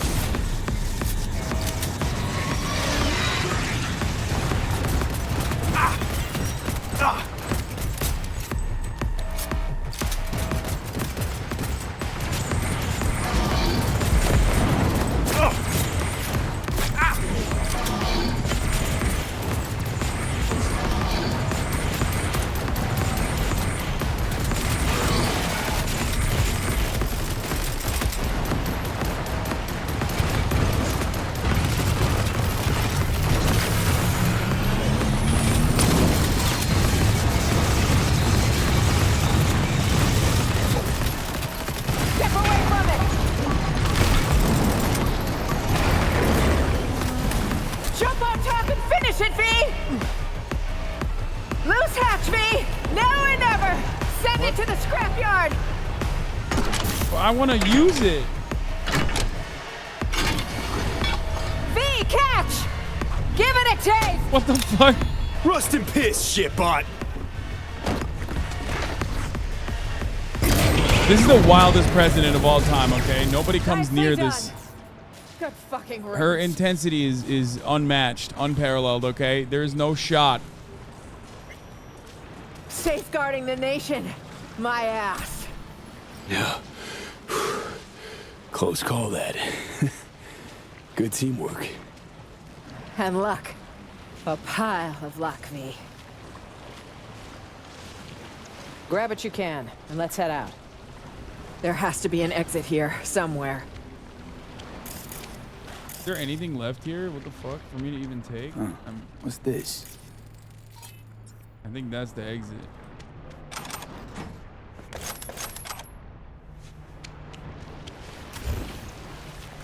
Is there any loot on this fucking thing? No.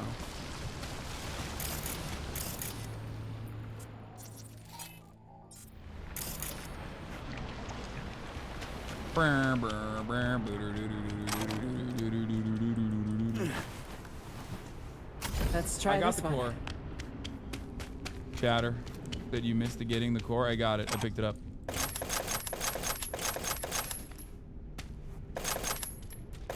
At least I'll never run out of ammo. Holy fuck.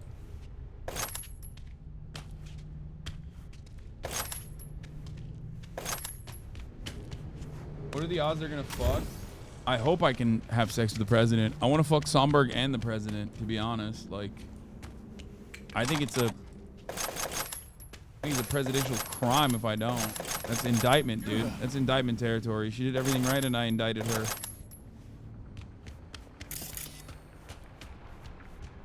It's just mostly ammo. Fuck it, whatever. And Idris Elba. Dude, shit, I'll fuck him too. House husband Sue, thank you for the 5 gifted. King Morpheus, thank you for the 5 gifted. Good stuff. I just All these gifters trying to get the fucking sniper. Meanwhile, allowing people to no longer see the ads at the top of the hour. Here's the thermodynamic break now. Any chatter from her? Zero. Dead quiet. Still. Not good.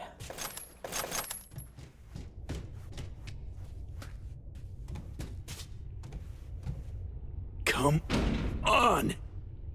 Fuck. Got a hatch here. Could we jump, maybe?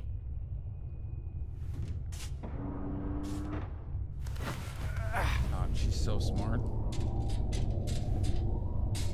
Ma'am. I wonder if this president had any, like, if this president had a dog, if she would bite me, or he would bite me. Hold up, V. Let's pause. Like Commander. Think for a sec. What's eating you? I don't like this. Can you try calling So-Mi again? Okay, gonna give it a shot. Be the songbird. Starting to worry us, girl. Song, are you there? No answer, huh? Guess you got me and only me. Oh, we're cyber fucked. Great to see you again, Johnny. Curb the enthusiasm, kid. Never know. Could need me. So? Did you reach her? No, I'm having a schizophrenic outbreak. Sorry. Shit. What happened back there? With So-Mi? I like that I need at least 6 levels of cyber to be able to go. She was attacked, maybe. Something was off for sure. Could say she got hit with a demon. Maybe tripped a defense protocol on the Chimera's ice. Could say. Mm-hmm. If Songbird was a cookie cutter runner. Both know she's not, though. Damn fucking straight. But who knows? Whole thing was a clusterfuck. You know, no net run comes without a burn risk. No. Impossible.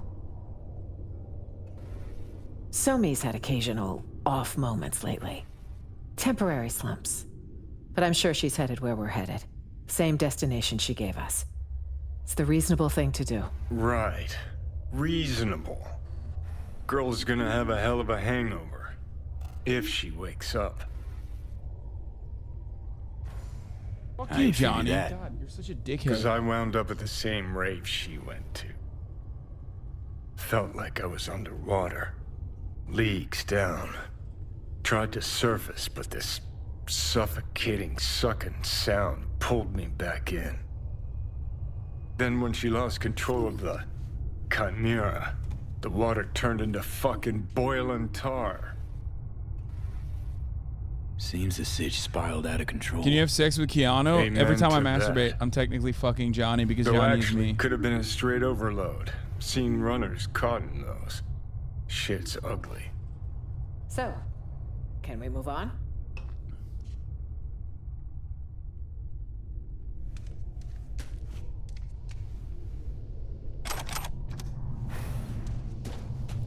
Damn, lady, chill. Dude, I want to get back to like the normal RPG components because I need to fucking fix my We're heading shit. southwest now. Feels like we're circling back. Yeah, saw mention an abandoned building. Place to lie low. No heat sig. Should be relatively safe. I pray you're right. What is this glitch? Am I cooked? Oh no, it's gone. Okay, good.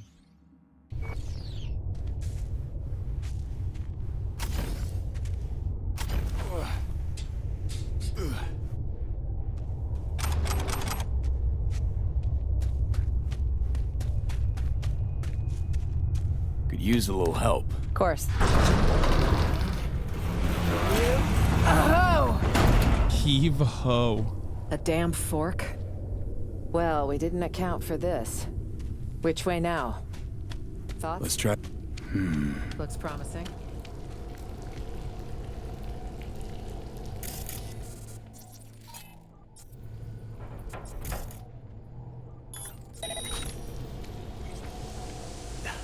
Hot as Satan's balls in here.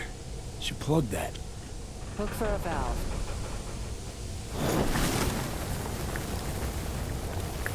Wait, am I on fire? What the fuck?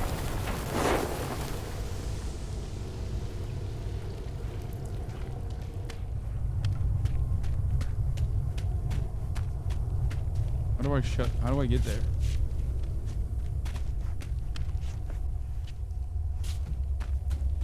Can I get through here? No, I can't. Oh, maybe jump up here? Nope.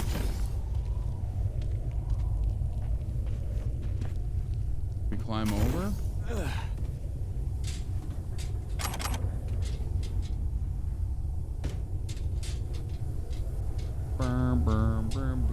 Can you hack it? It's a fucking steam valve, man. I don't think you can hack a steam valve from like, you gotta use your hands sometimes. There we go.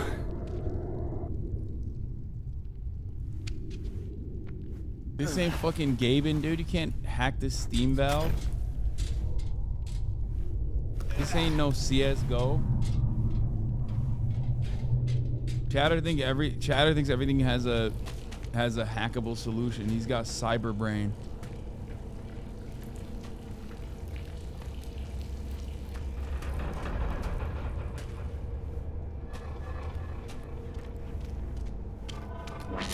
Oh.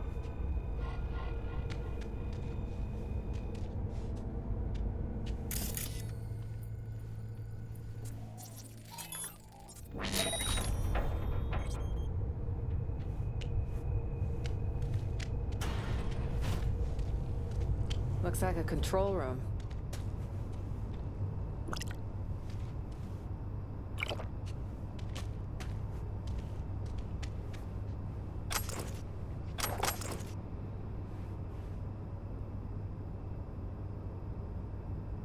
What do we got? Local network.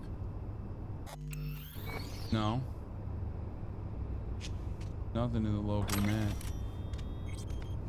Remember the red decades. Let's be real. What kind of person was Elizabeth Kretz? Does she really deserve monuments? Once again, the 1% try to shove the noose of Militech propaganda down our throats and force us to swallow it. Build this district by the Crest Street. This is what we see. Not a president of the people, but the violence that her name recalls. Violence and scorched earth, nuclear devastation, the red decades.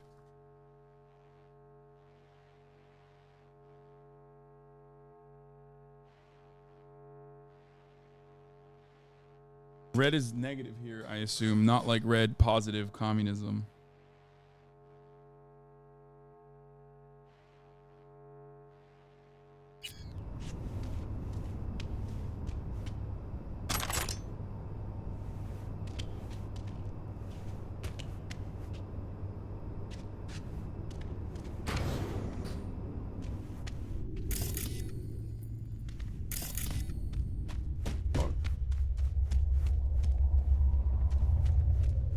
The dark areas are really dark in this game, no matter how much I do gamma correction. Bullheaded Betty, that's what we called her. Re-elected 9 times. Can you believe it? She must have had her ass welded to that seat. Funny how she has her own street in Night City of all places. That jealousy I'm detecting? Please. Jealous of what? What is this? Fuck, I'm gonna...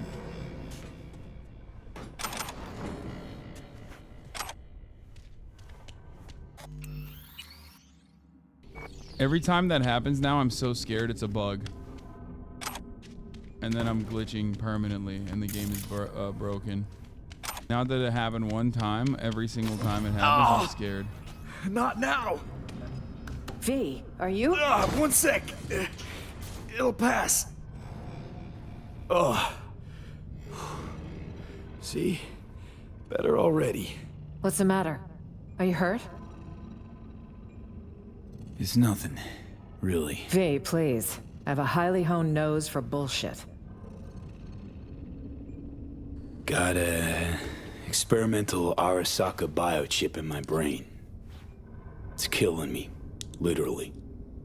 Somi says she might have a solution. Wait. You're talking about the relic. That'd be the one. The secretive tech someone stole from Arasaka. On the day Saburo lost his battle with mortality, no less. Bingo. So that's how she could reach you. It also goes a long way toward explaining the nature of your deal. I appreciate the candor. Seems it's all for one and one for all, if we're to survive. Telecom, thank you for the 5 gifted. This is literally the world when Hillary got elected. Notice how the other woman, who was also a bad president, was also a woman? I'm just saying.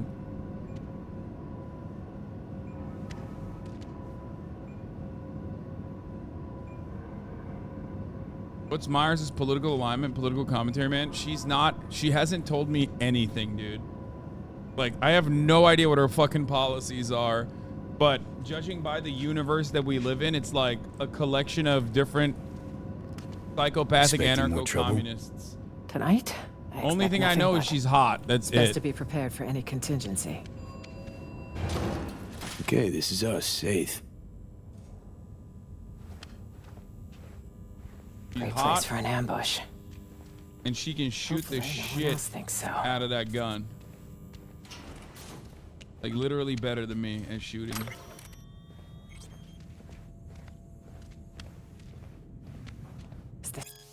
Ever since Mayor Ryan declared Pacifica an independent district, I keep wondering what it really means. What the long-term ramifications of that will be. Will it result in a small-scale war? 2070's Arvin Accord clearly defined Night City as a free and autonomous as a result of Ryan's efforts and political savvy.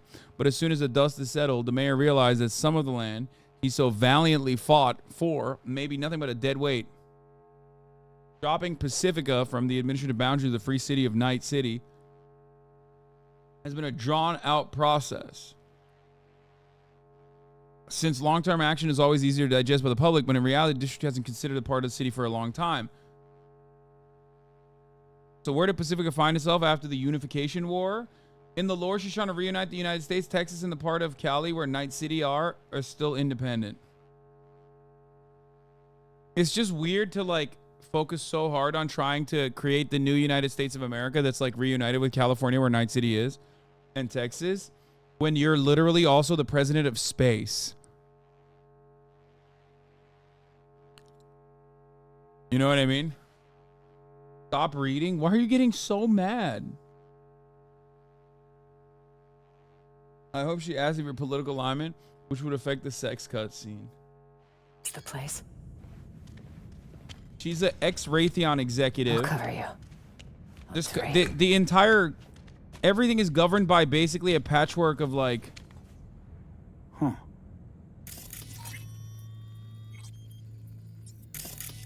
Put it in the tarot card collection. Everything is, the entire planet is governed by like Raytheon, Lockheed Martin, and Northrop Grumman. She's not. Space is under separate control. Oh wait, I thought she was also the president of space.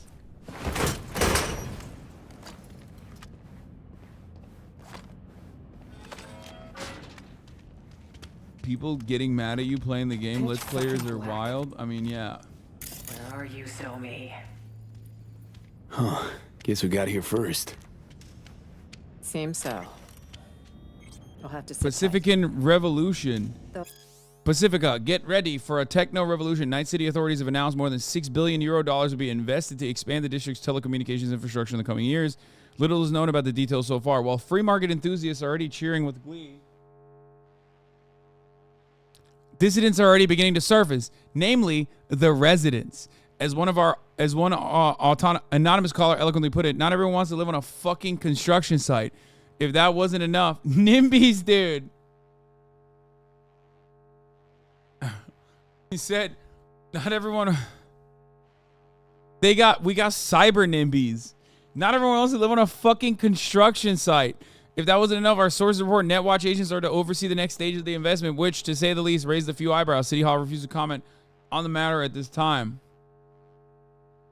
In the 2020 lore, the remnants of Soviet had space colonies too.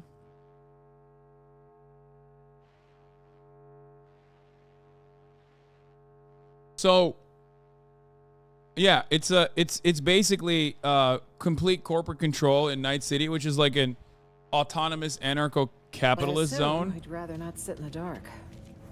Power would be useful. Not Also get the entirely radio sure. up and running. What? Can't miss our daily dose of fear-mongering? We need to know the situation on the ground.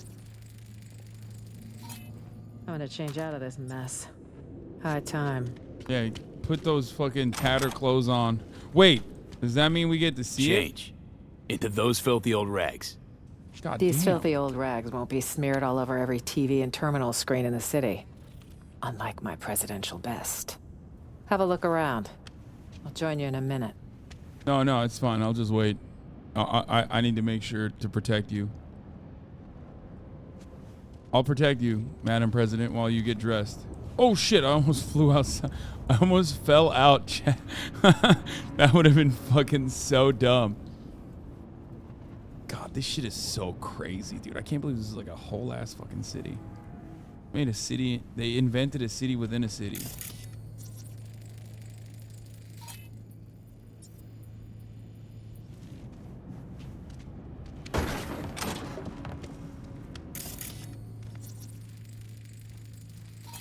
Check this, B. Attempted postmodern art. More like a home-cooked generator. Maybe we kick-started. Literally. Uh-huh.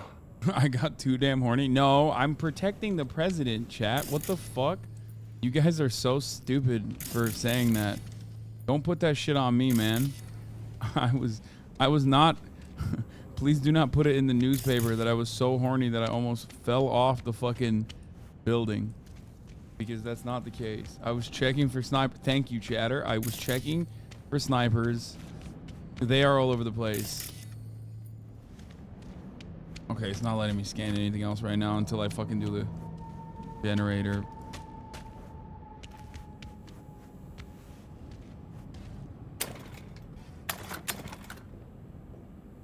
Shit.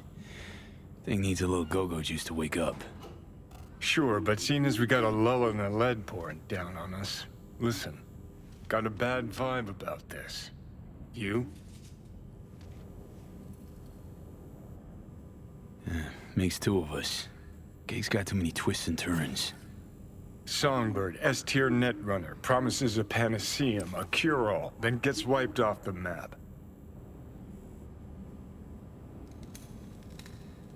Myers, shady political. I feel like they updated Keanu to make him a manlet. I'm not even kidding. Wasn't he taller in the previous game? Got a dagger thrown at her back all the way from Washington.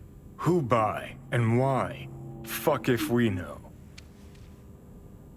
We're kissing. Give me a kiss, Johnny. Oh, plus Kurt Hansen and this fucking SAM launcher. Just preem. Got this hot itchy feeling in my groin. Like someone's not fessed up to something.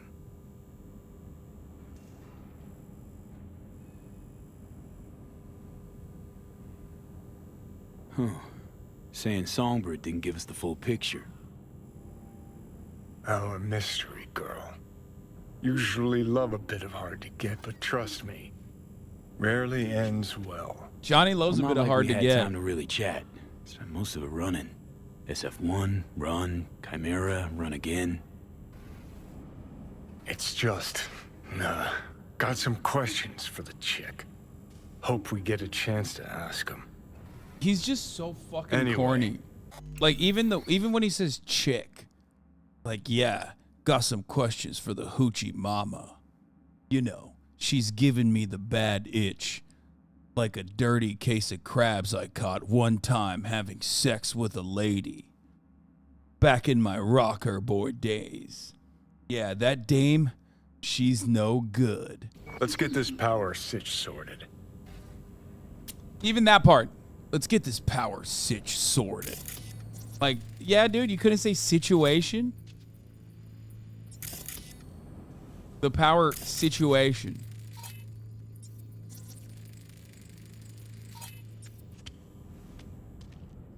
But that's like how they speak in this universe, so it's fine, I guess.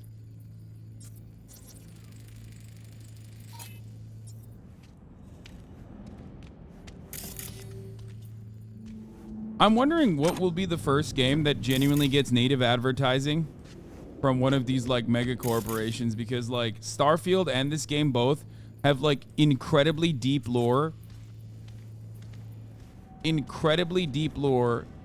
dedicated to the actual corpos that are all over the game, right?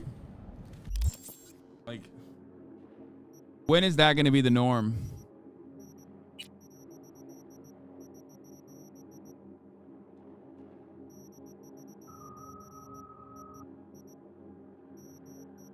Dude, I have so many clothes. What the hell?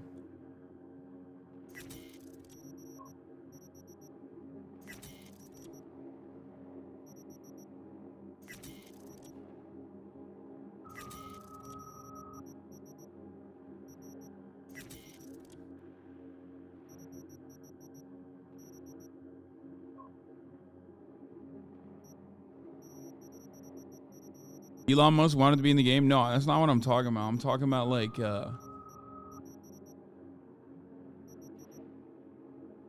I think I'm gonna dump the Sasquatch hammer. It's only green anyway.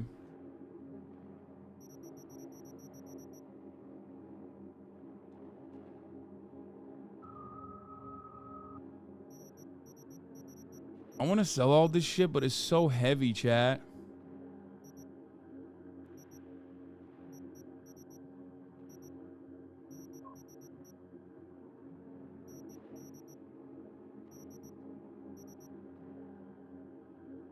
Sell, don't dump. I'm encumbered.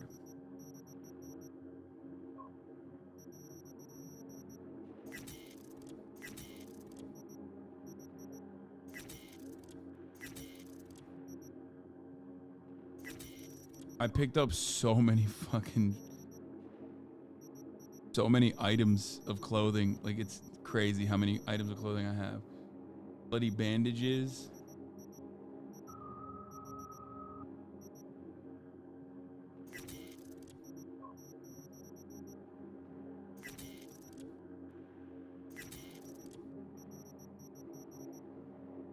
You can store your clothes in your apartment? Yeah, I don't have time for that right now. As you might have noticed, I don't have a lot of space at the moment. Anyway, I'll find a... once I get out of this, I will do all of that. I do need to do inventory management and stuff. Okay, scanned everything here. Nothing there.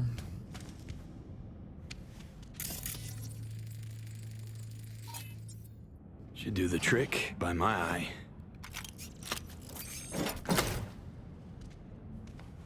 Those clothes give you stats. You can dismantle all of it. Yeah.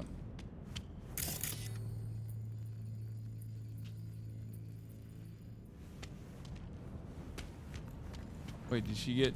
All good in there? Yes. I know how to change clothes, V. Just because I haven't had to for 12 years. Wait, do you don't think I should come in there? Help out? I can help out. I can defend. What is this? Where did I get the power rifle from? Wait, did I just take her rifle? Wait, I think I just took her power rifle. Through the wall. Or no, I don't think it is. Never mind.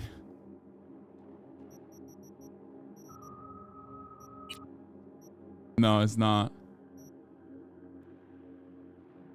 Oh, there's a power revolver. Oh, this is a good gun.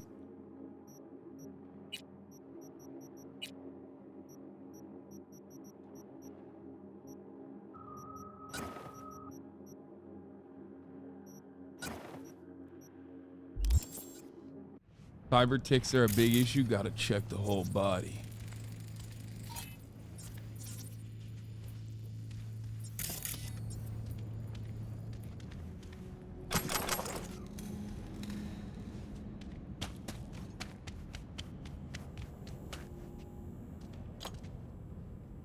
In you go. Fire it up.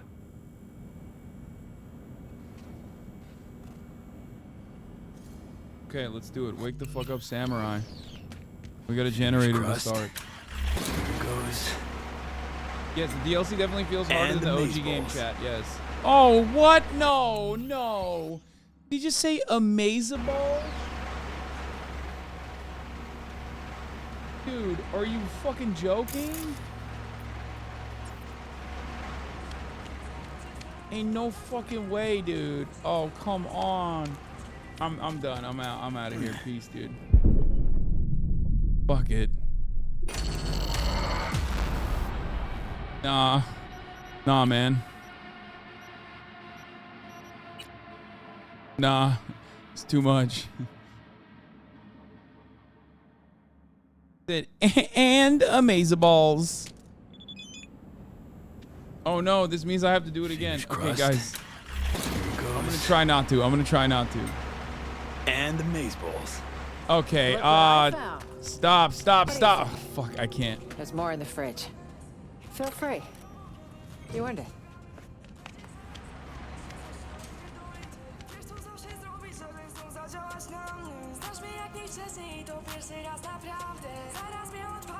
Just earn yourself a vote, Madam President. Are you even registered? Housewarming gift from Songbird, maybe? Wouldn't it be wonderful? And circling back to Night City, speculative chatter continues tonight around the downed passenger craft. NUS representatives claim President Rosalind Myers was aboard when catastrophe struck. City officials have yet to release any statement. However, one all too familiar figure did decide to speak out.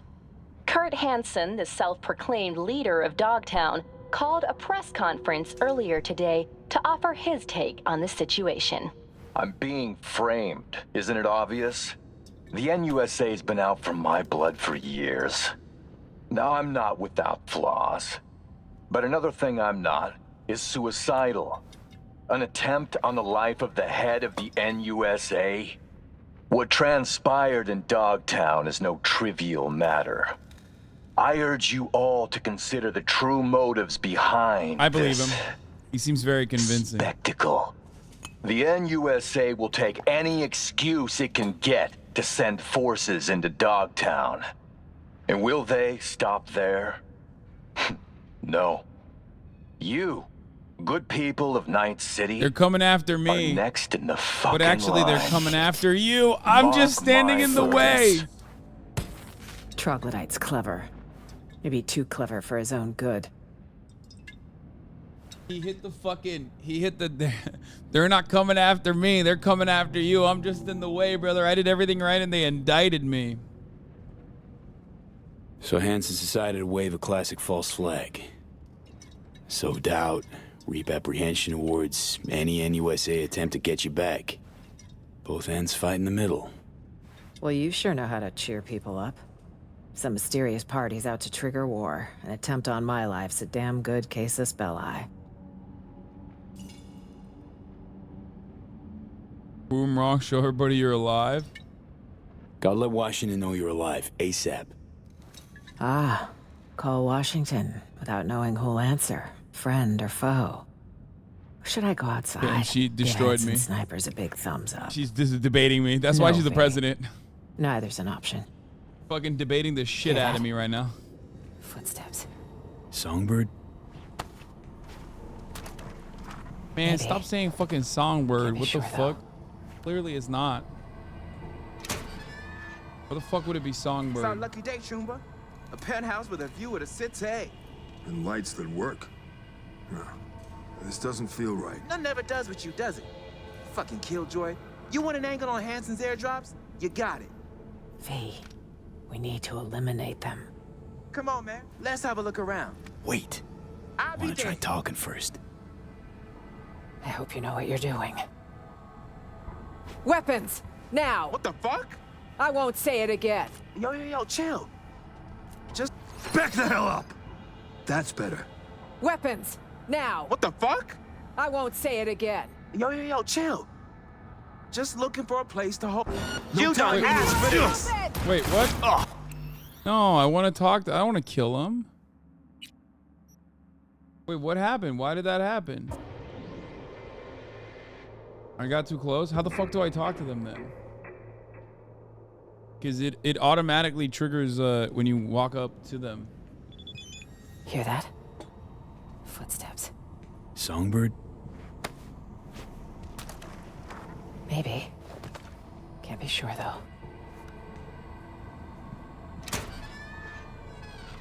It's our lucky day, Chumba. A penthouse with a view of the city. Sit Might still tight. work. No, this doesn't feel right. None never does with you, does it?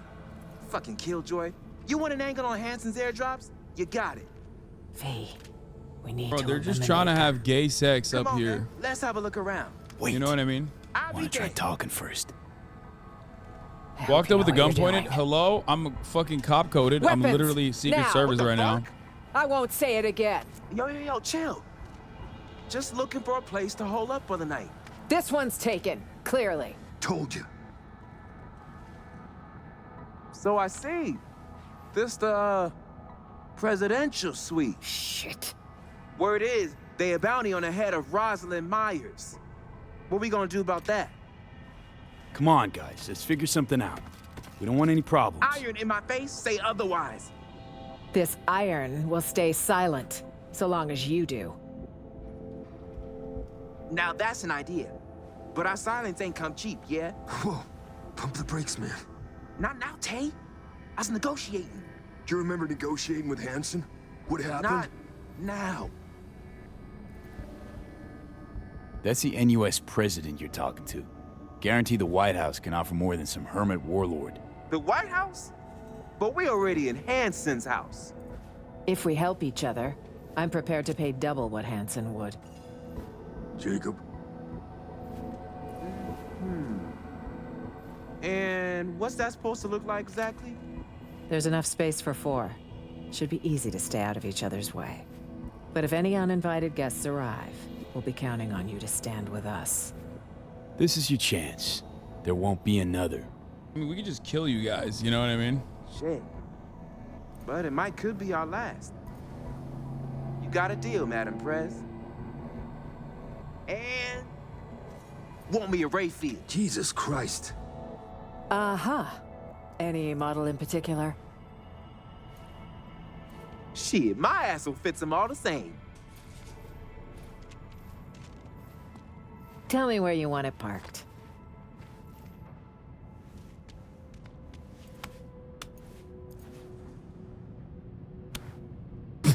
Will do. So long as your bodyguard don't slit our throats come nighttime. Oh. Well, Oh. do you plan to slit these 2 gentlemen's throats? Rest easy, Choom. Just mind your manners. Choom. Okay, I promise, Mama. Well, all fucking right.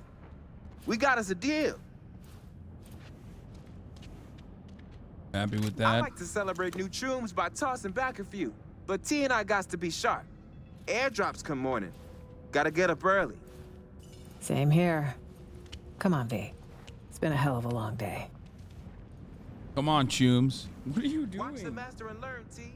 Watch and learn. What are you doing? You're gonna get us killed one of these days. Maybe. What are you But doing? at least you'll Oh kick my it with God. a smile on your Oh face my and God. your balls in the right place. What are you doing? What are you doing, Choom? Here.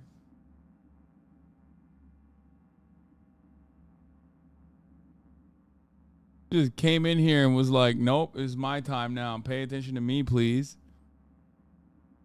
The real Choom behavior from Kaya. My number 1 Choomba. Oh, the baby. She's just being a baby. She's being real fucking cute right now. Wait, shaking my head, you could have had the spot to yourselves and had sexy time? Wait, really? Like, president's like, oh, I get real horny after I murder a bunch of vagrants.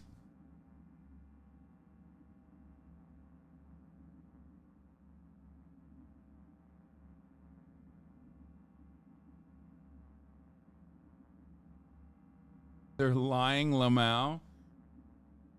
There's a 6-hour sex scene. It's an Easter egg. It's hidden. She's a Democrat? Oh, you know she's fucking then. That's how Democrats are, brother. Finally. My legs are killing me. Come on. Take a breather. I'm gonna go talk to these homies, dude. You pull the night shift? Well, we could call it my part of the deal. And an old habit from the Badlands. So, you a nomad? I was. Once upon a time, Abandon The your family. building stinks. I betrayed them. I'd rather not get into it. Trade Pan Am. Damn, that's a good good talk, man. Thanks. Talk to Jacob. What's up, V? Shoot some shit with me? Let's spill it, my man. Working for the press. What's it like? Feds probably pay stacks, yeah? I don't work for Myers. Call it a one-time thing. Do you shit in the storm drain and call it a toilet? Don't believe me if you want. So you a merc? Well, damn, you hit the jackpot. Uh-huh. Living the dream. Anyway, you made a wise choice for an overnight. Safe, out of the way. It's even got working power. Mentioned airdrops before. What's that about? It's like this. Colonel Hasan runs a big market, but he's landlocked, right? Gotta get his shipments in somehow. Talking iron, ammo, meds, fucking anything. All falling out of the sky and into Kurt's lap. Now, if you know where and when to look, might fall into your lap instead. Feel me? Telling me finders keepers? Klepping from Kurt? It's kid stuff. Trickle-down economics, I call it. Mentioned Kurt Hasan. You and him got some kind of beef? See this junk? Hanson's goons took my Gannic leg. Oof, that's tough.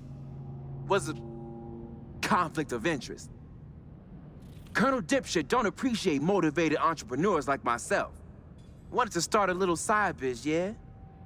But I forgot all about the registration fee. Fucked up. Chum. Now I serve as a warning to the rest. So, one thing I don't get. Building's sick. Right. See, well, that's because it's haunted. You ain't never heard the stories, dog? Jacob. It's true. A lot of peeps died here. Mysterious circumstances. Like an aneurysm, each and every one. One time, 12 runners they found. All their brains fried. Hasan closed the house down, banned entry. And the colonel's word means lots more than some turrets and shit. Folks know to stay away. So what are we still doing here? 'Cause fuck them, that's what. And fuck urban legends.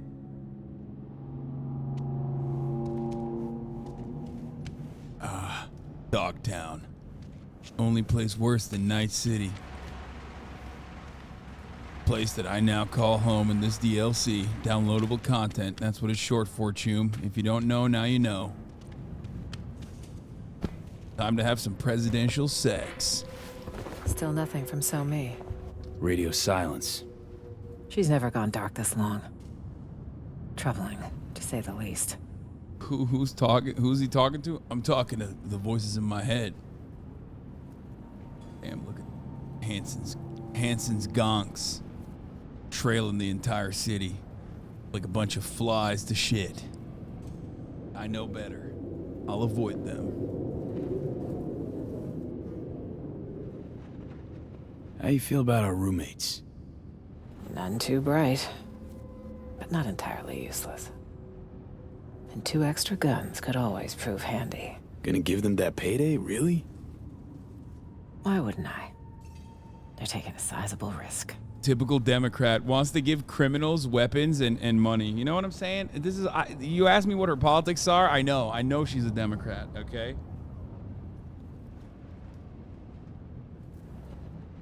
Songbird, what if she don't show? So, what if Songbird don't show? We need to wait.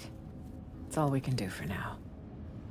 If she doesn't show, well, then we'll have one other option to consider. But let's table it till morning. Idris Elba. We should get Idris some rest. Elba. That's the other option. It has to be. Oh my god, I'm so excited. Wait, can we romance Idris Elba, chat? Surreal. All of it. What's that? I'd have been home by now. Reading the evening brief, glass of water and 2 sleeping pills waiting on the night table. Doesn't sound like you miss it much. See you in the morning, V.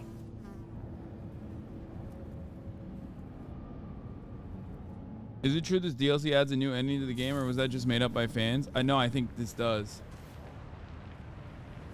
Dude, falling asleep with these chumbas is crazy.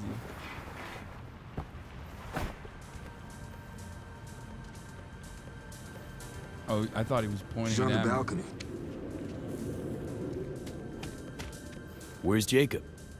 Fresh airdrop nearby. Jay went down for a look-see. Chum, we got this for real this time. Got what? An invitation to orbital air with our names on them. What do you think? Airdrops. Caden hit me up. Said next he's going to land near Elizabeth Crest Street. Meet me there in an hour. Know exactly how to grab us so they don't see us. Obsessed is what you are. Trying to fuck Hanson over's going to be the death of you. Nah, man. Just try to settle the debt. Either way, you in or out, in. But I got a bad feeling about this. Sleep okay? Night all right? Like any with a roof overhead. Claustrophobic. Damn, he's As for such a Jacob, nomad. He thrives in dreamland. Come on, baby. Ever ridden in a Rayfield? My villa with VIP friends? High society? Damn, you didn't need the code switch, bro. And on till the crack of dawn. He's just man fucking, with you didn't need to do that. Clearly. Those in a deviated septum. That's kind of, okay, I guess racism is alive and well in Night City, you know what I'm saying? Like, the city that never sleeps. She's not here. Means she's not coming.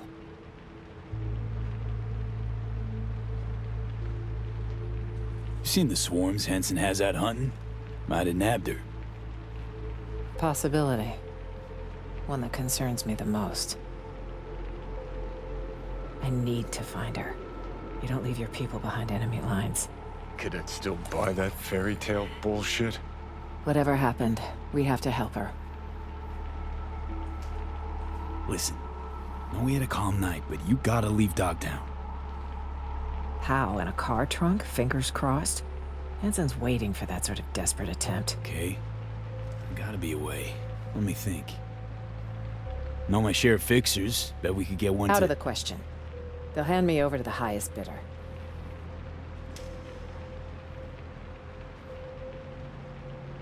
Gotta talk backup plan. Not a plan, a man. The kind we need. Solomon Reed's the name. Oh, that's definitely 7 years ago, he Idris headed up our intelligence efforts in Night City. There's gotta be He and Somi Idris. were a team. With the conflict over, he went into hibernation. So he's out there somewhere. Reed's a man of principle. He can't be swayed, can't be bribed. If there's anyone we can trust now, it's him. Oh, hell yeah. 7 years undercover. Guy sounds like a true asset.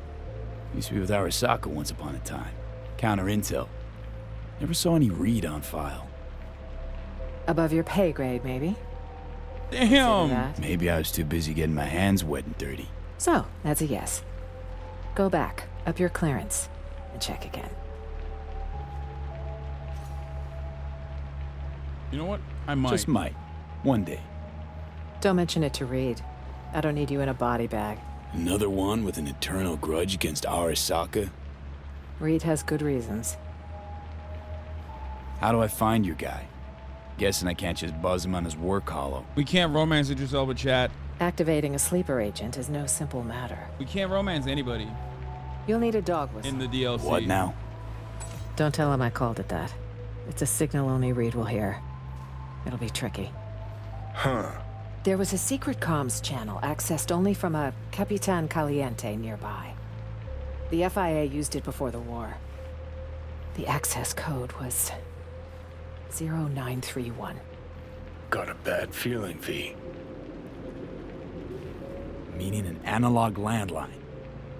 That crash tear open a hole in space-time? When sending sensitive information, you use the technology least vulnerable to interception. Wait. Old or not. That Caliente should still be wired for it. Owner have a thing for antiques? He had a thing for federal money. And he might still be alive. Remember, 0931. Immediately 3901 in the chat. You guys are fucking so annoying, dude. Even if I could fuck the president, I'm not going to punish this chat, okay? That's all right. No presussy for any of you fools. Sounds way overcomplicated. Gotta be an easier way. We'll call the FIA secret agent hotline and dial his extension. No, this is the only way. Uh-huh. So what'll happen next? Reed will need to screen you. You'll show him this. It means you work for us. What the? File will be created for you in the FIA database. Wait, back up. Tell me I'm a special agent now. That's right. But taking the oath make it feel more real. Okay, now I'm a fucking special agent? What the hell? Yeah, nah. Let's skip the formal thing. Is there a problem? It's just a big commitment, you know? Can't swear to something I don't believe in. I'm literally Jack Bauer. I'm literally CIA. I understand this was sudden. Good luck out there, V. And don't let the bastards nab you. That's crazy. I'm a Fed now. Hey, what's up, dude? I'm a Fed. Supposed to go to the local Capitan Caliente. Know the place? It's not my top choice for hair of the dog, but it closed down. The business went under and the owner chose the rope. All right.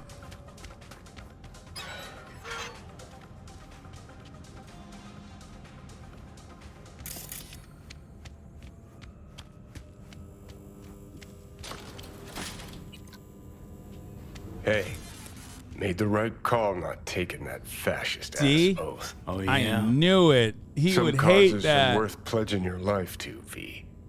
This ain't My one of goat, dude. Yeah, fuck the system, fuck Arasaka, fuck the NUSA. Jesus Christ, V, this ain't some teenage anarchist boot camp. No, I was once a corpo jarhead, right? Practically dove into uniform head first. That's sick. They had a real hard-on for the oath. Johnny is a former vet, for those of you who don't know. He was like a veteran and then turned anarchist rocker boy, which is pretty sick. He's like, yeah, I fucking dove headfirst in. I wanted to cyber fuck. Repeat after me, blondie fucking blah. But can't remember what I solemnly pledged to do. Sure you want to talk about this? Gotta hand it to you, V. Wiser than I was back in the day.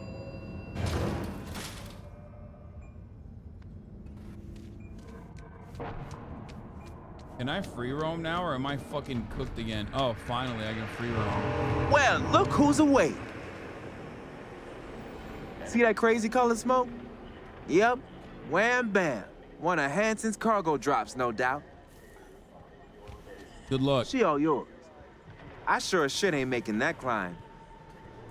Thanks for the heads up. Maybe I'll take a look. Sure thing. Okay, fucking time to go to the Ripper Dog and Gun Store, okay? So, I guess we can leave Dogtown and, like, fast travel out of it and then, like, do regular old missions and shit and then come back in if I want to, I suspect. But most of the DLC is going to be in Dogtown, right?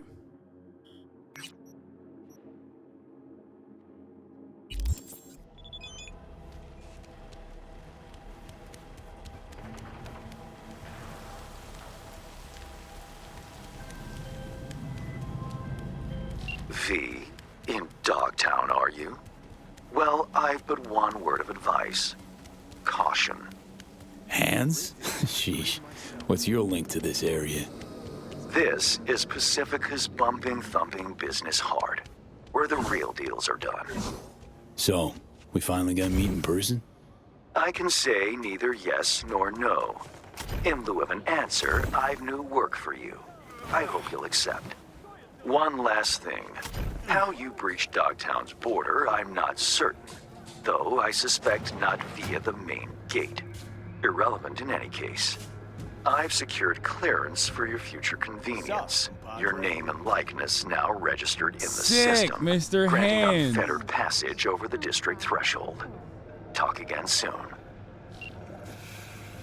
That's awesome.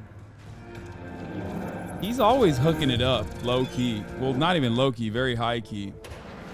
Want to do something with my body. Change it around. You want to free yourself of something too, am I right? Take your seat, but be warned. Okay, bro. Don't give me that fucking bullshit, okay? I don't actually want to change my look at all. I love my look. It's great.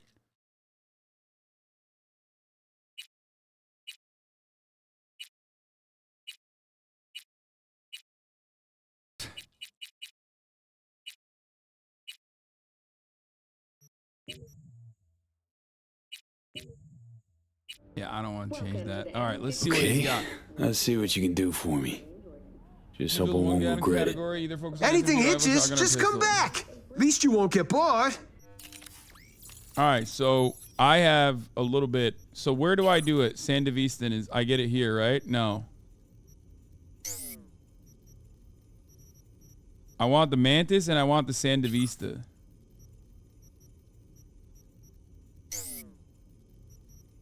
Fine, operating system. So whoa, this one is sick. Plus 23 cyberware capability. So I got the Militech Paraline Mark 1, which is kind of doo-doo ass. And I need to get the... Which one is better? The Dynalar?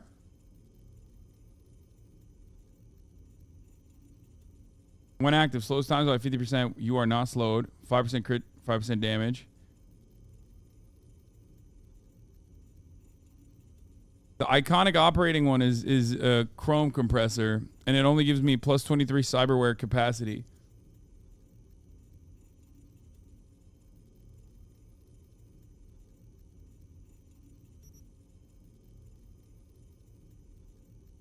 This one, plus 6 damage, 25 headshot. Slows time by 30%. You are not slowed. Plus 3 damage. Slows time by 50%. 5 crit. I think this is better, I think, right? Or is it the Zeta Tech one that's better? Because that one requires more.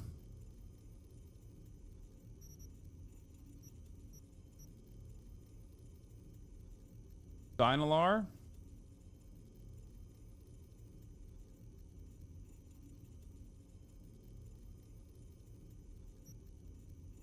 Max duration is 6 seconds. Cooldown is 45. Max duration is 8 seconds.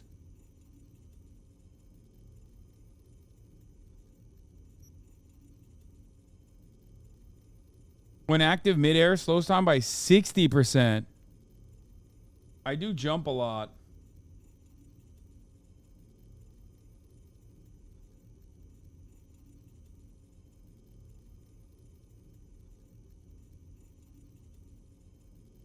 But I think Dynalar is better.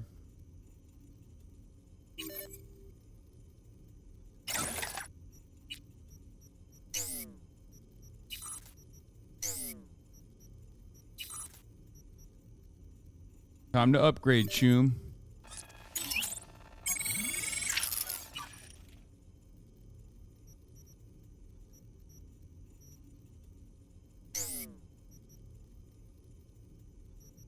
And then I want the Mantis arms, right?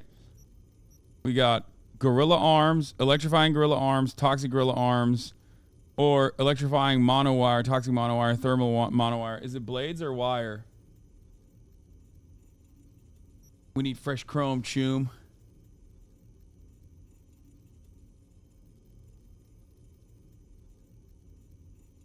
The wire is sick, but I feel like blades, I want to do blades.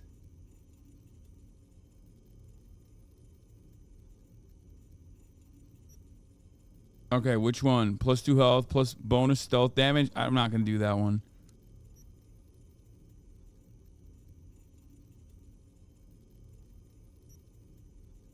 Explosion, grenade recharge speed, melee, quick hack.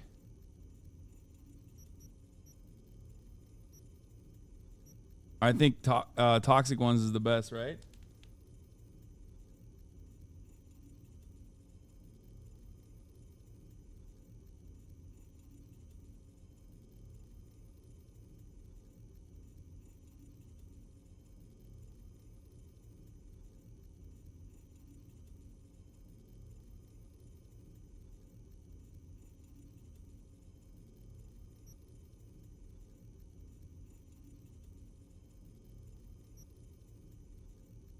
I mean, electrical damage is good.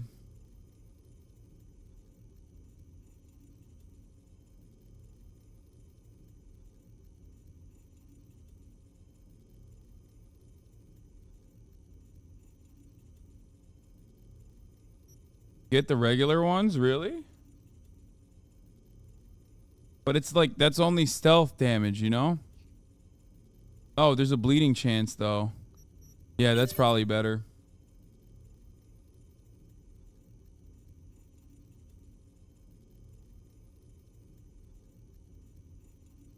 Wait one more. If you wait one more level, you can get the next tier of items instead. Wait, really? Maybe I should just wait. The smart targeting of smart weapons, I thought I'd be able to fucking play, but it's just not. Smart weapons are so dumb. It's not good.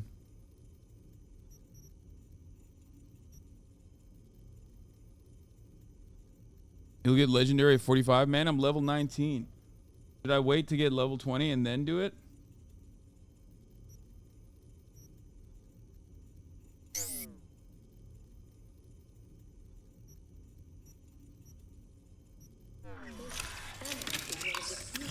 That cannot be cured by replacing the affected tissue with implant technology. But the experts at Biodyne have created nanites. Alright, let's go to the gun store first. Sell all the weapons. Well, or at the drop point, I guess. But I do wanna go to a weapon shop just to check it Attention, out. this is Kurt Hansen.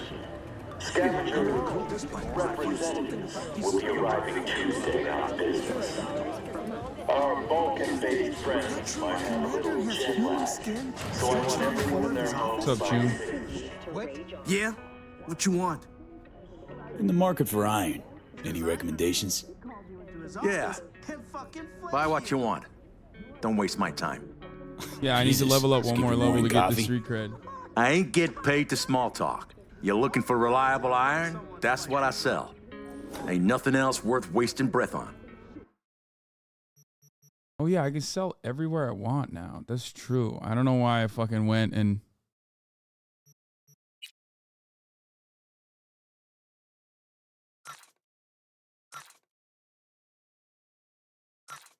Never gonna use that one.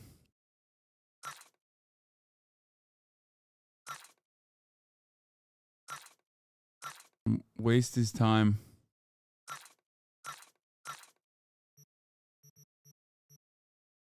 I'm selling this fucking hammer.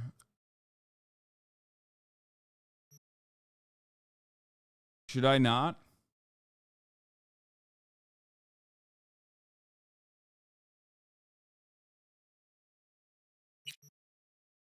It's should I not sell the iconics? Like, I don't get it.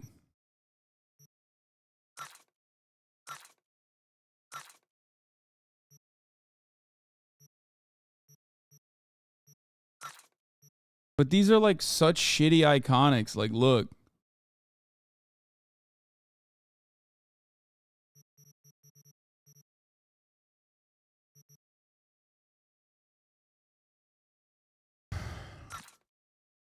I'm selling everything.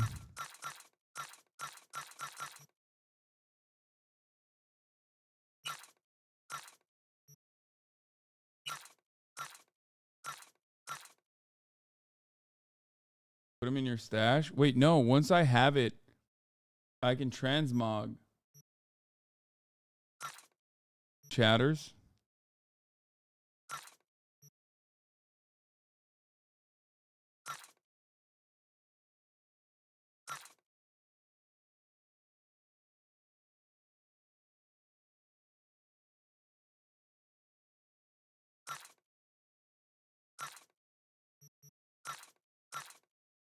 I think. It's only for clothes and armor, not weapons? Yeah, no, I know. I'm saying I'm selling all my clothes because once it lands in my inventory one time, I can just transmog anytime. Pretty sure.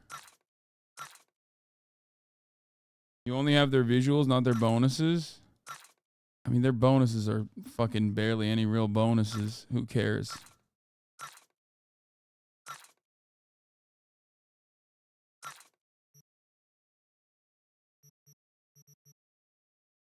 I mean, I guess like this is a good one. Like, I'll keep this one, right?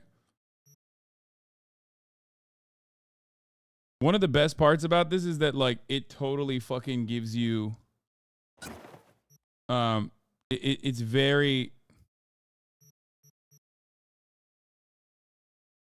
it's very forgiving. Like it doesn't punish you for selling shit that you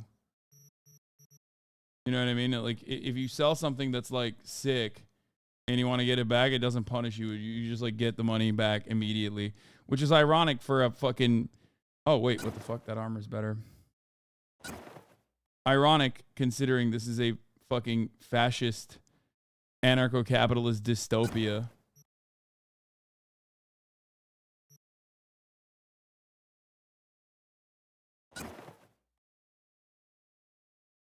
Sophisticated two-piece custom trim. And nothing on there.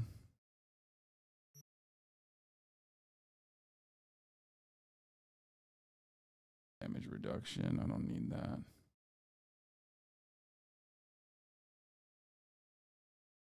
Okay, this is fine. Stuff I'll keep. Quick hacks, I'll keep. Sell all the junk, including this fucking bitch-ass vinyl record.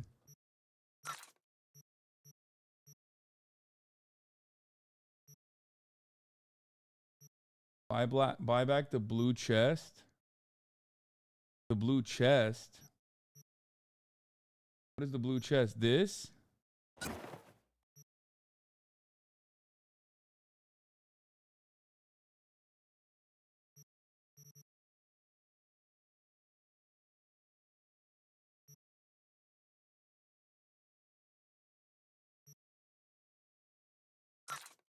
Care about that. That's 15 armor.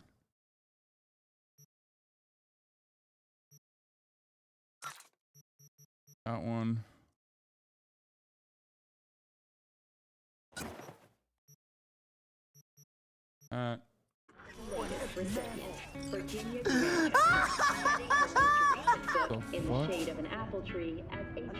Chill out, lady. Grandchester, who is an AI. How do I change this? I don't want to look like this anymore. I don't know why I'm...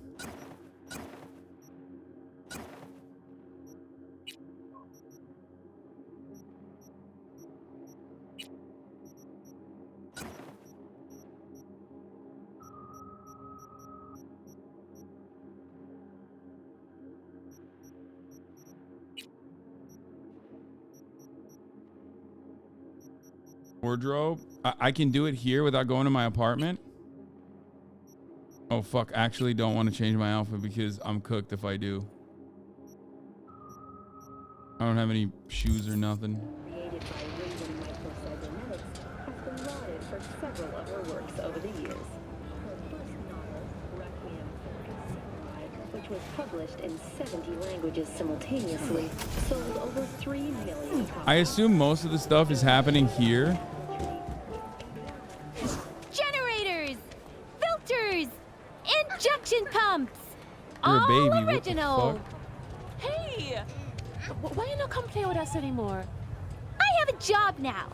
Can't you tell? Oh. Babies are babies engaging in commerce, dude. This is truly a fucking fascist, anarcho-capitalist Cylinders. dystopia. Cheap. Quality guaranteed. Fuck your shit. Oh, baby. Where What's you up, going? baby? I like you.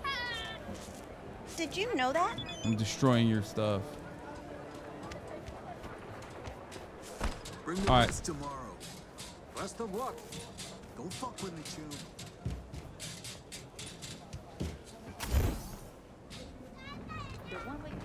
A big boy. Yes? I was not expecting that. What's up, gorgeous? What's up, everybody? Hello. These are my people. I feel at home here. What is this? You never How long you been on me, man? Tell me this. What? One more time. How long was this supposed to take? Whoa, what the fuck? That's right, damn it. Come on. Yeah, that's right. You're my bitch. Wait, what just We happened? find you one way or another. You hear? Another shootout. What's that? I only have this month of May. You can repo that car? You're his bitch. You heard that? Okay. Well, fucking, I didn't hear that actually. Oh man. What now?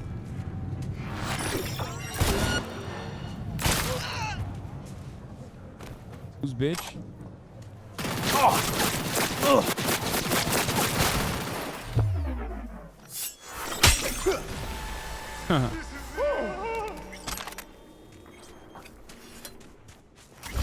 This is sick.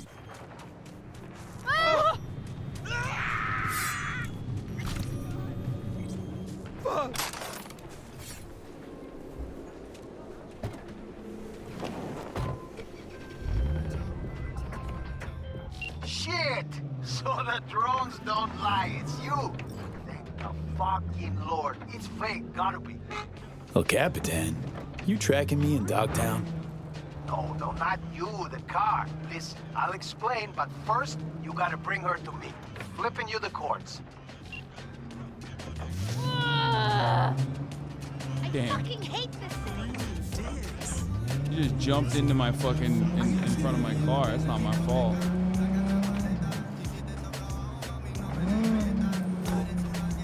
Sorry. Wait, what the fuck? Why are people shooting at me?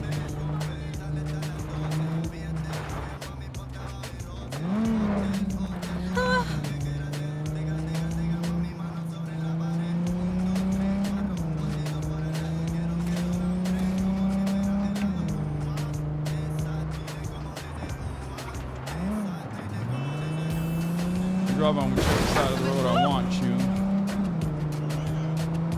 Fucking Dogtown, my rules, you know? Wait, am I going the wrong way? No manners. I think I'm going the wrong way. Oops.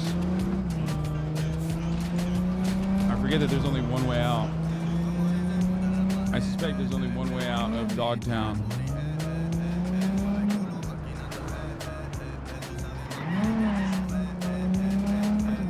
I feel like they really fixed the driving too. Like it feels a lot smoother.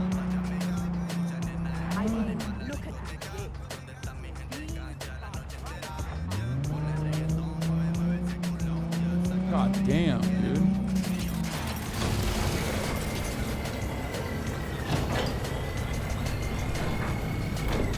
Holy fuck.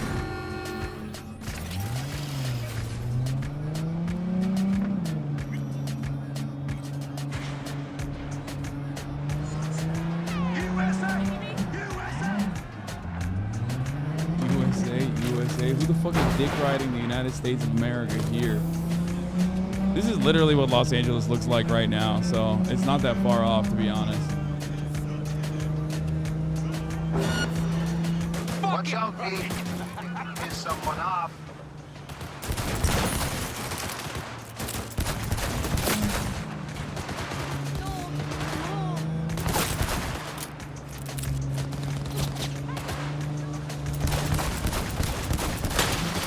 Oh, what the fuck? Oh, shit!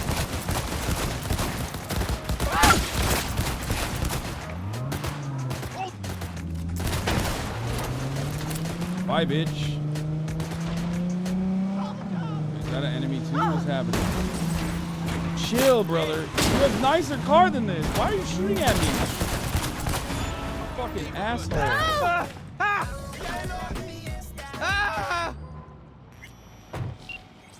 Fuck my car up, dude. Idiot. Car's literally nicer than mine. Why'd you do that?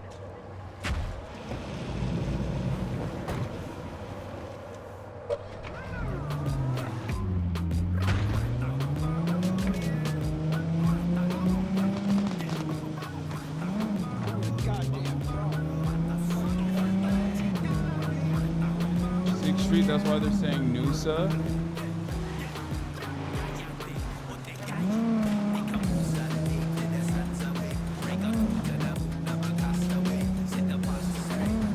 Uh-oh. Is that another?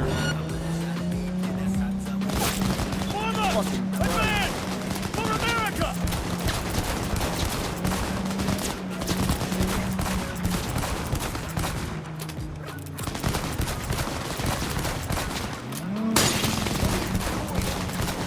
gonna blow up my fucking car, man. They're like, if I can't have it, nobody can. Fuck. This gun is not good for this sort of thing. Wait, I need a different gun for this. Wait, why can't I use the assault rifle on the in the car?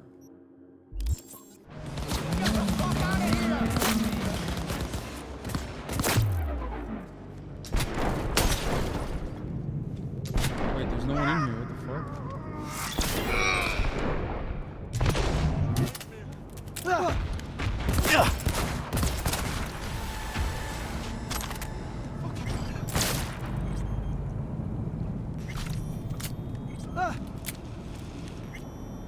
Whoa. Y'all are not gonna let me repo this fucking car without... Is there a dude in this car? What's happening?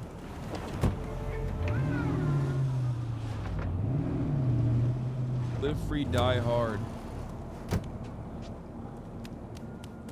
Bro, look at this car. Look at the condition of this vehicle, man. Y'all fucked this car up, dude. Fucking assholes. I'm trying to get the 2077 Honda CR-V. This shit's got the VTEC in it and everything. That's why they wanted it, dude. They're a bunch of Mustang drivers who know they can't be beating the VTEC. Fuck. What shit for brains gone call this up?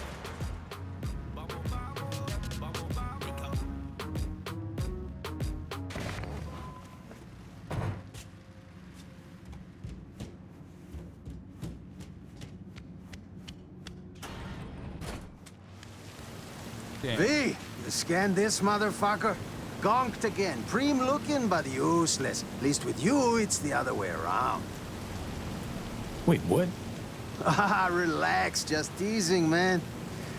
Anyway, come on. If I wanted my dick wet, I wouldn't stand out in the rain. This one's stolen, too. Stolen? Well, V, you're breaking my heart. Give it to me straight, Cap. The wheels. What's your scheme? Got it. There's nothing funnier than making sure that that hair, the absolute worst haircut of all time, like basically an anti-Latino hate crime, okay? There's nothing funnier than making sure that the hair got the extra jiggle, because he's rocking the Edgar Need for speed, with the mullet. Yeah, me too. But first, not gonna haze you. The car you brought's looking a little worse for wear. Every scratch is a loss, you feel me? 2, I'm selling them. 3, Dogtown's full of chances, and chances are what I like. 4, you called it a scheme? Man, I prefer to call it a creative license. Wanted to ask about those speed bumps I ran into. 6th Street? Just a little biz disagreement. Better get used to bumps like that if you want to work with me.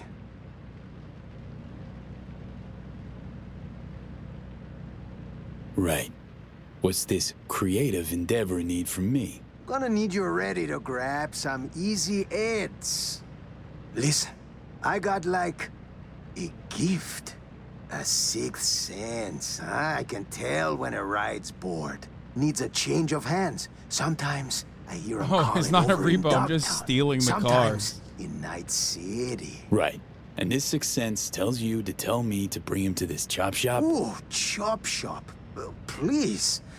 But, yeah, you rein in the wheels, you rake in the ads. Of course, it's all part of a larger plan. Well, well. Picked up a tail, huh? Nah, don't think so. Relax, we're in my hood. Just see what they want. Damn. They're going extra ham, showing you that 100% they got cops now. Like, they got cops inside of missions. They got cops outside of missions. They're like cops everywhere here, okay? Also, I ran the 3-minute ad break just now. NCPD, asshole. You got a license and a reg for them ugly mugs? I don't fucking believe this. Badge has got a talent for looking the other way. Suggest you try using it. The mouth on this one. Training him better and better. Daniels, the fuck, man? You take a fucking squad car to pick up a klept ride in uniform? Not the only one on his home turf, mama. Hey, Naperville Fort Alvarado for the top brass, too. I'll get the gear for our little plan. Hold the phone. El Cap handing out bribes? I'm shocked. Shocked. There an honest couple left in this city? There is. But they lay low. Don't got that fire in their eyes, you know? Prim, thanks for the cred. Cars, deeds, and docs are on their way. That's sick. You see? It's just biz. Come on, rain stopped.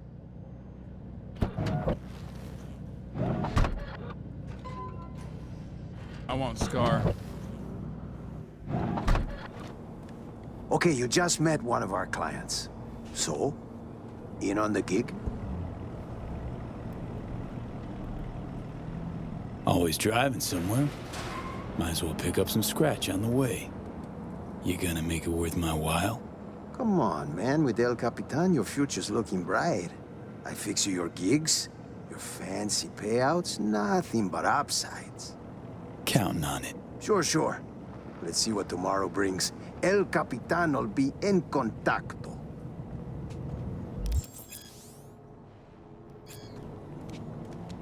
No, they didn't take that car because this car is still being fixed up, chatter. Can I take this car though? Fuck, I can't. I wish I could just like steal his vehicle.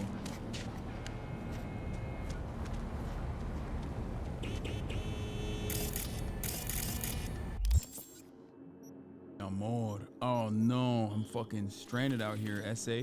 Wait, you can fast travel in there, right? Like you can still fast travel into Dogtown without once it's accessible.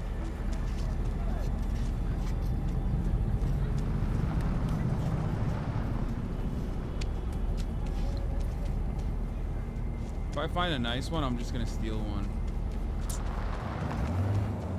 There really isn't a nice car around here though. Oh, that's a sick vehicle to steal. I know I can just call my own, but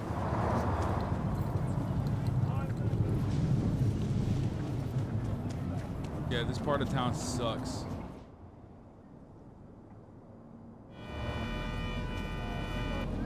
I don't have the pre-order car because I didn't pre-order it. I got the game straight from the fucking... I got the game straight from the publishers. Devs. Alright, I'll go to the fast travel point.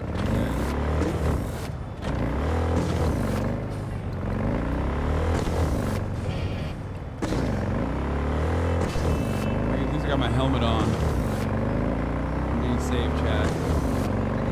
Safety first, you know what I mean?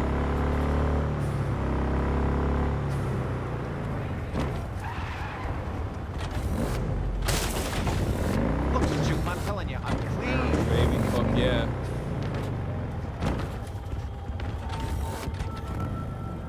Public transportation, baby. Can't beat it. Undefeated. Wait, where the fuck are the... Wait, what? Okay, maybe there aren't actually fucking fast travel points in there.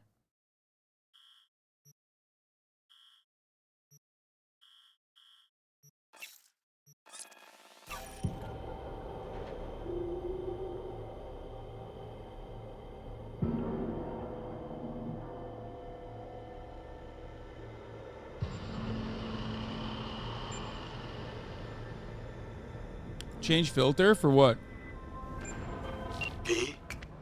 Oh, Takemura! Very valuable. I also learned something through my own efforts. We must meet. Where'll it be this time? Trash processing plant? Deserted N-cart station? In the south of Japantown, there is a street market. Brother, keep it $150 with you. I'm doing DLC shit, okay? Unless you are a part of the DLC, It is on the footbridge above the main street. Use the elevators. It is easy to get lost. I am on my way there. Do not make me wait. His description? A big-ass motherfucker with a full faceplate. Armed. You have hella guns on your bike stashed to sell. Oh, can I get the bike here? True.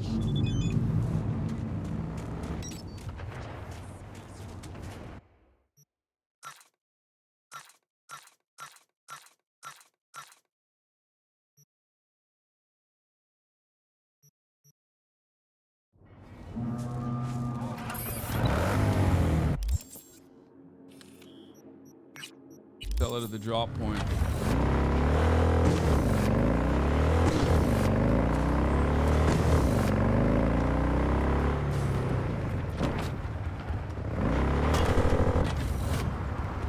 What's the drop?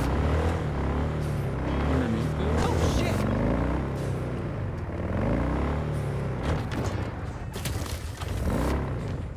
Watch out, fools. Oh. And the fucker says he already replaced me.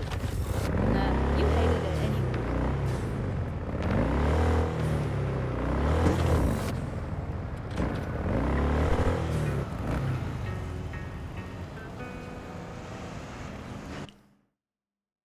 Killing homeless people? They're not even homeless, dude. That's on you. You thought they were homeless. Bad chatter.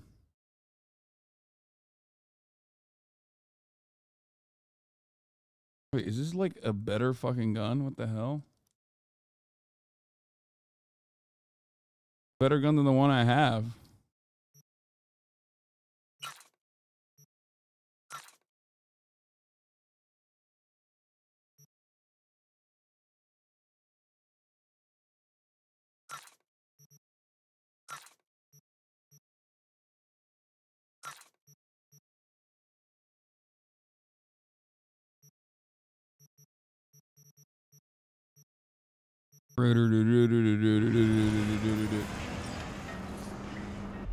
Okay. All right, let's do that. Should I do the side job? This is the one where the guy's name is Hasan, you said?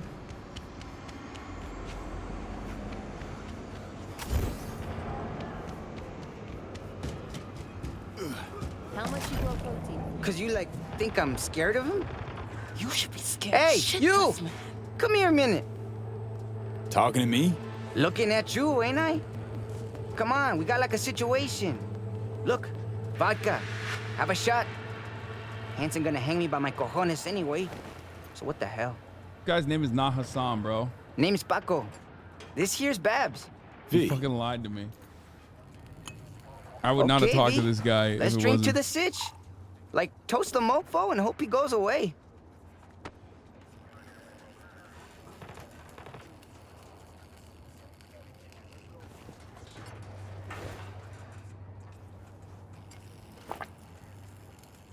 What's this sitch and why is it a bitch? I'm gonna sound like some life or death conundrum. Babs says I fucked big time. But as I see it, like, no shit too deep, you know? What you think? Meaning, in general, in life? No corpse. Well, like, yeah, in life. It's not always sink or swim. Sometimes you get to ride the wave. Don't know, Chum. Seeing more of a riptide now. So, okay, can I start now? What the hell? Weave your tale. Just Paco, begging you. On the down low. Walls got ears. Feel me? What the hell's on his chest? Ooh, wait. Let's do it right. Go for real feels, eh? Take a whiff. It's deep dive. Gonna take you there live. Make you feel part of it. Day was tight as shit. My ticket to the majors, get me?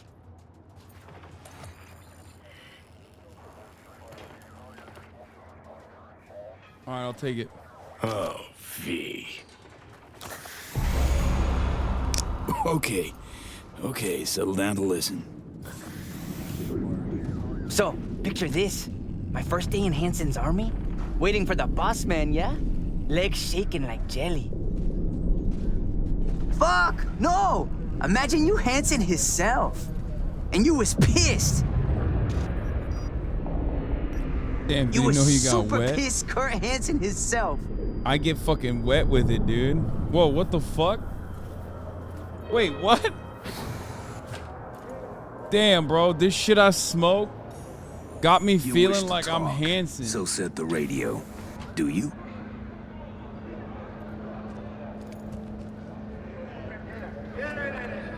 Will you sort out the scab deal, or gonna fuck that up too? Should have never smoked that shit. Now I'm I Kurt don't know Hansen. what you mean. They'll want to fuck us. We need to be prepared. Clear? Of course it's clear. Come now, this is rookie shit. I'm sick of the incompetence. Small fry business only till you prove yourself again. Then, dead silence. Cause you know, Yuri and Kurt been in the army together. Militech dropped him here years ago, yeah? Oh, this little Torres ready to get fucked good? And I'm standing there, waiting, lost. I actually shit myself a little. Oh, I can't jump down. Babs is whispering, egging me on like, and I'm thinking, if he don't kill Yuri, he gonna kill me for sure. Do it, Kurt! Little bitches! Defend yourself, Gonk! Put him up! What's your name, kid? Paco Torres!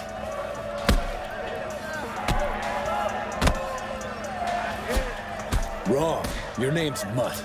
But we'll make a hound out of you yet. Yes, sir. Fuck me, Paco. Quit making shit up. Psst, my story. Blood. Fuck this face down. What good are you to me? I'm quick and clever. Let me see it. Come on, Paco! Head up! This is a fight! Bro, he's getting his ass beat, dog. Hitting him like that. Telling you, felt like the real deal.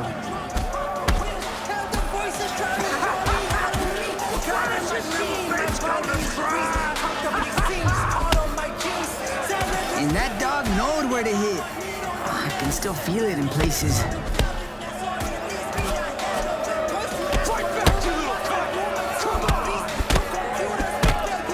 And he just staring at me. And I'm thinking, I'm just too weak.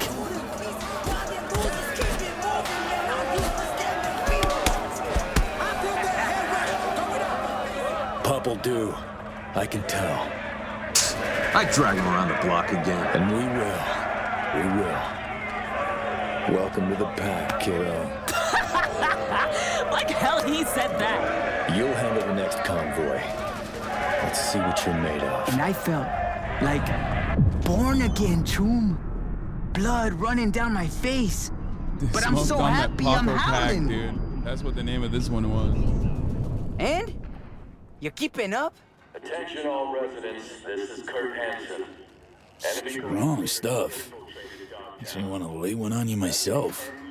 Give it a week, Chumba. Need to heal. Get in the smacking line, V. Ain't the end. Got his mission still coming. So listen, was one of those gigs, you know? Like guarding airdrops or transporting? I was protecting our convoy. Feeling a conclusion coming on. Also feeling things gonna turn out fucked. He probably gonna get lynched on a Cyberpunk. cable. Is how he gonna end. Transport he talking about was for scavs. So shit got heated. Babs loves complaining. But the opportunity looked real good. To the end. Give me another whiff of the dive. This is a sick ass side mission. It's so cool that this is just like a random side mission that you don't even need to do, and it's like a side mission where I'm just taking meth, So taking we cyber driving, meth. right? Boss man himself next to me. Suddenly, tires screeching, and I'm thinking, mierda, Esto se sale de madre. Motherfuckers.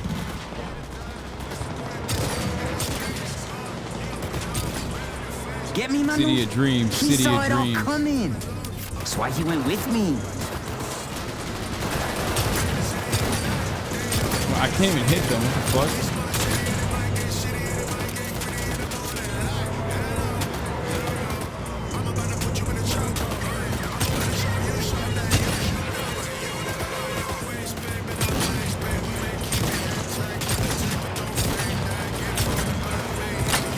I'm dying!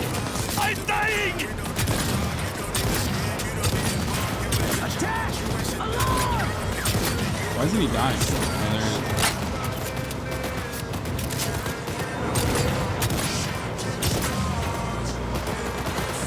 Rats have blocked the road. Oh shit. Buckle up, partner. Time to remind these bastards who. Wait, what the fuck? What the fuck? Fue perfecto. Maravilloso. Cayeron uno detrás de otro.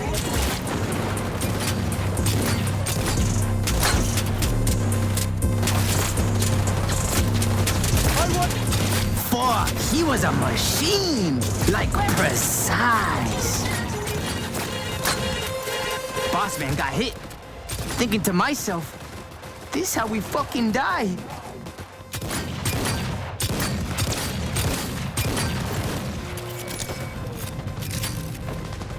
Die, scum. No. And you know, blam, blam, blam. Rat-tat-tat-tat-tat-tow. Blasting away, yeah?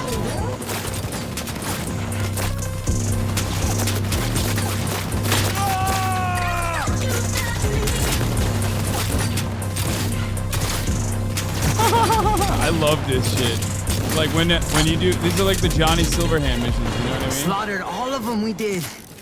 Metallic smell of blood in the air. Massacre.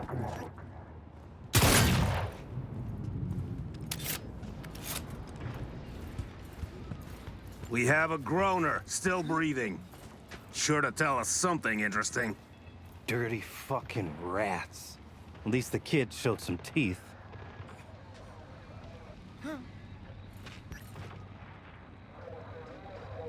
So, still breathing. Well done. We'll make a real soldier out of you yet.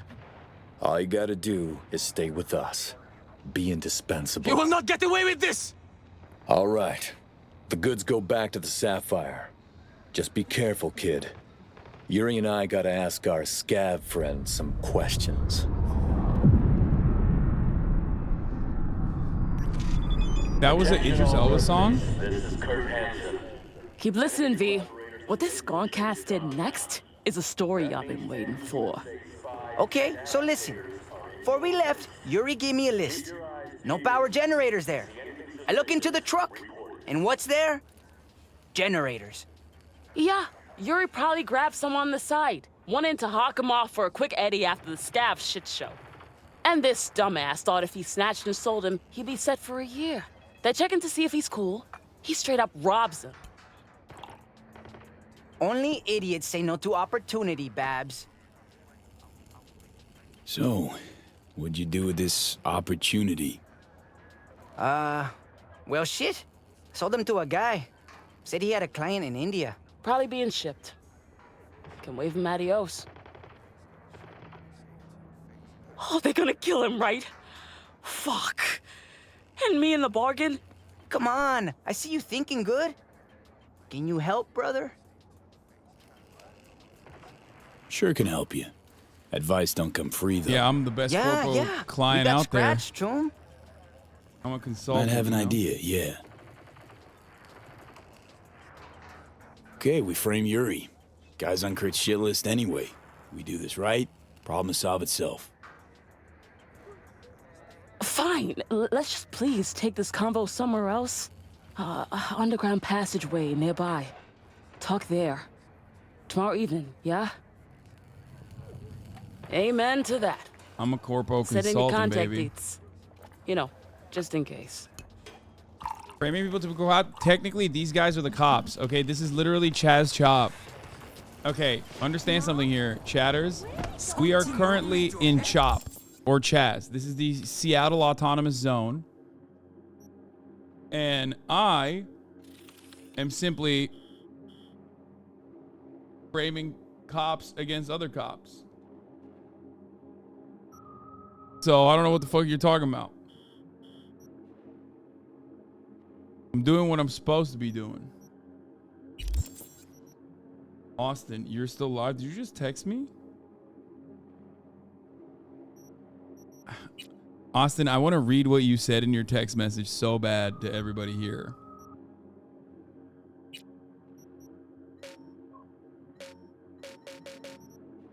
Wait, I have one perk point. Oh.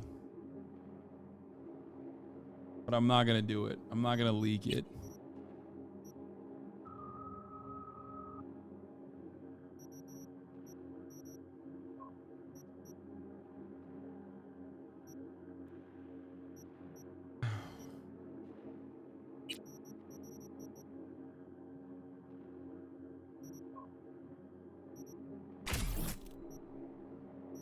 No int build? No, no int build.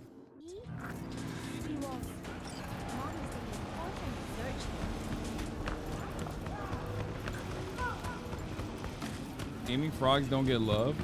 There's no more love than the gaming frogs could possibly get. What are you talking about? I'm quite literally in here playing.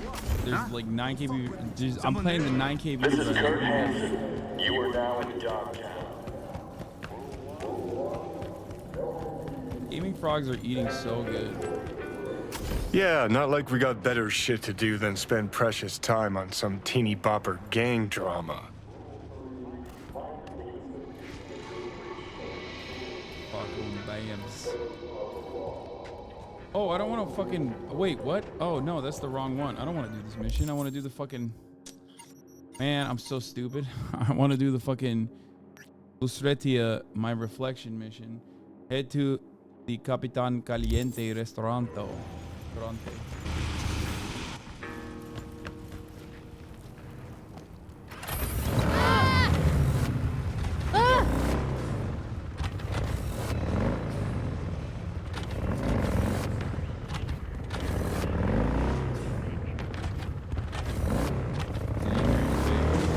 Picked up the scout bridge yesterday.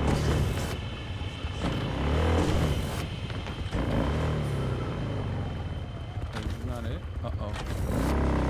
I'm going the wrong way.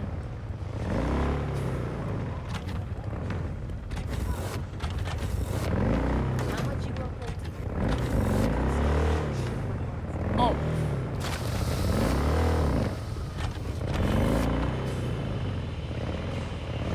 Let me try that again. This guy doesn't give a fuck, dude. Look at him.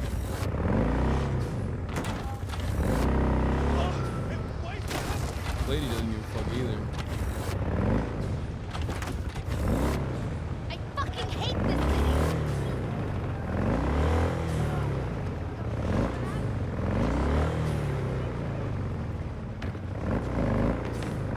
There's incident. Oh my god.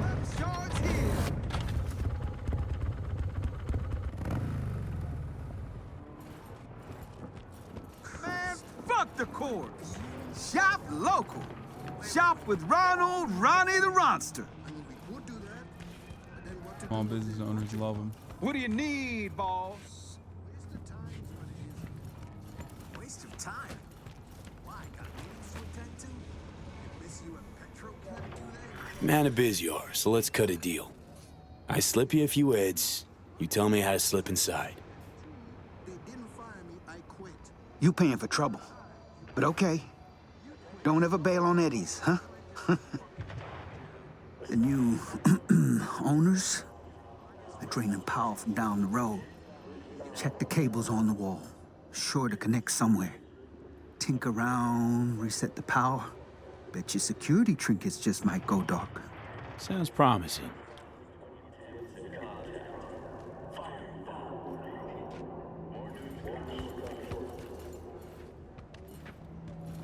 Fuck do I get up there though? That's the real question.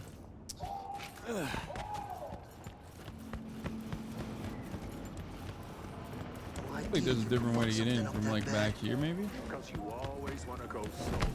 Shoot, you know you can't ice for shit. Nope, guess not. Like you got to scratch to hire fucking help. City of dreams, city of dreams. City of dreams, city of dreams.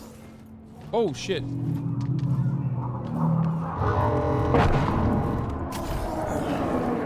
What the fuck? Oh, that's a drop. That was crazy. What do I get up here?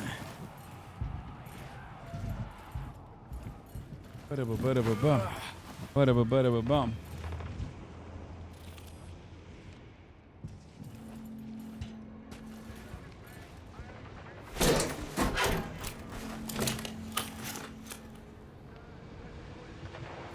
Easy, baby.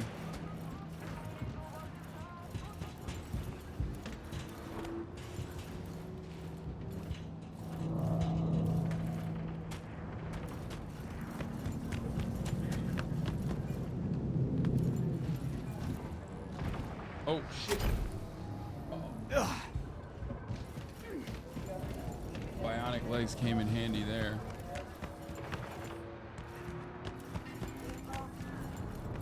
Oh, it's one more step below.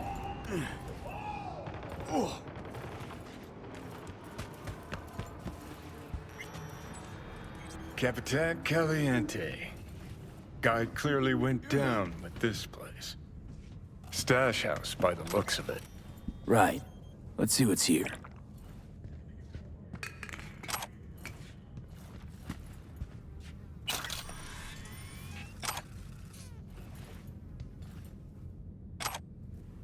I think, and yeah, I already found the telephone. I think that it's like maybe something I have, like one of the graphics things that I have is like making it way harder for me to see. It's like the darks get way darker, you know what I mean? It could be something in the graphics that I did. HDR? I don't know, but like I literally cannot see anything. Box? What's behind there? Oh, there it is. Antique. Junky variety. Wonder if it even works.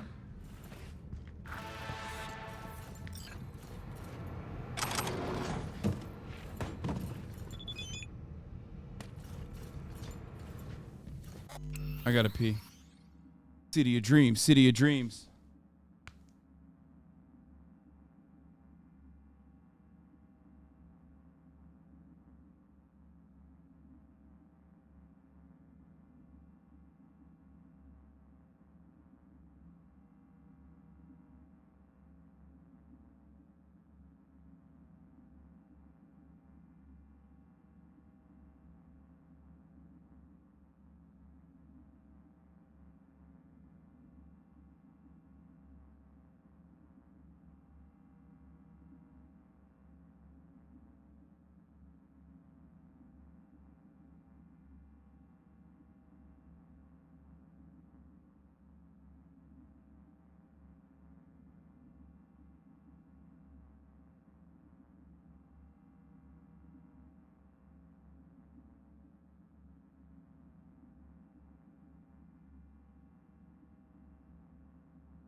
Fucking Moon subs, dude. Constantly spamming Marvel Cinematic Universe. I'm sick and tired of these fucking kids in my chat. I think it's so funny. Oh my god, Marvel Cinematic Universe, Marvel Cinematic Universe. Fucking bullshit, you know what I mean? Freaking gonks, dude. Instead of being a choom, they're out here being gonks. Time to meet Idris Elba, baby. Let's go.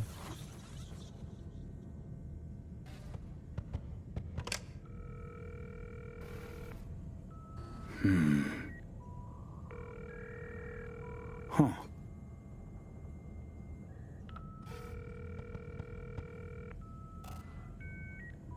Oh, come on. Answer. I'll have a double cheeseburger while you're at it. The cheeseburger. Gary, no. Reed? Listen, got no time to play games. Hello? Fossil's probably busted. Or you flubbed the number. What the fuck do we do now? My first mission and I failed. Oh, Idris. Doesn't matter who I am. Matters who sent me. Andrew Jackson, basketball court. Daytime. Noted. Not exactly loquacious, our man of mystery. Could just prefer text. Damn sure I do. Fucking Zoomer, dude. Technically, V is a Zoomer. I guess V is Gen Alpha.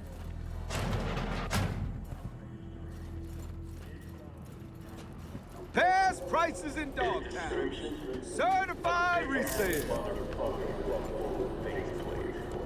Armed, dangerous, non-responsive.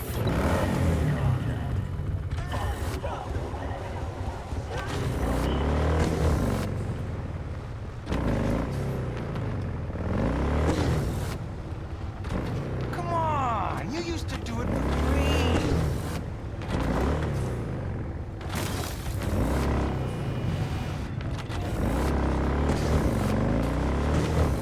Johnny is millennial Gen Z, I think. He's like Gen Beta.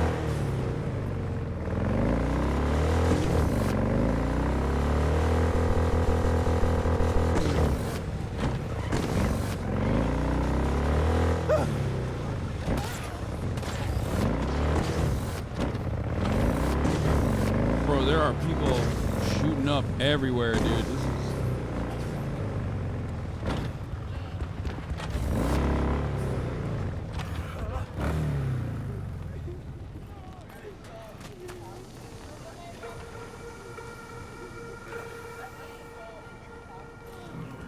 up.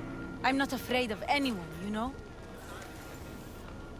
I'll take these surgical scissors and this hair wax. Pretty sure the tube said daytime. Only thing we're meeting here's a stray bullet fee. No, don't worry. I'll sit and wait for the meeting. They visited LA, Portland, and Seattle to make Dog City. Best seats in the house. Why'd you take that? You sold that, remember. Johnny Silverhand. Basketball fan? That's new. You know what I mean. Another game starting. One where your head's the fucking ball. Felt the same thing. Something nasty's brewing. Fucking storm's what's brewing. Don't let the sunshine fool you. Damn, that's sick. You're up against seasoned up. players, whereas you just stumbled onto the court. These are trained sociopaths. Pretend to be your friends while they fucking ain't. So go out and play. Just don't get played. Just come out and say it.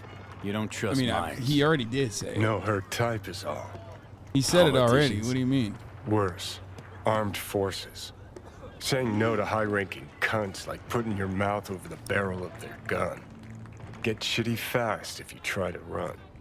Take it from a deserter. Whoa. The dauntless Johnny Silverhand, scourge of megacorps. Here we go. Vanquisher of hypocrisy, bolted from the army. Give this man its fucking encore. Gog who enlisted was Robert John Linder. Got roped in with easy cash, promise of fame, glory. Linder snuffed it. Was a different kid who crawled home from the front. Bro, this guy in the background, unrelated, couple things. One, animations are really good for basketball, as the chatter also called out. Two, the big dude is getting fucking cooked, okay? Johnny, I didn't mean to.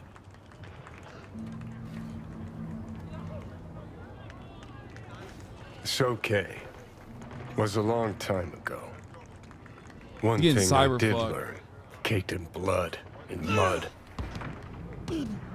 Oh, let's see what he's got. I want to see what he's gonna do. What was that? I want to see what Big Boy's gonna do After now. every carrot comes the stick. Allow me to illustrate. Oh, come on, Every that's grunt ass. gets a rifle. He's got no left hand, dude. Are you serious? Just back him down, dude. Fucking post his ass, bro. That's so...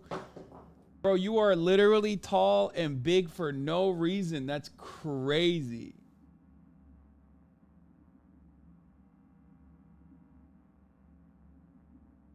Listen, I know Johnny's story's good, but ball is life. You know what I'm saying? Like, ball is calling.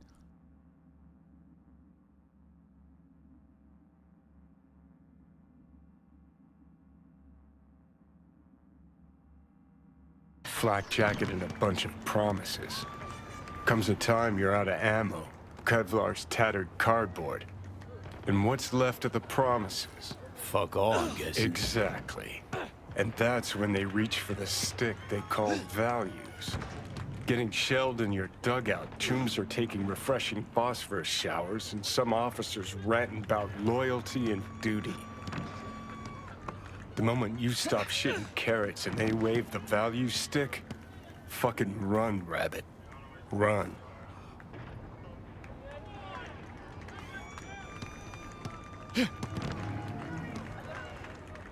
Think you're forgetting something. I never took that. And rightly fucking so. It's bad enough we're on their payroll. I'll keep one foot out of the door, okay? Gonna hold you to that. Don't turn around. Eyes on the court. Hands. What you holding? Got this token. Mean anything to you? I need to make sure. Keeps his cards close, this one. Who sent you? Rosalind. I don't know any Rosalind. And neither do you. Got a pro spy here, V. Is she safe? Last time I saw her, she was. Can only hope that's still the case. Right. Right. Come on, bro. You can't fucking shoot over him like that easy, okay? That's crazy. He's just... Like, there's no defense there. Like, Big Boy's got nothing. The other guy is just, like, an incredible shooter. I mean, that's nuts, dude. That's nuts. That's nuts. That's nuts. That's crazy. I can't stop looking at that. God damn it, my ADHD is so stupid. Were you followed? Did you even bother to check? Doubt I was tailed. So you didn't check. I see you still got a ways to go. We'll work with what we got. Black Thornton Merrimack, in the street. 3 minutes, front seat. That it? Interrogation over? Already? We're starting to have fun. Read. Slippery motherfucker. I think we really hit it off. Sure. Bet he's got candy in that van. Ready to find out? Hey, you see the guy I was talking to a millisecond ago? Big guy? Coat looking like he's planning on flashing some kids, huh? Hey, shut it or get lost. What? Why'd she get so mad?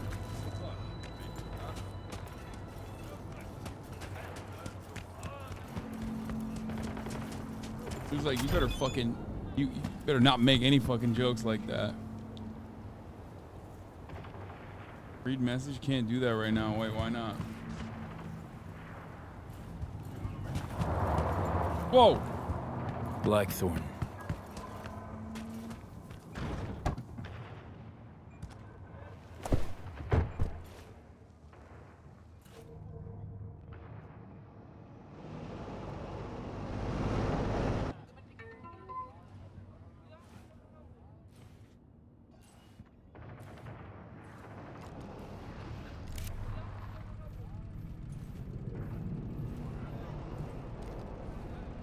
What? Dude, it's so sick. Like, even down to the fucking little airbag shit right here. Before we go, apologies for the precautions. Oh my god. I only ever risk so much. Sometimes it's just safer to shove the barrel of a Malorian between a Choom's ribs, even if he is on your side. It's nothing personal. No hard feelings, I hope. No. No hard feelings. It's all I good. get it. Had to make sure I'd have done the same. Is that so? You're not in the biz, V. Our biz. Never introduced myself. Indeed. You did not. Scan me. NCPD databases wouldn't give you anything. Mm-hmm. And only the NCPD tags people of interest, collects data. I combed FIA data for info about you. Interesting profile. Arasaka counterintelligence, terminated for undisclosed reasons. Now, a freelance merc, working for the FIA as of last night. One thing eludes me. What drove you to get entangled in this mess? Songbird hired me. Know her? Show me. Something up? It is homophobic to not be able used to to work romance together. Idris. I thought I heard the last about her, but that girl's a magnet for trouble. Right. It's time we paid our friend in distress a visit. Address, please. Abandoned building on Crest Street, 8th floor.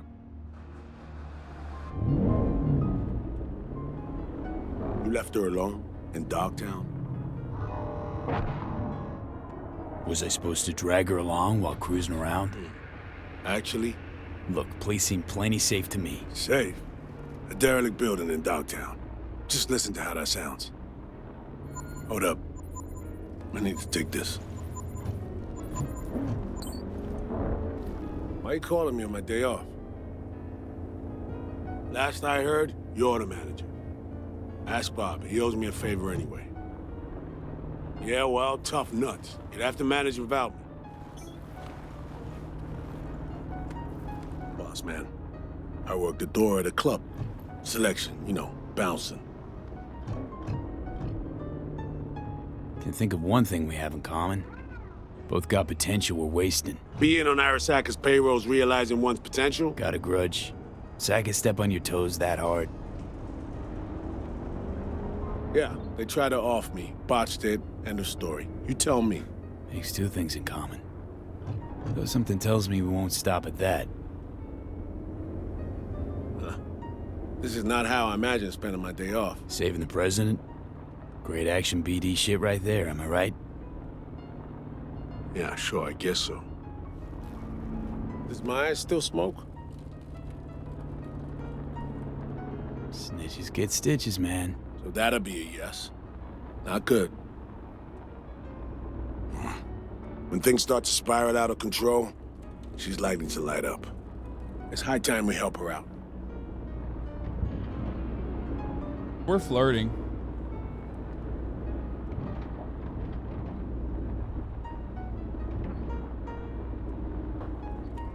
Basically.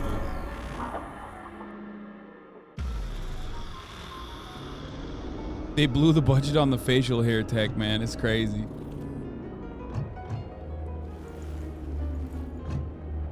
Let's go.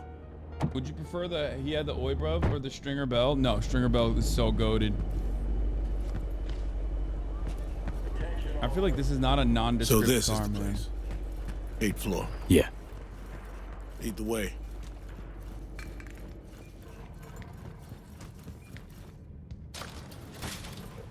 Yo, back the fuck up, Frank.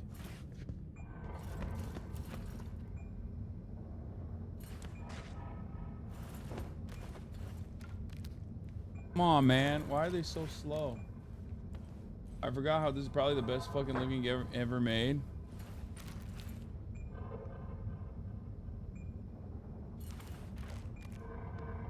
All right, we entered the elevator, man.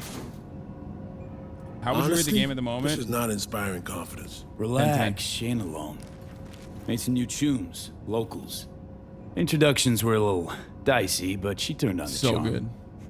Probably has her Dogtown campaign staff by now. Okay, that's not true, actually. It's not 10-10. It's like 7 out of 10. I'm knocking 3 points off exclusively because you can't fuck Idris Elba, you can't fuck Songbird, you can't fuck the president, which is pretty crazy because it's like Like, you can't put these characters in and not let me fuck them.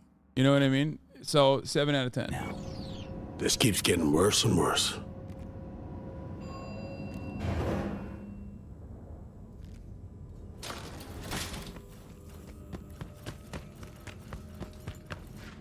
I don't think that she's gonna be fine. If anyone had tried to extract her forcibly, this whole level would be in shambles.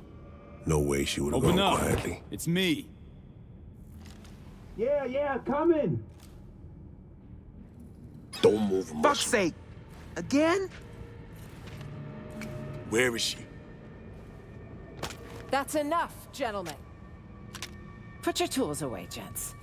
Compare length and girth when I'm not around. You the boss? Damn, mommy. Are you sure? Look around. Positive. You remembered my number. Some numbers you never forget. Level with me, Rosalind. You never intended to call that line. I love this because it's like he's so careful with me, and now he's just in front of 2 gonks. They're not chooms, they're fucking gonks. They're gonked out. And the door is wide open, and now we're just having a convo with the motherfucking president, you know what I mean? Well, I found myself in Night City with a bounty on my head. So it seemed the right moment to reach out, have a tete-a-tete, reset an old friendship. I'd offer to sit down and chat over coffee, but the clock's ticking. I need to arrange a passage for you to Washington. No, Reed. We need to talk first. All 3 of us. Yeah. Oh. Come on, we should talk in private. The president, a merc, and a special agent walk into the Oval Office. Question is, where do I fit into this joke? Come on, Johnny. Wake the fuck up, You've seen the samurai. news. Not a part of this joke at all. Hanson's spin work never fails to amuse. He's not acting purely on his own initiative. Someone from our camp's propping him up. So, the cast of hawks squawking for war. For some, the war never ended. This shit runs deeper, Reed. I wasn't alone on that flight. I heard So-Mi was on board. Where is she now? V was the last person to talk to her. Most likely scenario. Got caught in some ice in the combat bob when she acted. One little mishack. Happens even to the best. But no way to know for sure. Mm-hmm. Unfortunately, we hitting need that. hard evidence, not speculation. Idris's acting is great in this, by the way. Anyone who talks shit about that is crazy. Reed, Better than I Keanu needn't Reeves. remind you what this means for the NUS's national security. Besides, she's your prodigy, Saul. You taught her all your tricks. Hell, even recruited her. She and V have a unique bond. Yeah, I mean, It's I a could be lead. better than Keanu. Our only one for now. You two have to find her. Together. My top of the hour ad breaks I are already better than died for the Keanu cause Reeves' once. acting. Not enough? What do you mean, already died? What has Myers told you about me? Said you led an intelligence cell here. Went into hibernation at war's end. So she omitted the fact that Arasaka tried to smoke me. And that I ended up in intensive care with 3 bullet holes. That 6 months had passed before I could take a shit on my own. Huh. Might have slipped her mind. Convenient. Well, now you know. Let me get this straight.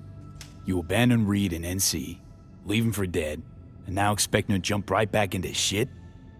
Newsflash, Madam President. Got a hell of a debt to pay. You're right. I'm sorry, Reed. For those 7 years.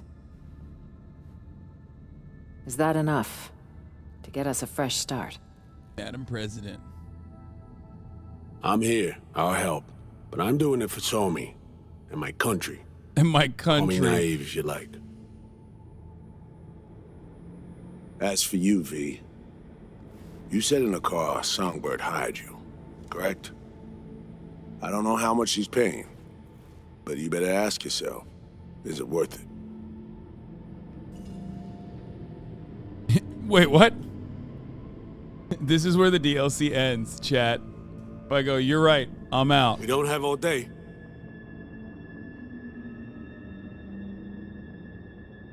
I left at this part? Wait, really? What happens when you do that?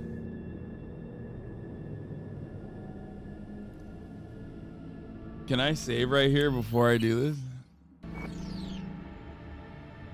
Know what, Reed?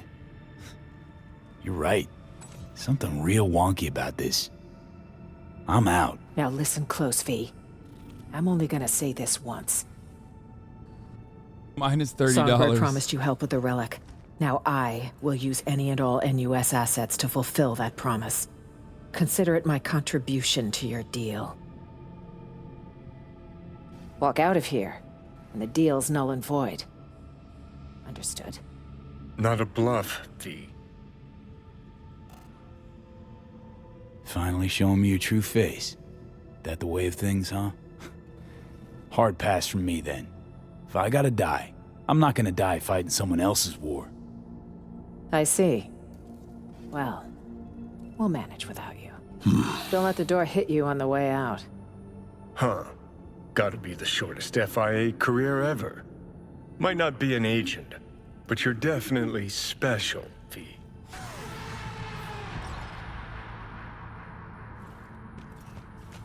That's so fun. That's it. That's the end of the fucking...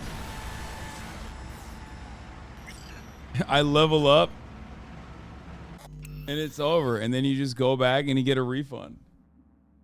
DLC speedrun. You quit the story. I wanted to see what would happen. I think that's kind of cool. I also think it's kind of funny that what do you call it? I think it's kind of funny that the game lets you do that. Wait, let me see if I can pull the gun out. Oh, I can't. You can't pull the gun out here and try and kill him.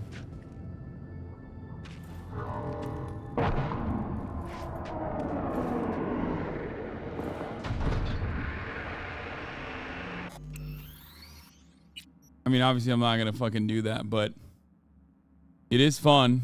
What the fuck's going on with my loads?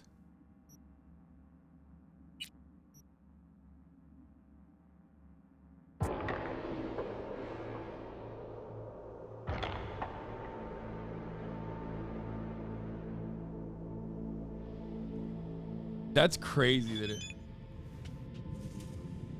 Songbird's my only shot at surviving. Got Arasaka's relic in my head. Slowly, surely, poaching my brain.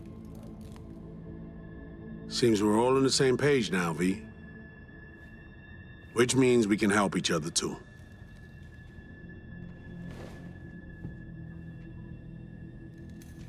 Handshake emoji. Agreed. Think so, too. If we want to find Somi, we gotta dig deep. I mean, actual reconnaissance. No stone unturned. We need contacts, informers not afraid to sing, who might see something in it for themselves.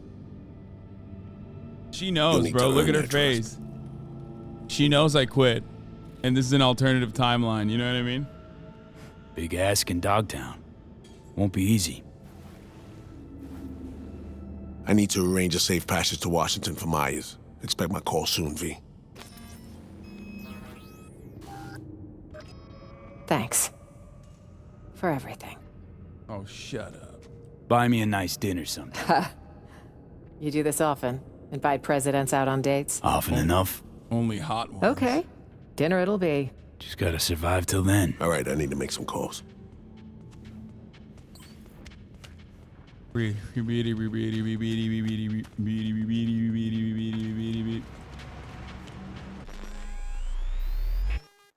in, baby.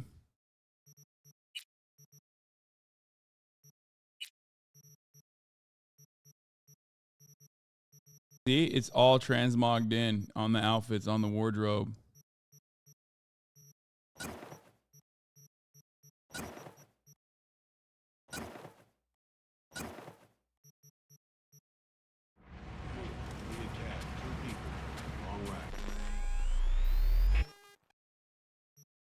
Just can't stop showing cock. This is my fit, dude.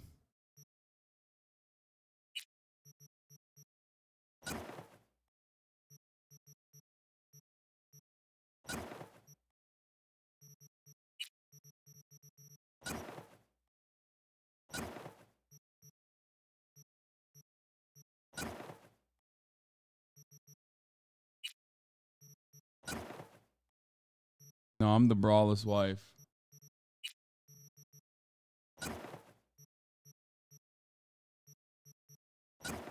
This fit is fucking gross, dude. Actually abysmal fit. Love it.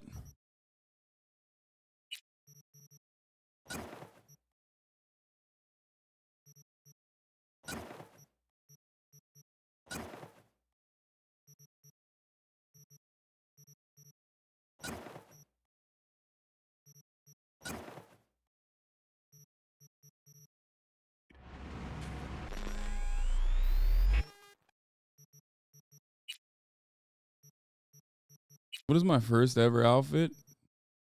That is the worst outfit of all time. What the fuck?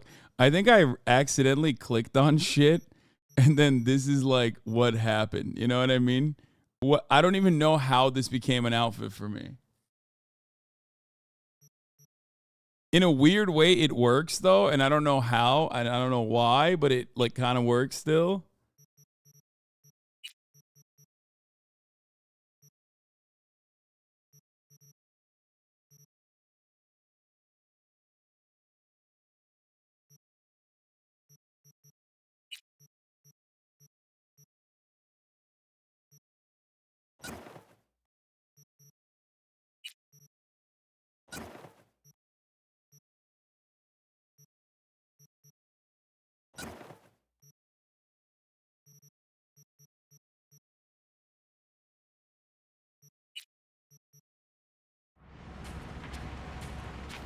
No papers.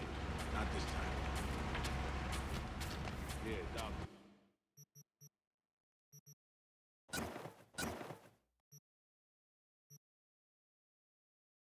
Got a new tier 3 shoddy. Nice. Fucking hammer out there.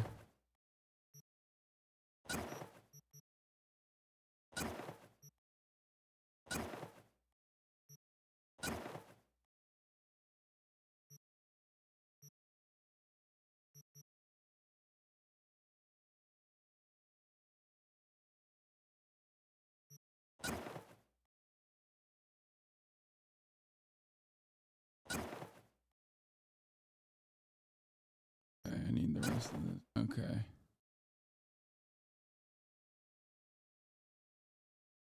Fine with an easy corporate elite in mind. Got the anti-op hood? Yeah.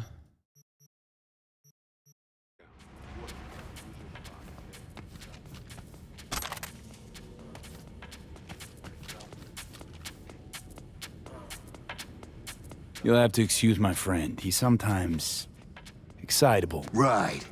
You ought to teach him about the value of initial impressions. At least his kind goes guns blazing. I mean, screw those stab you in the backsters. Wait, what do you mean his kind, bro?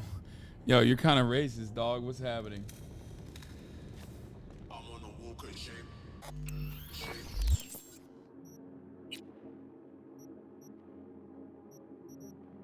Okay.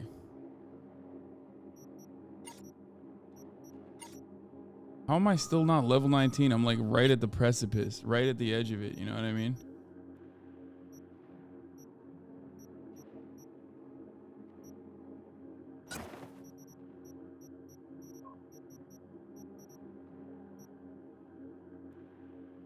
That's an insane shotgun. This is what killed.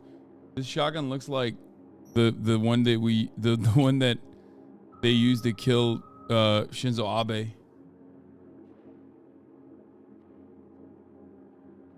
Would you say you're edging HasanAbi just for the record? Yes, I would say that. I'm edging right now.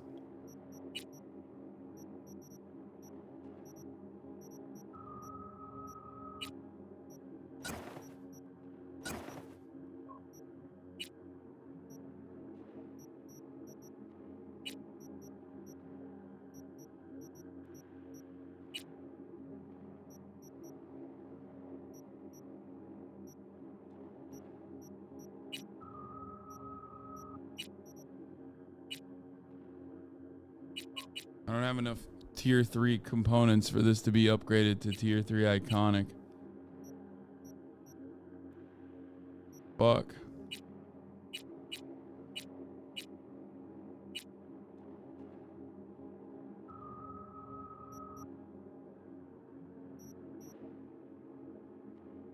Did the DLC put Beverly Hill in the game? Yeah. You hit 20 enemies will drop a lot of their tier 3 shit. Okay. Excited for that. Just gotta do one more. Wait, why does it say I'm 70% respect? 30% double life, uphill climb. I didn't play that much of the actual game, did I? All good, Jacob? Doggone fairy tale V. This Rosalind chick, piece of work if I ever seen one. Thinking we might have had a moment. Shame she ain't finna stay longer. Gonna boost soon. Keep an eye on Jay, will you? One shitty nanny I'd make. Hey, keep it real, V. Gotta evac soon. Watch yourself out Nah, there, the Jacob. world better watch out for Jacob. Yeah, just remember to knock before you enter any shady-looking digs. See, if I came knocking last night, I'd have missed the chance to meet my babe Rosalind. And you, I suppose. That's life for you, V. What? There's a lesson in all this, don't you think?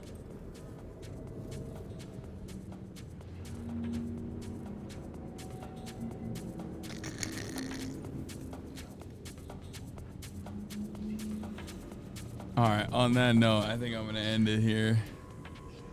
Okay, that's a good spot to end it on for today.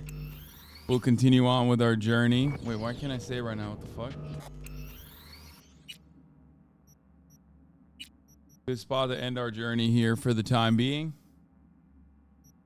Party just started, bro. It's true. I gotta change this from the preview version to like, what the fuck? Uh-oh. Wake the fuck up, Samurai. Cyberpunk flatlined.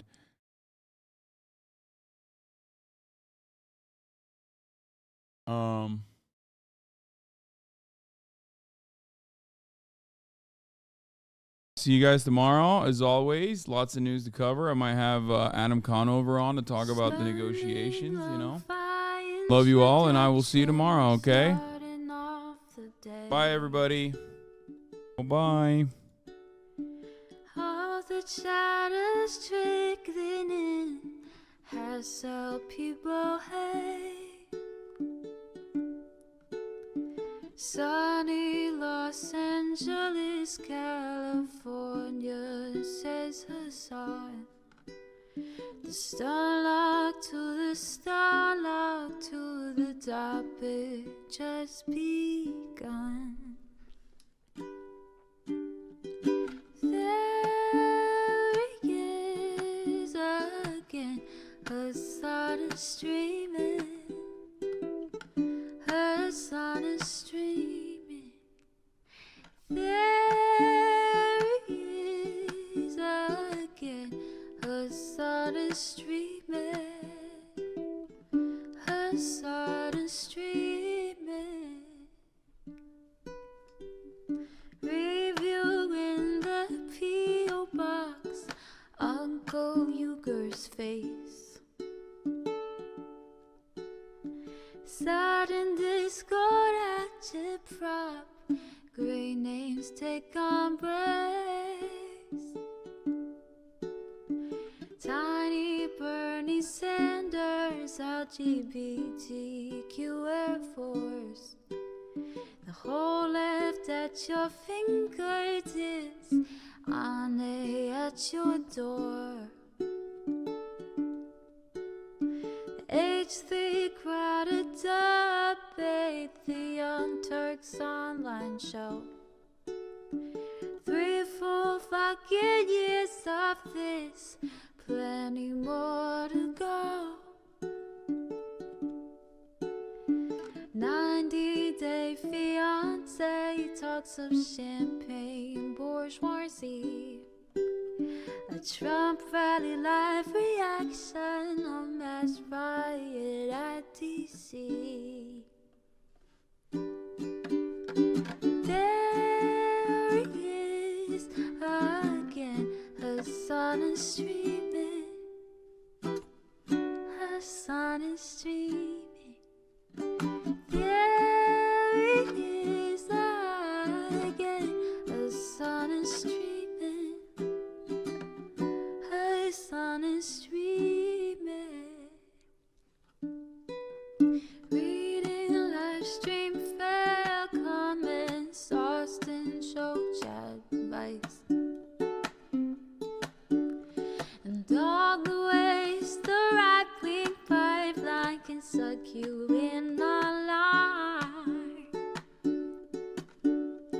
JCS react, Lord frame gets broken, cover blown. A full-blown mass pandemic, monster streaming at your home. Total radicalization coming out to find. The system you were taught to trust in was broken the whole time.